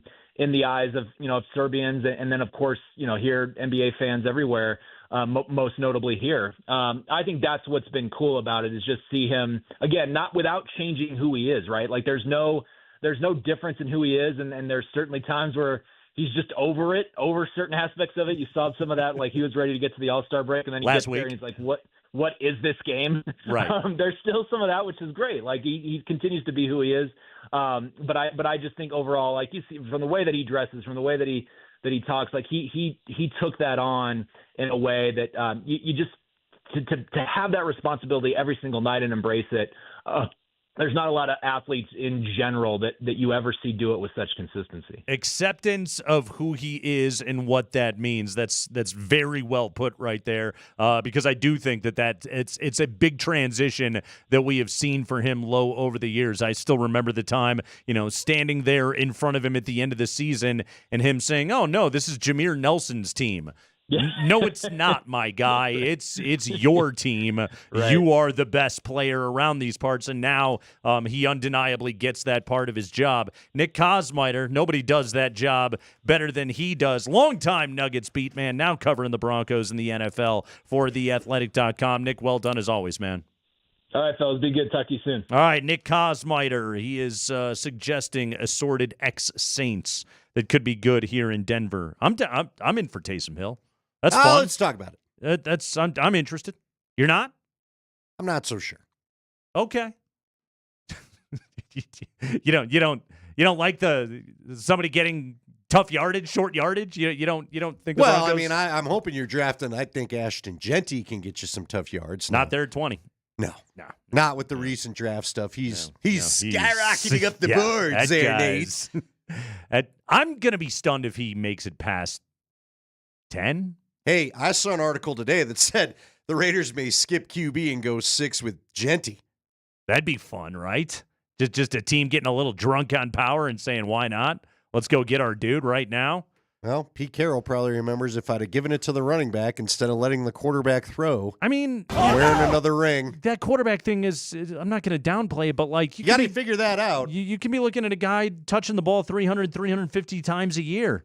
That's a win now kind of player, and you've got a 1,000-year-old coach that you just hired. You got to win pretty quick, right? Yeah, I don't know that he's here for the long development plan, right? Yeah, no, it's how do we make this thing good immediately? Yeah, Sam Darnold and Ashton Genty, that would be a pretty good offseason right there for Plus, the Raiders. they may go free agent shopping. Yeah. Aaron Rodgers has been brought up with them. Mm-hmm. Sam Darnold's been brought up with them. Interesting stuff. That's a compelling team this offseason. And what's funny about it is, when Peyton got the gig here, I think we looked at it and we're like, they're far away. Year 2, with a rookie quarterback, they were in the playoffs. How do you improve playoff positioning? Yeah, it doesn't. Pete Carroll could do the same. It doesn't take that long. The old adult in the room. Yeah. They haven't had it in a couple years.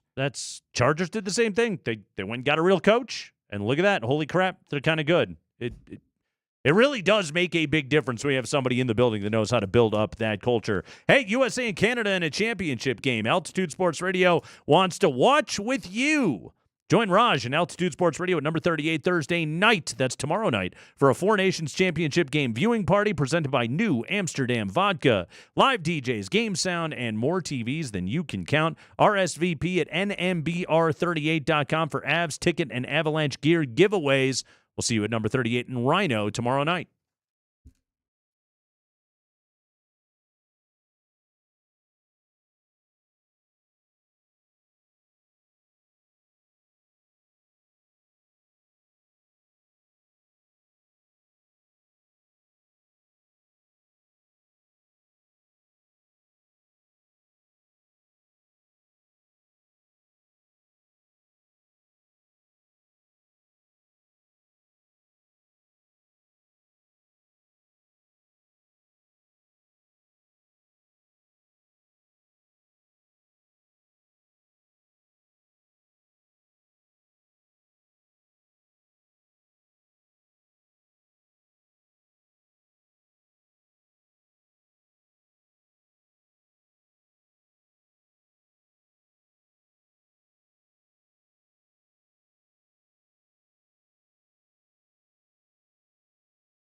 Nate Kreckman, Andy Lindahl. Delightful Wednesday afternoon. Hope you are staying warm out there. Nuggets and the Charlotte Hornets tomorrow. We begin the 27-game sprint to the end here, Andy. Yes, it is. It's time to go. They played 55. They're 36-19. They're right there behind Memphis for the 2 seed in the West. They're ready to do this thing. The question is, with the schedule about to get considerably tougher here, this is where the rubber meets the road, Andy, on the question of, is this latest stretch a fluke or not? Right. Because now they're about to go play a whole bunch of good teams. Yeah, Charlotte tomorrow night. After that, though, Lakers go to Indiana, go to Milwaukee, go to Detroit, go to Boston. I'm going to call that 4 out of 4 tough games right there that you got to go out on the road and play. Back home against Sacramento, no slouches. Phoenix stinks, but you never know how they're going to shoot on a given night. Then you got to deal with that back-to-back in OKC, March 9th and 10th, 2 nights in a row going up against the Big Bad Thunder. Back home for Minnesota and LA. Yeah, it's about to get real here for a little while.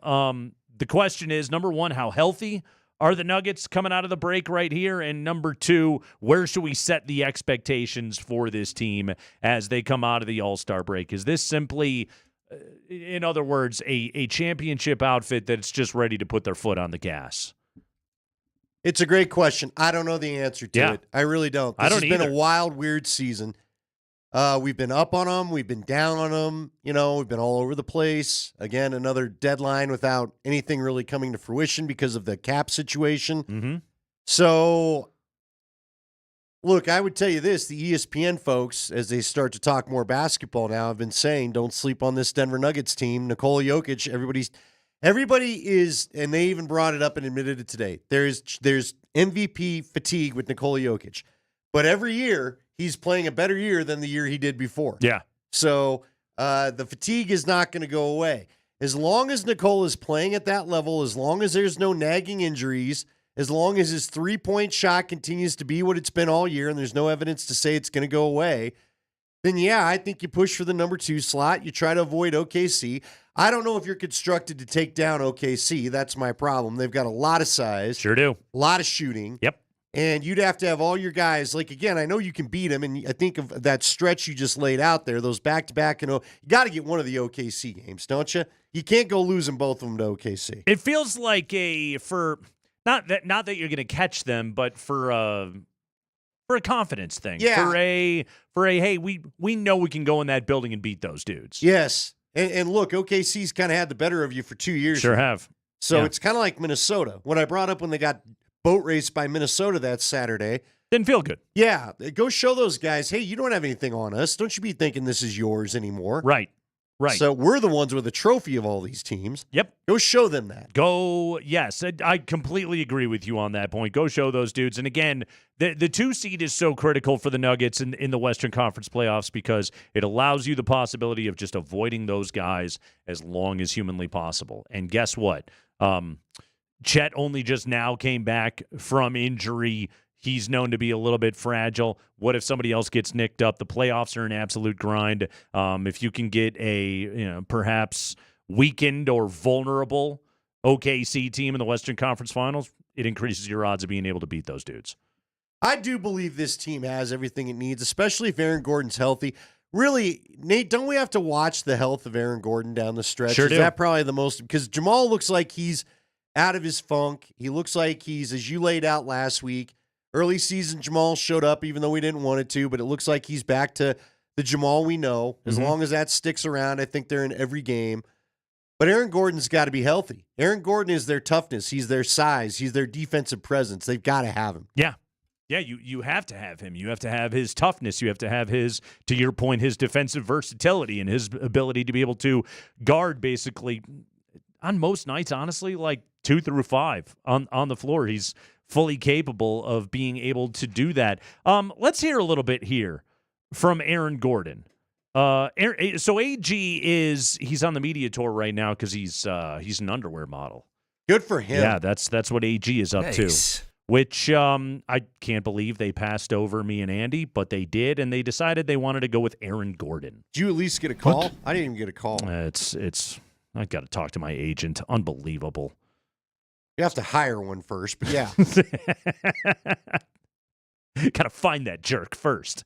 So AG was talking to Michelle Beadle on her podcast about why Nikola Jokic should win the MVP over SGA, over Shai Gilgeous-Alexander, which is now for the longest time this year, Andy, by the way, I was indifferent to this take. Now I'm on the train. Get this guy his 4th MVP in 5 years. Match him up with LeBron James because he is the best player in the NBA, having the best season of anybody in the NBA. But again, the straw poll we got at the All-Star break seems to make it that SGA is going to win the award, and he is the heavy favorite to be able to do so. Aaron Gordon does not agree. I agree with Aaron Gordon.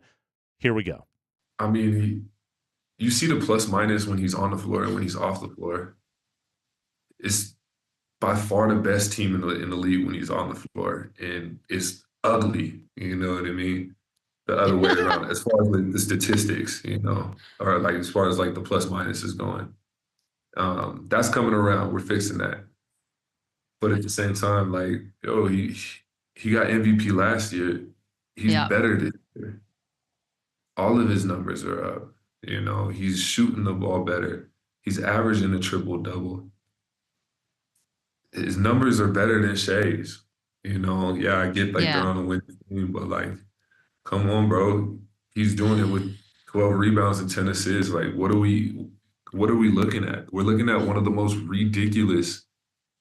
Look at those numbers. 30. Yeah, they make no sense. 13 and 10. Yeah. You're affecting the game in all areas. He's shooting damn near 50% from the three. He's shooting over 50% from the field. He's shooting 85 from the line. Like, come on. I don't think it's as close as people think, as people are making it. 30, 13, and 10. 58% from the floor, 45% from three, 82% from the stripe. By box plus minus, by player efficiency, it's the greatest season in the history of the NBA. AG is absolutely right. What are we doing here? What are we doing here? And I tell you what, I'll tell you how good of a teammate Aaron Gordon is. Kind of dunked on himself in that answer a little bit because he was talking about the on-off stuff. He's on the floor when Jokic is off. Yes. Which he's a part of that mess. Which these guys know. I'm looking at cleaning the glass right now. Plus 23.9 on-off. Nikola Jokic. That's the on-off differential right now for Joker. Which it's basically right in line with what it has been here over the last 3 seasons. Now, again, like there's little slivers of improvement. Like DJ's net rating is like minus 1.5 right now. Thank God. I could kiss that man for being able to put up those kind of numbers as a backup big to Nikola Jokic right now. Great stuff. DJ's having a wonderful year playing his little role, but also like, what the hell are we doing right here? The best basketball player on the planet is having the best season he has ever had. He deserves to win a 4th MVP in 5 years.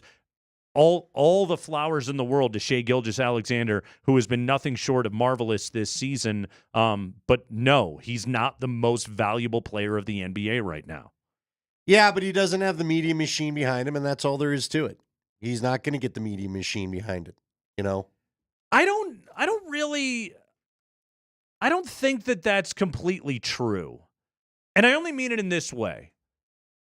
He is acknowledged by everybody to be the best player on the planet. Right, but when Stephen A. Smith and Kendrick Perkins and those that matter at ESPN push for someone else to be the MVP and are out there saying that they don't want they want an American-born player to be the face of the league, I don't understand why one guy's going to be the face of the league. Shai's Canadian, so well, yeah, but that doesn't seem to matter. I don't think Stephen A. I think most people that vote for MVP don't want to listen to Stephen A. Smith and Kendrick Perkins. I think almost, and those dudes pushed anti-Jokic agendas every other year that he won the MVP. To me, the sense that I get is I think there's 2 things that he's butting up against. I do think voter fatigue is real. Okay, fine. You don't want to give it to him again. I also do think just like there was a third MVP barrier for Joker, I think there's now a fourth MVP barrier. I feel like every barrier is going to get bigger. Right. Because it becomes more historic as he collects the award. Exactly. And that's what's so funny about all this is like we're now putting up the 4 MVP barrier. All right. So here's your full list of dudes that have won 4. Kareem, MJ, Russell, Chamberlain, LeBron. That's it. That's everybody that has won 4. Joker's on the list of dudes with 3. That's Larry, Magic, and Moses Malone. Okay, fine, but how do you deny the dude when he's having the best season of his career, when he's averaging a triple-double as a big man, which is something that has only been done a couple of times in the history of the sport? I think the conversation becomes tough for everybody as long as they stay in the top 3 spots. If they slip back below and they're back in 4 or 5, then people will say we're just going to give it to the best player on the best team right now, and that is OKC. But I would also, I mean, again, Aaron lays it out right there, real simply. When he's off the floor, they suck. They're not even a playoff team. Right. It's funny, too, and the part of this that I think has beaten me down. Because, again, Andy, like, I was trying to just be, I'm cool about it, bro. I'm chill. It doesn't matter to me. He's won 3. What do I need another one for? I tried to stay in that space. I also did that thinking he was going to tail off. Like, I was like, oh, he can't keep shooting close to 50% from 3. Oh, no, he's continuing to do it. That's even with a little bit of a slump before the All-Star break from outside. The numbers are getting better. Isn't his scoring up too? Like, wouldn't this be the sexiest Career of his high. 3 MVP? Yeah. Or if it were to make it number 4, it'd be the sexiest of the 4. Career high. Yeah, at 29.8 points a game. He would be averaging over 30 if he didn't sit all these fourth quarters of late because he was so good in the first 3 that he didn't then have to play in the fourth quarter. It's to me, it's close-ish because, again, of how good the Thunder are. I don't take away the season that Shea is having, but come on. Best player in the world is having the best season he has ever had. Get the guy an MVP, Kreckman and Lindahl.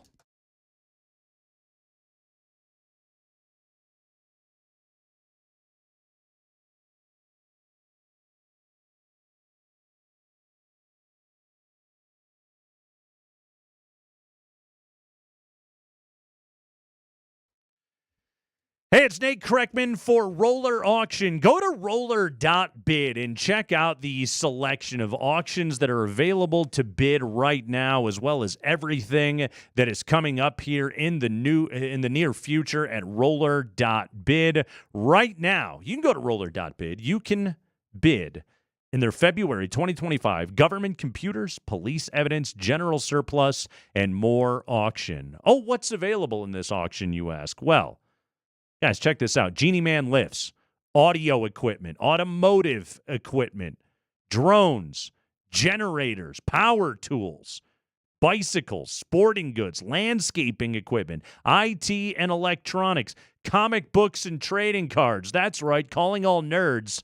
Go to roller.bid and check out the selection. You better believe I already did. And much, much more. You can outfit your garage. They've got some toolboxes, these 11-drawer toolboxes on casters. Outfit your garage. Get organized better than you have ever been. Do it at roller.bid right now. That's roller.bid. It is the February 2025 government computers, police evidence, general surplus, and more auction. It's available to bid right now at roller.bid.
Tomorrow night, USA, Canada, hell yeah, Four Nations final. Andy, before we got into this thing, could you have imagined a world where this game would be as highly anticipated as it is? Not fully. Yeah. But I have a theory as to why. I'm sure you guys covered yesterday in my brief absence. Mm-hmm. Why is one league's little break game better than the other? Yeah. I hesitate to call it an all-star game. I mean, ratings came out for the NBA All-Star Weekend. What a shock. They were down. Yeah. I was laughing at some of your tweets as I tried to watch that thing. It was so frustrating. It sucked. If we hadn't, I didn't Sunday night believe I'd be missing Tuesday's show, but I'm like, I better watch this. I don't want to watch this. My wife and daughter are like, can we please watch anything? I was like, I'll just go switch rooms. Yeah. You guys, I won't make you watch this. Nobody should have had This to is have a watched joke, that. Yeah. And you brought up a great point. Like, again, I was worried about the hockey, still am, because it's a very physical game and their Sure. emotions are up and some fighting's going to happen and all that kind of stuff. That NBA thing, you're seriously going to do whatever your little sketch crap is and say goodbye to TNT and make these guys, they're trying to play a game. They tried. Why? You're not going to get serious effort if they've got to sit there for 15, 20 minutes and cool off. What do you Right. think is going to happen? Right. Then they're going to be worried about pulling muscles. That's why guys are shooting from half court. Mm-hmm. If you just let them play a game and not done like a Super Bowl halftime or anything like that, you probably would have got a more serious athletic effort out of them. But if you're going to take that long off between actually trying to compete on the floor, what do you think you're going to get? It was terrible. It was a terrible presentation that was going on right there. And again, it's, by the way, when the NHL does an all-star game, it sucks. Yes. That's why, hey, slap a national team uniform on everybody, and guess what? They suddenly care. There's pride involved in that entire thing. Real quick, I want to It's jump not in there. shocking. The other thing I would caution, though, they hadn't done international play in 10 years because of the COVID break. They couldn't play in the last Olympics and all that. Yeah. So I also think there's another reason why there's an uptick in this is there's a whole bunch of these guys that have never gotten a chance to taste this. Isn't it? That's why it's ratcheted up a bit. I think Crosby and Drew Doughty were the only dudes that played Right. in 2010. The last Olympics. In the golden goal, yeah. I honestly, dude, I was trying to figure out who our team was going to be because I was so used to a Paul Stasny being there or, our buddy John Michael Lyles or somebody like that. I was like, who's even going to be on Team US? Name some American hockey players. Here we go, everybody. Well, you used to have Brett Hull. We used to. The only time I've ever rooted for Chris Chelios was when I believe he was playing for America. Uh-huh, I think. I might uh-huh. have that wrong, but I'm pretty sure he played for US. He did play for Team USA, that's right. Our guy Eddie Olczyk told us how he played for Team US. Mike Madonna. Mike Madonna, there it is. There's a good American for with you. his good Hollywood looks. Pat LaFontaine, good Good old, American. yeah. Patrick Kane, good American. Yes. American Mike hockey Richter players. is your goalie. Hell yeah. Jeremy Roenick, Captain Sure. America back in the day. Yeah. Old JR out there. Did Papa Kachuk play for the Americans? I'm assuming so. He must have. Yes. Can I interest you in a Tony Amonte? How about Tony Granato getting all fired up there? Huh? Yes, it's all happening right now here. USA and Canada about to go head to head here tomorrow night. For it all out there in Boston. What do you think, Andy? Does this game live up to round one USA Canada? See, I don't know. I don't know that we'll be ready to fight because now these guys are a couple days away from having to go play for their teams. Right. Like ESPN was already advertising, and Saturday we're back with the NHL. How many GMs do you think texted their guys and they're like, "Can you not?" Yeah, can you chill? Yeah. We'll see. My curiosity is, does Canada want to come out and send them? Because again, there's been a little bit of sniping. We got to get into your definition. I didn't know what a pigeon was, and you went and looked it up in hockey parlance. I learned. Yes. I didn't know either. But there was a little back and forth. I don't remember the Canadian player who said, "Yeah, we did this for the flag, not for our group chat or whatever." Taking a shot at Kachuk's. Sure. Talking about how we all got to fight. I hope it calms down a bit just because we got the real season going, and I care more about that. I'm worried for the U.S. because Makar was not in that last game. Now, I don't think they have the stronger goaltending. Hellebuck will be back in net after he's played well. Ottinger had an interesting showing against Sweden the other day, but overall, it feels like the scoring is on Canada's side, and I don't know if we'll get the defensive intensity tomorrow night that we had last Saturday. At the very least, the three best players in this game are all on Team Canada. That being Nate, Cale, and McJesus, obviously. Yeah. That's what'd you deal with yesterday as far as the Crosby? Avs fans have got to just be beside themselves wanting to see Crosby and McKinnon together, right? It's a thing of beauty. I mean, Andy, we had the topic last week. That first power play unit for Team Canada, is that the greatest line ever assembled? When you talk about putting McDavid, Crosby, McKinnon, and Cale Makar all out there on the same group? Well, I thought so, and then they couldn't score a power play goal. That's true. Hey, note to the Avs, the prettiest skating team. Yeah. Needed a little grinding in there. Yeah, get a little grinding. They need a little bump and grind going. Come on here. Can you explain pigeon to me? I purposely didn't look because I want you to tell me. I did not know what a pigeon was. Do we need the context of the cut? Okay, so Brad Marchand, another guy rumored to possibly come into Colorado. Yes, world-class bag unless he ends up playing for the Avs. He was calling somebody a pigeon out there on the ice. Roll this audio, Spring. Pigeon? Hey! Nobody called my hands up. No calling guys pigeons. Now that was the official. That was the ref. The ref got in there and he had to scold Marchand. Yeah, and I was like, really, a pigeon? You're not allowed to call anybody a pigeon. Is that apparently. a new chicken? Remember when you'd call somebody chicken to question their courage? Is pigeon the new chicken? Turkey's a good one. Is that Phillip Rivers? That was. Remember him? So we have a video here. This is from NHL.com, Andy, and this is Mark Scheifele and Nathan McKinnon, and they're explaining hockey terms to people. And apparently pigeon is a thing. Here we go. This is audio from NHL.com. Again, I'm not very inside hockey, so I didn't know this stuff either. But I was curious, so I Googled. Here we go. Hey, I'm Mark Scheifele. Hi, I'm Nathan McKinnon. Today we're going to learn about pigeon. Pigeon. Pigeon. Pigeon is a bird. It's when a puck flies over a couple of people. A pigeon is someone you don't respect, maybe a bit of a bench warmer. I think what it derived from is kind of the lower end of a bird. It's more of a friendly thing. Pigeons don't do a whole lot. They're kind of just annoying. Mostly just a fun way to jab at each other. Best captain in the league, Mario Giordano. Pigeon. Every guy in the entire NHL has been called a pigeon at least once. JVR. Pigeon. Pigeon. We just thought it was the funniest thing ever. I know he enjoyed it. It could go from calling someone a pigeon to a pidge to a pidgey. Someone on the team who uses pigeon a lot would be Nikita Zadorov. He thinks he's Nick Lidstrom, so calls everyone a pigeon. If someone sees like a pigeon on the street, you take a picture of it and send like our team Snapchat group and refer to one of the boys. I think that's always the good memory about talking about a pigeon.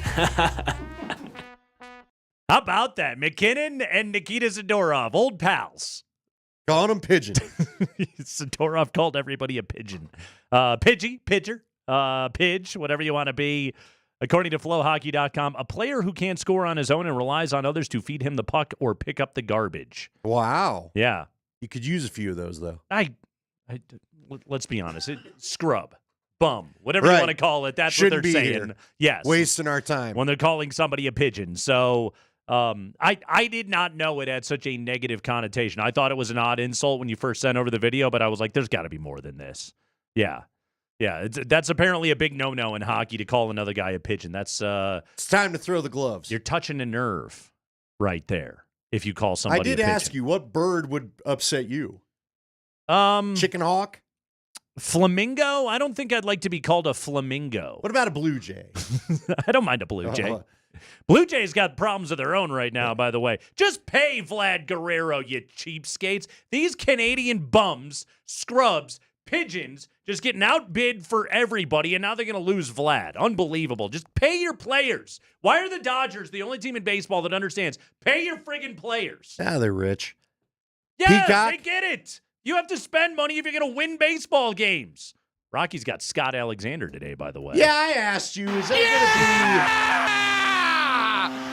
Is that the Daniel Bard signing of the... They do this every year. We get to spring training, and they sign some old guy. You need a warm body. Now, sometimes that old guy comes in like Bard did, and they perform really well. He's a crafty left-hander. They got him for $2 million. You got to fill out your bullpen. Or sometimes it goes from crafty to double P's in there.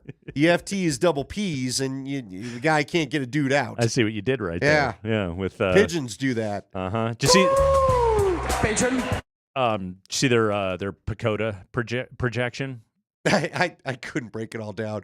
55 wins. Yeah. 55. Yeah, 55.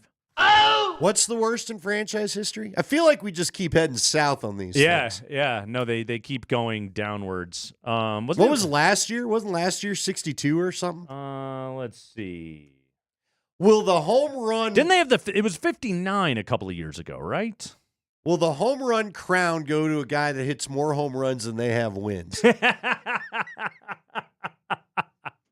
Will Aaron Judge? Yeah, does Judge go for 65 and the Rockies snuggle in at 62? Yeah, they were 59 2 years ago, 61 and 101 last year. So we're going for the hat trick of 100 loss seasons this upcoming What player year. is the loss of Brendan Rodgers to the Astros today? Is that what's going to cost him 6 wins? Was he War of 6?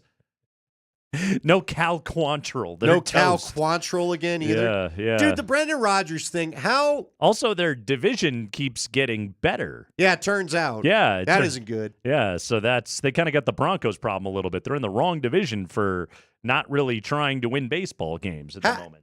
That's a bunch of pigeons over there, let me tell you. Is Brendan Rodgers the player epitome of what the last few years have been? Another guy where, and we've enjoyed our conversations with him in the past. I was rooting for the guy. Liked him. Remember, he was drafted the year they traded Tulowitzki, but then Story ended up kind of coming up, and you didn't need him for a while, so they moved him to second. Yeah. Still kind of wonder what he would have been if they could have kept him in short. Who knows? How does he just leave you on a one-year deal? You don't get a darn thing. Nope. Not a darn thing. The fact that he goes to the Astros on a one-year deal that I think is also a minor league deal probably tells you all you need to know. They're going Tyro Estrada over there at second base now these days. That's what they're doing. It's a sweet life. Yeah. Is this what hey Grandpa, is this what being a Cub fan felt like back in the 80s? Cubs are probably pretty good.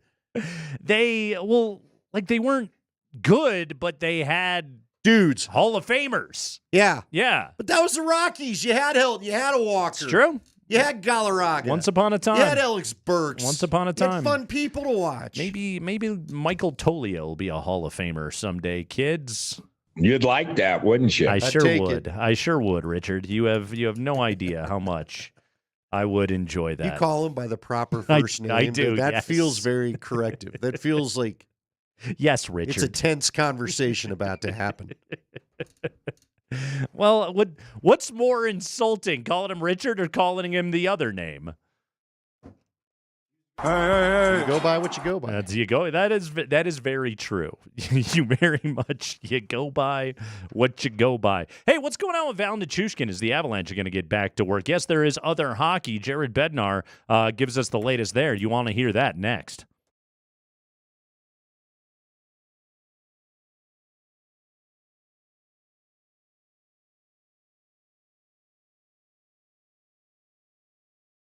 Hey guys, Andy Lindahl here for the Rocky Mountain Men's Clinic. Well, it's still a season of love. I mean, really, you can celebrate all February long.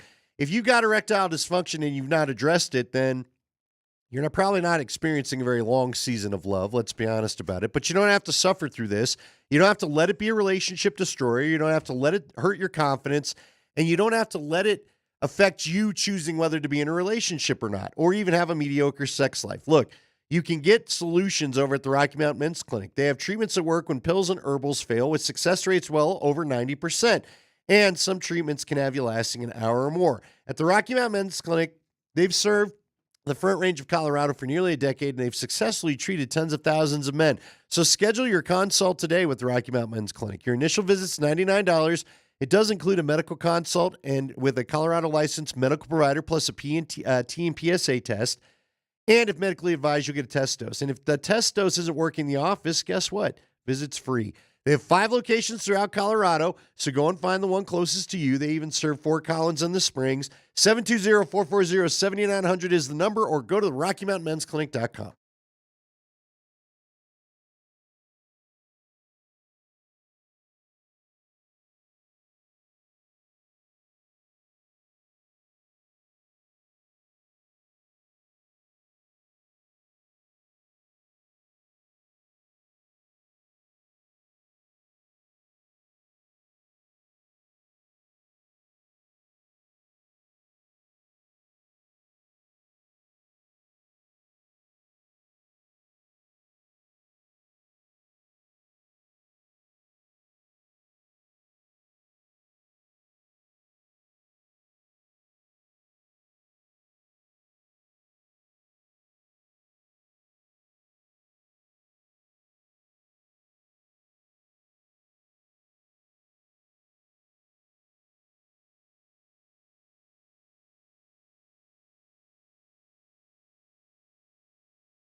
Damn right we're getting the let out. Kreckman and Lindahl, Altitude Sports Radio 92.5. Yes, eventually the Four Nations become just two again. And we return to NHL play. And the Avalanche will make their sprint to the end here, Andy. And let's see what they can do this year. And let's see if they're at any point going to have Val Nichushkin back out on the ice. He has not played since the 31st of December. He was skating out there today. But will he play on Saturday against the Preds? Here is Jared Bednar after practice today. Don't know. I don't know which games, like if he'll be back for Nashville, St. Louis, or if it'll be Jersey. I don't have the answer to that just yet. We'll find out a little bit more after we see him the next few days. Is that going to determine if he even goes on the trip at all? Yeah, like it's too early games, so I mean, if he's not playing, he's not going to come on the trip because it's like we don't even have pregame skates. Don't know. By the way, there was a report today that Wedgwood was taking some work, and then all of a sudden he was on the ice. Yeah. And I think it was Evan Rawaligan was like, I was concerned what happened. Coach, what happened to Wedgwood there? A little bit, yeah. Well, when I went down, because you just look over your shoulder, I said, well, like, you see the goalie down, and he's, like, in obvious pain and discomfort, and you're thinking the worst right away, like, was it a groin? And he got hit in the jewels, and I was like, oh, thank God. I'm sure he didn't want to hear that, but I was like, yes. Good. See you back out here in a few minutes. So there you go. Now, if you get hit in the jewels, that doesn't feel like a oh thank God scenario. Well, no, it is if it's not yours, right? He'll be all right. Walk it off, kid. I would say though, if you took a puck wherever you took it to feel that, because I'm assuming he had all his gear on. I would think so. You can have the rest of practice off. Go, walk that off. We'll be good. Go just lay in the fetal position with a stomach ache for a while. Yeah. That sucks. Poor Scott Wedgwood. We're thinking of you, pal. We're pouring two out for you right now, man. I had to laugh. Romy finally, my friend Romy Bean at Channel 4, she wanted to get inside the goalie equipment. And we've heard. We connected. Yeah. Well, she finally put the piece out there, and I guess she's with Dylan Ward, our goalie, in the locker room. And she's like, all right, where do we start? And Dylan goes, well, I usually start with my cup, but we're going to skip that right. Couldn't hurt, right? Let's get the latest injury updates on everybody else. Josh Manson, Sam Girard, and more. Plus, what's going on with Lecky? Here is and more. Here's Bedsy today. Yeah, Manson I don't think he'll be ready to play after the break. Still dealing with his injury from before. I mean, it's been a couple of weeks now, so hopefully he's getting close to getting back on the ice, but he's not back on the ice yet. G and OC are maintenance. Who else? Is that it? I think that's it for today, right? Please, for the love of God. Lekkonen's back in town. He'll join the team tomorrow. Yep. How about Lecky? Yeah. What do you think Lecky and Mikko talked about at the Four Nations? How's Carolina? How's that going? Somebody texted in and said, "Are there serious rumors about Mikko going to Vegas?" That better not. I mean, how happen. serious can a trade rumor be? The internet is rife I'm just with telling everything. I'm just telling you. If that happens, a lot of anger here. A of lot full meatball. Yeah. By the way, so that's the Avs injury updates. Here, let's talk about what's going on with Team USA. Defenseman Quinn Hughes will not travel to Boston to join the U.S. team as an injury replacement for its Four Nations face-off championship game against Canada.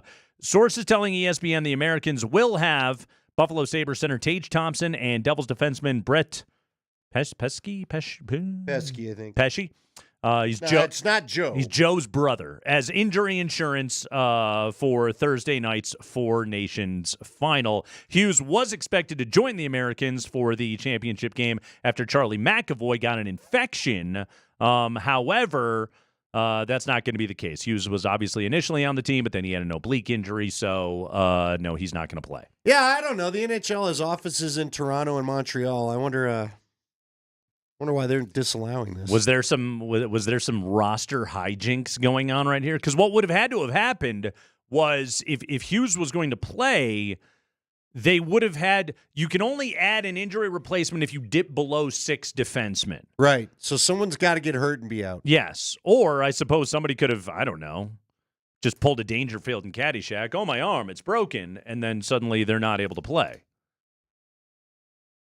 Didn't you also have to already be on the roster? I don't know. Whatever. Well, he was initially named to the roster. He was, but then I read where he was hurt for Vancouver leading up to the Four Nations, and that was another thing that factored into him not being available. And funny stuff going on right here. Funny Can we just stuff. get out of this? By the way, they also have offices in New York. Can we just get out of this dang game with nobody else getting How hurt? many offices does the NHL need? Well, I mean, that seems to be 3 cities that they like to hang out in. Him Bettman and his sweaty hands, just can't he work out of a cubicle? I only say that because I once shook hands with Gary Bettman. Yeah, I was about to say we're gonna need a little backstory to how he's got sweaty hands. He had a very moist handshake. Really? I shook his hand once. Did he give you the dead fish? Wet noodle. Yeah, terrible handshake. Yeah. He even look at you? He did. He was perfectly polite. But then he gave you the old flipper? Yeah, but then, it was no good. And then he came on a radio show and I yelled at him. Yeah, but we all loved it. It wasn't offsides. For those that missed it, we ought to pull it out one time. Yeah.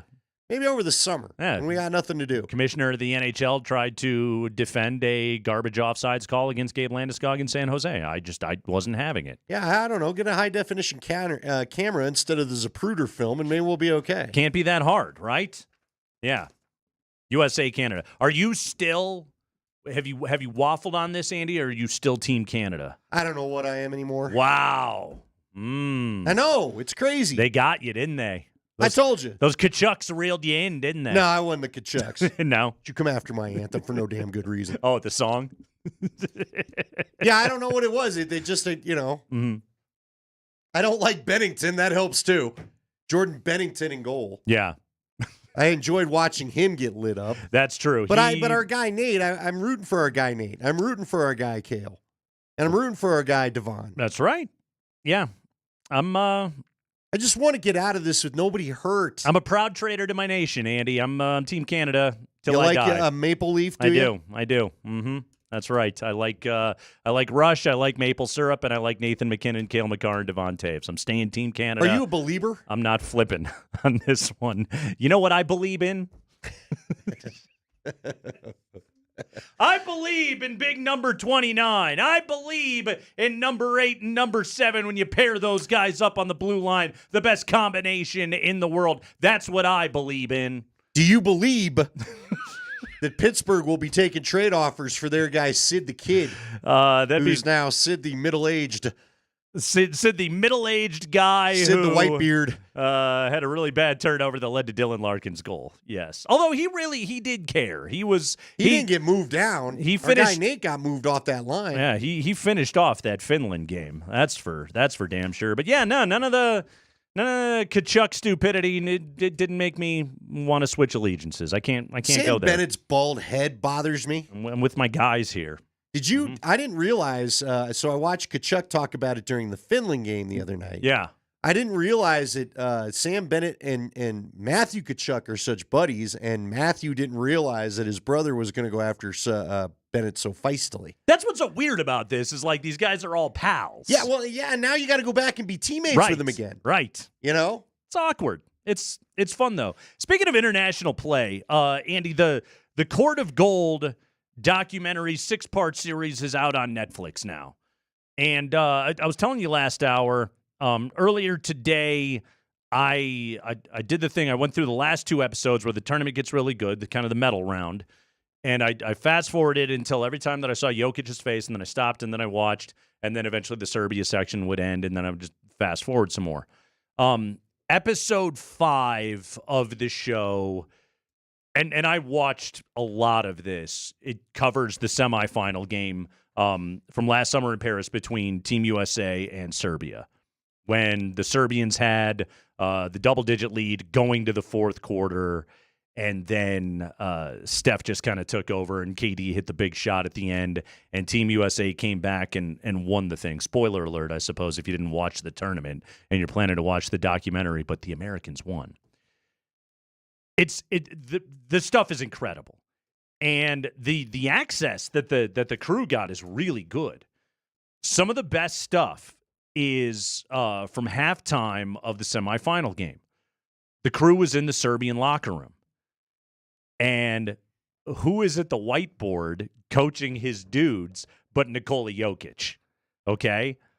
Because why aren't you letting the smartest basketball mind on the planet actually direct his dudes? And so Jokic is up there with the dry erase marker, explaining to his teammates what Team USA is doing with their pick and roll with Curry and Embiid and how he wants to defend it and what he needs everybody to do. And dude, Joker is like in his bag. He is 10 out of 10 Jokic right there of just directing his guys. Jokic they didn't use him in the interview footage. I'm sure he said no. Bogdan Bogdanovic is kind of the Serbian representative of all of that, and he's great. Serbia comes out and they blow that game, and USA comes back and gets the win. Steph hits the huge late layup, and then KD hits the jumper that eventually ends it. We all watched the game. Serbia ran out of gas. They go inside the Serbian locker room after that game, and it was crushing to watch. Those dudes were they were completely wiped. They were emotionally exhausted, and I think they were all looking at each other like, how the hell did we blow that thing? And then they cut to this interview footage of Steve Kerr, who said, we had to basically play a perfect fourth quarter if we were going to win that game. And we did. And then Steve Kerr said something that really struck me, which was, that's the greatest game I've ever been a part of. Which was incredible to hear him say that, because how many rings does Steve Kerr has? Right, 5 or whatever, between part of the powerhouse 6 Bulls, or whatever. He won in San Antonio. He coached in Golden State. He's got 3 rings as a coach, and he's saying that's the greatest game I've ever been a part of. He was obviously so relieved, but he was also saying this. I think the interview footage was kind of recent because he was wearing Warriors gear. It wasn't like they were getting him right after the game. And so he's had time to be able to ruminate on all this, talking about what it meant. That's what's so funny about all of this is, like, right now this is one of the things that struck me as I was watching it, is we're juxtaposing the NBA All-Star Weekend against 4 nations and the way these dudes are playing, these hockey players are playing the 4 nations and the intensity that it is having. And I think a part of the criticism that's getting heaped back on the NBA is, why don't they care? Well, go watch that and see how much they care. Those dudes are bleeding once they have their national team jersey on and giving it every last thing that they possibly have.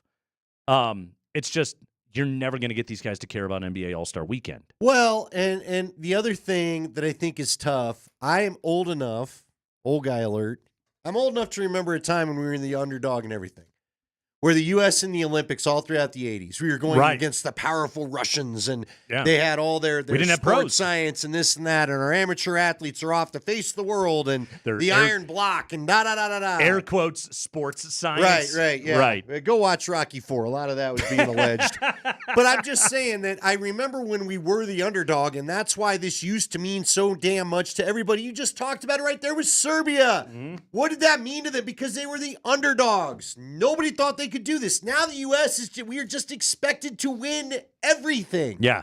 I thought it was interesting the other night during the Finland game, or during the Sweden game, where Eddie Olczyk's talking about, and who is the goalie? Not Boucher. That's Bobby Boucher, the water boy. Bouchard, is it? Who's the goalie that's on the TNT crew? We've had him on before. Anson Carter? No. Henrik Lundqvist? The guy between the benches on the actual game crew. Panger. Not Pang. It's okay. Holy jumping. Regardless, they're all talking about this being a miracle. Do you believe in miracles moment? And we're just not going to get that. I don't even care. Like, do you think if the U.S. wins tonight, that's going to make more, or tomorrow night, that's going to make more kids want to play hockey? Maybe, but but it's not going to be as powerful as this ragtag bunch of kids Right. going up against a bunch of Russian men Right. back in the day. We are no longer the underdog. So I don't know how you stoke that kind of care out of these athletes. Right now, like by the betting markets, it's just like there's no favorite in this game. It's just split 50-50. Yeah, minus 110 on the money line. Either way, like, yeah, it's big bad Canada, and you know their collection of talent is better than the Americans, but based on the way that everybody has played so far in this tournament, there's no clear favorite tomorrow night. Well, and I just think you can't make, like, I'll ask you, do you believe Brian Boucher? It is Boucher. Brian Boucher is the goalie that's been, they showed him in his U.S. gear and all this. But do you believe if they were to do an international series, as they're now talking about with the NBA, again, you wouldn't have a bunch of Serbians taking on the U.S. Do you know what I mean? You can get all the international players together, and that's still not international pride. This is the point that I made yesterday. Nikola Jokic is not going to care about Team World. Right. He doesn't cares care. about Serbia. Right, exactly. And again, it would just be a contrived thing for the All-Star, which again, who cares? Right. They want to get through the weekend and go to Cabo. They don't care. They all had jets to go to Cabo that night. They couldn't wait for the game to end. They do not care.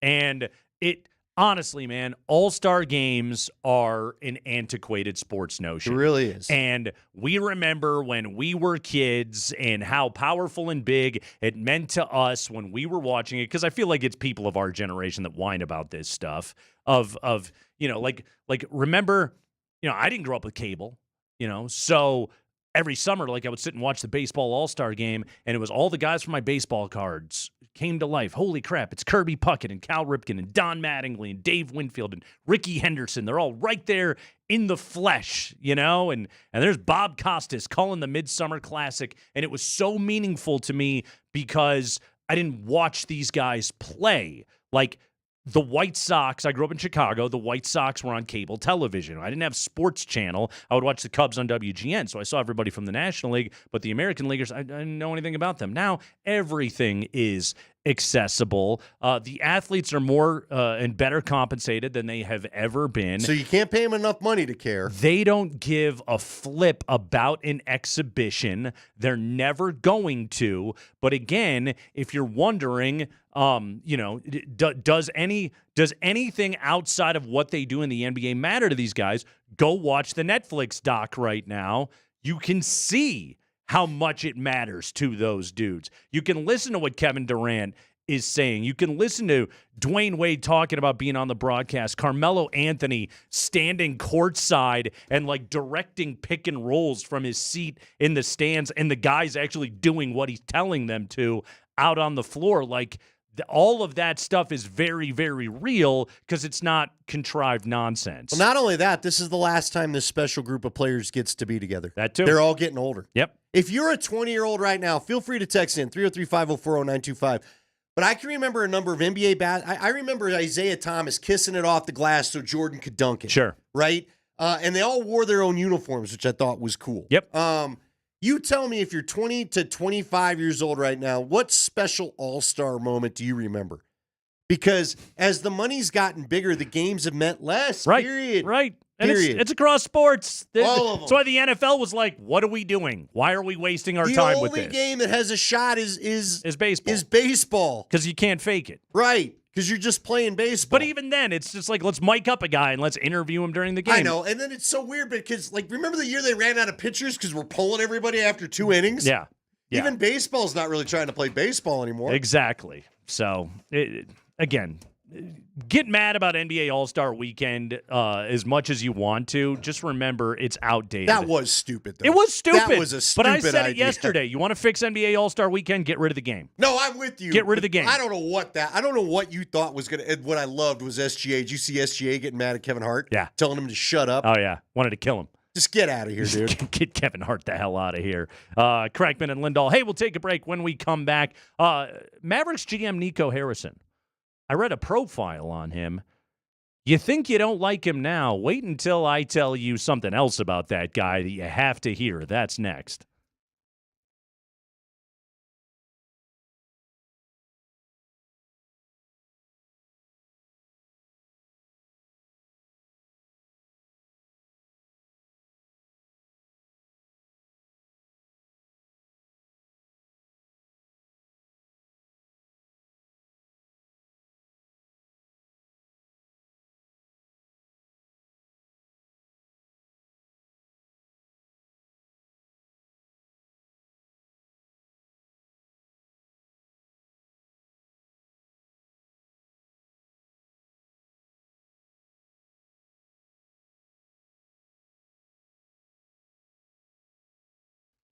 Hey, if you need a new heating and cooling system, but you don't want to pay up front, Apple Air has got your back. For a limited time, you can get a brand new heating and cooling system with no payments and no interest for 12 months. That's a full year. That means total comfort right now, and you don't pay a thing for a full year. The expert team at Apple Air makes upgrading easy, affordable, stress-free. I had them over to my house. They rolled out the red carpet, put in a beautiful new 2-stage high-efficiency furnace, a nice Dakin unit. Oh, the thing is absolutely cranking. Freezing cold last night. That was cozy as could be in the house. You can do the same with Apple Air. Give them a call at 303-733-2813. That's 303-733-2813. Or visit appleair.com. Schedule your free estimate. Not a quote. They give you an estimate. Apple Air. They keep you cool in the summer. They keep you warm in the winter. Go to appleair.com.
Luka Doncic is a Laker. Nuggets will see him this weekend.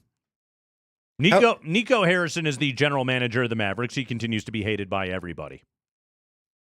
Get a load of this, okay? There's a great profile on him in The Athletic, so people could kind of like get to know the dude that everybody hates.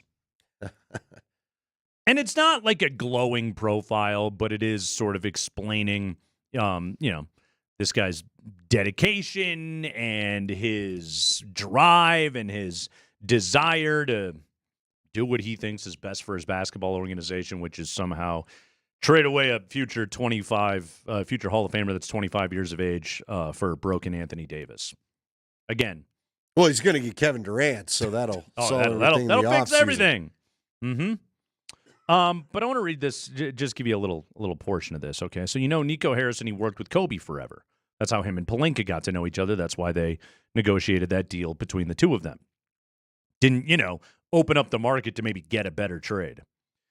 But Nico Harrison worked alongside Bryant for years, witnessing the Mamba mentality firsthand. But he's not merely plagiarizing one of the greatest ever. This is also Harrison's character. There's a quote here from Danny Sprinkle, the old Utah State coach who's now in Washington, said he's that disciplined and detailed. He was a teammate of Nico Harrison in college. Harrison is a notorious nutrition devotee and will occasionally begin conversations by quizzing friends on their health habits. Quote, "What did you eat today?" is one of his go-to greetings. Me and that guy would not get along.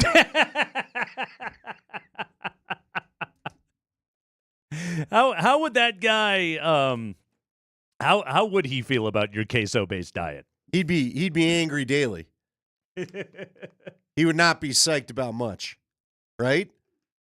Is there anything more annoying than food police guy? No.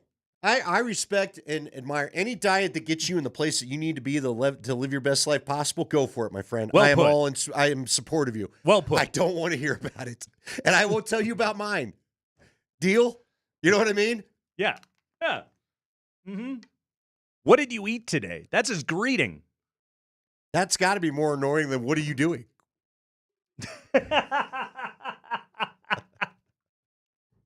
For those that don't know, that's what Andy asks me every single day when I when ask he calls everybody me. that, and I always like to watch. It's my own little social experience. And is it just me? No, there's a whole lot of people. Everybody responds differently. People like, I don't know. My brothers would be like, working. I literally you tell me what you're doing. What every I'm time. doing. I answer. I take the question at face value and I answer it, which 99% of the time it's driving. Yeah. Yeah, because that's generally when we talk is when we're on the road. We're on the way in to do the show. We got the long drive. All right, let's lay out what we're going to do today. Again, And I know what you're doing. But believe it or not, this dog and pony show is semi-planned out. Yeah. Dave, our old boss, Dave Tepper, used to be like almost taken back, like logs. And I'm like, nah, I'm not really asking. That's the Southern version of how are you? I don't care. Just hello. What are you doing? Hello. Anyway, Yeah. go ahead. Should I go with what did you eat today? You can. I'll tell you. Although usually when you and I talk, I'm on my way to get really my first food of the day. Well, the other thing that's annoying would be like so annoying about this is like, okay, I'm assuming this guy's a nutrition nut. Sure. Clean living, all that good stuff. Good on Cat you, and guy. bone broth. Sure. If it isn't alive, or what's the one in the organic everything, caveman diet where raw it doesn't vegan, exist in nature? Whatever the hell this guy is I up to. slaughtered a lamb. If you have like a friend that is also like of that interest, that just like has a freaking organic smoothie for every meal or whatever, by all means. But if you're just like asking this of everybody, that's how you just start a conversation. What'd you eat today? But none of your damn business. Yeah. I had a green tea, or I made a fake frappuccino, but I also had strawberries in a smoothie. Is that all right with you? Or you could just go with, I don't remember. Yeah. Yeah. Eggs? Yeah. Not lately. I couldn't tell you what I had for breakfast. I have no idea. Haven't had eggs in a month. So nothing, pal. What's it to you? So that's the guy. That's also the guy that thinks that Luka Doncic is too fat to play for his basketball team. Well, then I'd like to swing on by his house. Do you think that's how it started? When every day you ask Luka, what did you eat today? And Luka was like, pancakes. Yeah. Leave me alone. I had a McMuffin, breakfast burrito. What do you think? What's the most triggering answer to the guy that's asking that question? What did you eat today? Yeah, what would it be? Great question. Sausage and biscuits? Yeah, I think. What's the most southern dish you could have? What about shrimp huevos and grits? rancheros? Oh, God, yeah. Steak and eggs? Yeah. No, would steak and eggs go over well? Because that's a lot of protein. It is. It's an awful lot of protein. Yeah, I would think in the breakfast milieu, like anything off the griddle. I can't imagine this guy would care much for pancakes, waffles, anything where you're sprinkling powdered sugar and more syrup on top Good of call. it. Yeah. Yeah, I don't think that he would care very much for that. That's not to say that you can't have like a whole wheat version of it or whatever, but I would imagine that would bother him. I would think, again, like any fast food breakfast item would really, if your answer was McGriddle, I would think he could have a problem with that potentially. That's again, like, this is what, in all seriousness, I hear that and I'm like, how many times did he ask Luka this question, got an answer that he didn't agree with? Luka was like, crepes, leave me alone, you know? I covered them in Nutella. It was delicious. And this guy was just like, I'm never going to win a championship with a guy like this. I need Mamba mentality. Okay, I can understand where this line of thinking would maybe come in if you're constantly fed up with the guy's weight, okay? But he's not fat. Right. He got you to the finals last year. You know what I mean? Right. He and Kyrie Irving, both dealing with their own health stuff, drug you to a Western Conference final. Did they get to the championship? What was it? Now I can't even remember. They got to the Mavs were in the finals championship, last right? year. Yeah. They lost in 5. That's yeah, right. It's not like he's not Oliver Miller or Eddie Curry. Right. You know? Like that should not be your concern. He's not even young Nikola Jokic, who was eating whatever those like meat pies and drinking 2 liters of Coke at a time or whatever it was. He's not even like that. He's just, I think he's a guy that likes to go out and have a drink after he plays a little basketball. And unfortunately, then he's got the assistant GM walking over and taking the beer out of his hand. I'm telling you, I feel like somewhere we will find out along the line that the new ownership of the Mavs was not ready to see $335 million attached to a single player. I agree. And I know they bought the team, and we all are saying, and I agree, you should have known what you were signing up for. Yeah. NBA players make absurd amount of money, but I just don't think the ownership was ready to commit that. Chickpea pasta? Chickpea pasta? Does he accept that answer? Is he making the entire Canadian team eat chickpea pasta? Does he have that kind of power? Can he go up to Nathan McKinnon? I don't think so. And just being like, hey, cut out the enriched flour there, Tubby. What do you think McDavid eats? Good question. I mean, they're in Canada. Is Canada, I feel like Canada still celebrates the Tim Hortons and has a donut, and I don't think they're a hardy people. It's like minus 15 right now. They everywhere. are, but I think the hockey players are not. The star NHL players are still lean protein. Yeah, but they're also burning 9,000 calories a day. They're probably okay. Yeah, they're just fine. Yeah. Have a whole moose if you'd like. What was the word on McKinnon? It was turkey burger, no bun, and sweet potato fries at the with chickpea pasta at the fantasy football draft at Twin Peaks. Yeah, Twin it was Peaks. like right over here, the one you and I used to go to do shows.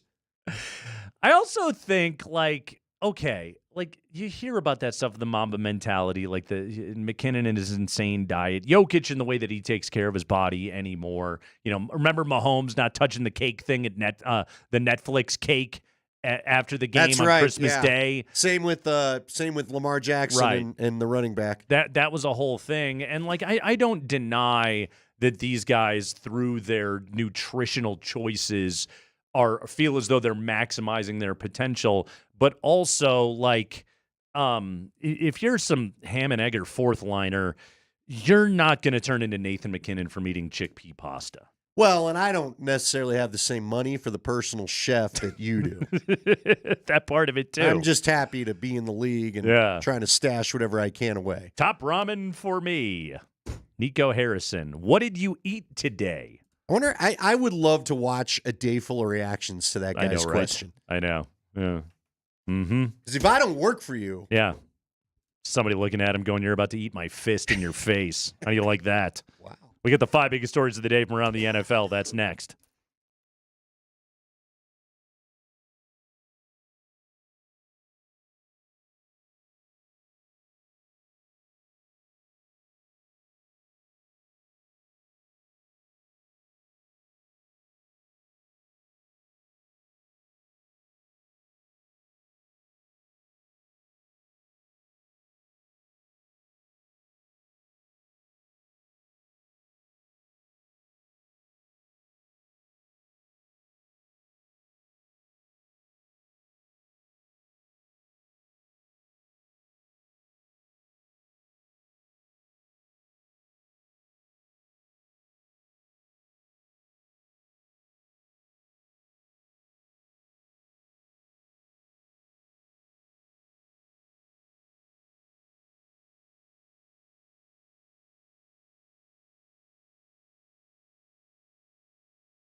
number 3. Hope you're having a lovely Wednesday afternoon. Let's hit the 5 biggest stories of the day from around the NFL right now, including, apparently, there's more money to go spending. Let's do this, Spring.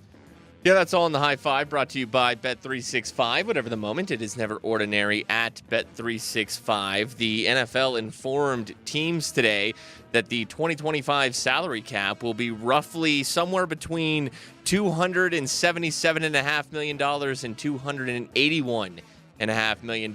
That's an increase of about $24 million from last year. Yeah, it turns out the NFL continues to be doing okay.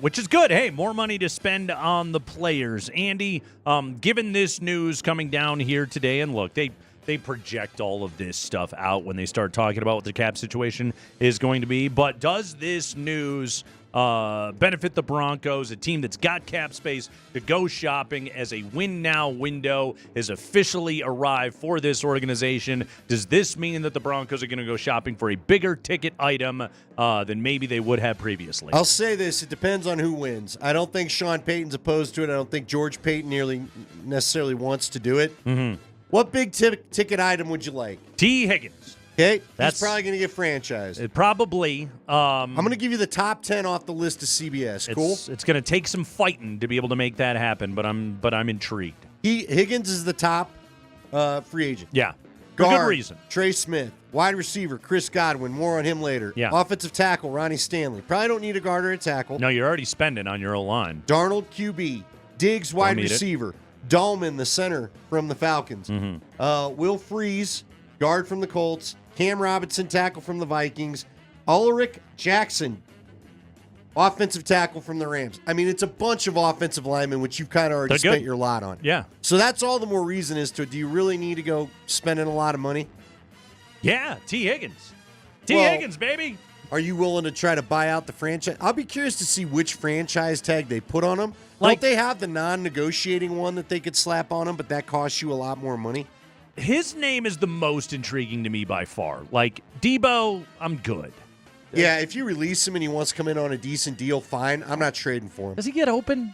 How much better is he than Marvin Mims today? Fair Seriously. enough. It's a fair question. His numbers weren't even that great last year. Fair question. He's a name. I get all that, but he doesn't really intrigue me all that much. And Cooper Kupp is, while I think he would be good here, he's older. Yeah, I like the part where T. Higgins is 26. I would agree. I think we're at a place with the Broncos where you have to ask, do you sign a veteran that takes snaps away from a younger guy? And maybe that's Troy Franklin, where you don't see a full development. Look, we saw development in Marvin Mims this year. Yeah.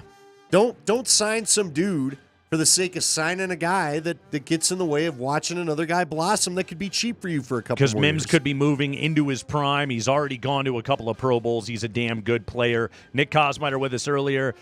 He brought up the same name that Legwald did yesterday. Nick Bolton at inside linebacker from Kansas City. Probably going to be a little bit cheaper than Zach Bond and could be a better fit in BJ's defense. Javon Holland, the safety from Miami. Look for an upgrade over PJ Locke next to Brandon Jones. That could be good here. Real quick, don't you wonder, too, if Zach Bond, doesn't he have a little of the feel-goods for Philly?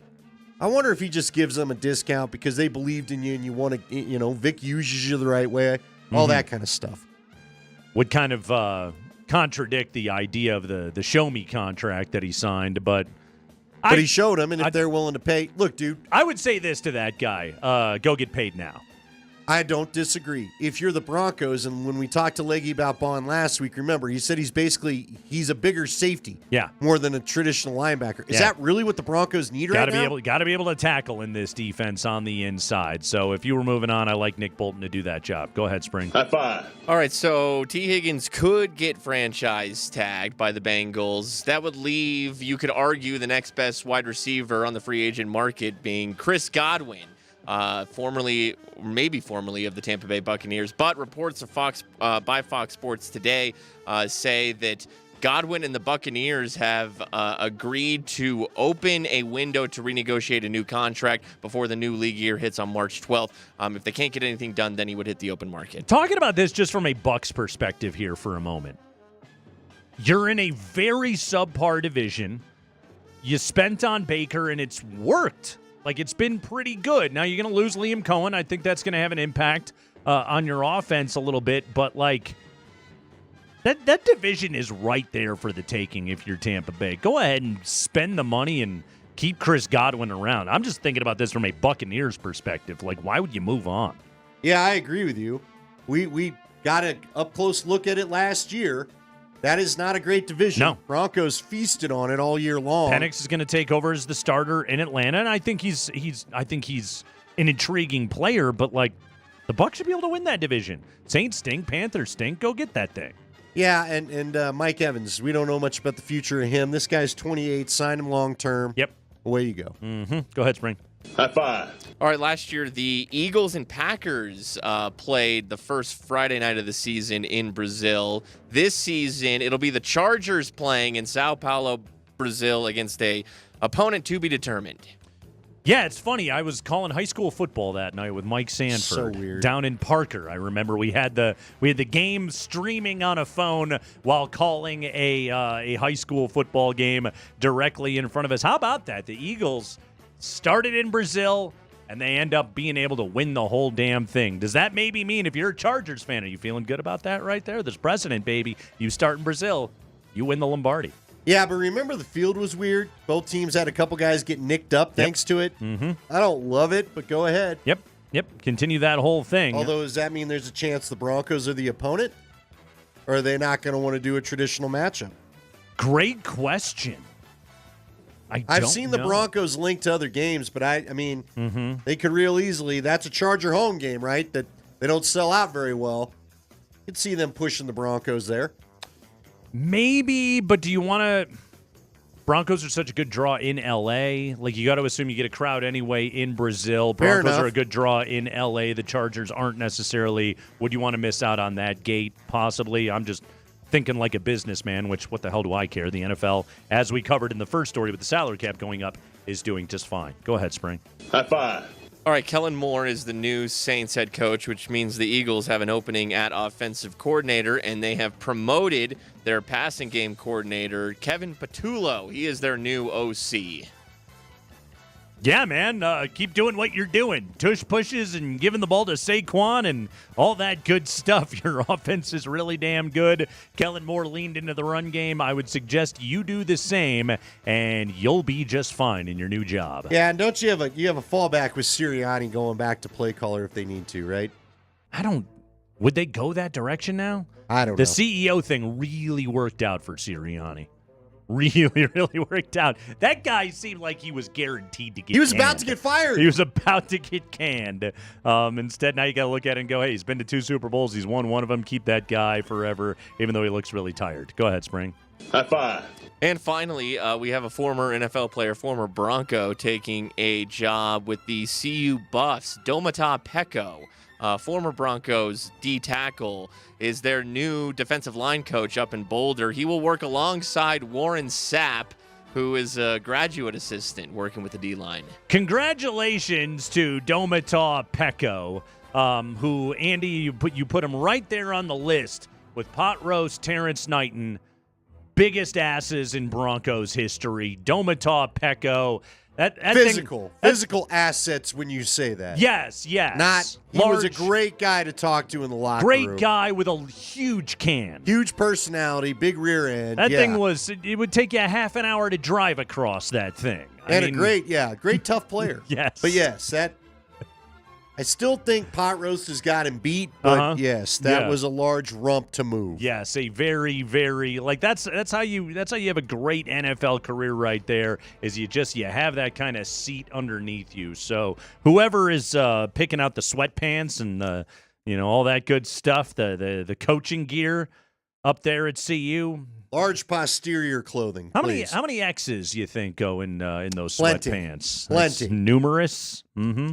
Yeah, Domata Peko, all-time great, joining Dion's staff up there at CU. It is the Kreckman and Lindahl show, and tomorrow night you can go watch USA and Canada in a championship game. Altitude Sports Radio wants you to join Raj at number 38 Thursday night for a Four Nations Championship game viewing party presented by New Amsterdam Vodka, live DJs, game sound, and more TVs than you can count. I bet you can count them all. RSVP at nmbr38.com for Avalanche Avalanche tickets and Avalanche gear giveaways. We'll see you at number 38 in Rhino tomorrow night. Raj will be out there, so go watch the game with him. Spring was there on Saturday. Andy was there last week. Great viewing parties out there at number 38 as this game has attracted more casual interest in the sport of hockey than I can almost ever remember.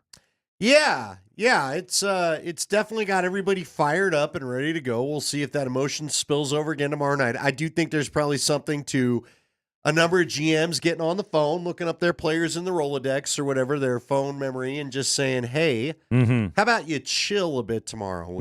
Yeah. What is the name of the trophy? Just the trophy? What are we playing for here? It's just the trophy? The Four Nations By the way, did you see where tickets to this thing are going for as much as a Game 7 of the Stanley Cup? Not bad. This is like the only year of this thing, right? Yeah, they don't. Do they have plans to do it again in the future? Well, next year's the Olympics. Yeah. So what do we?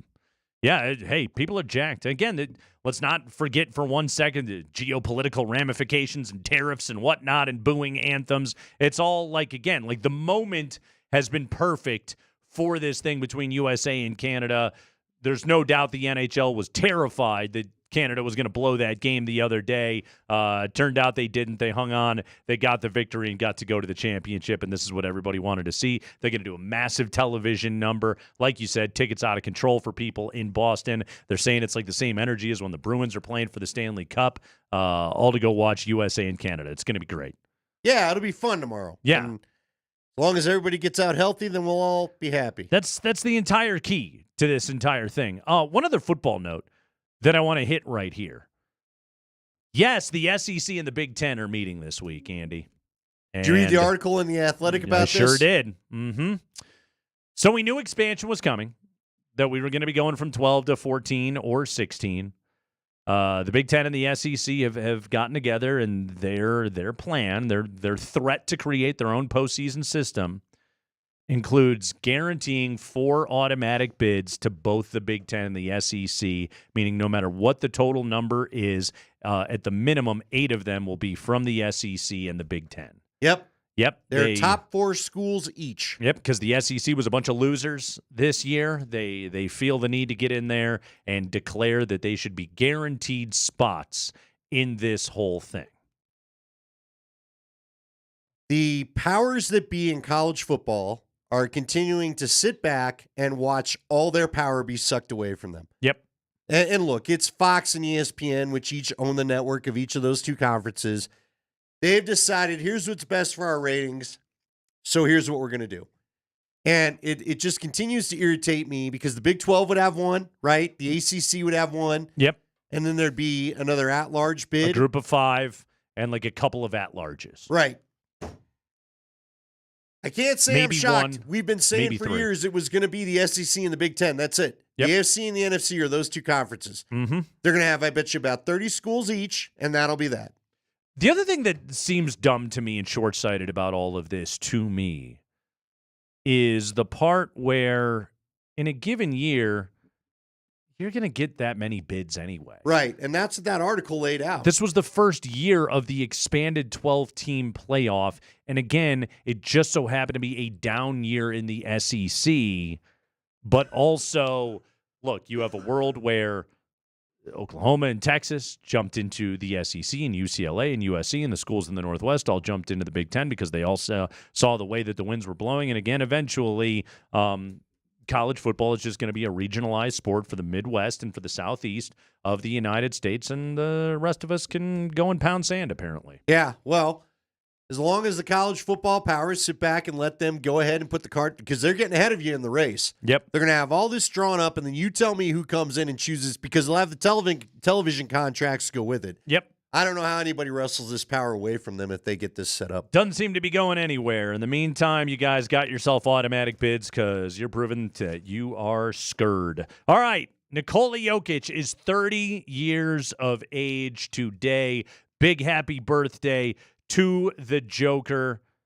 What are the biggest signs of age and evolution that we have seen out of Nikola Jokic? Plus, we celebrate some of the all-time great Joker moments. That's next.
2, 3. Happy birthday. Out of the road. Happy birthday. On the field. Happy birthday, dear Nicola. Happy birthday to you. Ballin' like we Jokic. 30 years of age today. Nikola Jokic, happy birthday to the greatest basketball player from the nation of Serbia, to the greatest basketball player ever to grace our fine city, to arguably the greatest athlete to have ever graced our fine city, Nikola Jokic. Nuggets will take on the Hornets tomorrow night as Jokic has put his 20s in his rearview mirror. Latest injury report, Andy. Russell Westbrook active, no longer listed on the injury report. Jamal Murray has some left knee inflammation. Aaron Gordon has right calf management. Michael Porter has a hamstring strain. All are probable to play. That's the injuries that all of them have been dealing with. Obviously, still no Peyton Watson returning for the Nuggets. But that's the injury report. Again, the big one, Russell Westbrook is back. Yeah, I also, let's manage MPJ right, too. Yep. God, he was fantastic until he got hurt. Yep. But, yeah, it's Charlotte Sunday, right? Charlotte tomorrow. Tomorrow. Yeah. Lakers on Saturday. Yeah, maybe let's go minimal MPJ. Get him back out there for the Lakers. Yeah, the Hornets are not particularly Although good. we say that. And Yeah. Not doing the thing. It's post All-Star break. I'm not doing the thing yet. Lakers on Saturday. That's we'll gonna be see how fun. you get through tomorrow. We'll see. That's a banged up Hornets team. They're not good. I can tell you that. They're not particularly good. Nuggets will, I haven't looked at the number. I'm assuming they're double-digit favorites in this game at 14.5. I got the numbers on my side here, Andy. Let's be honest. Earlier in the show, we were talking to our buddy Nick Kosmider, and we were talking about Nikola Jokic, who Nick covers the Broncos in the NFL, and he has for, 4 or 5 years now, whatever it was. But Nick was on the Nuggets beat for a long time, first for the Denver Post, then for The Athletic, and he covered Jokic in the early days of his NBA career. And obviously, Nick still keeps a close eye on the Joker and still gets to go over and cover the team from time to time. And I just asked him about how Jokic has evolved the most from when he arrived here in his early 20s to today, 30 years of age and the best basketball player on the planet. Well, I think for one, just his sort of comfort in that role, if not comfort, certainly like less of a reticence of accepting who he is and what that means. Accepting who he is and what it means. That's well put right there. Because, Andy, we know that Jokic was a guy that loved to defer.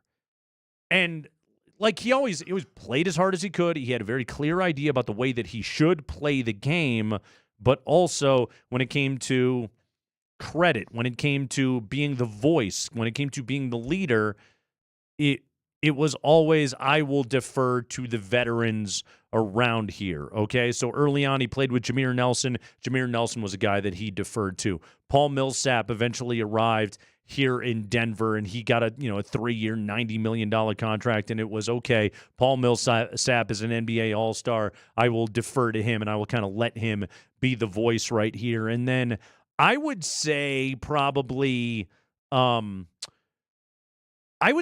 biggest part of that evolution happened a couple of things happened. First, he won the MVP, and then post-bubble, Jamal goes down with the injury the following year, and it just became clearer and clearer, this is my thing. He keeps winning MVP awards. He keeps going to all-star games, and it's just becoming more and more evident to everybody, this guy is the best player in the game today. And then I think in the midst of all of that, he sort of recognized, okay, it's not enough just to be a basketball player. I'm not just one of the guys in this place. And I think to this day, you see his voice and his influence on the organization in a way that we've never seen it before. Perfect example is Russell Westbrook being here now with this team, pretty clear Joker wanted him and Joker got him. And Joker plays a lot of minutes with Russell Westbrook. And I think that's one of the ways that his voice is out there. But also, like, to me, it's not like a selfish, let me go get my buddy thing. It's I really like this guy and I respect his game, and I think I could do really well playing with this guy and I could elevate him. He wants guys that are going to compete. That's what I think it was at the end of the day, because really, at the way they closed out the year last year, I'm not sure everybody showed the compete level that he wanted to see. With a whimper. As they were losing to Minnesota. But I think the other way that this manifests itself of what we're talking about is who he is and comfortable with what that means. This year has been the greatest example of it, which would be we're getting to a point where it'd almost be a shame if this isn't another MVP season, because when they've needed the scoring, he's been more than happy to provide the scoring. Matter of fact, there's some nights where he's just basically like, I've given you guys a chance. I'm going to go ahead and just put all the hoops in. Who else wants to join me? There always used to sort of be like I can spend the first quarter, hell, I can spend the first half. Trying to get somebody else going. Defer. Right, exactly. Like, let me really make sure we're playing the game the right way tonight, that the ball is moving, that everybody is eating. And now, like, if he catches the ball in an advantageous scoring situation, which, let's be honest, is almost any time that he touches the ball anymore, he'll just go score. Like, there's no more like, oh, I got to defer. Oh, I can't have 6 field goal attempts in the first quarter or anything like that. If that's what he needs to do, because I used to think that he was very big on serving the game. Like, how do I get the best out of my team in this game tonight? I don't think he views it that way anymore. I think he views it as, how do I get the best for my team in this possession that we are in right now? My guess would be one of the lessons he learned, and I believe all great athletes are this way, he learned lessons in the Minnesota series last year that they lost. One of them was, I need a three-point shot. Yeah. Because I'm the guy that's never afraid to shoot the basketball if that's what's required. Yep. And we need a three-pointer sometimes, so I'm going to work on my three-point shot. He's crafted one. It's been very noticeable this year. It's been fantastic. I think Jokic also realizes, to your point, all right, it's a tight game. I can still play the way that we want to. But I can't let this become an 8 or 10-point lead. Now we're down before I start. I may just have to go score. Right. If we're, I'm not going to let 4 become 6 or something of that nature. He's going to be more aggressive about making sure I go get the points because he knows it's on him. Yeah. Really, you'd think we'd be past this at this point, but we're not. The supporting cast is good. I'm not trying to make it sound like we had the Aaron Gordon sound from earlier, or how bad they are when he's not on the floor. Now, the good news was, prior to MPJ's injury, they were actually playing pretty good in the non-Jokic minutes those last 4 or 5 games, and a bunch of guys got hurt, had to shut it down. Yeah. But Jamal got back to being himself, but they're just not the same team without him, and he just has fully accepted it. And that's the best part about this season. Yeah, he'll just go kick ass on any given night. What do you think, as we talk about up to this point and going forward, what other changes do you think we could still see? Here's what's crazy. This guy's turning 30. When do you think he started taking this serious enough that he started improving every year? Because you've said it. What is this, the 4th or 5th year you've said he's better than he was a year ago? Right. The guy's a 3-time MVP and should have been 4 in a row. I want to say it was after, it was right around the time that he won the first MVP. I believe was about the same time where he had the conversation with Ogi Stojakovic, Nuggets assistant coach, and kind of his confidant, who basically let it be known to him, if you do more, if you take better care of yourself, if you show up ready to play and in shape, conditioned, ready to go on day number 1, if you take the diet more seriously, all of those things, if you put in more work than you're currently putting in, you can be one of the greatest to have ever done it. You can win an NBA championship and you can do all of that. And that's, that was 4 or 5 years ago when Jokic kind of woke up to all of that and realized it. And that's one of the other ways that he's evolved over the course of his career is he doesn't show up fat. He shows up as the best conditioned player on the floor from day number one. He's ready to go 40 minutes a night if needed. And he sprints up and down the floor. That's what's so funny about it is the pace at which the Nuggets play the game right now, Andy. We used to think like, oh, you can never play fast with Jokic. No, they do. And it isn't just that he's whipping outlet passes up the floor and starting the break with his passing. He'll take the ball up. He will pull down a rebound, and guess what? Every team's scouting report says the moment that a shot goes up, find a body because he's going to whip an outlet pass down the floor. Now, teams will fall asleep, and Jokic he'll always make them pay for it, and he'll make a great pass down the floor. But now it's just I will turn and I will sprint down the floor, and I will get us into our set. And what's funny about it is, like, yeah, is Nikola Jokic's sprint, it's not like he's De'Aaron Fox out there or anything, but when he turns the jets on, like, he goes.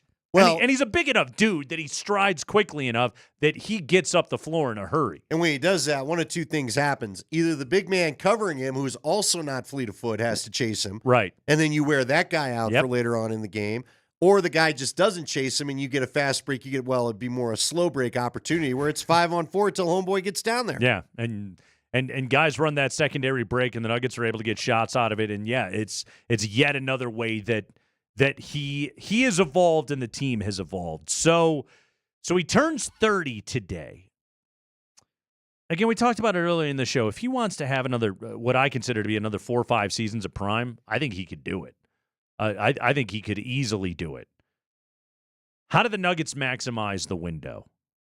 How do they, because Calvin Booth has said it, I'm the steward of Nikola Jokic's legacy.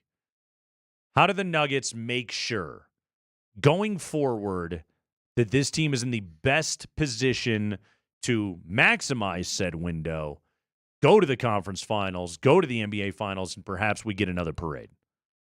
Well, it's a tricky question. Sure is. Because quite honestly, what they have to do is probably break up one piece of the core at some point to buy themselves more flexibility to match what they need on a given year. Because of the new cap. So they can at least sign a guy for a year, like a Russell Westbrook deal on steroids, if you will. Sure.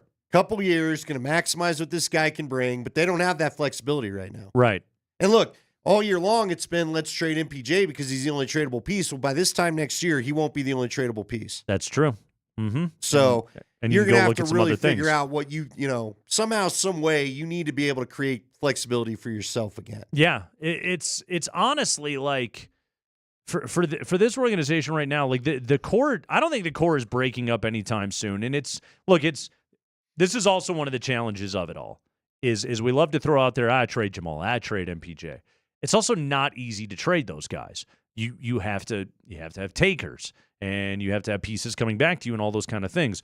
But one thing that I think is really certain with this group is, and I think that history will prove this to be true, nothing has changed in terms of Denver as free agent destination. It's just Denver is never going to be the place where guys are dying to go and play. Right. And that's even with Joker. Now, AG got traded here and AG extended here, and Aaron Gordon, he loves it here. He loves playing with Nikola Jokic. I also think that Aaron Gordon's a little bit of a rare case. Jamal and Porter were both drafted to be here. Christian Brown was drafted to be here, and I think he's a long-term piece that isn't going anywhere anytime soon, a guy that Nikola Jokic absolutely loves playing with. But at no point do I think the Nuggets are about to become the darling of an NBA offseason. It just isn't going to happen, and that's even with Nikola Jokic. I'm sorry, but they're always going to want to go to L.A. They're going to want to go to New York. They're going to want to go to Miami. That part of the NBA just flat out has never changed, that young, extremely wealthy international superstars like going to the places where they can make as much money as humanly possible, and that's on the coasts. And there's a hell of a nightlife. Yeah. Look, you said it right there, though, young. You know what you need to be, and you can be the destination for a KCP that you got 2 great years out of. The guy that needs now, KCP didn't need a ring, but there'll be guys like him with that skill set that can augment what you don't need him to be a focal point. The focal point's set. Yeah, I already have him. But you come in, you play a defensive role. You're the 3-and-D guy. You're the salty veteran, which you'll need less and less as Jokic goes along and all that stuff. Sure. But there's no reason why they can't be like a Russell Westbrook, a next level up. Russ does not have a trophy. Hopefully he'll get one here before he leaves. Sure.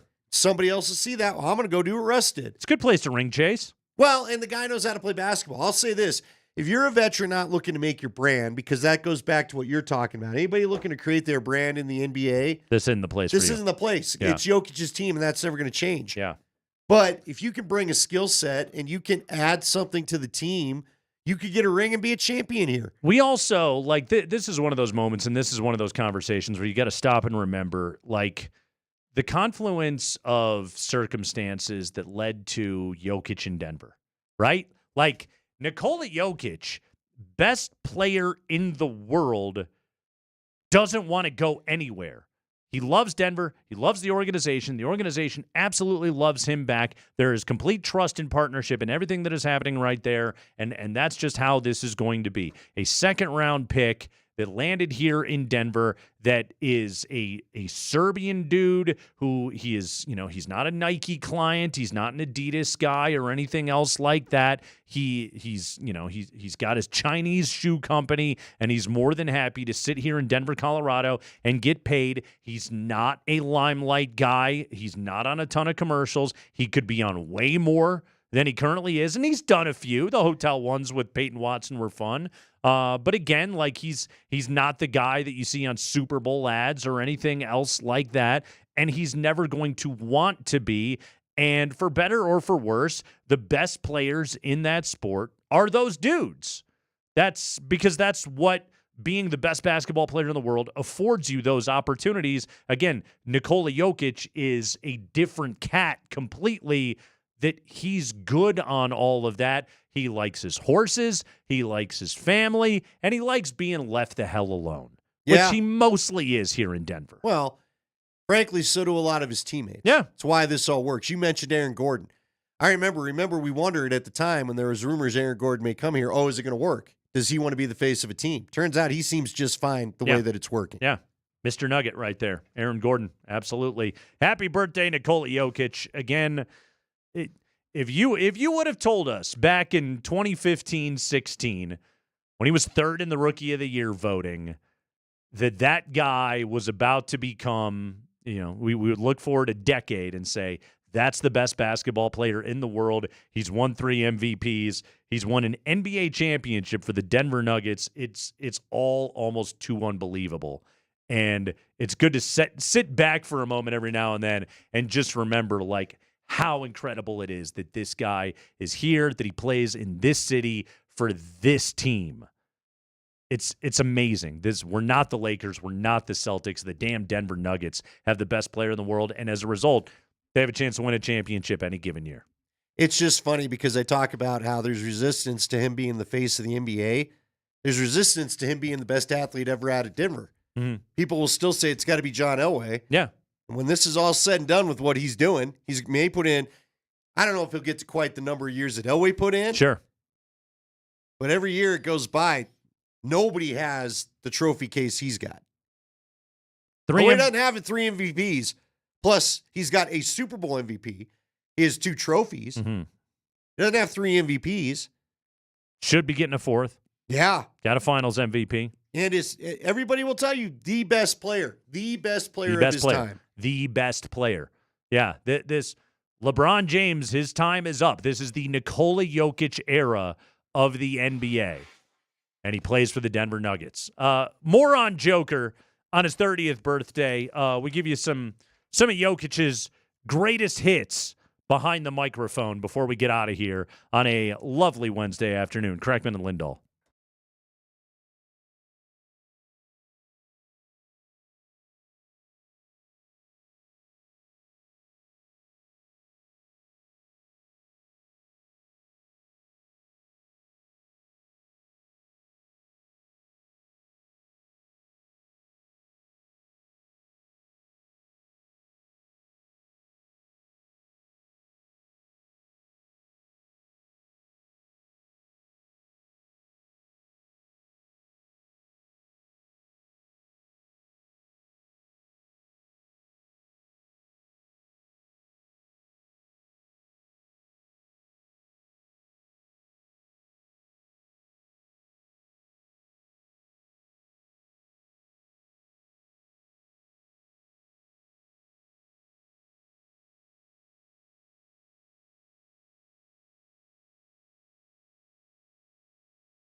Kreckman and Lindahl stopping at Good Times today. We're nothing but good times here. Stopping at Good Times. Get 6 authentic. That's right, authentic Hatch Valley green chili breakfast burritos for just $18. That's right, 6 breakfast burritos for $18 for a limited time at Good Times. Authentic, Andy. None of those counterfeit Hatch Valley green chili breakfast burritos at Good Times. The real thing, baby. That's what you're getting. Who's our guy? Nico Harris. Nico Harrison. What'd you eat today? He would not approve. I had all 8. How many? 6? 6. I had all 6 breakfast burritos from Good Times, pal. Yeah. What do you think? Mm-hmm. And guess what? I'm going to come sit in your office as they repeat on me later. I had 2 6-packs and added 1. I had a nice baker's dozen of breakfast burritos. What do you think of that, Nico Harrison, general manager of the Dallas Mavericks? Although if you offered him one, maybe he'd chill out. Maybe Luka Doncic would still be a Dallas Maverick if he just would have had a Good Times breakfast burrito. Corrosive. Why don't you chill on that a little bit? Got one note we need to get to before we get out of here. We got to name a team, Andy. It's name and team time here in Denver. Oh, that's right. Yes, we're excited Forgot about this. about that. Mm-hmm. But first, Nikola Jokic is 30 years of age today. We played the audio of his teammates singing him happy birthday. Sure. February 19th. That's right. Nikola Jokic turning 30 today. Here we go. I got some Jokic greatest hits here for you, Andy. Let's go back to, and when we say greatest hits, we're not talking highlights. We're talking Jokic behind the mic. Yeah, the Joker and the quips. He's an all-timer. Dry sense of humor, language barrier, and funny as hell. It's all perfect with this guy. We go back to October 2019. Nikola Jokic asked what he did all weekend. Here we go. Nikola, did you do anything fun over the last 2 days with no practice? No. What'd you do? Being in my home, I was watching Pokemon for 5 hours. Pokemon? Yeah. 5 hours of Pokemon. 5 straight hours. What'd you do? Anything fun? No. I sat in my home and I watched Pokemon. Follow that up, pal. What are you going to ask me now? This, by the way, I believe is also one of those areas where he has evolved over the years. This is where a guy having 2 kids, this is where his life is probably a little bit different. I don't know if there's 5 hours for Pokemon anymore. Well, he's probably watching Bluey now. That's what else true. is hot with the kids these days? Yeah. The real young, the toddlers. With the kids these days? I don't know. My kids are addicted to Star Wars. Good. It's all they watch now. Nothing wrong with that. Oh, and they're like, Andy, they're into deep cut stuff, man. They're like watching Clone Wars. They're telling me like off-brand Star Wars knowledge that I didn't know anything about. My kids now know more about Star Wars than I do, and I'm a freaking nerd. Yeah, okay? my son tells me Republic Wars stuff. I'm like, what the hell are you talking about? Yeah, Dad, it was in Clone Wars. You didn't catch that? I did not. They're telling me about characters I've never even heard of. Yeah. Yeah, it's awesome. There's all the cartoons and stuff they got. Nikola Jokic, February of 2020. This would have been right before the shutdown, Andy. This is right before the world halted. This is post All-Star. Nikola Jokic did not win All-Star Game MVP. How do you feel about that? I scored 2 times. I was so happy. They snubbed me for the MVP award, but no, doesn't matter. Next year. And then now we have a little more rest, and season is continuing. I scored twice. Which he did the other night, right? He did. Yeah, I think there was one time where it was like he had a layup and it was so open, he was just like, okay, I'll score. Fine. I was talking about this yesterday, Andy. Did you happen to notice, by the way, towards the end of game number 1, he had like 2 turnovers in a row, and it's like, oh, he realized he was about to win. He's trying to throw this thing right now. He's like, I don't want to stay here for the rest of this. I don't want to have to play a second game. I would like to duck out, please. Exactly. We go back to February of 2023. This is 2 years ago. Nikola Jokic gets career triple-double number 100. Nikola, what does 100 triple-doubles mean to you? I mean, when you start batting, it's easy, so. You heard that, right? You heard the stat padding stuff out there. Yes, of course. I mean, it's What's true. your reaction to it? It's true. So is that why you went up and rebounded the ball 5 times on that one play to score? No, he blocked me on the first time, and I grab it and I just miss it. Yep. He heard the narrative. Oh, he knows. He knew what Embiid said. That's low key. I'm listening, pal. Yeah, Yeah, and I know what you guys are saying about me. Also, we should add that was 2 years ago That was 55 triple-doubles ago. Yeah, nobody seems to be pushing the stat padding anymore. No, not really. They've let that go. Goes out and does it every single night. He's up to 155 now. Let's see. Quick math in my head. He is 47 away from catching Russell Westbrook. 48 away from breaking his record. That should be if Russ doesn't get any more triple-doubles. What does Russ have, 2 this year, I think? Yeah. Yeah, I think he's got 2 so far this season.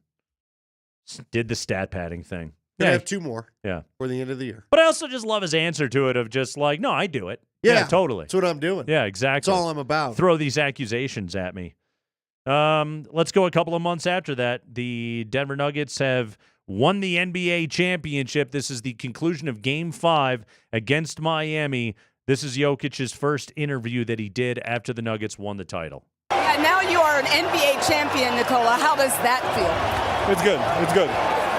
The job is done. We can go home now. Congratulations. And everybody took it as he hated basketball. Right. Guy just wanted to get to a pool. Yeah.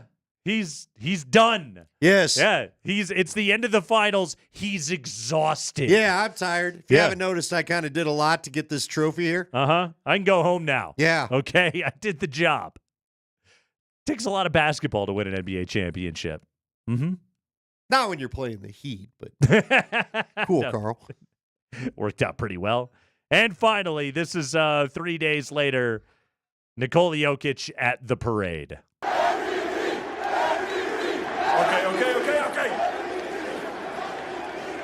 Thank you, though. You know that I told that I don't want to stay on parade, but I want to stay on parade. This is the best. Yeah, this is amazing. This is we're all gonna remember this our whole lives, and when we see you guys that came out on the streets, and actually this one is for you. We love you, Denver. This one is for you. Thank you, guys. Damn right. I want to stay on parade. Yeah, parade was a pretty good time. Mm-hmm. Well, as we're finding out, he very much enjoys the spoils that come with the victor. Drank Bruce Brown under the table. Drank everybody under the table. Yep. Got a bronze medal, did it again. Yep. He is the parade. He brings the party. We've seen it in the offseason, okay? Again, in season, dude is as focused a guy as you're ever going to find. But